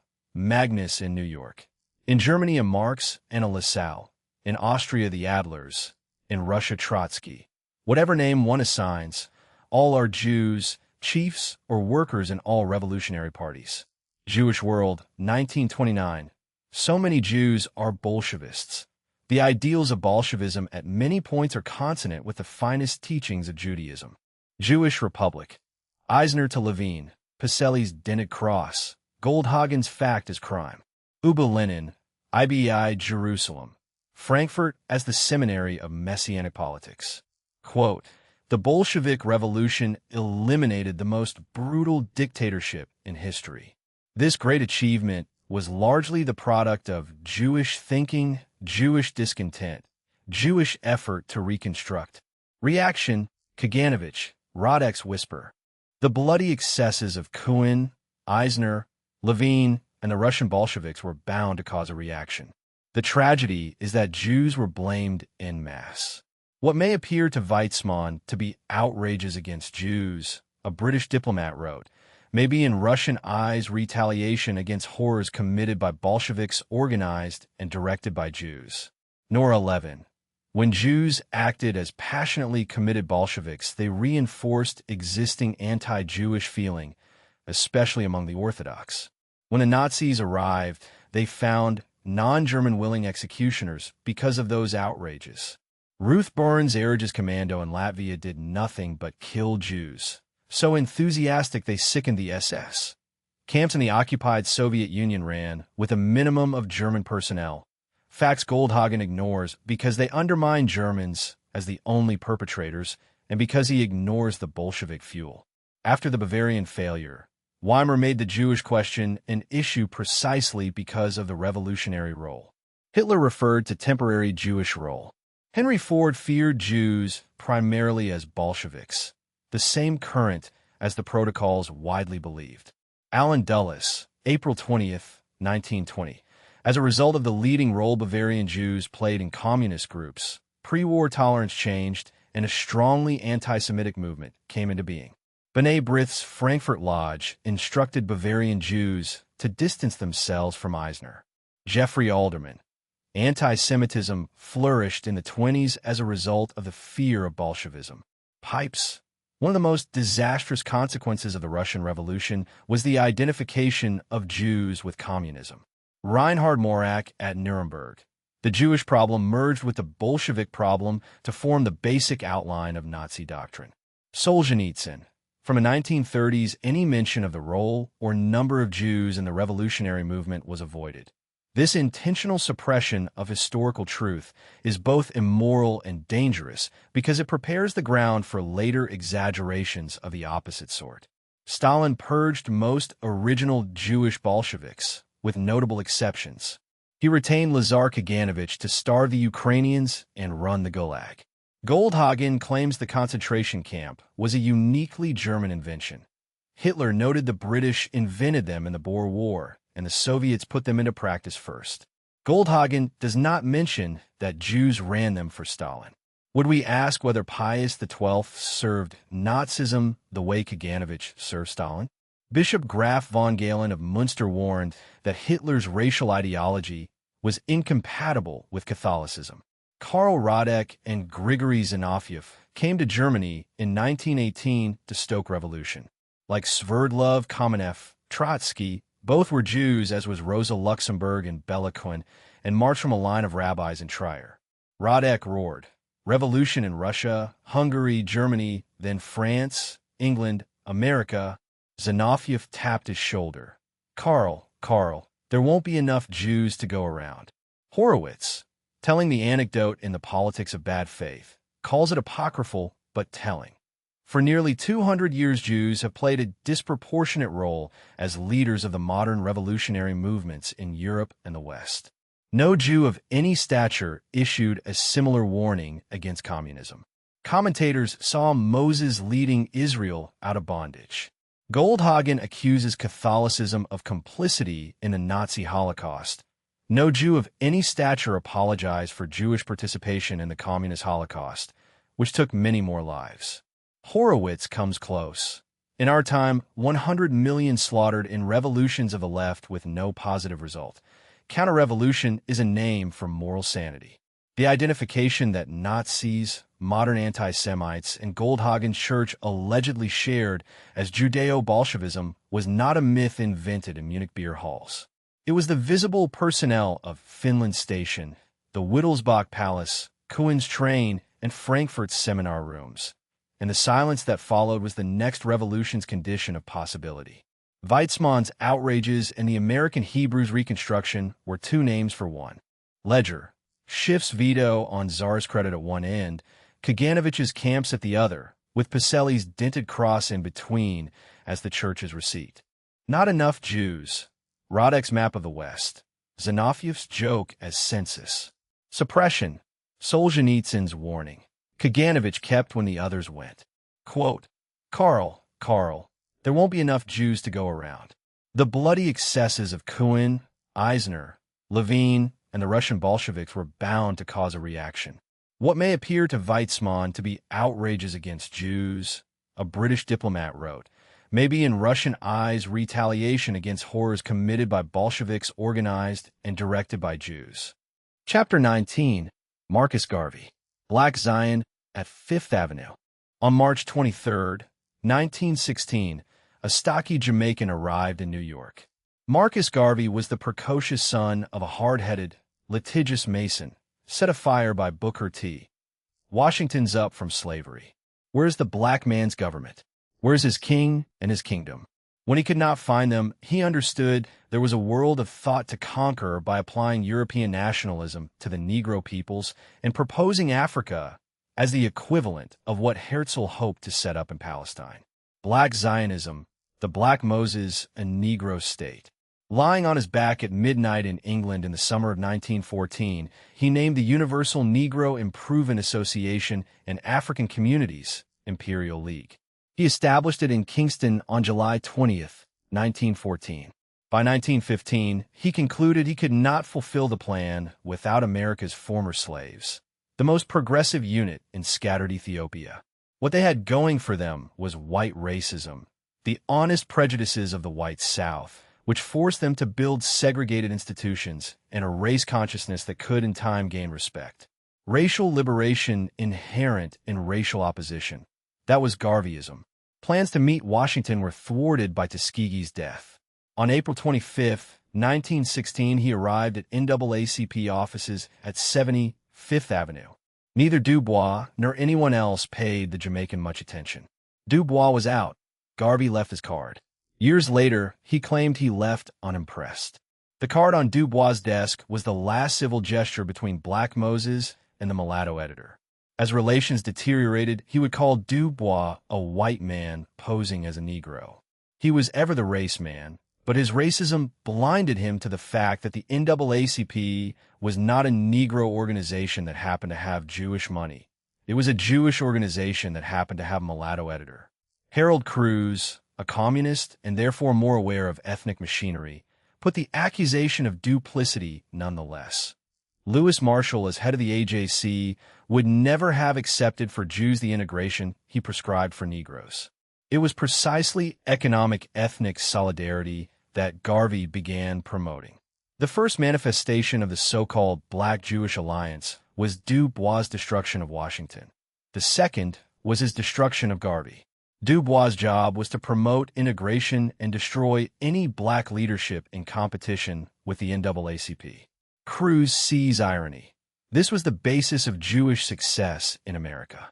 Franz Boas, German Jewish anthropologist at Columbia, and Du Bois as editor formed the sociological movement that would dissolve race in a culture.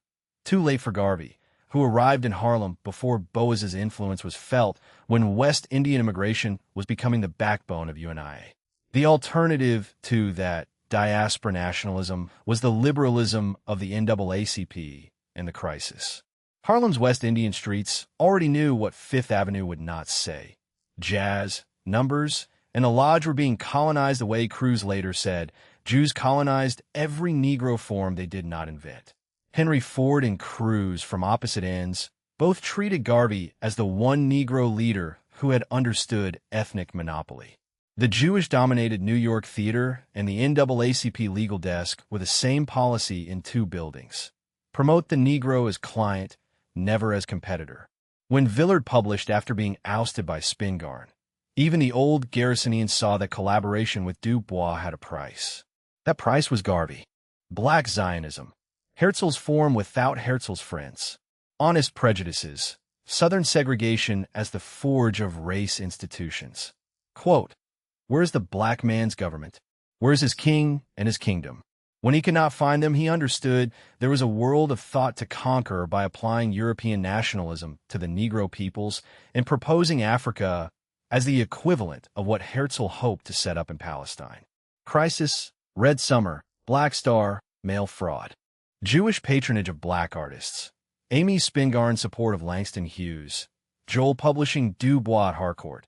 Was achieved at a price Cruse and David L. Lewis felt was too high. The suppression of Garveyism in favor of the milder legalism of the NAACP. During Red Summer 1919, the crisis under Du Bois was civil rights militant, not Bolshevik, Lewis claims. Yet Du Bois made it clear the Bolshevik Revolution had his sympathy. June 1921 editorial The Class Struggle. Curbing revolution was being used as an excuse to deny Negro rights. High on Hoover's list of subversive publications was The Crisis, especially issues before Du Bois turned to the right. Palmer's Department of Justice found abundant evidence of sedition. Joel Spingarn was, if anything, more committed to fanning Southern fears and taking the war to Africa. Du Bois had written urging Negro soldiers to marshal every ounce. Representative James F. Burns of South Carolina held the crisis up to see if it had violated the Espionage Act by inciting Negroes. The Lusk Committee denounced it. In that ferment, Garvey attracted larger crowds. In the summer of 1919, he incorporated the Black Star Line on July 27th. Claude McKay had hoped to bring Garveyites to communism. The word for them was now race first. On August 1st, 1920, after the ship's symbolic triumph, the first UNIA convention, Garvey decked out like a tropical Napoleon. Thousands of Black Star nurses 500 automobiles, Madison Square Garden. If Ireland, for the Irish. Africa, for 400 million Negroes. If Europe is for the Europeans. Confronted by that stupendous political fact, the NAACP could no longer ignore him. September 1920 crisis acknowledged him for the first time as the rise of the West Indian, a new ally in the fight for black democracy, while privately Dubois said his followers were allies of Bolsheviks and Sinn Feiners. He was offended by Garvey's pigmentocracy, suspicion of mulattoes, quadroons, and octoroons, and by anti-Americanism. The real issue was integration. After the Red Scare, crowds at Liberty Hall increased. Garvey would later say he had no problem dealing with the Klan and other honest white people. Heimreich, the Black-Jewish alliance, brought him down. Friedman accuses robust anti-Semitism and an ominous development for Black-Jewish relations, notes similarities between Herzl and Garvey, fails to note the irony that Jews ended up persecuting the Black Zionists. Garvey told a UNI meeting in 1920, "A new spirit, a new courage." He quarreled frequently because the issue was integration, which he saw as debilitating for any group that saw itself as a people. Racism created racial solidarity among America's blacks. Jews understood this, which is why he urged Negroes to imitate them. The NAACP, using Dubois, set out to destroy him. FBI agents attended the August 3, 1920 speech. United Fruit had warned the Secretary of State that his activities might repeat Haiti. Britain banned Negro World in Africa after Cape Town and Johannesburg branches. In November 1920, Dubois blundered by advocating race mixing. Garvey's howls were among the loudest. Walter White later admitted to Spingarn that unmixed Negroes like Garvey were infinitely inferior now, very confidential, because it lent credence to Garvey's quadroon/octoroon conspiracy. After the 1920 rally, he peaked. The Black Star Line became a money-gobbling disaster. Full liability contracts, $194,803.08 in 2 years, the shady side swallowing $31,000. By December 1920, Dubois publicized the woes and the crisis, asking why deposits were taken for tickets on a ship that could not reach Africa, Silverstone appropriating $10,000. Fraud entered the public record. In April 1921, Dubois worked behind the scenes with President King of Liberia. Crisis published King's antipathy. The New York Shipping Board was asked not to sell the ship, claiming UNIA was the Communist Party affiliated with the Russian government. Friends of Negro Freedom organized Marcus Garvey must go protests. Monkey chaser. The phrase was pigmentocracy in the street. West Indian blackness as a joke the mulatto leadership could share with its Jewish board. A grand jury later indicted him for perjury and income tax evasion to thwart the 1924 convention. The Negro Sanhedrin of 300 delegates from 63 organizations met in Chicago in 1924, named for Napoleon's 1807 assembly, a rebuke of Jewish paternalism. Alam Locke's proceedings, the Negro speaks for himself, with a title the NAACP could not afford. Jews ignored the Sanhedrin. Admitting tacitly, Cruz says that the fight for civil rights of blacks was ultimately a long-range civil rights defense of the status of Jews. They refused to support the Negro whenever he proposed a program too close to AJC ethnic and economic solidarity. Garvey's UNIA dues, Black Star shares, and Liberty Hall nights were that program in public. Buy from your own, ship with your own, pray with your own. Herzl without a Rothschild. On February 2nd, 1925, the Circuit Court of Appeals rejected his mail fraud appeal. 6 days later, he arrived at Atlanta Penitentiary. Coolidge pardoned him in late 1927. As a non-citizen felon, he was deported. After a triumphal Caribbean progress, he reached Jamaica and England, dying all but forgotten in 1940. Once he was out of the way, the crisis in 1928 declared no enmity against Marcus Garvey. Enmity against his fundamental issue of life, the appeal of race to race, clan to clan, tribe to tribe, continued unabated in the NAACP, even though Zionism would continue to make the same appeal to Jews. Spingarn's confidential agreement that unmixed Negroes were infinitely inferior. Dubois' letters to President King, the shipping board's communist smear, and the mail fraud count were not four accidents. They were one policy. The Close Corporation would not tolerate a black Moses who copied Herzl too closely. Washington had been the craftsman. Garvey was the nationalist. Both were unacceptable because both proposed for Negroes what Marshall's committee practiced for Jews and denied to everyone else. Once Atlanta and the deportation steamer had done their work, the crisis could afford magnanimity. The appeal of tribe to tribe was left to Palestine, where it would not compete with integration as the Negroes' assigned destiny. Garvey's Black Star Line failed as a shipping company. It succeeded as a census of who was allowed to lead. Every Negro who bought a ticket was voting for Herzl's method. Every editorial Dubois ran against those tickets was a vote for Marshall's method. The federal count of mail fraud translated the second vote into a prison term. Coolidge's pardon then completed the sequence Frank's commutation had begun in Georgia. Northern mercy that confirmed Southern and black suspicion that the real court sat in New York. Pigmentocracy, mulatto, NAACP versus unmixed UNIA. Musco, Silverstone, King, Shipping Board, mail fraud, Atlanta, deportation. Quote, "We have today no enmity against Marcus Garvey, enmity against his fundamental issue of life. The appeal of race to race, clan to clan, tribe to tribe, continued unabated in the NAACP, even though Zionism would continue to make the same appeal to Jews." Chapter 20. The Scottsboro Boys. On March 25, 1931, Victoria Price and Ruby Bates hopped a freight. Price was considerably older, Bates still a minor. They were not alone. Depression freight trains carried hobos white and black. A fight broke out. White hobos were thrown off. When the train reached Paint Rock, Alabama, a posse met it. Angered by their treatment, the whites told the sheriff. Price immediately charged the Negroes with rape. 9 were arrested and became the Scottsboro Boys. The trial was a golden opportunity for the NAACP, which specialized in litigation. Its January 1923 victory in the Elaine 12 had been complete. By 1931, economics had become the real issue. The Rosenwald Plan allowed the NAACP to weather the crash, but it would not move from judicial activism. The Communist Party gained the upper hand because it talked about the economic dimensions of racial discrimination. 30 years later, Cruz claimed the Depression revealed the NAACP's bankruptcy. Walter White followed the case in the newspapers and hesitated.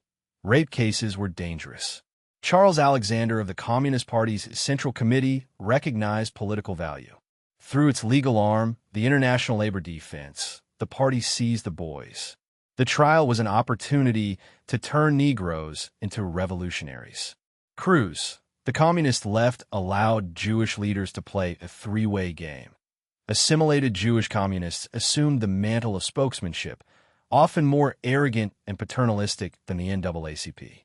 In defending the boys, the communists reached highest public visibility as friends of the downtrodden Negro.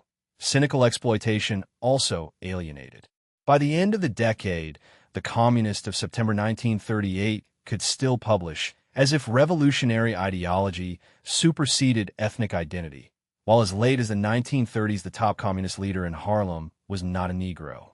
The ILD's handling alienated the very jury it needed. The feud with the NAACP did little to change Southern minds. Walter White first said no objection to communist sating. Herbert Seligman then announced the NAACP would not associate. On June 7th, William Pickens accused the ILD of communistic propaganda among colored people, putting the boys' lives at risk. If they should be lynched, it would play into party hands. The communist press called the NAACP names. Southerners saw both ILD and NAACP as Yankees meddling, Jews gaining market share among Negroes. One paper suggested they handle the case jointly since they seemed engaged in a nauseating struggle. By trial time, the party and ILD had superseded the NAACP as voice of the downtrodden. To avert lynching, the first trial began 12 days after arrest. Doctors who examined Price and Bates were not cross-examined. 3 of the boys said a gang rape did not happen as described. The first trial, Speed, was advertised as mercy to the mob. It was also a confession that the only alternative the county still trusted was a rope. Doctors' findings that did not match a 12-day legend of ravishment went untested because the ILD had already chosen its audience. Not the jury in the box, but the readers of the Daily Worker. 8 of 9 were sentenced to death. William L. Patterson, ILD National Secretary, had lived 3 years in Moscow. On May 14, 1931, the Central Committee issued organizational directives on the Scottsboro case. The party must stand for the right of self-determination of the Black Belt, a Negro Soviet republic carved from the South, a demand that confirmed every Southern fear that the case was not about rape, but about revolution. Donald Burke opened a CUSA office in Birmingham. Leaflets called on white and Negro workers to smash the Scottsboro lynch verdict. April 29th, ILD and League of Struggle for Negro Rights called an all-Southern conference. Organizers went into Tallapoosa County. Mayor Thomas Russell blamed arson on communist agitators. The American Legion warned of a horde spreading. Moton of Tuskegee warned Negroes against going red. When 3 Negroes were arrested in Tuscaloosa, ILD involvement inflamed. They were lynched. Sheriff Shamblin, feeling aroused by ILD lawyers, was directly responsible. The first victims of communist agitation were the boys themselves. A Harvard graduate from northern Alabama, I might have believed them innocent until New York arrived. As with Garvey, NAACP machinations opened the door for the openly revolutionary party. Scottsboro, like Frank almost 20 years before, was a press war over the South. Ridiculing Alabama courts as official lynching made lynching harder to stop. Often only the assurance of a speedy trial quieted the mob. Local lawyers told Roddy the communists are more of an issue than the facts. Files Crenshaw Scottsboro. The firebrand of communism claimed the case was never about 9 hobos. It was about whether Alabama would be allowed to try a rape without a New York veto. When Price told her story the first time, the courtroom heard a white mill hand's English and a doctor's silence. The defense that might have asked the doctors what they found was the defense that was already writing leaflets for a black belt republic. That is why 8 death sentences fell as a single political fact. Not because the jury had never heard of reasonable doubt, but because reasonable doubt had been nationalized as a party slogan. Unlimited money, race hatred, rape, and lynchings as immediate object, the state commission said. ILD moved into Birmingham CP headquarters. The Alabama Supreme Court was inundated with intemperate letters. Joseph Brodsky quoted Holmes's frank dissent. The court upheld all but one. Chief Justice Anderson told White that communist agitation had made reversal impossible. Powell versus Alabama at the U.S. Supreme Court reversed. The Times hailed a landmark. It never allayed suspicion that the ILD was willing to sacrifice the boys. In Tuscaloosa, ILD lawyers needed National Guard. Deputies then executed another lynching the lawyers had claimed they were there to prevent. Black Belt Soviet. Self-determination as the hidden indictment. Nauseating struggle.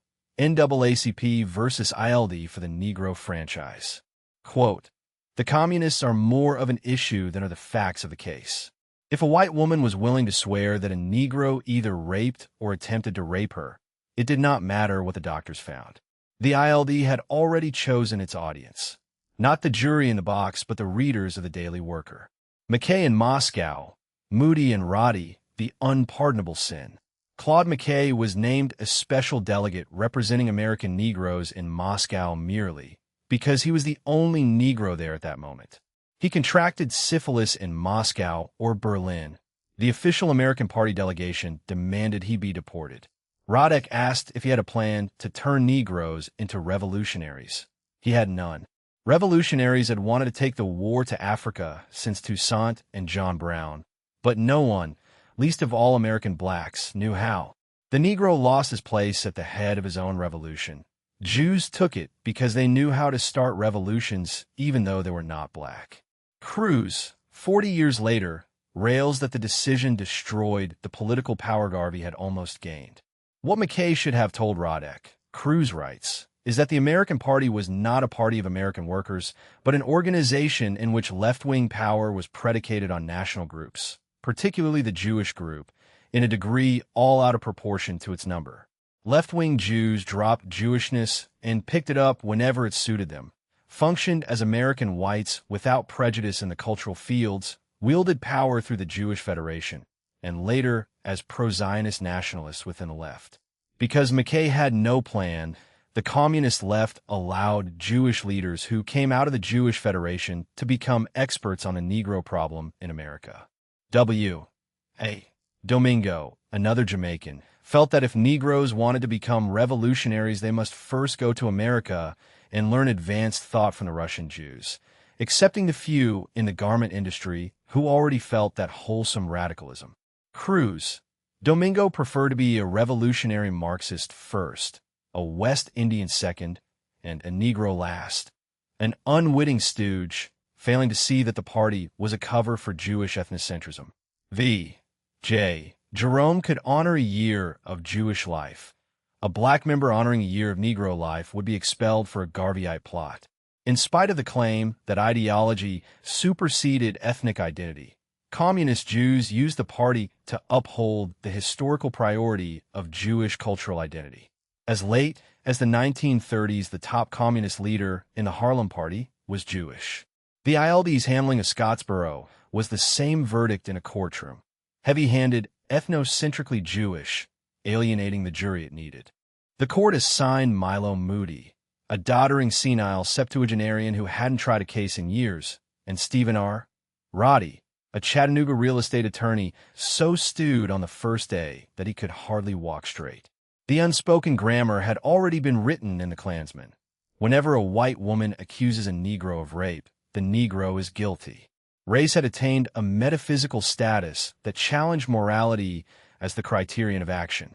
White women, by racial endowment, were ipso facto virtuous, a formulation that did not seem completely plausible, so Dixon's successors had to state the relation of race to morals. Crenshaw and Miller in Scottsboro, the firebrand of communism. Since the first slave was brought by New England traders, the white race has insisted that the Negro respect the white woman regardless of her position in society. Violation is the unpardonable sin. Sexual activity can be consensual, so rape trials often turn on the accuser's character. Race rendered that inquiry impermissible. The character of these Huntsville girls, whatever they might be, is not the concern of the authorities or of the courts. The Winston-Salem Journal in 1932. In the South, white womanhood shall be held inviolate by an inferior race, and it mattered not whether the woman was a spotless virgin or a nymph to pave. If a white woman was willing to swear that a Negro raped or attempted to rape her, we see to it that the Negro is executed, declared Arkansas poet John Gould Fletcher.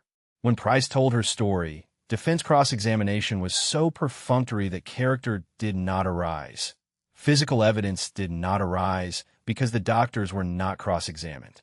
3 of the boys said a gang rape did occur. 6 denied it. No closing statement from the defense.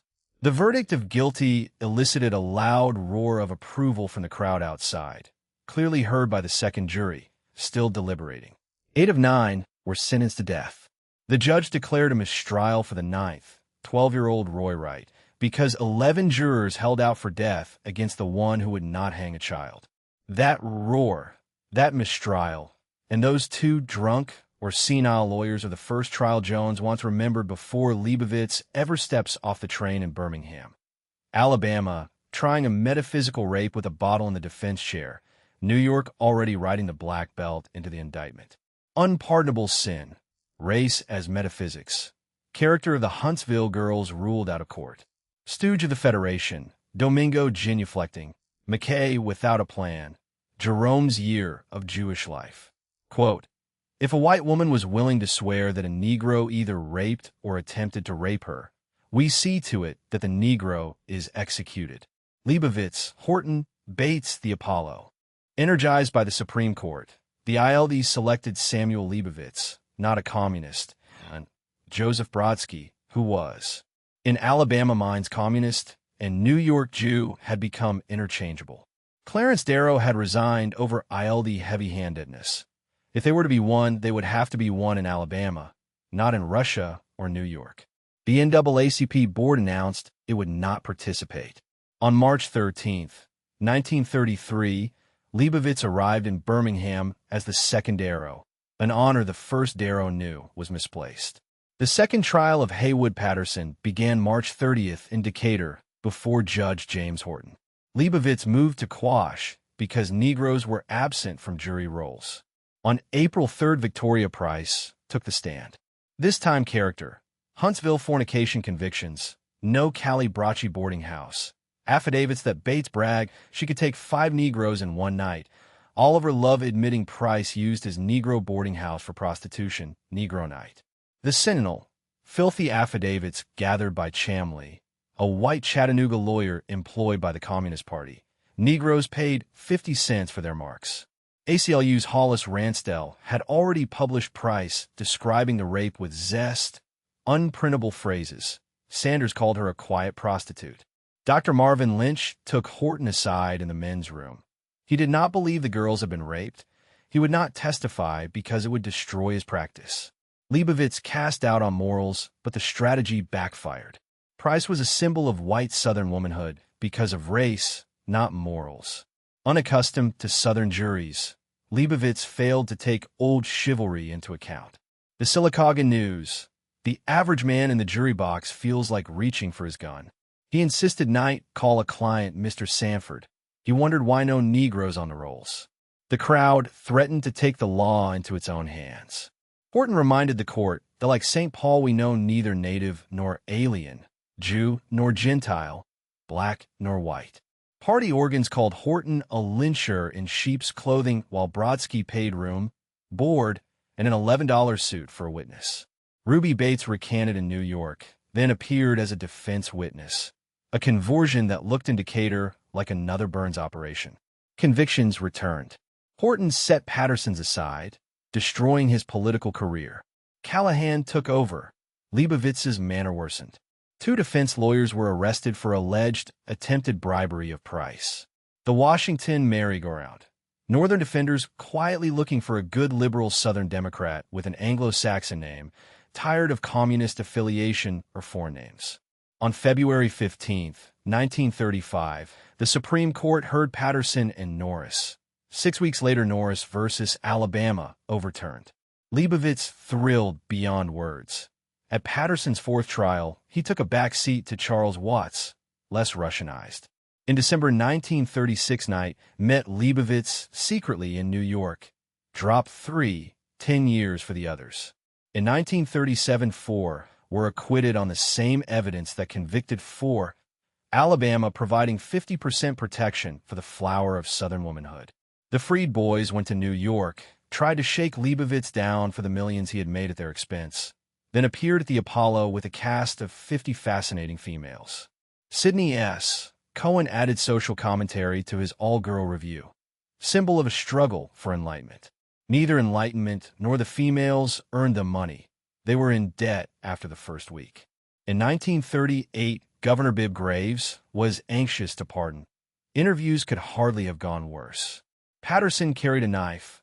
Ozzie Powell refused to speak. Norris threatened to kill Patterson. None admitted the rape Graves still believed occurred. He left office without pardons. Patterson escaped in 1948.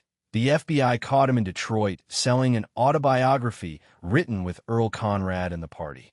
Michigan's Governor Williams refused extradition. Cruz.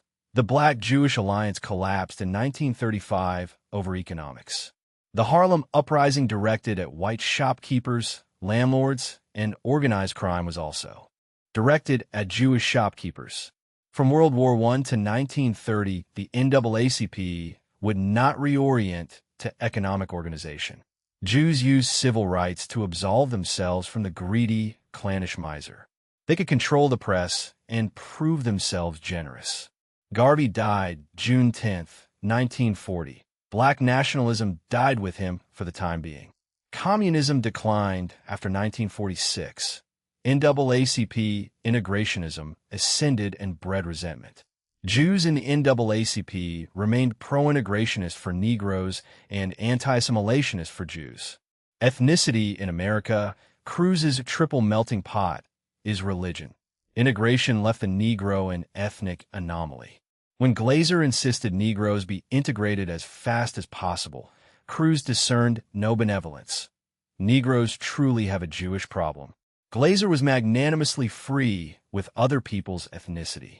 As communism waned and Zionism took its place as the vehicle of Jewish messianic politics, the suspicion grew that Jews were interested in integration for every group but themselves, attacking black and white nationalist groups as racist, while Israel promoted the same apartheid.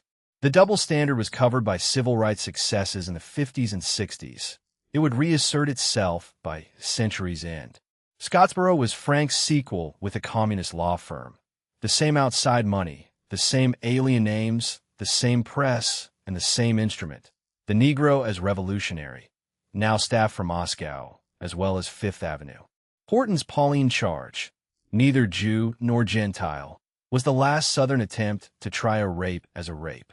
The party answered by calling him a lyncher. Brodsky answered with an $11 suit. Leibovitz answered by making Price a whore in open court. Each answer taught the jury that the defendant in the box was not Haywood Patterson, but Alabama. Once that lesson took, verdicts were a formality and Supreme Court footnotes a consolation prize. The Apollo Week, the shakedown of Leibovitz, Graves' ruined interviews, and Patterson's Detroit autobiography were not afterthoughts. They were what remains when a cause consumes its exhibit. Harlem 1935 then billed the shopkeepers who had financed the exhibit. Cruz called the bill the collapse of the alliance. Jones calls it the bill coming due for John Brown's plan, now with a party card. Second Darrow, Leibovitz as Burns in a different decade. Jewish problem, Glazer's integration for others, Zionism for himself. Quote, today Negroes truly have a Jewish problem. The feud with the NAACP did little to change Southern minds. Southerners saw both ILD and NAACP as Yankees meddling, Jews gaining market share among Negroes. Horton's Pauline Charge was the last attempt to try rape as rape. Bates's New York recantation looked like Burns. Knight's secret compromise, the 50% protection joke, the Apollo Week, the shakedown of Leibovitz, Graves' knife and silence and feud, Patterson's Detroit autobiography, Williams's refusal to extradite, the exhibit consumed. Harlem 1935 billed the shopkeepers. Glazer's integration for others, Zionism for himself, Israel's apartheid with a civil rights hymn. The double standard the 50s covered and the centuries end uncovered.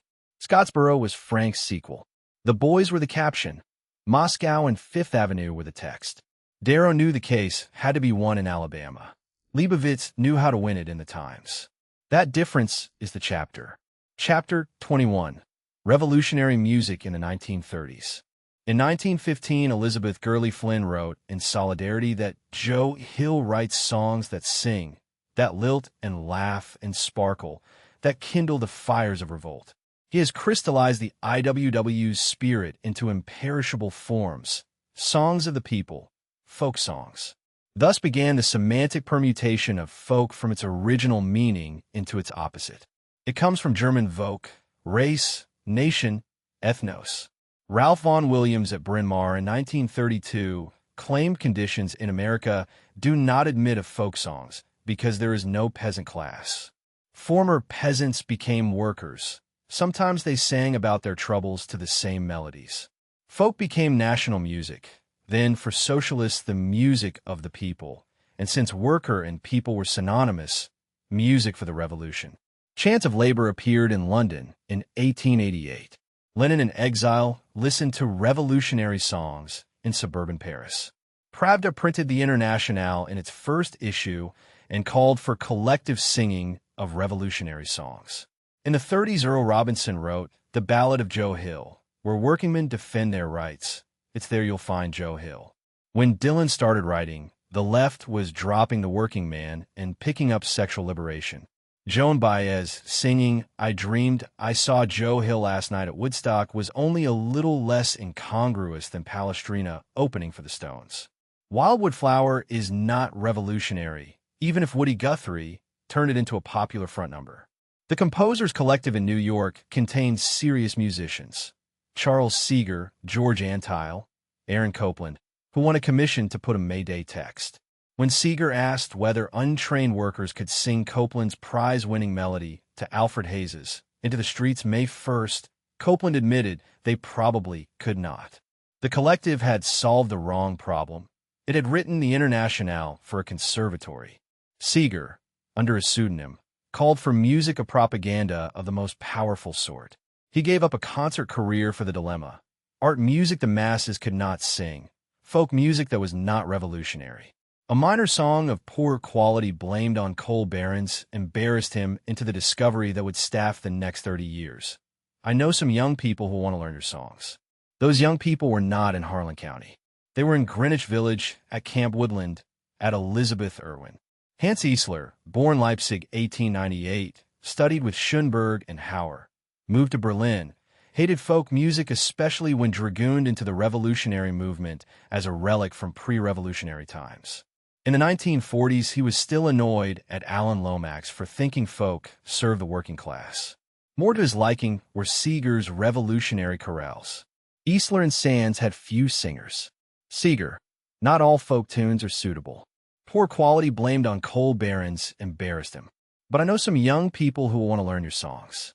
Lomax, hired as director of the Archive of American Folksong at the Library of Congress, met Seeger.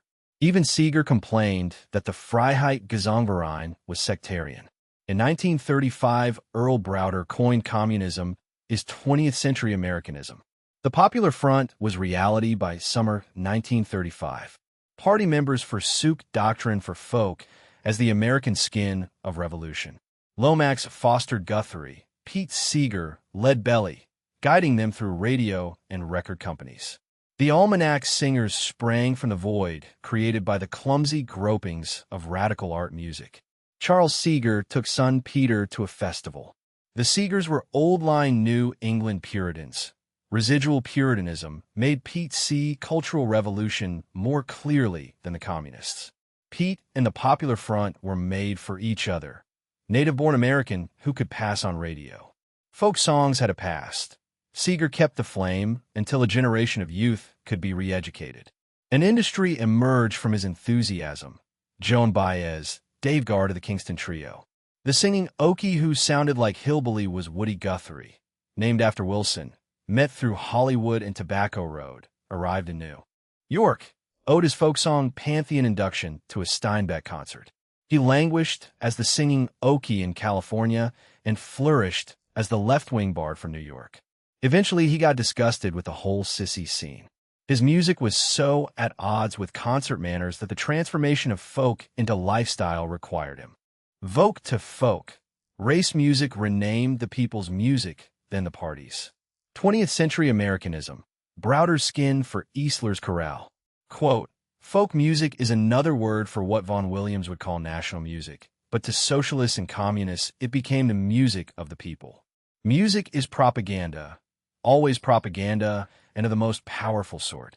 The masses never sang May 1st. They bought Good Night, Irene, and then We Shall Overcome with unidentified Negroes in the photograph. Freiheit, Carl Sands, the music Seeger could not like. During the third period, the revolutionary chorus was the preferred vehicle. Appeal to the American worker was limited because these choruses lived entirely within immigrant language groups, mostly East European, the movement's early membership. The revolutionary chorus was largely a Jewish phenomenon. The best known was the Freiheit Gesangverein, the Freedom Singers Club, founded in 1923 under Jacob Schaefer. The Daily Worker in 1934 called revolutionary choruses one of the most popular mediums for reaching the masses because Americans sang in church choirs, a medium the capitalist class used for lulling the workers. The movement used it for rousing them against their oppressors. The choral music may have been genuinely revolutionary. Its appeal was limited because it was technically difficult without rehearsal and, more importantly, because the Freiheit singers sang in Yiddish. The Freiheit does valuable work. The worker informed readers, but we have so many comrades who do not happen to be born Jews, and they simply do not understand Yiddish. It would be perhaps impossible for the workers' movement to grow if it cannot express itself in song. Meaning, of course, in English. Beginning in 1925, the party reached beyond its Jewish base to native-born American workers. In June 1931, members established the Workers' Music League to formulate a systematic theoretical approach to proletarian music. In February 1932, the Composers Collective was founded to produce and perform revolutionary compositions and to formulate guidelines on what constituted proletarian music. Just about everyone in it was a serious musician. Charles Seeger, who had studied at Harvard, conducted the Cologne Symphony in his 20s and became the youngest professor of music in the history of the University of California at Berkeley. Schaefer of the Freiheit, George Antheil, Aaron Copland with his May Day Commission. Even in its earliest days, the collective had trouble linking the music it liked to the taste and abilities of the proletarian masses. The composers' politics were clear. Music is propaganda, always propaganda, and of the most powerful sort, wrote Seeger under the pseudonym Carl Sands. The special task of the Workers' Music League is the development of music as a weapon in the class struggle. Workers' music was to be national in form, revolutionary in content. That was the problem. Because of their musical sophistication, the collective rightly felt that folk music wasn't revolutionary. The American folk never took to revolutionary music, which still consisted of the revolutionary choral and orchestral units of the foreign language groups. Seeger expressed the dilemma in personal terms. He gave up composition because he couldn't approve of the music he liked, and he couldn't like the music that he approved, and he couldn't make either one of them connect in any way with the social situation he found. The conflict between revolutionary music, which was not popular, and popular music, which was not revolutionary, is the whole chapter in one sentence. Easler arrived in 1933 as its European embodiment. Lomax and Pete would later pretend the sentence had been solved by stealing the hillbilly's guitar. Until Browder's Americanism, the Freiheit's Yiddish remained the sound of the revolution that could not recruit the native-born. After it, English folk was the sound of a revolution that had decided the native-born did not need to understand Marx, so long as they could sing. Organizers who went to the coal fields to organize miners and textile workers returned with Appalachian songs. Aunt Molly Jackson's Poor Miner's Farewell got a cold reception in New York. They don't understand you, Molly. The collective was not impressed. Those who had sung Solidarity Forever with the miners in 1931 returned, singing the death of Mother Jones. Whether the music radicalized the miners or the miners' music radicalized Greenwich Village is the question Jones answers by naming Alan Lomax. Born 1915 in Austin to folklorist John A. Lomax of cowboy songs, father and son, went on field trips among a widening variety of radical thinkers. When the choruses waned, Allen implemented the Change Party line by discovering Guthrie, Pete Seeger, and Lead Belly, fostering their careers through radio and records with unflagging commitment to left-wing ideology. It is not an exaggeration to say that Alan Lomax created American folk music as a political object from the waning of the radical choruses until 1956. He hired Pete as assistant at the Library of Congress, suggested the banjo, arranged the March 1940 concert for Steinbeck's committee, Aunt Molly, Lead Belly, Burl Ives, Pete, the public debut of the Lomax School. Then recording sessions, then Victor. The almanacs sprang from that concert's void. Lead Belly, the Negro ex-con, always had a clean shirt when the almanac showed up in blue jeans, affecting proletarians. In 1936, Earl Robinson took Lead Belly to a progressive summer camp. The audience wanted songs about bad women and gun-toting Negro gamblers. The camp wanted the Negro as local color. Lomax wanted him as the authentic American the Freiheit could never be. That is how Yiddish became English without the workers ever learning 12-tone. National in form. Carl Sands' weapon. Yiddish as the wall the worker finally admitted. Could not like what he approved. Seeger's abandoned composition as the collective's epitaph. Quote, "Music is propaganda, always propaganda, and of the most powerful sort. Seeger is the reason so many Jews played the five-string banjo, an instrument virtually unknown to the Pale. The archive job, the Steinbeck concert, Sing Out, Folkways Oak, Camp Woodland with a successful seminary of a revolution that had failed to make workers sing Copeland. Almanacs, Weavers, Jewish Cowboys. February 1941. Founding of the Almanac Singers. Woody, just back from a Northwest, joined Pete Seeger, Lee Hayes, Millard Lample for communist propaganda. The name from Guthrie's line, "The only paper you need is the Almanac. Dylan's You Don't Need a Weatherman." Later the Weatherman. Lample. In March they released Songs of John Doe, Isolationist, a hit with America Firsters to their chagrin. Oh, Franklin Roosevelt, to the tune of Jesse James. Then, June 22nd, Germany invaded Russia. 2 days later, Seeger said, "We stopped singing those songs." In true communist fashion, the line flipped. Roosevelt, now an ally, an apology issued. The abrupt changes were in lifestyle as well as politics. After the war, the Almanacs reformed as the Weavers. Proletarian romantic clothing, sexual revolution of the 60s pioneered in their changes. Seeger. There I was trying my best to affect that he was a working man. Like Jagger later. Guthrie's uninhibited poor white trash lifestyle led. He abandoned wife and children, moved in with a dancer, fathered Arlo of Alice's restaurant. When the Proletarian Almanac showed up for a Long Island concert, they were booed and had plates thrown. Time to get back to the village. December 31st, 1945. More than 30 folk singers met in Pete's Greenwich Village apartment and founded People Songs. Hundreds of hours of anti-fascist folk singing. Ives, Seeger, Guthrie, Lomax musicians. In 1946, The Bulletin, a Soviet tune, bumped Guthrie's Roll On. G minor from Harlem Jazz Clubs. In November 1948, Seeger resurrected the Almanacs as the Weavers, named for the English Peasant Revolt of 1381. A 2-week village vanguard booking extended indefinitely. Spring 1950, they signed with Decca, Goodnight Irene. Best of both worlds until the blacklist. The song would become the anthem of the 60s folk revival when Peter, Paul, and Mary took it. Congress for Cultural Freedom in Berlin answered Robeson and Hughes. Seeger taught the 5-string banjo to a generation of Jews at Camp Woodland and Elizabeth Irwin. Mike Gold called them the Karl Marx of the teenagers. Israeli folk songs entered the repertoire. Moses Ash, son of Sholem Ash, established Folkways. Jack Halsman, Israel Young at the Folklore Center on MacDougall. Eliza Greenblatt, mother of Guthrie's wife Marjorie. The Weavers did not remain blacklisted long. December 1955, they returned on the alternative circuit, Folk City, Gate of Horn. Seeger had subverted other American music during the 30s the way Earl Scruggs would be folded in. The singing cowboy was a cultural casualty of burrowing within folk tradition. Mel Brooks presided over the funeral in Blazing Saddles.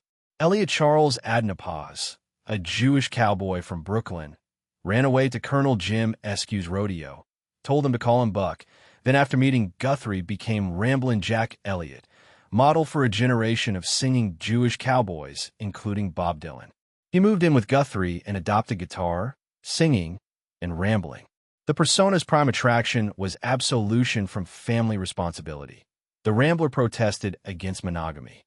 No longer John Wayne's awkward chivalry or the working man's defender, the cowboy became a proponent of sexual liberation. Ramblin' sexuality became lifestyle leftism in the 50s.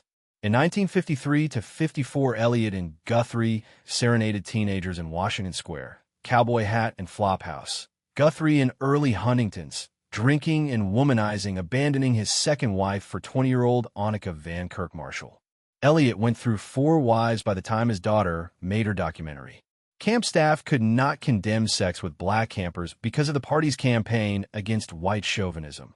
Group sex and wife swapping with a highly prized black lifeguard were camp routine. Joe Hill's lilt had become the re-education of America's youth. Seeger the industry, Guthrie the license, Adnapaz the mask. The revolution that could not be sung by Copeland's workers was hummed on MacDougall Street until a later generation took it to Woodstock and forgot the coal barons entirely.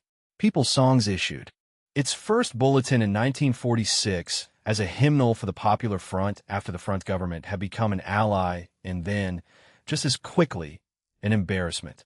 When the Weavers hit with Goodnight Irene, they were selling the same permutation Flynn had begun in 1915.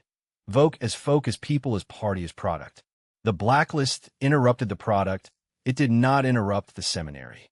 Camp Woodland, Elizabeth Irwin, the Jewish young folk singers, Folkways, the Folklore Center, and Seeger's Beacon Refuge were the parallel church in which Gold's teenagers learned the banjo as a sacrament. Langston Hughes and Paul Robeson took the same gospel abroad. The CIA's Congress for Cultural Freedom in Berlin was the state's belated hymn book. By the time Ramblin' Jack serenaded Washington Square, the cowboy had been baptized out of the synagogue and into lifestyle leftism.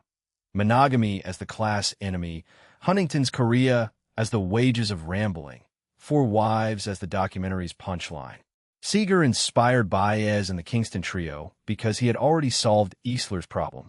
The masses would never sing Copeland. They would buy Decca. Charles Seeger panned collections for low musical quality. For every step forward in the verse, one backward in the tune. The reply was that he had missed the point. It is sectarian to demand Palestrina from people who sing Old Black Joe and Tin Pan Alley.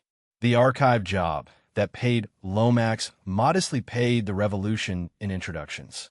Guthrie, Leadbelly, Burl Ives, and Pete owed careers to those introductions. The Steinbeck concert was not a literary evening. It was an induction ceremony. When the Freiheit chorus still sang third period, Seeger was already complaining. Browder's Americanism gave him permission to steal the hillbilly's guitar. The Almanac's preaching union to Long Island plates, then apologizing for John Doe after Barbarossa, then reforming as weavers in peasant revolt costume, then hitting Decca, then the blacklist, then the 1955 return is one career and one syllogism. The party line is the faux tradition, and whoever controls the tradition controls the young. Gold's Karl Marx of the teenagers was not a joke. It was a job description that ran from Camp Woodland to Woodstock with a stop at Whack. Decca's syllogism, tradition, line, and youth as one product. Line change, John Doe to Roosevelt in 48 hours. Ramblin' Jack, Brooklyn's cowboy as baptism out of the synagogue into the sexual frontier. Quote, Seeger is the reason so many Jews played the 5-string banjo, an instrument virtually unknown before Pete Seeger started playing it. The Composers Collective had already failed to make workers sing Copeland. The archive job, the Steinbeck concert, Sing Out, Folkways Oak, Camp Woodland, Elizabeth Irwin, and Gold's Karl Marx of the teenagers were the successful seminary. When the Weavers hit Decca, they sold Flynn's 1915 permutation as product. Vogue, folk, people, party hit. The blacklist interrupted the product. Woodland continued the sacrament. Ramblin' Jack's, 4 wives, and Guthrie's Huntingtons were the wages of the cowboy as sexual revolutionary. Baez and the Kingston Trio were Seeger's industry downstream. The masses never sang May 1st. They bought Goodnight Irene, and then We Shall Overcome with unidentified Negroes in the photograph. That is revolutionary music in the 1930s. A problem Easler could not solved by stealing the hillbilly's guitar and staffing the summer camp. Chapter 22. Lorraine Hansberry. Hansberry Chillinod Restrictive Covenants. Carl Hansberry, a black Chicago businessman, looking for Southside property in 1937, found James Joseph Burke, a disgruntled white willing to sell a 3-flat. The Illinois court called it a necessary conspiracy. Chicago was not the South. It was a city of ethnic neighborhoods, as the 1919 race riot confirmed. Immigrant groups had already been assigned their own turf. Negroes were to be assigned theirs. The Catholic Church, later blamed for promoting segregation, had built the city as a mosaic of national parishes. In 1916, it consisted of 93 territorial parishes plus the national ones. 646,200 active Catholics, about 30% of the city. Mundelein declared a policy of Americanization and racial categories, but Chicago remained stubbornly ethnic. Black Catholics were no exception. They got their own parish rather than a place in the major leagues of ethnic Chicago. Knowing a hard legal fight, Hansberry and his attorney contacted the NAACP, which by then specialized in northern de facto rather than southern de jure segregation. Whether or not anyone said the quiet part, The Jews of New York were hard at work on the psychological warfare whose principles would be put into practice in Chicago. The AJC conference at a New York hotel staffed that war. Lorraine was 10 when her father won at the Supreme Court. Carl later claimed he had made a killing, exploiting leverage. Whites fled, entrepreneurs bought for a song and sold at the premium the next Negro wave would pay. He was a Republican who ran unsuccessfully for Congress, a member of what Du Bois called the Talented Tenth. Du Bois felt welcome in his home. He was also a slum landlord cashing croppers for Mississippi. Sons under Hansberry Enterprises continued the business. Carl's death at 51 was attributed to the strain of racial conflict. The family was well off by 1930s, 40s definition, and profited from the very covenants they broke. Lorraine went to a school where classmates without shoes were outraged by the ostentatious display. Both generations were uncomfortable in Chicago and eager to leave. Carl went to Mexico. Lorraine left at 18 and never returned. In A Raisin in the Sun, she allowed Beneatha to distance herself from Chicago by an imaginary African past. Pan-Africanism may have been a fact of life in Chicago. It never really took in her hand. She claimed Mzungu was the Kikuyu name for European. New York, Nemiroff, and Raisin. In 1950, she dropped out of Wisconsin-Madison, moved to New York, took classes at the New School, and worked as assistant editor at Paul Robeson's magazine. She would be a revolutionary for the rest of her short life. Cheney sees a duality. She learned revolution from the Jews she met in New York. Raisin is suffused with a Chicago both black and Christian. The sign in Sidney Brustian's window, her second play, with bohemian Jewish New York and her attempt to come to grips with it. On June 20th, 1953, she married Robert Nemiroff, a Jewish literature student at NYU. They lived La Vie Boheme in the Village. In 1956, Nemiroff wrote a hit song. With that money, she quit her day job and devoted herself to the Chicago play, tentatively The Crystal Stair after Langston Hughes. Cruz, another black migrant, spent years in the party from 1945 learning revolution at the feet of Russian Jews, tried to get a musical on Broadway, lived among the Bohemians, never made Hansberry's contact. The Amsterdam News of September 29, 1951. Communists woo Harlem. Shortly after the couple moved in, the names around them were the names of the Office of War Information and Lewis Worth. In the South, Jew and communist had become synonyms. Good Southern Jews were ashamed and alarmed. A Carolina chapter circulated a letter charging that most communists in the state were Jews.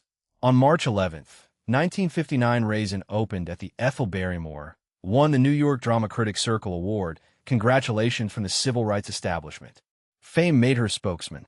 The play's Chicago was black and Christian. The money that let her quit the day job was Nemiroff's Tin Pan Alley. The revolution she spoke was the new schools. SNCC did not bar communists, enabling still more New York Jews to pour in.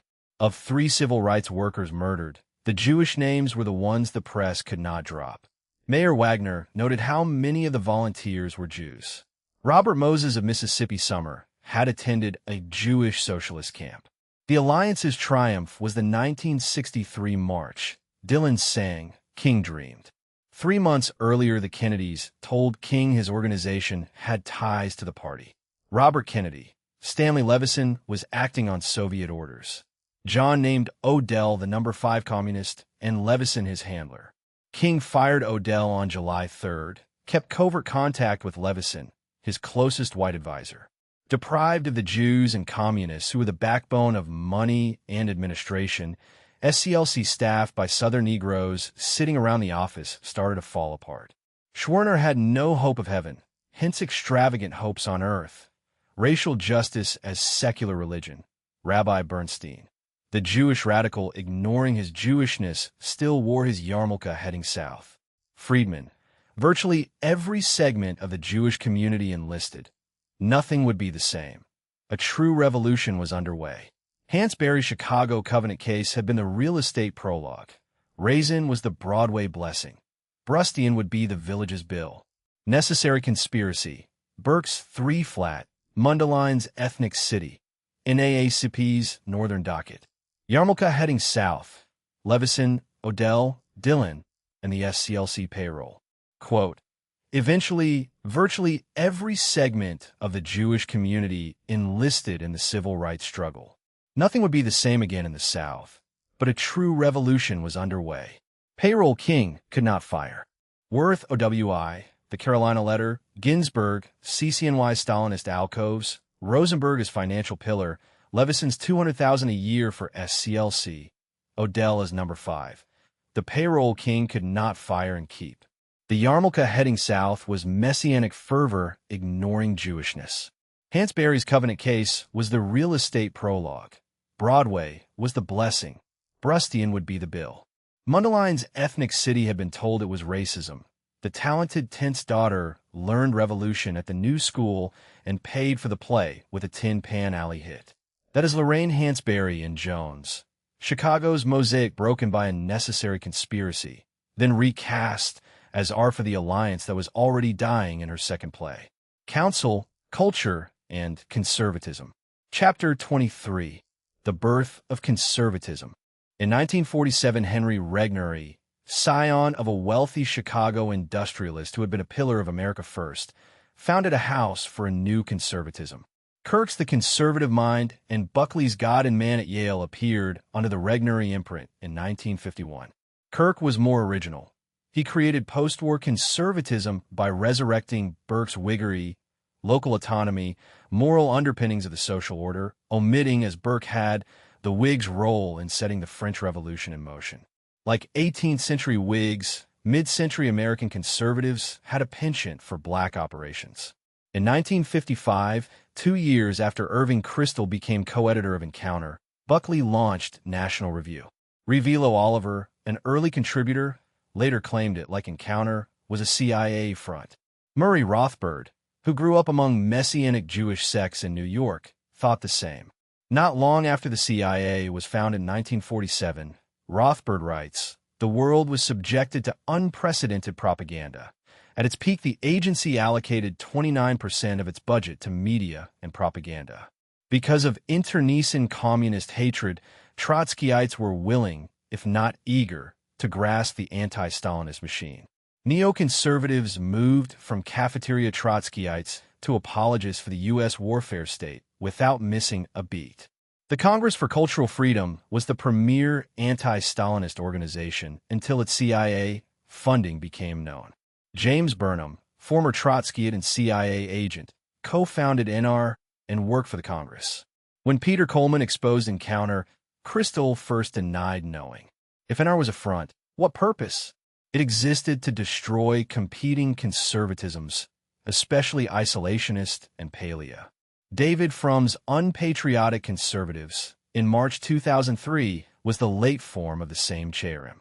Rothbard, the idea originated with Willie Schlamm. Revilo Oliver said it was conceived to put isolationism out of business, then turn the magazine over to Buckley. By 1955, Buckley had long been a CIA agent. Judas, he served under E. Howard Hunt in Mexico City in 1951. Rothbard, Yale's Will Moore Kindle, directed him to the agency and to Burnham. At Yale, he had been an FBI campus informant. Sister Priscilla also worked for the CIA, as did almost everyone associated. Of the money to launch, $100,000 came from Buckley's father, the rest unknown. Frank Meyer, author of Fusionism, told Rothbard privately he believed NR was CIA-funded. Murray Friedman in the Neoconservative Revolution does not convincingly show the magazine was run by Jews, but by the time young Yale graduates Buckley and Brent Bozell arrived, it had already been absorbed by conservative Jewish activists. Meyer, Frank Chodorov, Maury Riskind, Schlamm.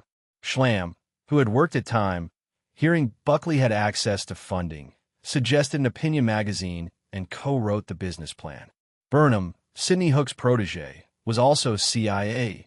Friedman, although NR has often been characterized as militantly Catholic, Meyer and Schlamm did the theology. Buckley's circle of Jews included Chodorov, who appointed him president of the Intercollegiate Society of Individualists. Easier to raise money if a Jew is president. ISI would produce neoconservative staff and the editor of the Weekly Standard. Mayer's fusionism tried to combine Randian and Austrian libertarianism with Kirk's traditionalism. Marvin Liebman, former communist, mobilized young Republicans, packed Madison Square Garden for Goldwater in 1964, invited activists who became YEF, the initiative of the last 30 years. Much attributed to Buckley was the work of Jewish anti-socialism that still held the allegiance of most American Jews. Buckley was the Catholic who didn't have a Brooklyn accent, the ideological enforcer who pronounced political cherem on competing sections. Never a deep thinker, he relied on Jews for heavy lifting, Liebman for subscribers, Mayer for philosophy. His job was to model for Villanova and Fordham students flocking to YEF, and to destroy any conservative who threatened the two-party monopoly. He and Goldwater and Mayer claimed the Birch Society's psychosis of conspiracy. He attacked Rand. Whittaker Chambers in Big Sister is Watching You portrayed objectivism as a competing sect, the mirror image of Soviet communism. NR's purpose was to purge bad conservatives by running the conservative blacklist. First to go were isolationists and anyone with residual America First. Later Sobran and Buchanan after Buckley denounced them as anti-Semites. From excommunicated Palaos as traitors. Sam Francis lost his Washington Times column largely because of Buckley. Before death, Francis claimed Buckley was responding to an ADL memo. Conservatism was defined as what remained after expulsion. The expelled were anti-Semites. Kirk himself experienced the freeze.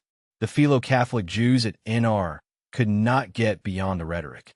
Before Nixon's nomination, Mayer lectured students that a revolutionary conservative was the essence, the conscious conservative he proclaimed, in a manner neoconservatives would adopt later. Folk mask and fusionism. The other register of the same years was the folk mask. Bob Dylan arrived not a moment too soon, because the Jewish comedian had been subverting the scene. Alan Sherman's My Son the Folk Singer, 1962, Mickey Katz, Shel Silverstein's Folk Singer's Blues. The only Levy you know is the Levy who lives on the block. Young middle-class Jews singing about picking cotton was prime comedy. If folk was to survive Catskill Ladies Sing Your Song, it needed different lyrics and more Dionysian music for the generation that went to camp not to sing around a fire, but to have sex with a Negro lifeguard. Dylan provided the music and the persona of the folk-singing revolutionary. What folk needed, Spitz said, were performers willing to invest something unique rather than recycling Guthrie labor songs. By writing new folk songs, Bob had a chance to comment on his own life. Zeitgeist on a motorcycle. Conservatism's birth and folk's second life were not two stories. They were the same Jewish passage from cafeteria Trotskyism. One office purged isolationists for the CIA, the other sold revolution to teenagers who would never read Burke. Kirk's Burke had omitted the Whig origin of 1789. Buckley's magazine omitted America First. What remained was fusionism. Rand minus atheism, Kirk minus isolation, Burnham's warfare state plus Liebman's mailing list. YF boys from Fordham thought they had joined a Catholic resistance. They had joined a cherem. When Francis named the ADL memo, he was only saying in the 1990s what Oliver and Rothbard had said the founding. The new conservatism was a blacklist with a Latin Mass aesthetic, and the aesthetic was Buckley's job. Political cherem, NR as blacklist, Birch, Rand, Sobran, Buchanan, Francis. Easier if a Jew is president. ISI, fusionism, Liebman's Garden.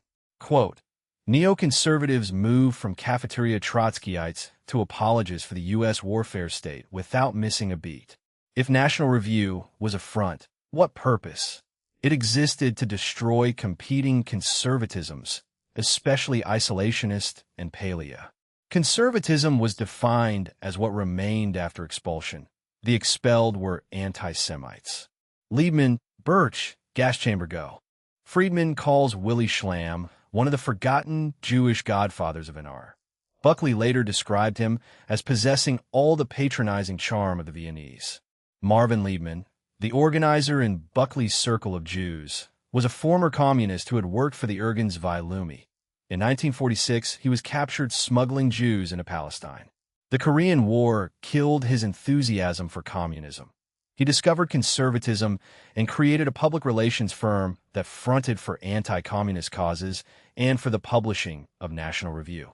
It was Liebman who mobilized the young Republicans who became Young Americans for Freedom, and Liebman with YF who packed New York for Goldwater in 1964. It was Liebman who invited those activists, the same organizing that produced SDS on the other side. Liebman's Sharon statement was philosophically incoherent and politically effective. Friedman. Liebman was the key figure in the initiative undertaken by conservatives in the last 30 years. Buckley, often credited with founding YF, credited Liebman. My midwifery was purely honorary. In October 1965, National Review attacked the John Birch Society, using Goldwater and Meyer to claim the society's psychosis of conspiracy was a threat to the conservative movement. Shortly after dispatching the Birchers, Buckley received notice that he had become the significant threat to the two-party monopoly he was hired to protect by becoming its Catholic face. Chambers's big sister is watching you, likened Randian man to Marxian man, each the center of a universe commanding. To a gas chamber, go. Rand fired back, denouncing NR as the voice of the witch doctor. Even a critical Randian said someone had finally defined the rational as the enemy. Then isolationists, then Birch, then Rand, then Sabrin and Buchanan, then Francis. The sequence is The Birth, a magazine conceived to put isolationism out of business, staffed by Schlamm's godfathering and Liebman's lists, enforced by a Catholic accent, and completed when anyone who noticed the sequence was named anti-Semite. Kirk, who had written the book, experienced the freeze as the founder who had omitted 1789 and still said too much about place. Meyer's revolutionary conservative was the honest name. The YF boys thought they were Burke. They were Liebman's midwifery. Some of the Jews associated with Buckley at National Review eventually converted, or seemed to.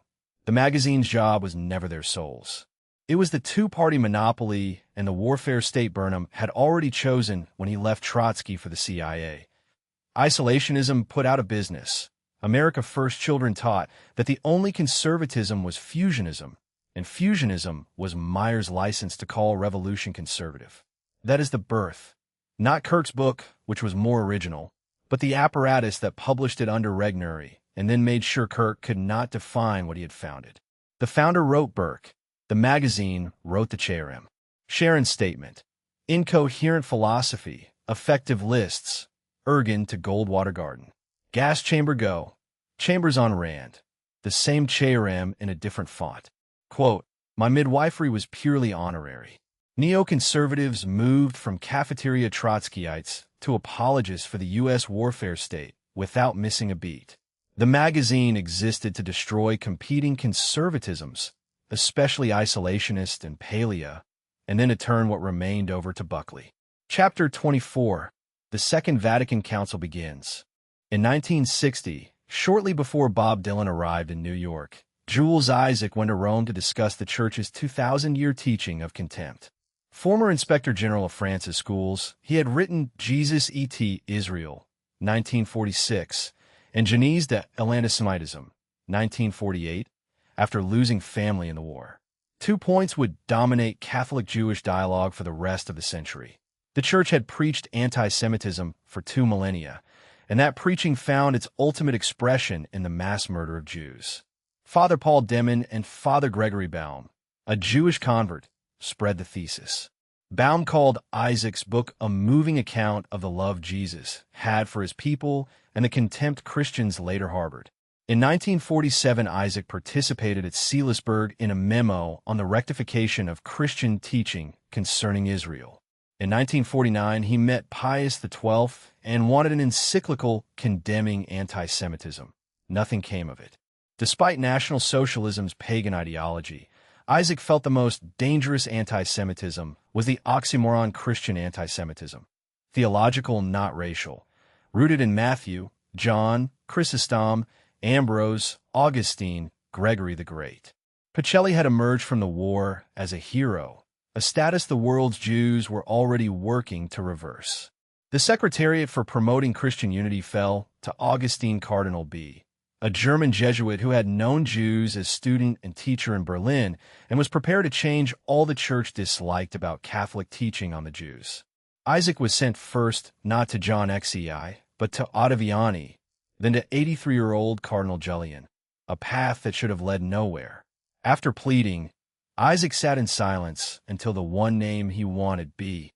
On June 13, 1960, he met the Pope. The only action that followed was suggestions to be commissioned to work toward a firm condemnation of Catholic anti-Semitism. B would draft a text on Jewish-Christian relationships. Thus was born what became Nostra Aetate, destined to be a weapon designed to change the Church's teaching, not a dialogue. B became go-between between Jewish organizations and council fathers. Ottaviani had already commissioned preparatory documents. The conventional story is that the council was to bring the church up to date. From Ottaviani's point of view, the church meant the Curia, and the point was not to baptize the Enlightenment, but to reform the church of the American heresy, indifferentism, the cult of movie stars, pansexualism, psychoanalysis. In May 1962, he issued the Esteem of Virginity and Chastity. The council became a battleground over whose interpretation of the Jews would be normative. People of the Old Testament, as Isaac claimed, or promoters of sexual deviance as covert control, as Ottaviani implied. Lines were drawn, as in the Hollywood obscenity battle of the 30s. American bishops showed battle fatigue. The council looked like the place for accommodation versus traditionalists who saw Hollywood Jews, Reichian pansexualists, and Freudian psychiatrists as the real players. Kaiser, B. in the Plaza. When the council opened in October 1962, Robert Blair Kaiser was there to portray Ottaviani as darkness and American journals as light. The church's problem with the modern world, Kaiser wrote, was its attitude toward the Jews. John asked B to prepare a schema that would revise the old story about the Jews killing Christ. Dual covenantism, according to Kaiser, was the belief that Jews did not need to convert. Continue being a good Jew in your own synagogue. The question was simple. Did a Jew remain a Jew after baptism, or did the rejecter of Christ cease being a rejecter upon baptism? In August 1962, B told the Jewish Chronicle the Church intended to use the council to issue a statement. During the hiatus, he consulted Jewish organizations. Rabbi Abraham Joshua Heschel, who had met B in Berlin, wanted revocation of the belief that Jews must accept Christ to enter the kingdom, and a ban on any reference to an accursed race, a Jewish extrapolation. The real issue Jews did not want to face was rejection of logos. By portraying rejection as a curse, they trivialized it and placed the onus on the church. The Acts of the Apostles revolve around Jews who accepted Christ and Jews who rejected him.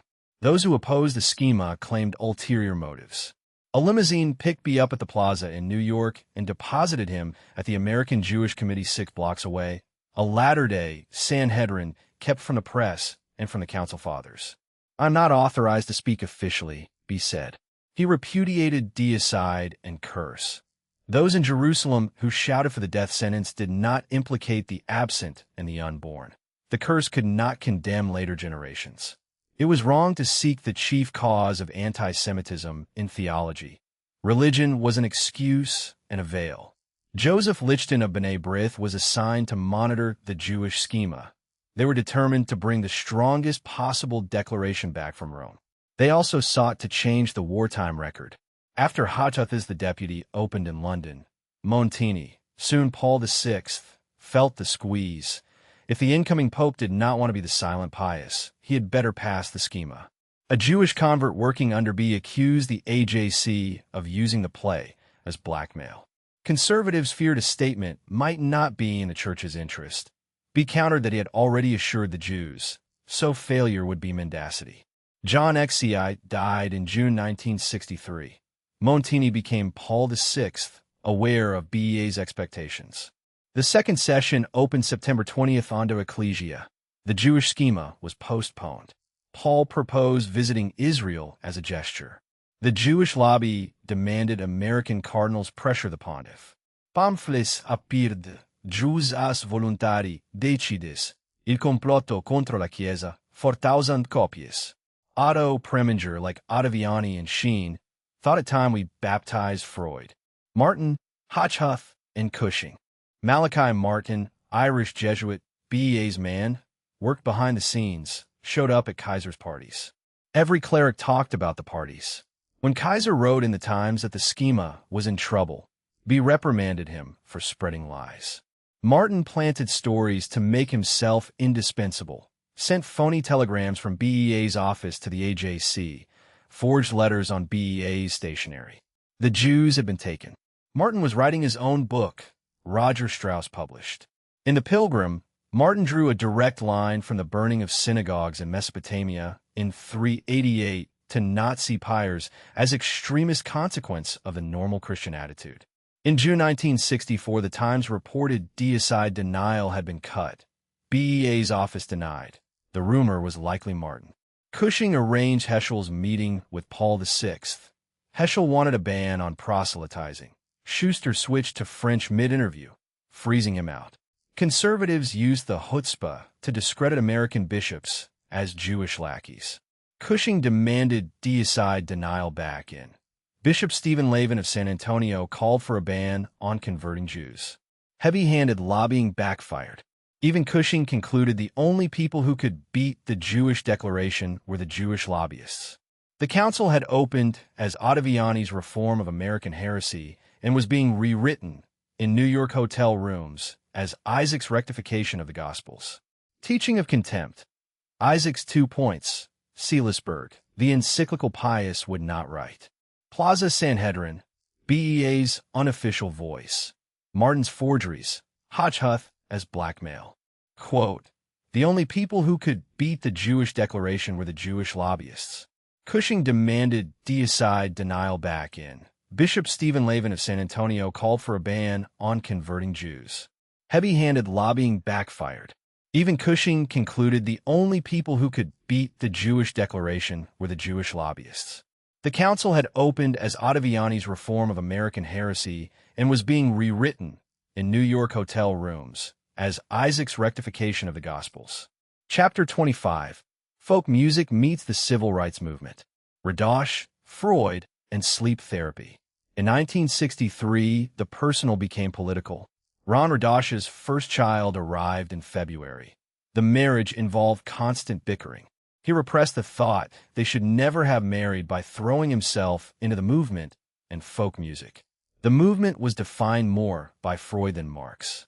When his wife insisted on therapy, he could not say no. Besides Marxism, their other chosen ism was Freudianism, which they thought could do for the psyche what Marx could do for society.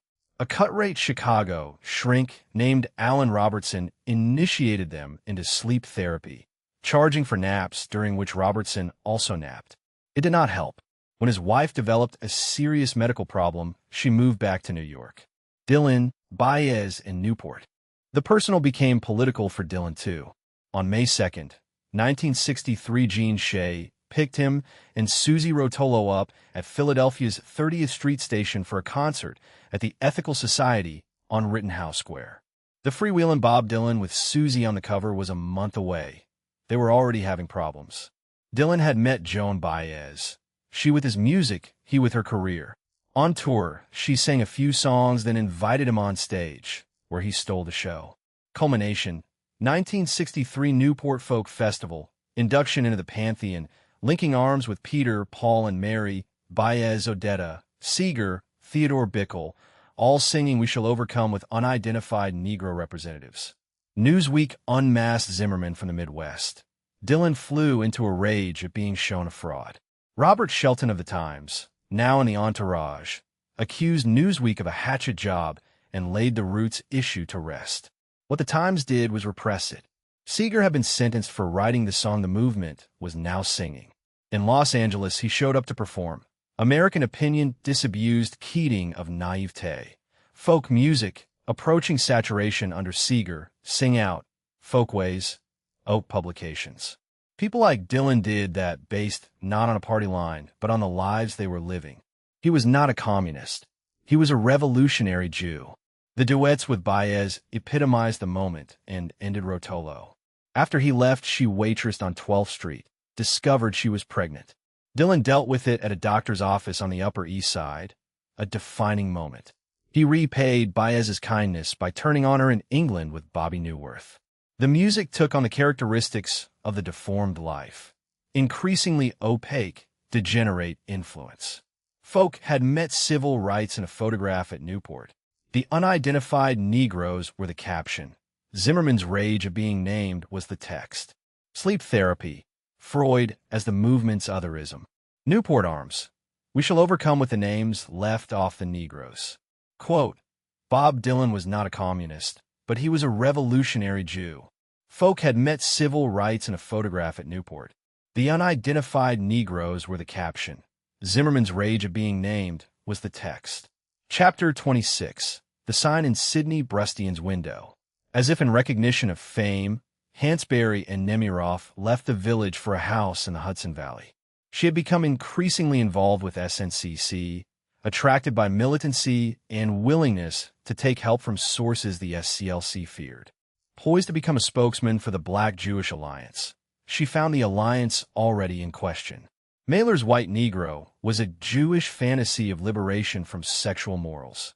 She saw him as symbolic of all who fashioned their liberation from Negro backs. She ended an essay with Yiddish, the hour we have longed for. She was learning that if she aspired to be an official spokesman, she would have to sit at the feet of Russian Jews, and then discover that becoming a Jewish revolutionary alienated her from her own people. Brustian on Broadway. During Freedom Summer 1964, she wrote the sign in Sidney Brustian's window, which opened on Broadway that fall. She and Nemiroff divorced the same year. Cruz claimed she had in effect become a Jew when she married him. Witness the jesting ethnic line that Brustian was an assimilationist Jew. The line has serious meaning. If so, she was not a happy Jew. Sister Mamie tried to pour oil after the play. Interpretations of harmony and acceptance between blacks and Jews cannot survive a cursory reading. 14 years after arriving, Hansberry discovered she didn't like the social order that surrounds us. Sidney Brustian longs to smite evil, the only identity a Jew has, namely being a revolutionary. It was Hansberry, not Nemiroff, dying of duodenal cancer. She was riding her oozing intestine into his. Speaking through Iris, I have learned a lot after 5 years with you, Sidney. When I met you, I thought Kant was a stilted way of saying can't. In spite of gratitude, Iris feels she has lost herself. Clutching the intestine, she asks whether she must remain a revolutionary. Brustian allowed her to find out what kind she was not. Jews in her day were still busy turning Negroes into atheists. After the marriage, when Mama says God willing, beneath the sneers, in Mama's house there is still God. In Brustian, the Mamas have been defeated by revolutionary Jews who have also busily. She told Mike Wallace Beneatha is me 8 years ago. Every character was Hansberry. No one in the family was in financial straits. The play's poverty was rationalization. She described herself as not being a Christian. Beneatha wants to talk about the sexual revolution. She made a conscious decision not to have children. Explaining atheism, she laughed after committing what the village called a faux pas, then added, well, now, of course. Whether she got pregnant, whether abortion and cancer are linked, is no more far-fetched than Mamie's postmortem. All of that gets covered by the announcement that she was a lesbian. New York critics attacked Brustian's homophobia after her death. She had written anonymous letters to gay publications. Homosexuality was not peripheral. When a play opened at the Longacre on October 15, 1964, it was in trouble. The Times called it a work of distinction in a salvage campaign. Bancroft opened her home for a midnight meeting to keep it alive. Hadassah stayed away in droves. They did not like what she had said about Jews. The play and Hansberry died the same day, January 12, 1965. Nemiroff chose as epigraph for her black marble tombstone Brustian's Hosanna to the Jewish revolutionary. He took over promotion of her writing. To be young, gifted, and black was the Jewish reading. Brustian was prophetic because it foreshadowed the collapse of the alliance. Cruz, not Hansberry, wrote the definitive account. Chicago after the sign. When she died, the family received condolences from the movement that had already chosen its Negro. King's Jewish backers had a sense of foreboding about Chicago. Rustin and Levison sensed disaster. King's knowledge of Chicago housing was based largely on Raisin.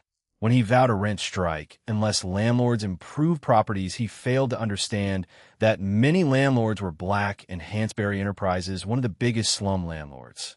The campaign became the disaster they feared. Levison was called the voice of moderation. You don't call for insurrection where you're outnumbered, but he wanted King to succeed for ethnocentric reasons.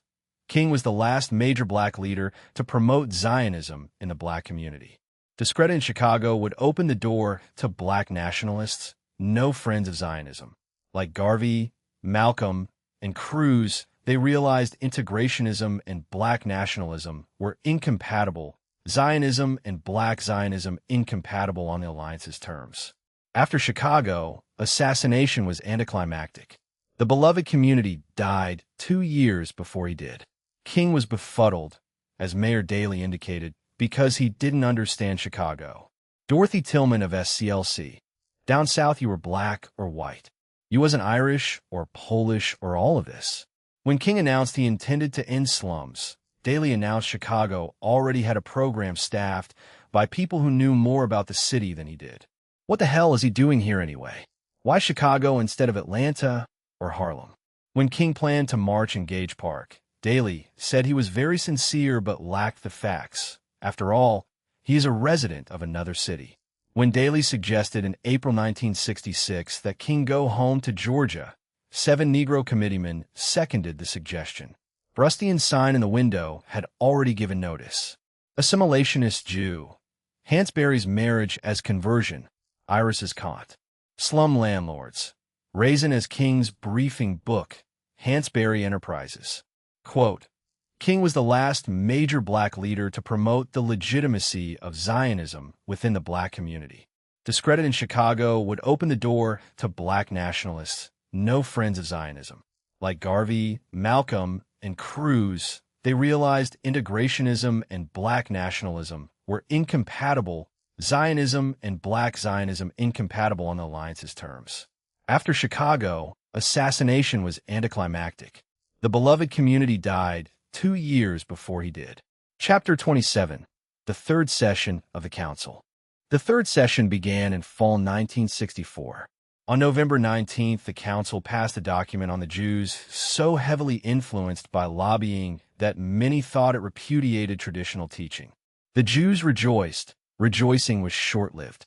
Paul VI refused to promulgate. Approval of a flawed text awoke conservatives. The salient issue was who they were dealing with. People of the Old Testament, or the source of Hollywood star cults, pansexualism, and Freudian psychoanalysis, a danger to Catholic morals? Ponsins. The majority of fathers were under a serious misapprehension as to the essence of Judaism because they applied themselves only to the humanitarian aspect, skillfully submitted by spokesmen of world Jewry and a press largely favorable to Jewish interests. Paul returned the text to the commission. It was profoundly reshaped, distinctly less favorable to Jewish demands, still containing ambiguities that could be read as a prudent revision of an attitude unaltered for 15 centuries. Conservatives, taken by surprise in November, regained composure. Led by manager de Proenca Sagad of Diamantina, manager Lefebvre of the Holy Ghost Fathers, and manager Carly of Segni, they energetically combated the Jewish Catholic coalition, which disposed of a press almost entirely at its service. In February 1965, Carly wrote that the Jews of Christ's time and their descendants were responsible for his death. The most devastating blow came on Passion Sunday, 1965. Paul preached that the Jewish people was predestined to receive the Messiah, waited thousands of years, and at the moment Christ came not only did not recognize him but fought him, slandered him, abused him, and finally put him to death. Chief Rabbi Elio Tof and Sergio Paperno telegraphed sorrowful amazement at renewing the deicide accusation, which solemn council affirmations seemed to terminate forever. Jews accused the Pope of reneging on their agreement with B. Conservatives accused B of simony, of accepting Jewish capital for his secretariat, of imprudently promising a declaration that would be the epilogue to Nuremberg, the church demanding pardon for all persecutions.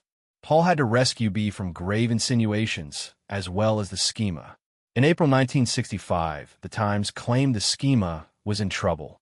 Malachi Martin, valuable to the AJC, was still thought to have kept the declaration from going under early. He had cried wolf so often that when the wolf came, he had deceived his patrons too. The schema was indeed in trouble. 3 days after a later crisis, the Arab-Israeli Six-Day War began. The moment, Jones writes, the Jews pulled out of the left and devoted themselves to Zionist identity. Ponsonby was convinced the fathers who passed the earlier text had not read their theology. They had voted to reform Catholic teaching according to Jules Isaac. The schema was dangerous because it put the church in the position of the accused. Zachariah Schuster of the AJC had suggested the 1964 condemnation be accepted. The object, under guise of ecumenical unity, was demolition of the church's claim. If this declaration is accepted, Jewish communities will exploit it. A flurry of lobbying preceded the final vote. Martin had always been around Rome when the declaration needed help. The Jewish hardliners wanted total victory or no declaration. Lichten contemplated telegrams to 25 sympathetic, mostly American, bishops, Monsignor Higgins. If you two give New York the impression you could get a better text, you are crazy. Newspaper articles will not work a miracle. They will think you fell down on the job. René Laurentin hinted the church would be responsible if another Holocaust recurred, to no avail. Passion Sunday 1965, Paul's homily, Toph's telegram, BEA's simony charge. You are crazy. Higgins to Lichten, no miracle from New York. Quote, this people was predestined to receive the Messiah, waited thousands of years, and at the moment Christ came not only did not recognize him but fought him, slandered him, abused him, and finally put him to death. Chief Rabbi Leo Toph telegraphed sorrowful amazement at renewing the deicide accusation, which solemn council affirmations seemed to terminate forever. Paul had to rescue B from grave insinuations as well as the schema. Nostra Aetate as weapon. The schema was incorporated into a declaration on the relation of the church to non-Christian religions. Nostra Aetate, promulgated October 28, 1965. Paul then flew to New York for Jumeh plus Laguerre. Conservatives were jubilant, Jews disappointed, results mixed. Jews were disappointed deicide was not rebuked. Conservatives at the text did not implicate all Jews. The cleverest line, even though the Jewish authorities and those who followed their lead pressed for the death of Christ, John 19 verse 6. Neither all Jews indiscriminately at that time, nor Jews today, can be charged with the crimes committed during his passion. By logic, some Jews were responsible. Exclude the blessed mother, the beloved disciple, and those who accepted the Messiah, and the statement is largely faithful to the Gospels. Even so, the church was left divided. Carly, an indignant press campaign of unprecedented magnitude, political and diplomatic complications, an excuse in the East to abandon Catholicism for orthodoxy. The court of public opinion decided there must have been merit to the charges. Both sides lost. Fathers who supported the schema were slandered as sold to international Jewry. Those who found it inopportune were labeled anti-Semites. While Nostra Aetate retained deicide and specified who was responsible, the acquittal of later generations became the lever. All who had lobbied were disappointed. Heschel called the failure to condemn Jewish deicide an act of paying homage to Satan, without considering his intemperate remarks to Paul. Accusations that B wants to turn the church over to the Jews would have been dismissed before the Plaza meeting. B explained that very many fathers omitted a passage. On conversion, pejoratively proselytism, B was the church's main representative. The Torah of Nostra Aetate was irrelevant to the Talmudic interpretations that followed. For the next 40 years, it was used as a weapon designed to overthrow traditional Catholicism. Within a year, Oberammergau was portrayed as a primitive village. Jews considered the declaration their most important weapon. Leverage is what they got, not so much because the text changed dogma as because it changed what could be said. A Jewish question constitutes a declaration of anti-Semitism. Without the document, traditionalists could have deflected the blows. With it, they were hammered. Ponsonby concluded it was a covert attack. In formulating the schema, the church had allowed them to carry their revolution into the sanctuary. The third session had opened with a November text that looked like Isaac's victory and closed with a mixed paragraph that functioned, in the press and the AJC's later briefings, as if Isaac had won anyway. Podhoretz's later harshness toward beatniks was the cultural twin. The same years the council was being told to revise John 8, the movement was telling Negroes to revise Mama's God. SNCC's Waveland Conference that year marked the next theater. The revolutionary spirit had a new Torah, and its first commandment was that the old one might not be quoted. Cleverest line, some Jews, not all. Not today, gospel logic is pressed to feet. Homage to Satan. Heschel, Oberammergau, 40 years of leverage. Quote, for the next 40 years, Nostra Aetate was used as a weapon designed to overthrow traditional Catholicism. Leverage is what they got. Not so much because the text changed dogma, as because it changed what could be said. A Jewish question constitutes a declaration of anti-Semitism. Without the document, traditionalists could have deflected the blows. With it, they were hammered.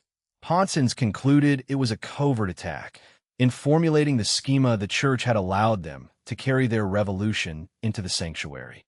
After the vote, in October 1965, Ponsonby showed up at the council with thousands of copies of a tract.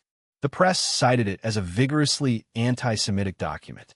The attack was obvious. Ponsonby put it, these anti-Semites who use a formidable apparatus. He maintained the November 1964 schema passed because the bishops were ignorant of Isaac's true feelings toward Christianity and, more broadly, ignorant of the difference between Torah and Talmud. The former is the Word of God. The latter is its antithesis, a post-Christian confection designed to keep Jews from converting. After the Temple, the Talmud replaced the Torah as the foundation of all wisdom and the guide in every detail of daily life. Its point was to consummate the definite break from triumphant Christianity. The imposition of Talmudic ideals has been the calamity of the Jewish people even to this day. The fathers did not understand that what they saw as a gesture of reconciliation, the Jews saw as a weapon designed to overthrow traditional Catholicism, which they consider the chief enemy. The schema put the church in the position of the accused, guilty of a permanent, unatonable crime of anti-Semitism for 2,000 years. It questioned the good faith of John and Matthew. It discredited the fathers and the papacy. It threatened to demolish the bastions of Catholic doctrine. That is why Paul withdrew the 1964 text. It was Jewish, not Catholic. Weigel claimed the 1964 condemnation, be accepted, was suggested by Zachariah Schuster of the AJC. Ponsonby demolished the people of the Old Testament by showing they want not a Messiah, but a terrestrial reign in which they will control the social, economic, and political life of the nations. George Batalte. The Jews are instinctively sympathetic to everything which tends to disintegrate traditional societies. They love humanity as an aggregate of individuals as abstract as possible, released from the routine of tradition, handed over naked as material for the great architect of the future, who will construct on reason and justice the messianic city over which Israel will reign. The fathers had forgotten the role of Jews in the upheavals after World War I. In the 1920s, Jews and Catholics knew Bolshevism was a Jewish phenomenon. Catholics deplored, Jews applauded, no one disputed. Bernard Lazare praised Marx's clear Talmudic mind, which does not falter at the petty difficulties of fact. With Marx, socialism became a secular version of Jewish messianism, born in Palestine, rooted in Moscow and Peking. Charles Sorolla. That Jews played a leading part in the Bolshevist upheaval is a proposition no one will deny who has studied Russian affairs. Bela Kun and Samueli at Budapest, Liebknecht and Luxemburg at Berlin, Eisner and Levine at Munich. Isaac could call the evangelists liars, but because I simply quote what Isaac and Memmi wrote about the Catholic faith, I am the anti-Semite. The pamphlet, he claimed, turned the tide against the November text. There is no doubt, he wrote, the 1964 text was Jewish, not Catholic. The final text was mixed. The use that followed was Jewish again. Despite a generally sanguine reading of the final document, Ponsonby and the conspiracy theorists were proven right when, on January following, Look magazine ran Catholic teaching, using his Isaac material, and when in November 1966 the AJC threatened a boycott of Oberammergau. The Commission on International Affairs demanded the Passion Play be rewritten. If the people of Oberammergau feel they cannot faithfully represent their faith without libeling Jews, they should not represent it. Shapiro later. It was only after Oberammergau was caught that the last 40 years of leverage became visible. The villagers blamed the Jews for the assault on their play. Jones blames Nostra Aetate for giving the assault a conciliar warrant. Dual Covenant crept in as Kaiser's good Jew in his own synagogue.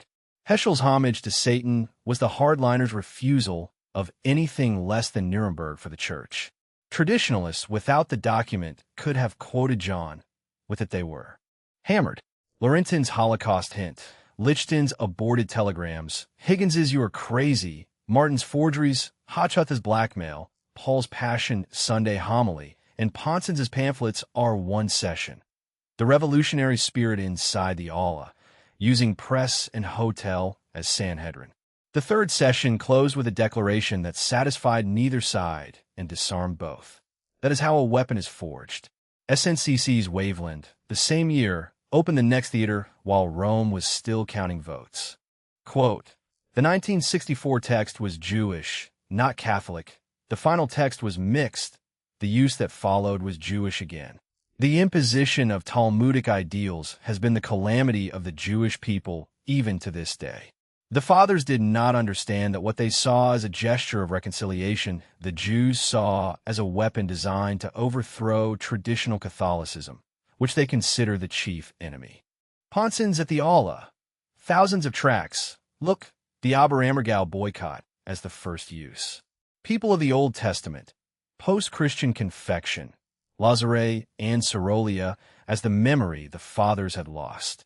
Chapter 28, Jews and Abortion. Hebrew School and the Charade. In 1967, Jewish gynecologist Bernard Nathanson was invited to a dinner party that became a recruiting hall. Any author on abortion, he felt, must submit to religious inventory. Private school with virtually 100% Jewish students, Hebrew school, sanctimonious lectures about the chosenness of the Jewish race. The vacuum left when faith departed was filled by conversion to messianic revolutionary politics.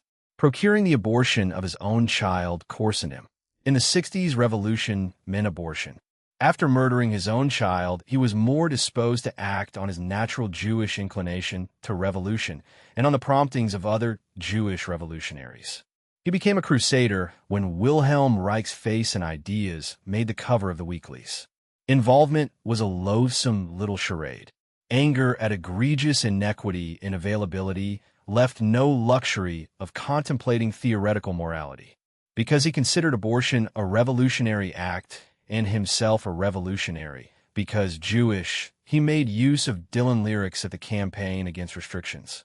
The abortion movement was part of the sexual revolution. It took on the same configuration as the campaign against the production code and as the Six-Day War, when the WASP State Department concluded Israel was a strategic asset for oil. Later, Beilenson and the unnamed ethnic war. Lawrence later, from Holland, ran the campaign to overturn New York's laws with Protestant and Jewish clergy as a moral counterforce to Catholics. Protestants were involved. Jews were the vanguard. It was an essentially Jewish movement that saw itself as a revolutionary force against Catholic darkness. It could not have survived without Jewish leadership. Later explained to Nathanson the strategy: bring the Catholic hierarchy out where we can fight them. If one had substituted Jewish for Catholic, the bigotry would have been obvious, making it seem that women irrespective of ethnicity supported abortion showed the revolutionary pedigree. Later's beliefs were never discussed. A Catholic governor strongly opposed was identified by religion, while the Jewish leadership was not. From the beginning, the Church took the other side. They should have explained that the pro-abortion side was overwhelmingly Jewish, and therefore, Nathanson's later phrasing, Un-American in the sense that if Catholics had been organized and vociferous early, permissive abortion might have been stopped by something other than Jewish radicals in New York. By not naming ethnic opponents, Catholics lost. The media were controlled by pro-abortion Jews and Protestants who encouraged liberal Catholics. Lefkowitz as Attorney General. Municipal hospitals. Philadelphia Inquirer calling anti-abortionists names, while Governor Shapp was a pro-abortion Jew unnamed as such. Canada's Morgan Taylor, leading provider, violated law with impunity. NARAL was born. Abortion became legal in California. Reagan signed the nation's first bill, written by Anthony Beilenson, Jewish representative from Beverly Hills. For 1967, the California battle was Catholics versus Jews, as in New York. Revolution that had used the Negro now used the fetus. The chosenist lecturers of Hebrew school had found a new exodus out of the Catholic womb. Loathsome charade. Nathanson's own child. Reich, Dylan lyrics. Bring the hierarchy out. Later's anti-Catholic strategy as the unnamed ethnic war. Quote, the abortion rights movement was a quintessentially Jewish movement. It was an essentially Jewish movement that saw itself as a revolutionary force against Catholic darkness. It could not have survived without Jewish leadership. Bring the Catholic hierarchy out where we can fight them. Chapter 29. The Black Panthers. Huey Newton and Bobby Seale's first acts included a police patrol with guns. Newton, founding member, grew up in Oakland, major entrepot for the Pacific Theater. He may have gotten his first gun from a military surplus that was the war's leftover. No group, Todd Gitlin wrote, better captured the New Left's imagination than the Black Panther Party. Unlike black nationalists, Horowitz tells us, the Panthers quoted Marx and accepted white help, overwhelmingly Jewish. The saga was the same black-Jewish alliance in a more violent, overtly revolutionary key. Jews bankrolled them in large quantities. No one would publicly say so, but the attraction was the Panthers' willingness to use the violent image that provided their real attraction to the New Left. As part of their 10-point program, they demanded reparations, citing German aid to Jews in Israel for the genocide. In May 1966, Stokely Carmichael became SNCC chairman and expelled whites. The admission lent credence to SNCC's claim that King had become a Jewish puppet. SNCC, which John Lewis described as part domestic Peace Corps and part guerrilla, was no longer interested in talking to white people. Jewish alumni of Freedom Summer, like Bay Area lawyer Faye Stender, gravitated to the Panthers. Freedom Summer 1964, some said, led to feminism among Jewish women. SNCC's chairman on the position of women in the movement gave the cue. Eldridge Cleaver was released from prison in December 1966 largely through Jewish legal and sexual networks. He set up at a Victorian on Pine Street, Black House, money from communist organizations paying the bills. When police told Panthers to put weapons away, Newton leveled his shotgun. The officer backed down. "Goddamn," Cleaver said, "that nigger is crazy." He dropped his own organization and joined as Minister of Information. He later wrote for Ramparts, "How I Fell in Love with the Black Panther Party." Newton had already met Robert Scheer at Merritt College. Scheer had been in correspondence with Cleaver and Soledad and had published him. Exile, Tikin, and the Idea. Horowitz agonized over Jewish identity in later years. Marx and on the Jewish question had concluded ethnicity was a problem revolution would solve by eliminating Judaism along with all nations. In dealing with the Jewish inclination toward revolution, Horowitz is forced to deal with religion. The key word for Jews of the radical left is exile. As exile from the land became permanent, an apocalyptic messianism presented longing for return in explicit form after 1492. Socialism and communism accepted these internalized Jewish principles. Harlem was the wrong place for a Jewish Calvinist. Bundism and Bolshevism were the world Horowitz came from. Radosh describes the same era's pilgrimage to Cleaver, Scheer's protege. Today there is black and Jew, American and Russian, Israeli and Arab, within each nation the aliens. Horowitz. Rampart's promotion of the Panthers as vanguard was a corrupting influence. The opposite was just as true. Scheer launched Cleaver's career. Cleaver spent the civil rights years in Soledad. Through lawyer-slash-mistress Beverly Axelrod, he made contact with the magazine. In June 1966, he denounced Baldwin. Conspicuous by its absence was any mention of commentary or the Jewish magazines that had made Baldwin. In Cleaver, America discovered a true black, an amoral primitive. Skepticism whether he had written Soul on Ice surfaced. Eldridge wouldn't write something like that. I think his Jewish editors did. Horowitz admits the nihilistic view fit, and that he was author of at least one article under Cleaver's name.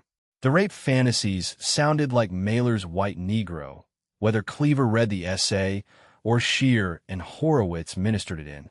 Either way, the Negro rapist came from Jewish letters. Cleaver was a Jewish creation.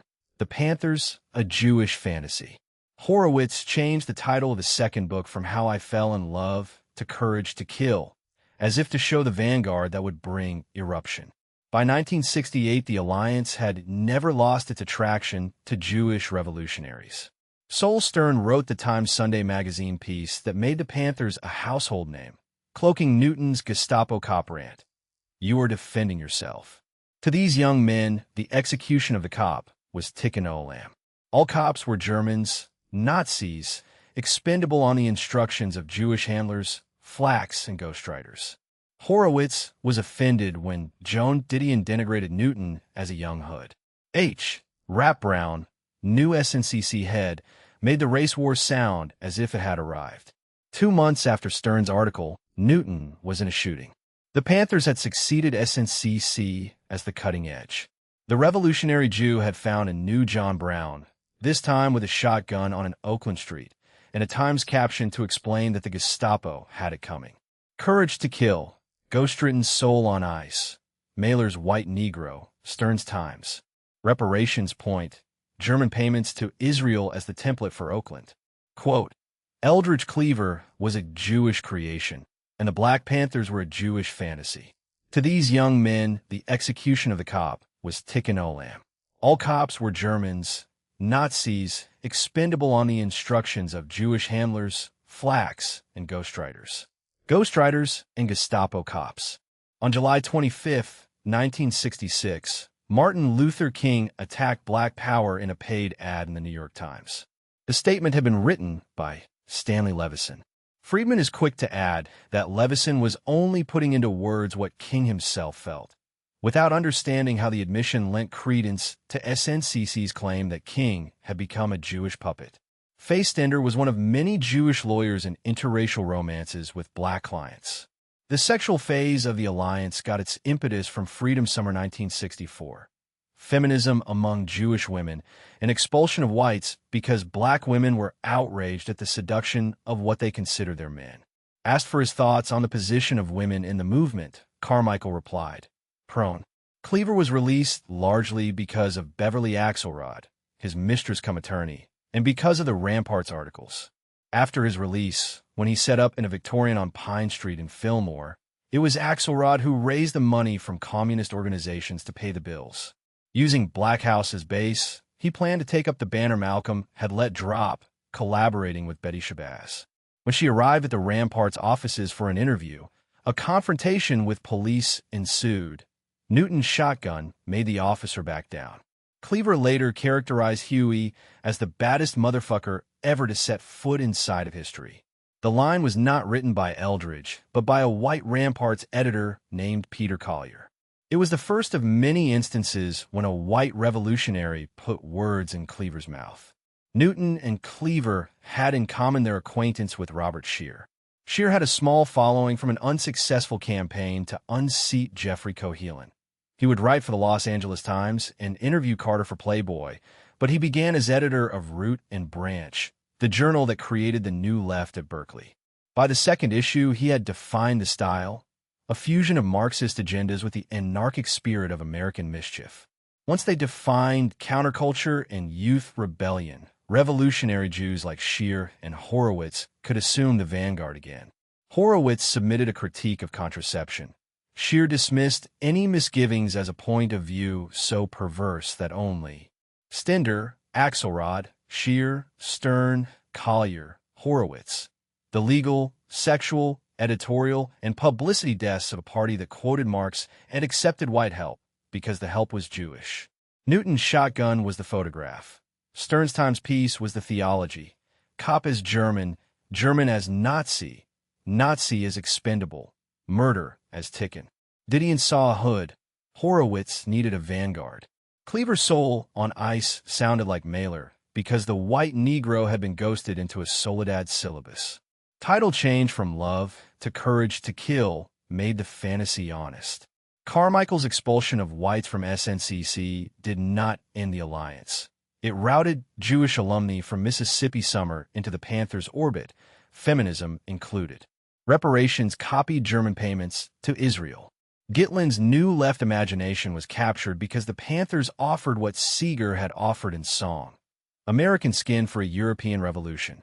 When Newton was shot 2 months after Stern, the cutting edge had succeeded SNCC as John Brown had succeeded Douglas, the next, more violent instrument. Horowitz's later agony over Jewish identity is the hangover. Marx wanted to eliminate Judaism. The Panther minion wanted to use it. Jones's verdict is the second. Cleaver as creation, the party as fantasy, the Times as caption, the cop as liturgical enemy. Horowitz did not identify himself as a Jew. He was a revolutionary and an internationalist. To see himself as a Jew would have been a betrayal of the idea. Even so, he had to grapple with 200 years of disproportionate leadership. The central religious paradigm for Jews of the radical left is exile. As exile from the land became permanent, apocalyptic messianism no longer conceived restoration of a previous good, but a metaphysical sending so that Jews could redeem the world. Tikkun Olam. The strain appears in Lurianic Kabbalah after 1492. Exile neither accident nor punishment for rejecting the Messiah, but a mark of destiny to become agents of salvation. Hayim Vital, scattered to the four winds in order to lift everything up. The first revolutionary internationalists. Socialism secularized the principles. By carrying revolution to its conclusion, socialists would usher in a millennium, restore lost unity, regain paradise. It is this paradigm, Horowitz later wrote, which forges the false bonds between Jewish faith and revolutionary fervor. When he lost faith in Marxism, he concluded, "I am nothing," an identity crisis like Hansberry's and Brustian. If Jews stop being revolutionaries, do they have any identity? He grew up in Sunnyside, where being a Jew meant being a revolutionary and vice versa. The euphemism was progressive, a WASP name for the party. The Panthers were that identity with guns. When Horowitz later recanted, the guns remained the photograph and ramparts remained the caption. Quote, "If Jews stop being revolutionaries, do they have any identity?"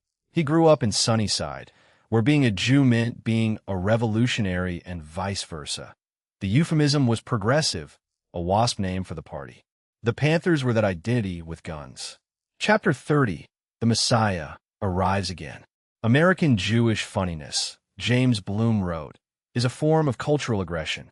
February 1969 was a lot like September 1665. The Messiah's arrival announced among the Jews mass hysteria, then disillusionment. In both instances, the Messianic era was characterized by breaking sexual taboos. Shabbatai Zevi liberated Jews from the law by telling them they could give free rein to sexual passions. Everything forbidden was now allowed. The Jewish Messiah did the same in 1969. His name was Alex Portnoy. Albert Goldman in Life, February 7th. The publication of a book is not often a major event. Now, every shepherd of public opinion wins toward Random House at midnight on the 21st of February in the 5729th year since creation to hail a new American hero, savior and scapegoat of the 60s, destined at the Christological age of 33 to take upon himself all the sins of sexually obsessed modern man. The Gospel is Philip Roth's slender, psychotic novel, hailed as the book of the decade, an American masterwork in the tradition of Huckleberry Finn, and compared by one reviewer to the secret cutting of heroin for injection into the national veins. Why Messiah? Because, like Zevi, he came to liberate Jews from a moral law, so they could act as missionaries to the Gentiles, chosen people, revolutionary avant-garde. The novel is a 270-page monologue on a psychiatrist's couch. First task: liberate himself from the curse of guilt inflicted by the Jewish mother. Then salvific ministry to the Shiksas. It's the Eddie Fisher in me, dumping Debbie Reynolds. A regular domestic messiah. Gershom Scholem, author of the magnum opus on Zevi, said it was the book for which all anti-Semites have been praying. Accusers claimed Roth spoke for alienated, Jewishly ignorant Jews who write and teach. To call him a bad Jew, they needed a definition. By Scholem's, Portnoy was as much a Jew as Maimonides or Zevi. Jewish messiahs were raised into a congregation of competing messiahs excommunicating each other. Roth proposed his own savior as the sexually liberated Negro's cousin. Whether Jews like Roth got defiling shiksas from blacks like Cleaver, or the reverse, Cleaver specialized in rape, Portnoy in the couch. The stupid shiksas have to be saved in spite of themselves. To define the shiksa, Roth must define the Jew as antithesis of Christianity, the Semitic Negro, at which point Portnoy begins to resemble the Nazi stereotype. Sirkin, little to choose between Goebbels and Roth's interpretation. The Jewish male not drawn to a particular girl. Portnoy is a Jew right out of Mein Kampf. Stryker's motives were clear, Roth's the bone of contention. He is, Bloom would say, a funny Jew. The but is the goy. Commentaries kvetch. Commentary evaluated Roth in December 1972. Irving Howe did not like what he saw, mentions Jews as an afterthought, cannot see the Jew as corrupter of morals, a despoiler of shiksa and goyish culture. Only Portnoy's bad manners. Howe thought it signaled an end to philo-Semitism. The exact opposite was the case. It inaugurated the era of the Jewish cultural sexual revolutionary hero, Dylan, Abby Hoffman, Ira Einhorn, Jerzy Kosinski, Erica Jong, mocking subversion of culture, faith, and morals.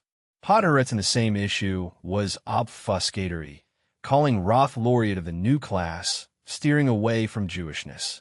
Portnoy has JW written across his face. Podhoretz ignores it. Cooper.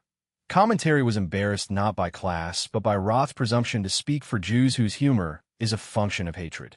The issue isn't whether it's true, but whether it's good for Jews. Roth claimed unconvincingly he is not Portnoy, and spent a career proving novels were not autobiographical. Portnoy is a Jew who talks like Hitler. The reversal is the humor of a time when Jews ran the culture. Roth was the paradigmatic third-generation Jew, caught between Newark and Bloomsbury, father at Metropolitan Life, son at Bucknell, never deciding whether to assimilate. He never lost the sense he was sleeping with the enemy. Put the ID back in YID, Portnoy pleads. If lobster is a rational taboo, why not sexual depravity? He will not enter a contract to sleep with just one woman. Tell a few jokes, and the idols of WASP culture crumble.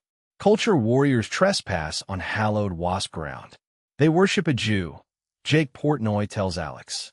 The new instruments, movies, radio, TV, were largely in Jewish hands. Joe Breen had asked whether European Jews should determine movie fare for the nation. Once the production code collapsed, layer after layer of culture was eaten through into religion. Portnoy links slide into depravity with Torah. If it's all taboo, the Messiah's job is liberation of the libido. How, and Podhoretz kvetch, Roth solved Bloom's eternal Jewish contradiction by making America Jewish. From a chair at Harvard they would give him for moral subversion, he could pontificate on the ridiculous goyim. February 1969 was Zevi without the turban. The law broken on a Random House midnight. The Gentiles invited to the couch. Domestic Messiah. Zevi's sexual antinomianism in a psychiatrist's office. Good for Jews. Commentaries question. Howe's missed the spoiler. Podhoretz's new class. Quote, February 1969 was a lot like September 1665. The Messiah's arrival was announced among the Jews. Mass hysteria followed. The hysteria was, in turn, followed by mass disillusionment. In both instances, the Messianic era was characterized by the breaking of sexual taboos. Gershom Scholem said Portnoy's complaint was the book for which all anti-Semites have been praying, worse than the protocols of the Elders of Zion, because it was the testimony of a Jew. A brainy, balding, beaky Jew with a strong social conscience and black hair on his balls, who neither drinks nor gambles nor keeps showgirls on the side. A man guaranteed to give them kitties to rear and Kafka to read. A regular domestic messiah. How? Podhoretz in the chair at Harvard. How saw the end of philo-Semitism and missed the inauguration of the sexual revolutionary hero. Podhoretz's new class was ethnicity refusing its name. Cooper's question, is it good for Jews? Is the only question commentary would allow. Roth's Newark to Bloomsbury, Bucknell, Metropolitan Life Father, Marriage as War on the Shiksa, Lobster as the Road to the ID, Third Generation as Zevi without the turban. Put the ID back in YID is the 1665 proclamation in a Newark accent. The chair at Harvard is the apostasy's pension. February 21st, 5729, midnight at Random House, was the announcement. The disillusionment, as in 1666, would take longer than Goldman admitted, because this Messiah had the instruments of culture and did not need a sultan to make him take the turban. What I'm saying, Dr. Portnoy tells the analyst, is that I don't seem to stick my dick up these girls as much as I stick it up their backgrounds, as though through fucking I will discover America. Conquer America, maybe that's more like it. Yes, that's more like it. The unsuspecting shiksas from Irvington, New Jersey, where a tree is conspicuously ablaze in every parlor and the houses outlined with colored bulbs advertising Christianity, are justified as ethnic warfare, cultural guerrilla warfare, revenge for the Goyim's treatment of Roth's people.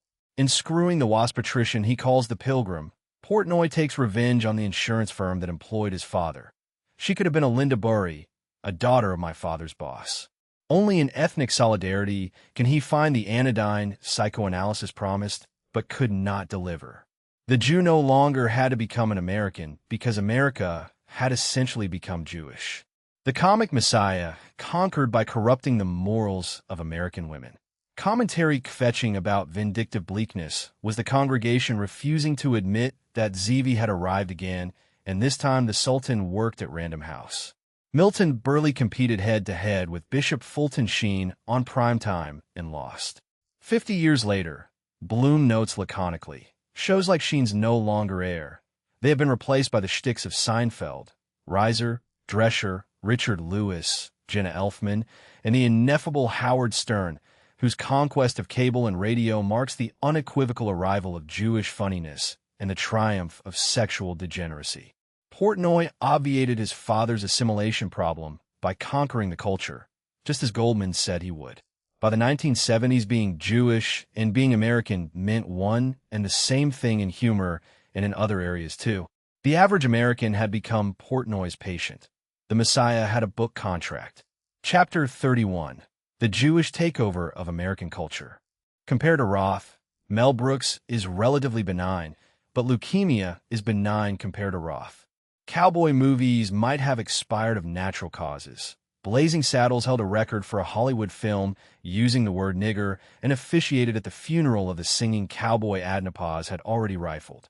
If Jews just ridiculed Hollywood cliches, who could fault them? After the production code, sola scriptura of the old faith, the Jew could ridicule and subvert with intensified license. Portnoy, as Commissioner for Human Opportunity, writes, "Let freedom ring." A morality play that defends Negroes for the way they smell, vows to use the instruments of culture for the people, asks, what do I do for a living? I'm good. Roth mocks the notion of a Jewish Messiah, or mocks that Portnoy thinks he is one. Either way, mocking the moral basis of the culture he ridicules, he will cease to be funny only when the audience has been remade. The code held Hollywood Jews back. Its collapse ate through WASP rituals inexplicable to European Jews, as in the Marx Brothers, then through religion. Bloom, like Roth, puts morals in quotes, seems unaware that people whose culture is under attack might not find the aggression funny. Lenny Bruce and Roth focusing on genitalia as a key site, worthier aspirations than carnal appetite dismissed. In Operation Shylock, Roth claims he got his program for cultural subversion. He had his cake, ridiculing like some blacklisted Hollywood Jews, while assuaging by subverting manners and morals, demythologizing the respectable, a project pursued his entire career. When commentary re-evaluated Roth in 1972, the dichotomy American/Jewish had already dissolved into the triumph of Jewish sexual degeneracy. Portnoy, the domestic messiah, conquered the culture as Goldman said he would. The Goy was left a sexually addicted zombie, content to let offspring of ghetto Jews manage his free time. What the Hollywood Jews were to Bill Clinton, the new class was to the rest. Hollywood pornography or neoconservative wars in the Middle East. Roth was genius enough to propose the final solution to the assimilation problem. The Jews at commentary chose to kvetch. He was the Einstein of his generation. America had essentially become Jewish. On October 27, 1975, 6 months after the fall of Vietnam, 3 chartered buses rolled north. Dylan's Rolling Thunder Revue, compensating for the void the war's end created in the folk remnant and for the family he had just destroyed. Seen as code for adultery and drugs, Sarah couldn't compete with the sideshow allure of New York. The unwritten rule. Touring gave license to go wild. Music Masons. Sarah would not file until 1977. The marriage ended 2 years earlier. He surrounded himself with weirdos, revolutionary Jews who gave toadying approbation to wretched excess, a faux family patterned after Jewish communist summer camp. Nostalgia for the America the cultural revolutionaries had destroyed. The new left refused to relinquish sexual liberation. Human potential movements, therapeutic ecstasies, personality cults. Others began the long march through the institutions. Radosh, desperately afraid his God would fail, went looking for another party, communism having withered. The rabbi who later preached the virtue of hate. Hate allows us to keep our guard up, cited hundreds of Jewish victims of suicide bombings as demonstrating the necessity of Jewish hate. Someone less blinded might have a different view of cause and effect. For Jews, the rabbi concludes, God gave humanity the means for its own redemption. The history of the Jews since Christ is littered with messiahs who tried to put that idea into action, all bringing catastrophe. The difference between Portnoy and Mickey Sabbath is telling. Portnoy knows he is a failed messiah and can laugh. I was supposed to save her life and didn't. The pumpkin did not need conversion to my glorious faith. Why did I let her go? Because behavior was ruled by disordered desire, not practical reason. He plays down guilt by associating transgression with tearing the tag from a mattress. What would they give me, the chair? After Jewish humor reshaped America, they would give Portnoy a chair at Harvard for mastery in moral subversion. From that chair, he could pontificate ex cathedra. Culture had been taken over not by a conspiracy in a cellar, but by the instruments, Random House Midnight, Rolling Thunder buses, commentaries kvetch that could not name the despoiler, Hollywood after Breen, the summer camp that taught America its folk songs and then its license. The revolutionary spirit no longer needed a party card. It needed a book contract and a tour. Music Masons, Rolling Thunder as camp, seen as adultery. Chair at Harvard, mattress tag. The virtue of hate, failed messiah who still occupies the culture. Quote, American Jewish funniness is a form of cultural aggression. Every shepherd of public opinion, every magus of criticism is wending his way toward its site. Gathered at an old New York City and called Random House, at the stroke of midnight on the 21st of February in this 5,729th year since the creation of the world, they will hail the birth of a new American hero, Alexander Portnoy, a savior and scapegoat of the 60s. Portnoy is destined at the Christological age of 33 to take upon himself all the sins of sexually obsessed modern man and expiate them in a tragi-comic crucifixion. Instruments, not sellers. Joe Breen had asked whether European Jews should determine movie fare for the nation. Once they did, after the code, the answer was in every theater. Radio and television followed the same hands. The existence of one dominant culture meant the prejudices of the group that controls the instruments become normative. Portnoy's radio play defending Negroes for how they smell is the joke that tells the truth. Human opportunity as the Messiah's day job, tolerance as the cover for contempt. Roth's culture warriors trespass on wasp ground because the ground is now theirs to landscape. Bloom's morals in quotes, Bruce's genitalia, Brooks's funeral for the cowboy, Dylan's music masons, Radosh's long march through institutions. These are not parallel careers. They're the Takeover Jones names. Not a Elder's Protocol in a cellar, but Random House at midnight, Decca in the morning, the Times Sunday magazine for Newton, Harvard for the mattress tag philosopher. The guy who became Clinton's audience could choose Hollywood pornography or neocon war. Both were products of the same new class. Soloveitchik's Virtue of Hate is the foreign policy lyric of the same aggression Bloom called funny. Failed messiahs still occupy the culture because occupation was the point. The book contract and the tour replaced the party card. The cherem for noticing replaced the chaika. America had become Jewish in Jones's sense. Not ethnically, but in the sense that the instruments of culture now preached liberation from the law of the church, still called logos. The long march through the institutions was the new left's admission that the street had failed and the syllabus remained. Personality cults and therapeutic ecstasies were Portnoy's couch made into a campus. Rolling Thunder's faux family was the summer camp that had taught the banjo, now teaching adultery as masonry. Brooks buried the cowboy. Adnapaz had already stolen the horse. Clinton's choice, porn or war, is Bloom's aggression with a White House zip code. The takeover is complete when a mattress tag is a Harvard joke and the Gospels are an Episcopal problem. Jones's chapter title is not metaphor, is an inventory of instruments. The Messianic chosen people had mutated once again. Tired of waiting for a Messiah who never came, the Jewish people became their own Messiah in the middle of the 19th century, then mutated from vanguard of the proletariat to the sexually liberated to the neocon bobos into the audience at the local comedy club. As proof, Bloom cites O'Hear, Irish by the sound of his name, and formerly Catholic by the sound of his ideas. Woody Allen movies are the central factor shaping who I have become. Bloom feels the funny Jew has now created a cult based on a communal mystique. Burley lost to Sheen. 50 years later, Sheen no longer airs. Seinfeld, Stern, and the rest mark the arrival Bloom named as cultural aggression. Rolling Thunder's buses, Random House's midnight, and the comedy club are one takeover. The instruments are the proof. Anyone who still wanted Burke or the Gospels had to watch from cable's leftover hours. Ron Radosh, linking up with Danny Kalb, who had shared an apartment with Dylan and Madison, made up for lost time with Alice by having sex with virtually any woman who crossed his path. It was a good time to be single. Everyone available, hopping into bed on the first day, smashing monogamy, the new standard of the movement, rationalized as freeing society from bourgeois definitions of reality. His major preoccupation, aside from socialism, became looking for new women. Barbara Garson, author of Macbird, called for banjo lessons. Within 15 minutes, he was having sex with the playwright. The sexual revolution had replaced the Marxist revolution and destroyed everything his parents had worked for.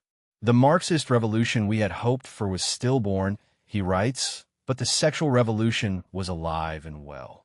It killed the left, the fight for workers' rights, the anti-war movement, and the Jewish birth rate, but the left was too intoxicated to notice. Judy, a devotee of Dionysus, alcoholic, free sex anytime. Their own version of On the Road, nonstop sex on Mount Rushmore. On the West Coast, Scheer was in the Red family commune debating whether it was bourgeois to close the bathroom door. Scheer made a move on Judy in Radosh's car. Radosh kicked him out. The only other thing that kept Scheer's interest was Kim Il-sung. He had arranged asylum in North Korea for Cleaver. Heaven on earth in Cuba, China, Pyongyang. The takeover of culture was this: the banjo lesson as the new internationale, and Pyongyang as the new Jerusalem when the bedroom palled. Brooks, Zucker, and the lobster. If Jews had only ridiculed Hollywood cliches, who could fault them? Brooks had to push past what the Goyim considered decent. One production code taboo was ridiculing clergy. He puts filthy language in a clergyman's mouth and has the Bible shot to pieces as it is raised in prayer. Delight in what offends Protestants for whom sola scriptura is a pillar. After 1965, the attacks on manners gave way to attacks on morals, religion, and Christ, movies became progressively less funny. Behind the gags, one discerned cultural aggression, the ethnically shared satisfaction of putting one over on the dumb goy. Ridicule of the Negro had been a staple since Jolson in blackface, central to Blazing Saddles, integral to Zucker's Scary Movie 3. By then, most taboos had fallen, so Zucker ridicules black funerals, a corpse thrown around a funeral home. Treating a corpse with respect goes back to Antigone. Firing a shotgun at Mother Teresa may be Zucker's idea of humor. What remains is aggression. One more Jew attacking the illusion that it is meritorious to take care of the poor in Calcutta. Mad was in the tradition until it discovered the sexual revolution and blasphemy and stopped being funny. Even though the Torah is a book about limits, there was something intrinsically Jewish about the inability to recognize limits, decency, propriety, the traits Groucho associated with Margaret Dumont. Because the revolutionary Jew was at war with the Torah as inhibiting superego. People who thought Ozzie and Harriet and John's Gospel could be rolled into one ball and dismissed as goyish culture would not understand moral nuance. ID backing it. Portnoy links his slide into depravity with the Torah. If there is a distinction between the Ten Commandments and the prohibition against shellfish, he does not see it. Jewish insistence on the law in its entirety leads him to relativism. If it is all irrational taboo, as Freud says, why shouldn't eating lobster lead to sexual depravity? Maybe the lobster is what did it. That taboo, so easily broken. Confidence given to the Dionysian side. At 15, he sucks a lobster's claw, and within the hour his cock is aimed at a shiksa on a public service bus. The revolutionary Jew learned from Freud and Marx that morality is an irrational taboo. Since as a child he learned it does not matter how big or small the rule, it is the breaking that gets his goat. All moral law is one taboo. Why must the least deviation cause inner hell when he hates those conventions and knows better than the taboos? With reason dismissed, all that is left is appetite. The superego is a Nazi stormtrooper. Ego can only choose want. The good Jew must wage war on conscience, first in himself through psychoanalysis, then as savior of the goyim, especially good-looking shiksas. Roth redefines the Yid as ID waiting to be liberated. Put the ID back in YID. He will not enter a contract to sleep with just one woman. To be bad and enjoy it is the real struggle. Convinced by Reich and Freud that repression is evil, he could transform America by jokes until the idols crumble. Another word for Jewish humor was demythologizing. Henny Youngman squeaking the violin that was to make every little Jewish boy a Yehudi. By mid-century, Bloom had Jewish funniness triumphing over New England tropes. Kazin in 1966 honored Marx Brothers, Cantor, Jolson, Bryce as establishing the Jew as representative national entertainer. Ross' alter egos are culture warriors trespassing on WASP ground. Groucho as Quincy Adams' Wagstaff, vandalizing Brahmin monuments. Jake Portnoy tells Alex they worship a Jew, turned a dead Jew into some kind of god. Misagas, mixed up crap. What the Sun hears is ethnic prejudice. What Roth writes is an attack on the resurrection. In a republic of local autonomies, that prejudice was not a serious problem. In Imperial America, after the war, one group dominated the instruments. Movies, radio, TV were largely in Jewish hands. Joe Breen framed the 1930s question, should sexually degenerate Eastern European Jews determine the movie fare for the entire nation? After 1965, the answer was yes. Pfeiffer lamented that in 1950 humor was still Bob Hope. Bloom applauds Alan, Bruce, May, Nichols' leading comedy from the ersatz to the authentic. Esquire in 1965 pronounced the Jewish style the prevailing comic style. Porter decided he needed to write Jewish tunes like Kern, Rogers, Gershwin, and in Anything Goes heralded sexual frankness. In Operation Shylock, Roth claims he got his program by listening to Irving Berlin. Easter Parade and White Christmas as Jewish genius on a par with the Ten Commandments. God gave Moses the law, then Berlin dechrist's Easter into a fashion show and Christmas into a snow song. That is the takeover, not a protocol, a playlist. Quote, America had essentially become Jewish. The rise of Jewish humor meant the transformation of America into something Jewish. That transformation has been so complete that now an alternative is difficult to imagine. Is there an American humor that is not Jewish? Chapter 32. The Neoconservative Era. One former liberal who claimed, in Irving Kristol's phrase, that he had been mugged by reality was Ronald Reagan, who lost the 1976 nomination to Ford. Friedman calls him a genuine neocon because, like Podhoretz, he became disillusioned when Democrats abandoned the anti-communist crusade. I didn't leave the Democratic Party. The Democratic Party left me. Faced with another 4 years of Jimmy Carter's inordinate fear of communism, neoconservative Jews jumped the New Deal ship and went to work for Reagan. The victory resembled the communists over the whites. Once it was clear who had won, Jews flooded the Capitol to staff the new regime. The Reagan administration became the Jewish Camelot. Commentary was required reading in the White House.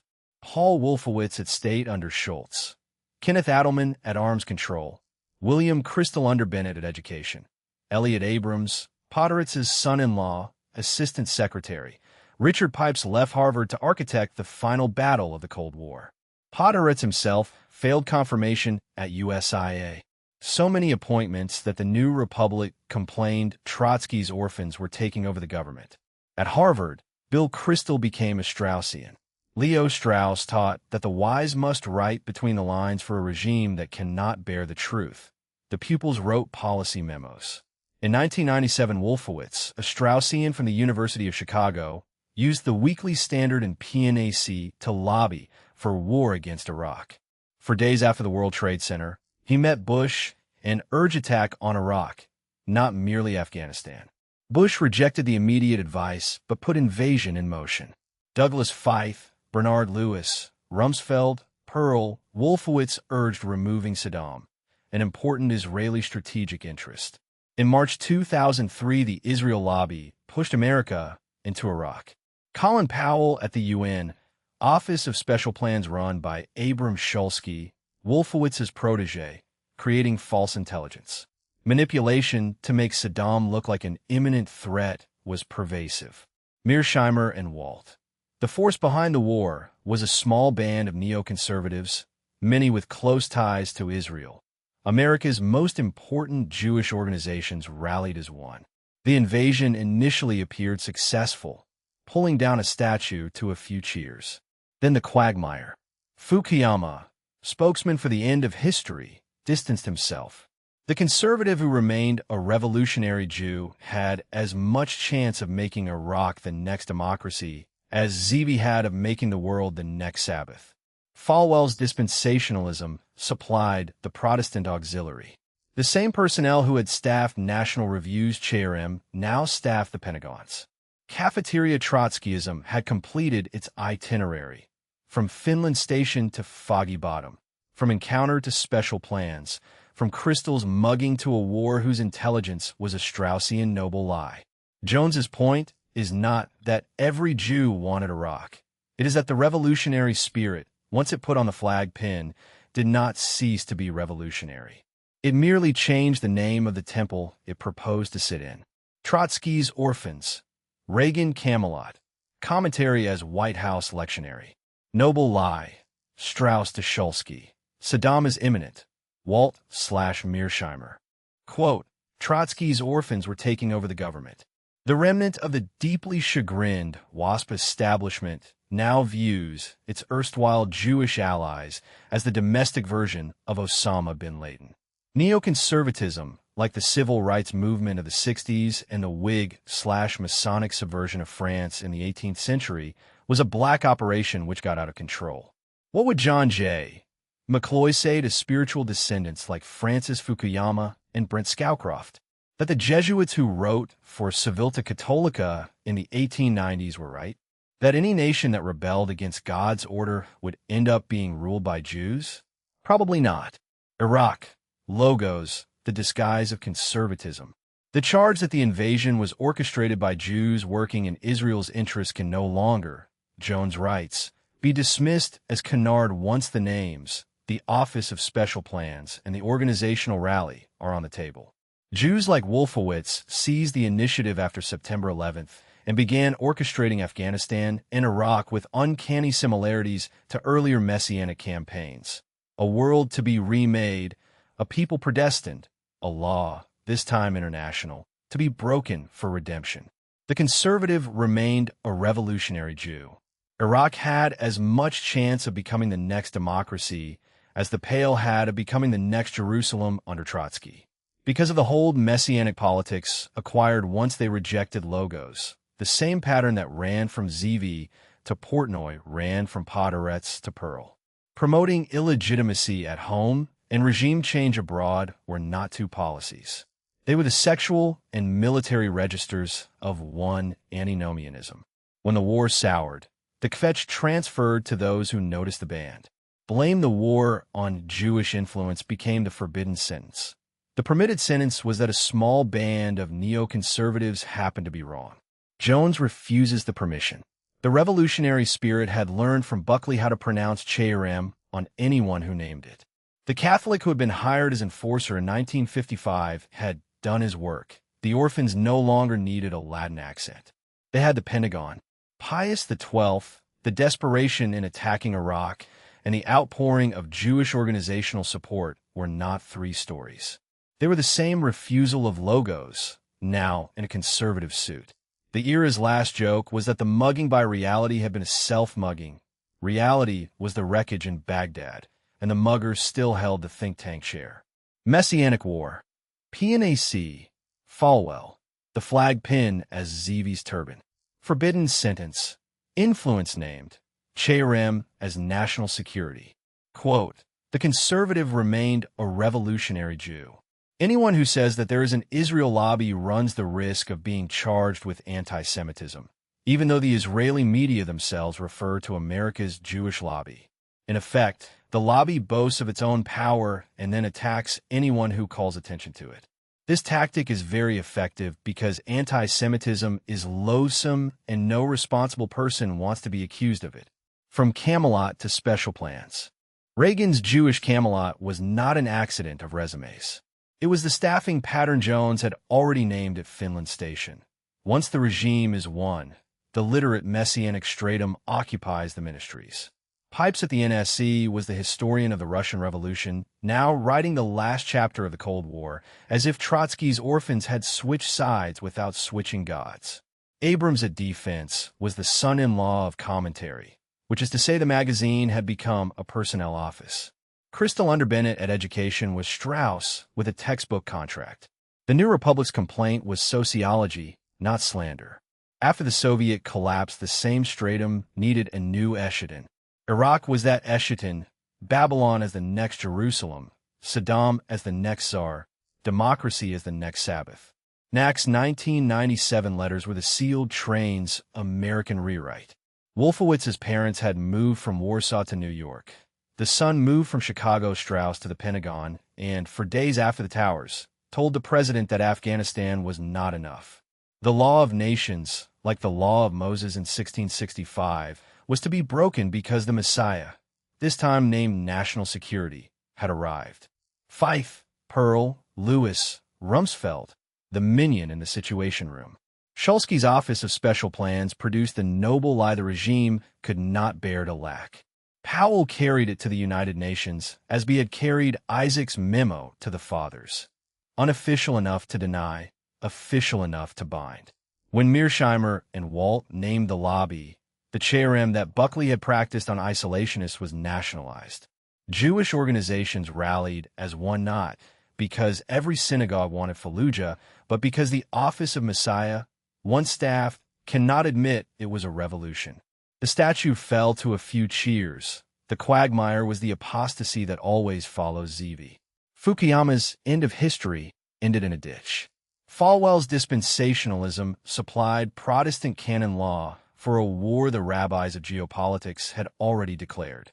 Promoting illegitimacy at home, the sexual revolution's American Torah, and regime change abroad were one antinomianism.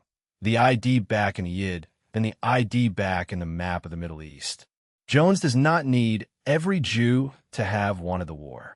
He needs the reader to see that the revolutionary spirit, wearing crystals mugging as a conversion story, had not converted. It had occupied. The temple in which the man of 2 Thessalonians sitteth was, for a season, the Pentagon. Reality mugged the mugger, and the think tank chairs remained occupied. That is the neoconservative era.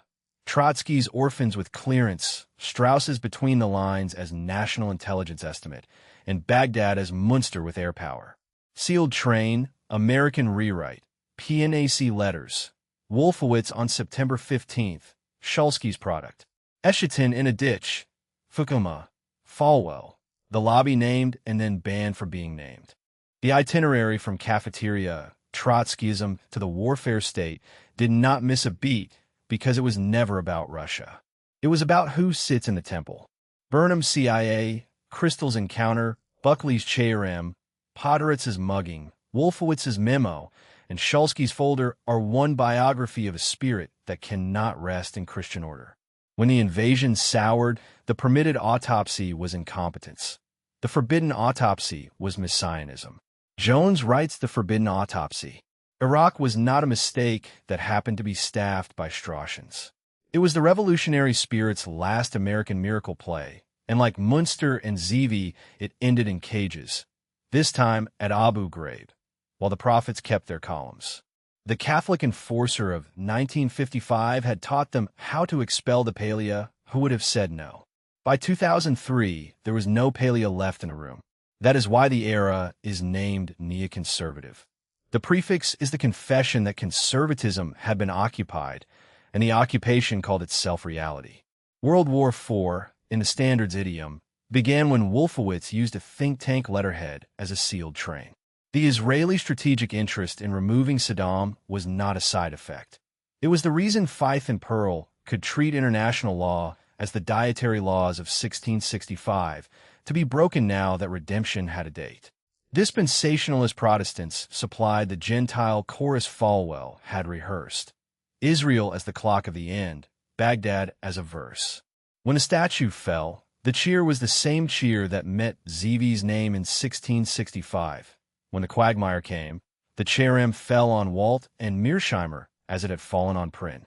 The orphans had learned from Buckley that the unforgivable sin is naming the minion. Jones names it. The conservative suit, the flag pin, the mugging by reality conversion story, and the national intelligence estimate are costumes. Under them, the spirit that rejected logos at John 8 is still staffing the temple.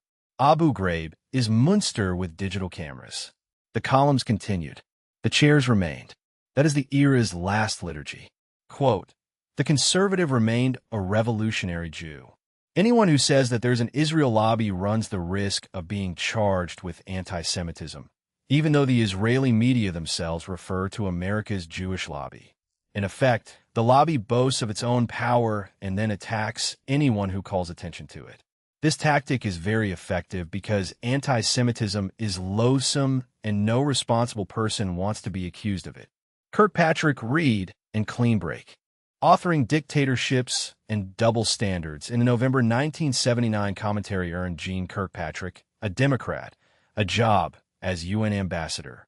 She provided the neocon rationale for silence at the behavior of those right-wing regimes the Reaganistas backed in Central America and repaid her benefactors by supporting Israel so assiduously that she was known as the ambassador from commentary. Elliott Abrams was the architect of Reagan's anti-communist crusade in Central America. After Campus ADA, he joined Henry Jackson's staff because Richard Pearl told him of the senator's efforts on behalf of Israel and his strong pro-defense posture. In 1977, he joined Moynihan, made contact with New York neocons, married Midge Decter's daughter Rachel.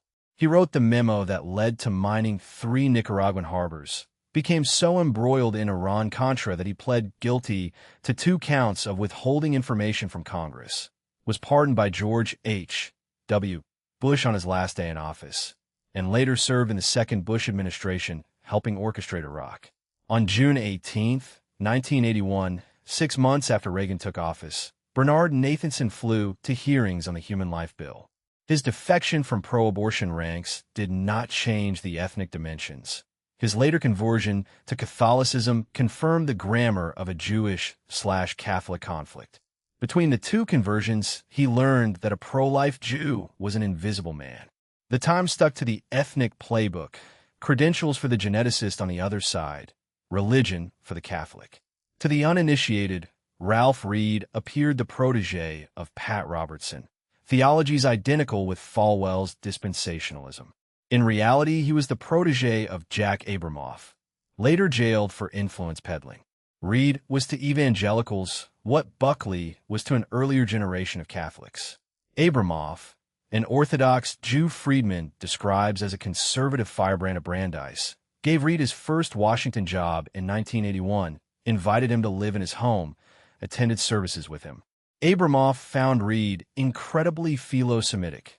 Reed dealt harshly with anti-Semitism among college Republicans, and in 1983 succeeded Abramoff as executive director.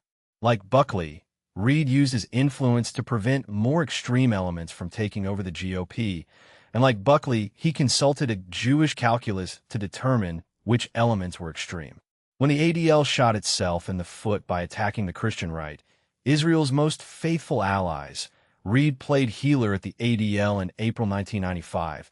The Christian Coalition believes in a nation that is not officially Christian, so it was against school prayer, infuriating Robertson. He told AIPAC the same a month later. Abrams said Jews need Ralph Reed. Reed derailed Buchanan's second presidential bid by throwing coalition support behind Dole in the 1996 South Carolina primary. Buchanan's loss took the steam out. Deprived of a natural constituency, he lacked clout to address the convention. Friedman credits Reed with the modernization of Christian conservatism, aligning evangelical votes to Jewish interests. Buchanan's populism, isolationism, and attacks on neocons for their strong support of Israel outraged Jews who saw behind the facade. When Reed left the coalition, he linked up with Abramoff to play Indian tribes against each other over casinos. In 2002, he joined Rabbi Yehiel Eckstein to form a sort of Christian AIPAC. In May 2003, the ADL put an ad in the Times in which Reed hailed the Jewish state survival as proof of God's sovereignty. Buckley once criticized the ADL for awarding Hefner. Reed couldn't muster token opposition. Foxman, whose organization had denounced Reed's followers as hate-mongers, announced he was proud to have Ralph Reed as a friend and as an advocate on Israel. The Catholic accent of 1955 had found its evangelical understudy. The Cherem Buchanan was South Carolina. The Temple's Protestant door had a Jewish intern. Richard Pearl, David Wormser, and Douglas Feith wrote their clean break report on removing Saddam, an important Israeli strategic interest. Crystal brought out a special issue of the Weekly Standard in December 1997. Feith, Lewis, Rumsfeld, Pearl, and Wolfowitz urged the war. As Vice President Dan Quayle's chief of staff, Crystal had already been promoting a politics that treated illegitimacy as a cultural file. At Harvard, he became a Straussian. America's entry into World War IV began, in this telling, in 1997 when Wolfowitz used that letterhead as a sealed train. For days after the towers, he urged Iraq, not merely Afghanistan. Bush rejected the immediate advice, but put invasion in motion. In September 2002, the Israeli foreign minister ordered, in Jones's reconstruction of the pressure, what the lobby had already staffed. Crystal attacked Powell in the Standard as having virtually obliterated the case. Walt and Mearsheimer would not blame Jewish influence as a phrase they could print without concession, but they conceded the force behind the war was a small band of neoconservatives with close ties to Israel, and that America's most important Jewish organizations rallied as one. Frum and Pearl in an end to evil asked why. If it is our business, Saudi oppression should be left unpunished. The working class had had the Daily Worker. The Jewish messianic successor had the Weekly Standard. Clean Break was the Talmud of the invasion. Reed was its evangelical imprimatur. Kirkpatrick had been its UN preface. The era is the sum of those letterheads. Powell, last representative of WASP restraint, was humiliated when neocons sent him to the UN with documents he knew were dubious. Woodward, Powell was appalled at overreaching and hyperbole, Libby drawing the worst conclusions from fragments and silky threads. Powell went along, conceding the lobby had become all-powerful. Having faced Bush down over settlements, the Likudniks put on a media campaign that all but ordered the invasion. In September 2002, Shimon Peres announced the campaign against Saddam is a must. Shortly after, the Wall Street Journal ran Netanyahu's case for toppling Saddam. Nothing less than dismantling this regime will do. He believed he spoke for the overwhelming majority of Israelis in supporting a preemptive strike. Walt and Mearsheimer claim it would be wrong to blame the war on Jewish influence, but they concede the supporters were overwhelmingly Jewish. The main driving force a small band of neoconservatives with close ties to Likud. The Forward, as Bush attempted to sell the war, America's most important Jewish organizations rallied as one. Concern for Israel's safety rightfully factored into the deliberations. From's unpatriotic conservatives in the March 19, 2003 National Review was a salvo in that campaign. Special plans, with assistance from pro-Israel think tanks, created false intelligence. Retired Air Force Colonel Karen Kwiatkowski wrote of high-ranking Israeli military men bustling past security escorts, making a beeline for Shulsky's Pentagon office. Barry Jacobs of the AJC acknowledged that the belief Israel and the neoconservatives conspired to get the United States into Iraq was pervasive in the intelligence community. Few would say so publicly. Those who did were condemned. Kinsley in late 2002. The lack of public discussion about the role of Israel is the proverbial elephant in the room. Everybody sees it. No one mentions it for fear of being labeled. Without the lobby's efforts, they write, the United States would have been far less likely to have gone to war in March 2003. The invasion initially appeared successful because of staged events. A tank, off camera, pulling down Saddam's statue to the cheers of a few spectators, deliberately reminiscent of Lenin coming down. Premature celebrations culminated when Bush landed a fighter on a carrier, whose tower read mission accomplished. When an enraged mob strung up mutilated Americans in Fallujah in spring 2004. The mission was far from accomplished. Frum and Pearl published an End to Evil to summon Americans back to the mood of 9/11. They could feel the will to win ebbing. They added that their foes had been proven wrong about a forlorn quagmire while trying to convince themselves. Even Friedman conceded the invasion may well be the disaster critics charged. The mission bogged down in a quagmire that made Vietnam seem a picnic. Anyone who held the neoconservatives responsible was denounced as an anti-Semite. That is what happened when Mearsheimer of Chicago and Walt of the Kennedy School circulated their report. In the initial euphoria after communism's fall, neocons had numerous WASP allies. Fukuyama gushed the end of history. Once the war soured, the spokesman for the diminished WASP elite had second thoughts. The study was commissioned by the Atlantic Monthly, which got cold feet. It appeared in the London Review of Books. They predicted anyone who says there is an Israel lobby runs the risk of being charged with anti-Semitism. Even though the Israeli media refer to America's Jewish lobby, the lobby boasts of its power and then attacks anyone who calls attention to it. The lobby that did not exist then attacked the professors in virtually every major print outlet, as Foxman predicted. There is no Israel lobby, screamed the Daily News, titled to a Gergen piece from Zuckerman's U.S. News. Gergen, wildly at variance with what I have personally witnessed in the Oval Office. Over 4 tours he never saw a decision to tilt policy in favor of Israel at America's expense. Other than Nixon, he cannot remember any president talking about an Israeli lobby. Perhaps I have forgotten. Perhaps the lobby that does not exist told him to forget. Yes, it's anti-Semitic, screamed Elliot Cohen in the Post, linking them to David Duke. When it comes to the lobby, the ordinary rules of journalism did not apply. The remnant of the WASP establishment now views its erstwhile Jewish allies as the domestic version of bin Laden. Neoconservatism, like the civil rights movement of the 60s and the Whig/Masonic subversion of France, was a black operation which got out of control. What would McCloy and the originators of anti-Catholic psyops under ADA liberalism say to spiritual descendants like Fukuyama and Scowcroft? That the Jesuits who wrote for Civiltà Cattolica in the 1890s were right? That any nation that rebelled against God's order would end up being ruled by Jews? Probably not. Jones's last sentence of the era is that probably not. The era does not need a confession from McCloy. It needs the reader to see the elephant Kinsley named and the cherem that followed the naming. Kwiatkowski's Israeli officers walking into Shulsky's office were the elephant with a Pentagon badge. Epilogue. The conversion of the revolutionary Jew. On June 15, 2006, the Episcopal Church's General Convention passed a resolution condemning the Gospels as anti-Jewish documents.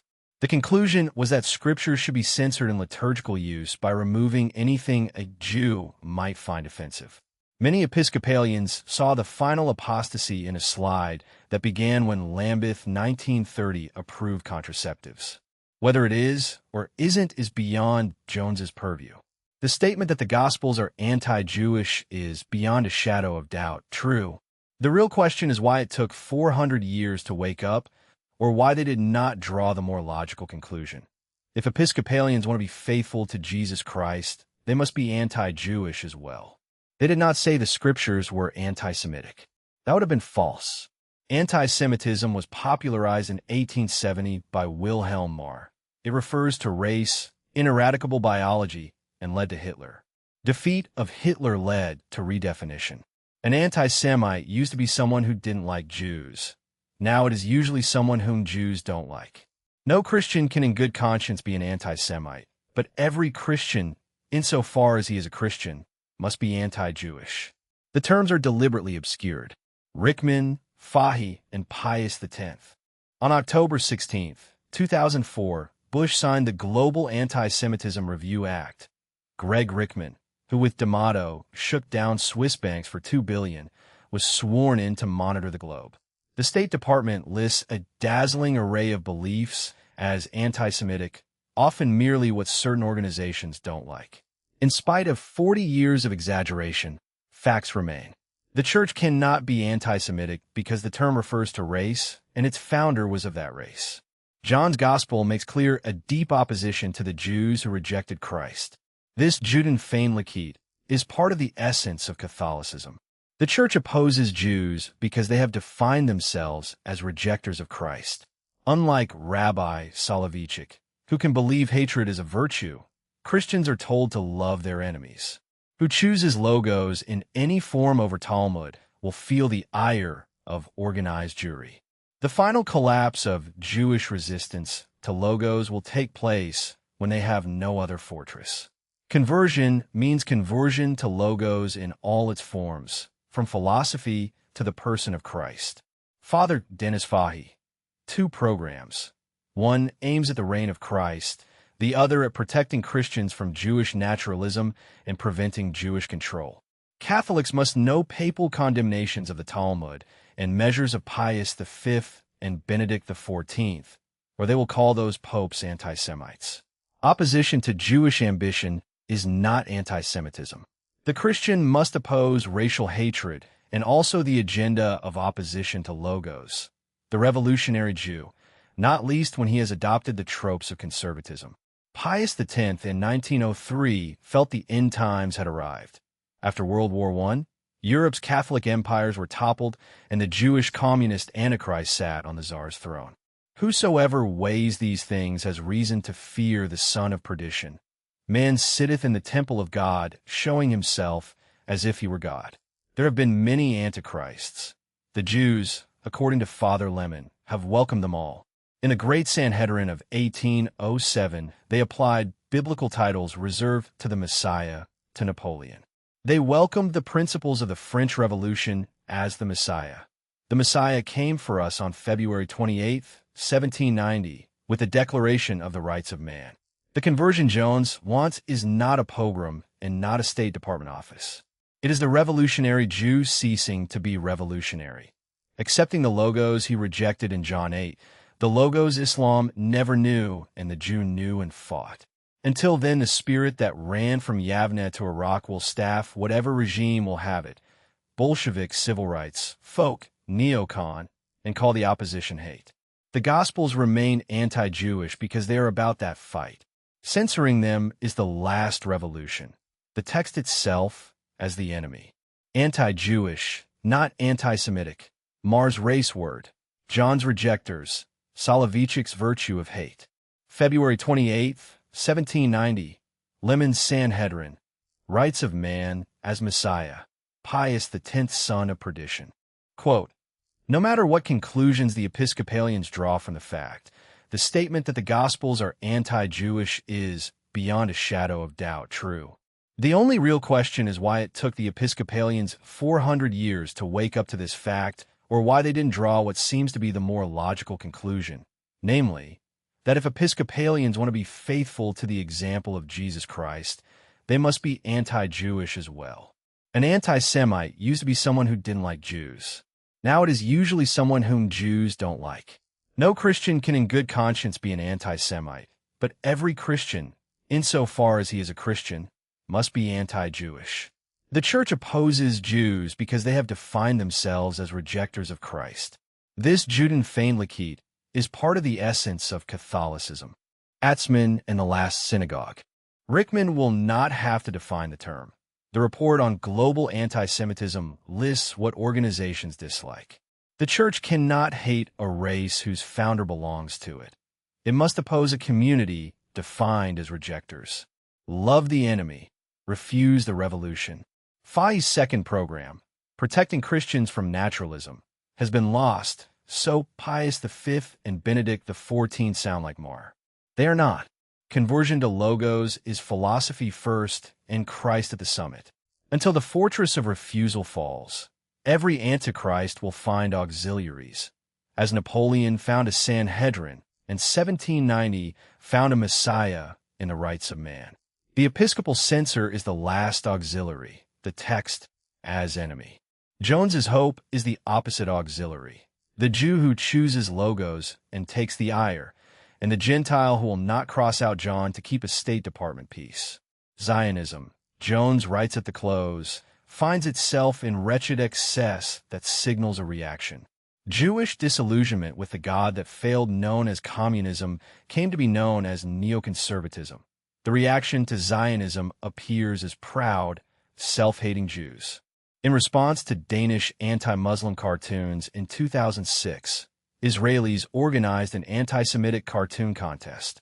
Gilad Atzmon, Israeli musician and former soldier, finds it natural that a few ethically motivated Jews would raise their voices against a black operation designed to annoy Europe into supporting an attack on Iran. The morally deteriorated conduct of the Jewish state and its lobbies has engendered a celebration of proud Jewish self-hatred. Belief in Zionism, like belief in communism, was all or nothing.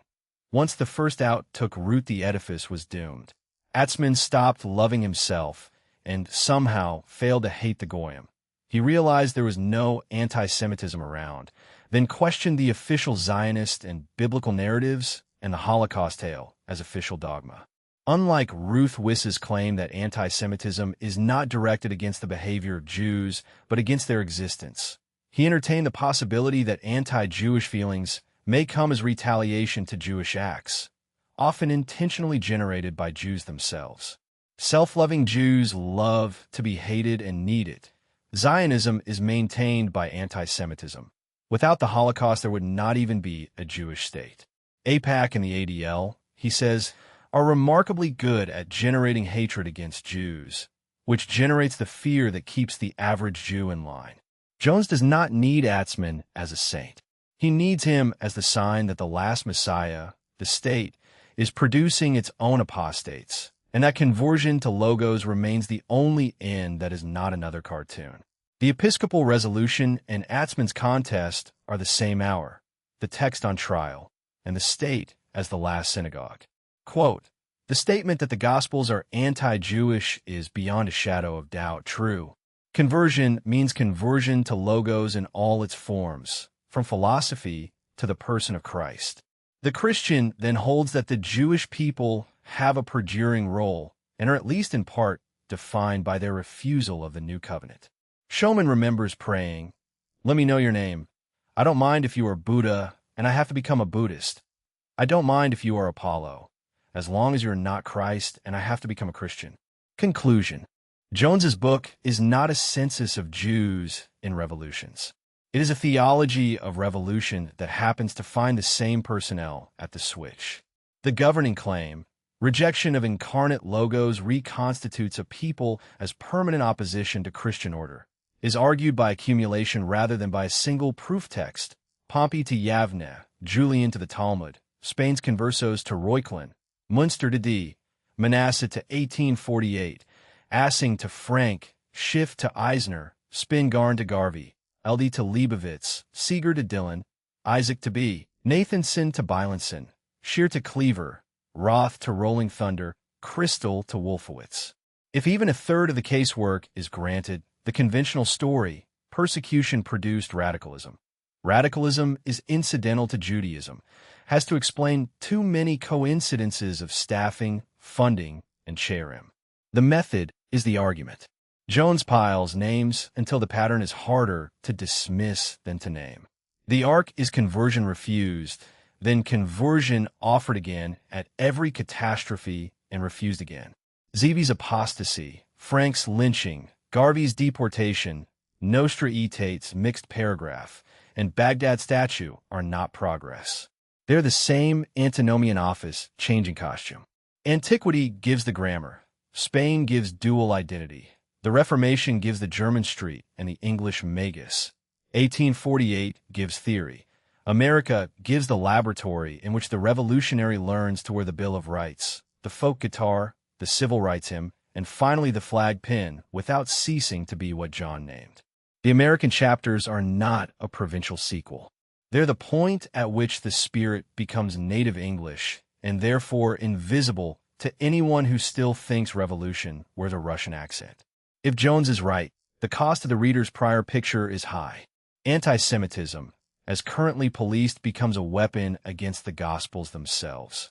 Mars race word redefined so that an anti-Semite is usually someone Jews don't like. Conservatism, since Buckley, becomes a purge of anyone who still speaks the second clause of Sicut Iudice non. The Black-Jewish alliance becomes tutelage that destroyed Washington and Garvey for copying Jewish solidarity. Folk becomes the party's American skin. Abortion becomes an ethnic war. Culture after 1965 becomes Bloom's aggression made normative because one group holds the instruments. Iraq becomes Zeevy with air power, and Walt and Mearsheimer become Prin.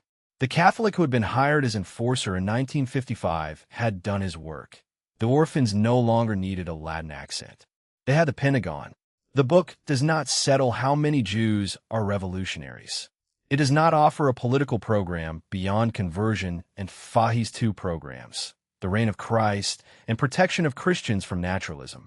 It does not prove that every staffer at the NAACP or every signatory of PNAC thought of himself as advancing a Johannine office. What it does is bind the casework to a definition of Jew taken from John and Yavne, and then refuse to let dialogue rename that definition as hate.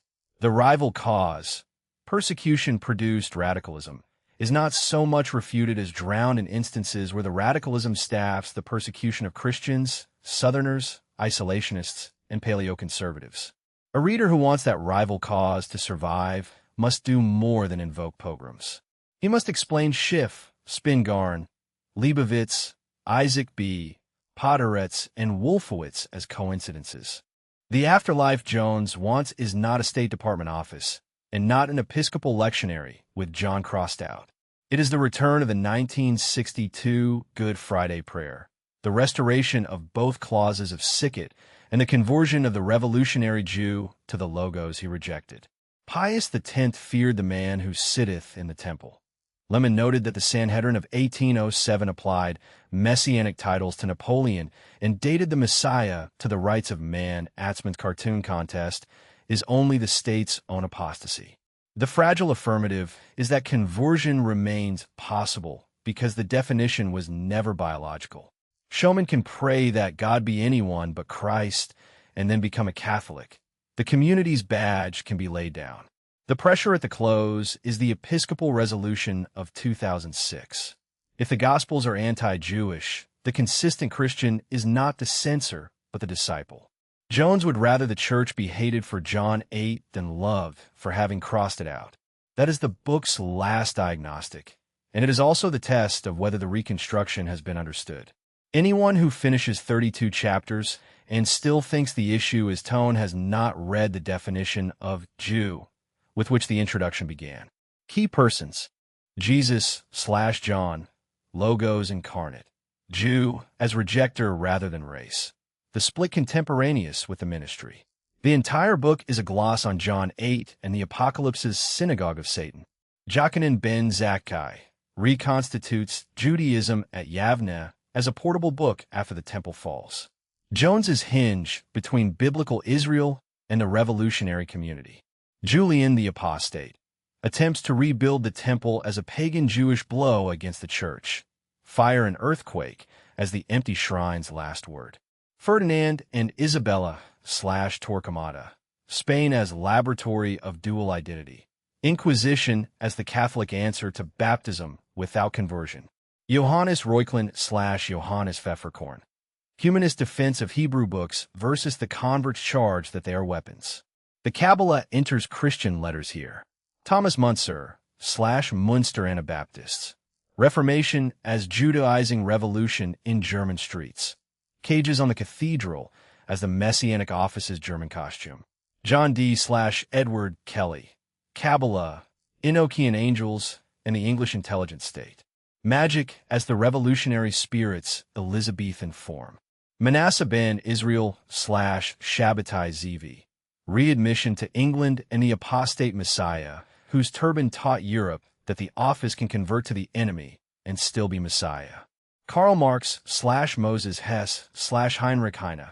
1848 and the Jewish question as revolution's theory.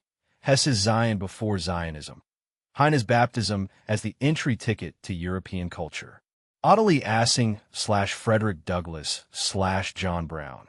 The American Second Revolution's Jewish-German Salon. Brown as the Gentile instrument of a messianic reading of slavery. Leo Frank/Tom Watson/Lewis Marshall. Atlanta as the press war that born the ADL and the Second Klan. Frank is the American Dreyfus in Jones's telling, with the roles of guilt reversed. Jacob Schiff/Leon Trotsky/Bela Kun/Kurt Eisner. War finance and Soviet republics. The sealed train as Messiah's vehicle. W.E.B. Du Bois/Joel Spingarn/Marcus Garvey.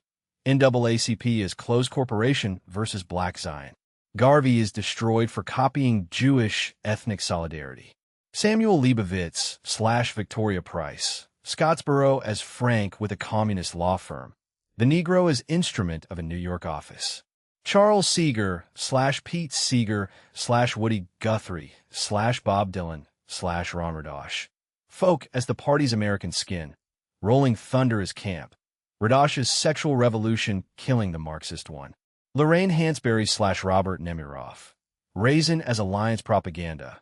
Brustian as the autopsy when the alliance cannot survive a Black Zion or a white ethnic Chicago. Jules Isaac/Augustine B/Malachi Martin/Paul VI. The teaching of contempt inverted. BEA's schema. Nostra Aetate as leverage against tradition. Bernard Nathanson/Lawrence Lader. Abortion as Jewish Catholic ethnic war. Nathanson's later conversion as the Grammar Jones wants. Huey Newton/Eldridge Cleaver/David Horowitz/Robert Scheer. Panthers as Jewish fantasy. Scheer's Pyongyang. Horowitz's exile and Tikkun. Philip Roth/Norman Podhoretz. Portnoy as domestic messiah. Commentaries kvetch that will not name the despoiler. William F. Buckley/Irving Kristol/Gene Kirkpatrick/Elliot Abrams/Paul Wolfowitz/Ralph Reed. Chair M. Conservatism, The Jewish Camelot, Ambassador from Commentary, Iran-Contra to Iraq, and the evangelical intern who derailed Buchanan. John Mearsheimer/Stephen Walt/Gilad Atzmon. The lobby named and then banned from being named. Atzmon as the state messiah's apostate. Key works. The Jewish Revolutionary Spirit. Jones. 2008. The source reconstructed here. Fidelity Press. 32 chapters plus epilogue. from Yavne to Iraq. Gospel of John/Apocalypse. Jew as theological category. Synagogue of Satan as identity after the split. Babylonian Talmud, as read via a Schaeffer portable temple and anti-Christian polemic that knows Matthew and John. The Klansman, Dixon/The Birth of a Nation. Griffith Darwinian South, whose racial code Jones sets against the later alliance's use of the Negro. The Souls of Black Folk, Dubois. 1903, early suspicion of Jewish exploiters, later dropped when the NAACP becomes a closed corporation. The Crisis/The American Hebrew, 1920 Serial Organs. The 1920 Hebrew as Jones's exhibit that Jewish papers named the revolutionary role themselves. Portnoy's Complaint, Roth, 1969, /Operation Shylock/Sabbath Theater. Sexual Antinomianism as Messianic Office. Berlin Dechristing Holidays. Failed Messiah who still occupies the culture. Gravity Fails, James Bloom. American Jewish funniness is a form of cultural aggression. Jones's exhibit that the takeover named itself. A Raisin in the Sun/The Sign in Sidney Brustian's Window. Hansberry Alliance Hymn and Alliance Autopsy. Nostra Aetate, 1965 declaration Jones reads as Isaac's leverage against the Gospels, not as the Latin paragraph's own logic. National Review, Commentary, Encounter, The Weekly Standard, Ramparts, Serial Organs of the Spirit in Catholic Conservative, New York, CIA, Iraq, and New Left Suits. An End to Evil, From and Pearl/Clean Break, Pearl, Wormser, Fife/The Israel Lobby, Walt and Mearsheimer, The Talmud of the Invasion and the Cherem that followed its naming. Mein Kampf/Goldhagen's Hitler's Willing Executioners. Foils. Jones's point is that racial anti-Semitism and the papal two-clause teaching are not the same thing, and that Goldhagen's integral doctrine claim is the post-conciliar inversion. Index of Key Concepts. Logos. The claim that God acts with reason and that Europe is the marriage of that claim to Greek philosophy. Not a cultural accident, but the encounter that began with Paul's Macedonian call and John's prologue. Jones's entire history is the story of what happens when a covenant people refuses the person who is that reason. It rules out both Ibn Hazm's unbound God and the revolutionaries' unbound politics. And it is why conversion, not dialogue, is the only piece the book will accept. Synagogue of Satan, apocalyptic name for those who say they are Jews and are not. In Jones, it is not a racial slur, but the Johannine definition after the split, identity as refusal. It depends on the possibility of conversion. Showman, Nathanson, any individual who follows natural law, and therefore rules out Mars biology, even while it refuses to let anti-Semites silence John's word. Revolutionary spirit, rebellion against logos, hence against social order, typically allied with Christian heresy and later with secular messianism. Not identical with left or right. The neocon is the spirit in a flag pin. Portnoy the spirit on a couch. Seeger the spirit with a banjo. McDonald's criterion, Jews identifying as Jews and advancing Jewish interests, is the working definition of when a movement embodies it. Sicut iudiis non. The papal formula Jones wants restored. No harm to persons or worship. No right to corrupt Christian faith and morals. Plan's 1936 pastoral is the classic two-clause instance. Dialogue after 1965. In this reading, kept the first clause and pawned the second, which is why Goldhagen could call Catholic doctrine the groundwork of the Shoah and why the Episcopal Convention could move to censor John. Yavne/Portable Temple. Jacquemin's Reconstitution of Judaism as a book after Rome destroyed the shrine. The animating principle of that book, for Jones, is opposition to the logos the church claimed. Talmud is not a library. It is a constitution of refusal. Conversion remains possible because a book can be put down. Converso/dual identity. Baptism without conversion. Spain as laboratory. Inquisition as the Catholic instrument against a revolutionary inside the church. Reuchlin versus Pfefferkorn is the humanist chapter of the same fight. The pattern recurs whenever a Jew occupies a Christian office. Buckley, Reed, Kirkpatrick, without laying down the badge of refusal. Messiah, the office that must overthrow the dominant order. Zevi, Frank, Portnoy, Sabbath, and the Iraq War are one office in several costumes. It depends on Maimonides' warrior criteria and on antinomian sex as the sign that the law is over. Failed messiahs still occupy the culture because occupation was the point. The book contract and the tour replaced the party card. Black-Jewish Alliance. Cruz's name for a relation Jones treats as tutelage. Jewish organizations fund and staff Negro protest while destroying Negro leaders. Washington, Garvey, who copied Jewish ethnic solidarity. The Negro, like the fetus and the folk song, is instrument rather than subject. It rules out partnership of equals and explains why Hansberry's Brustian cannot survive Chicago's Ethnics or Black Zion. Folk as Vogue, semantic permutation by which the party's internationalism put on American skin after the Popular Front.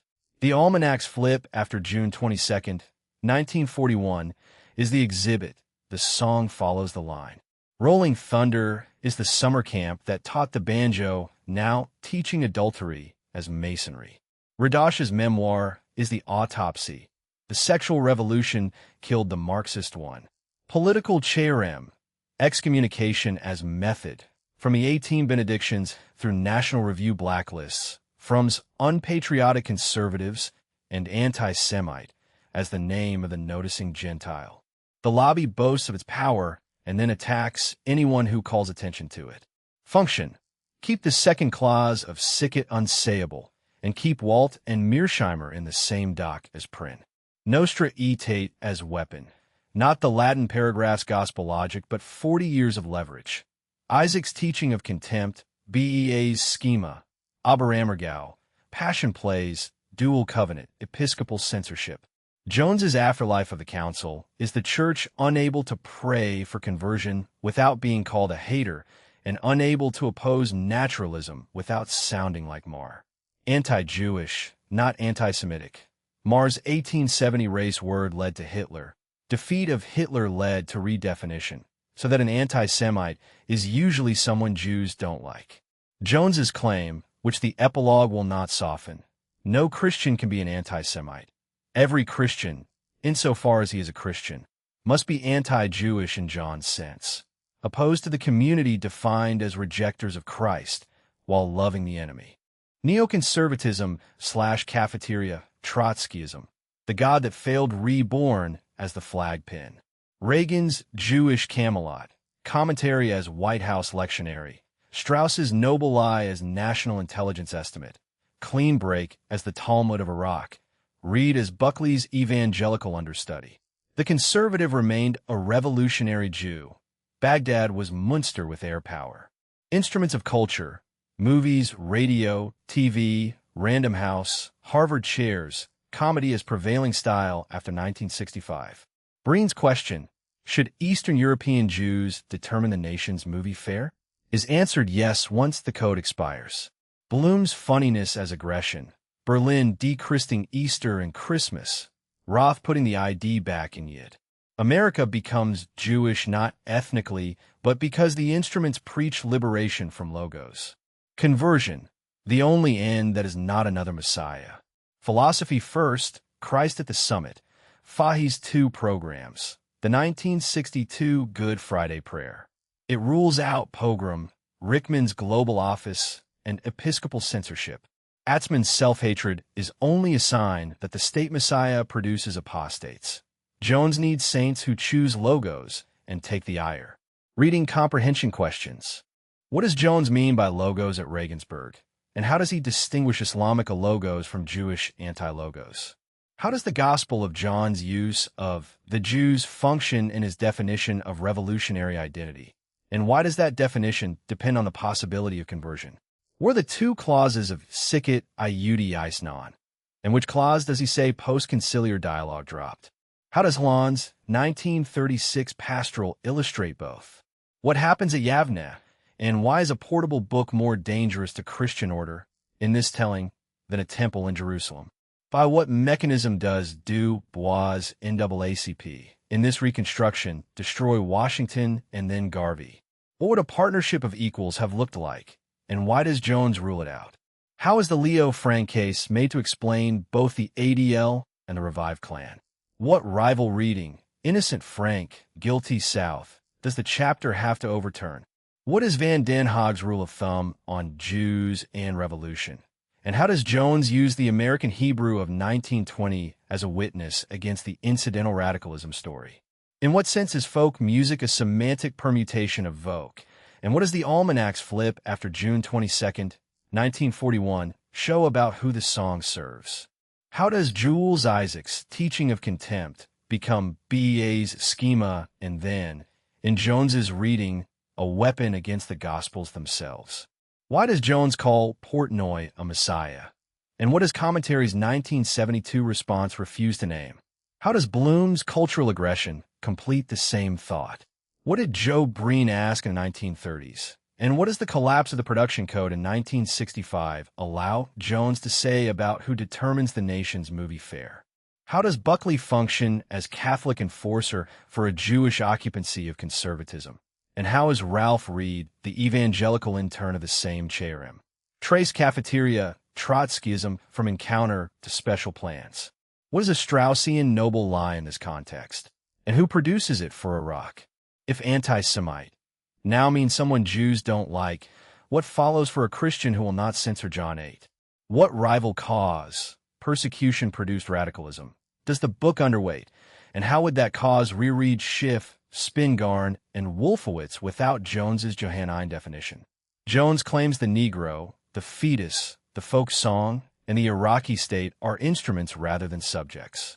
Pick two and show the staffing pattern that makes the claim, then name what would count as a falsification. The epilogue says every Christian must be anti-Jewish, and no Christian may be anti-Semitic. What value assumption about Jew does that distinction require?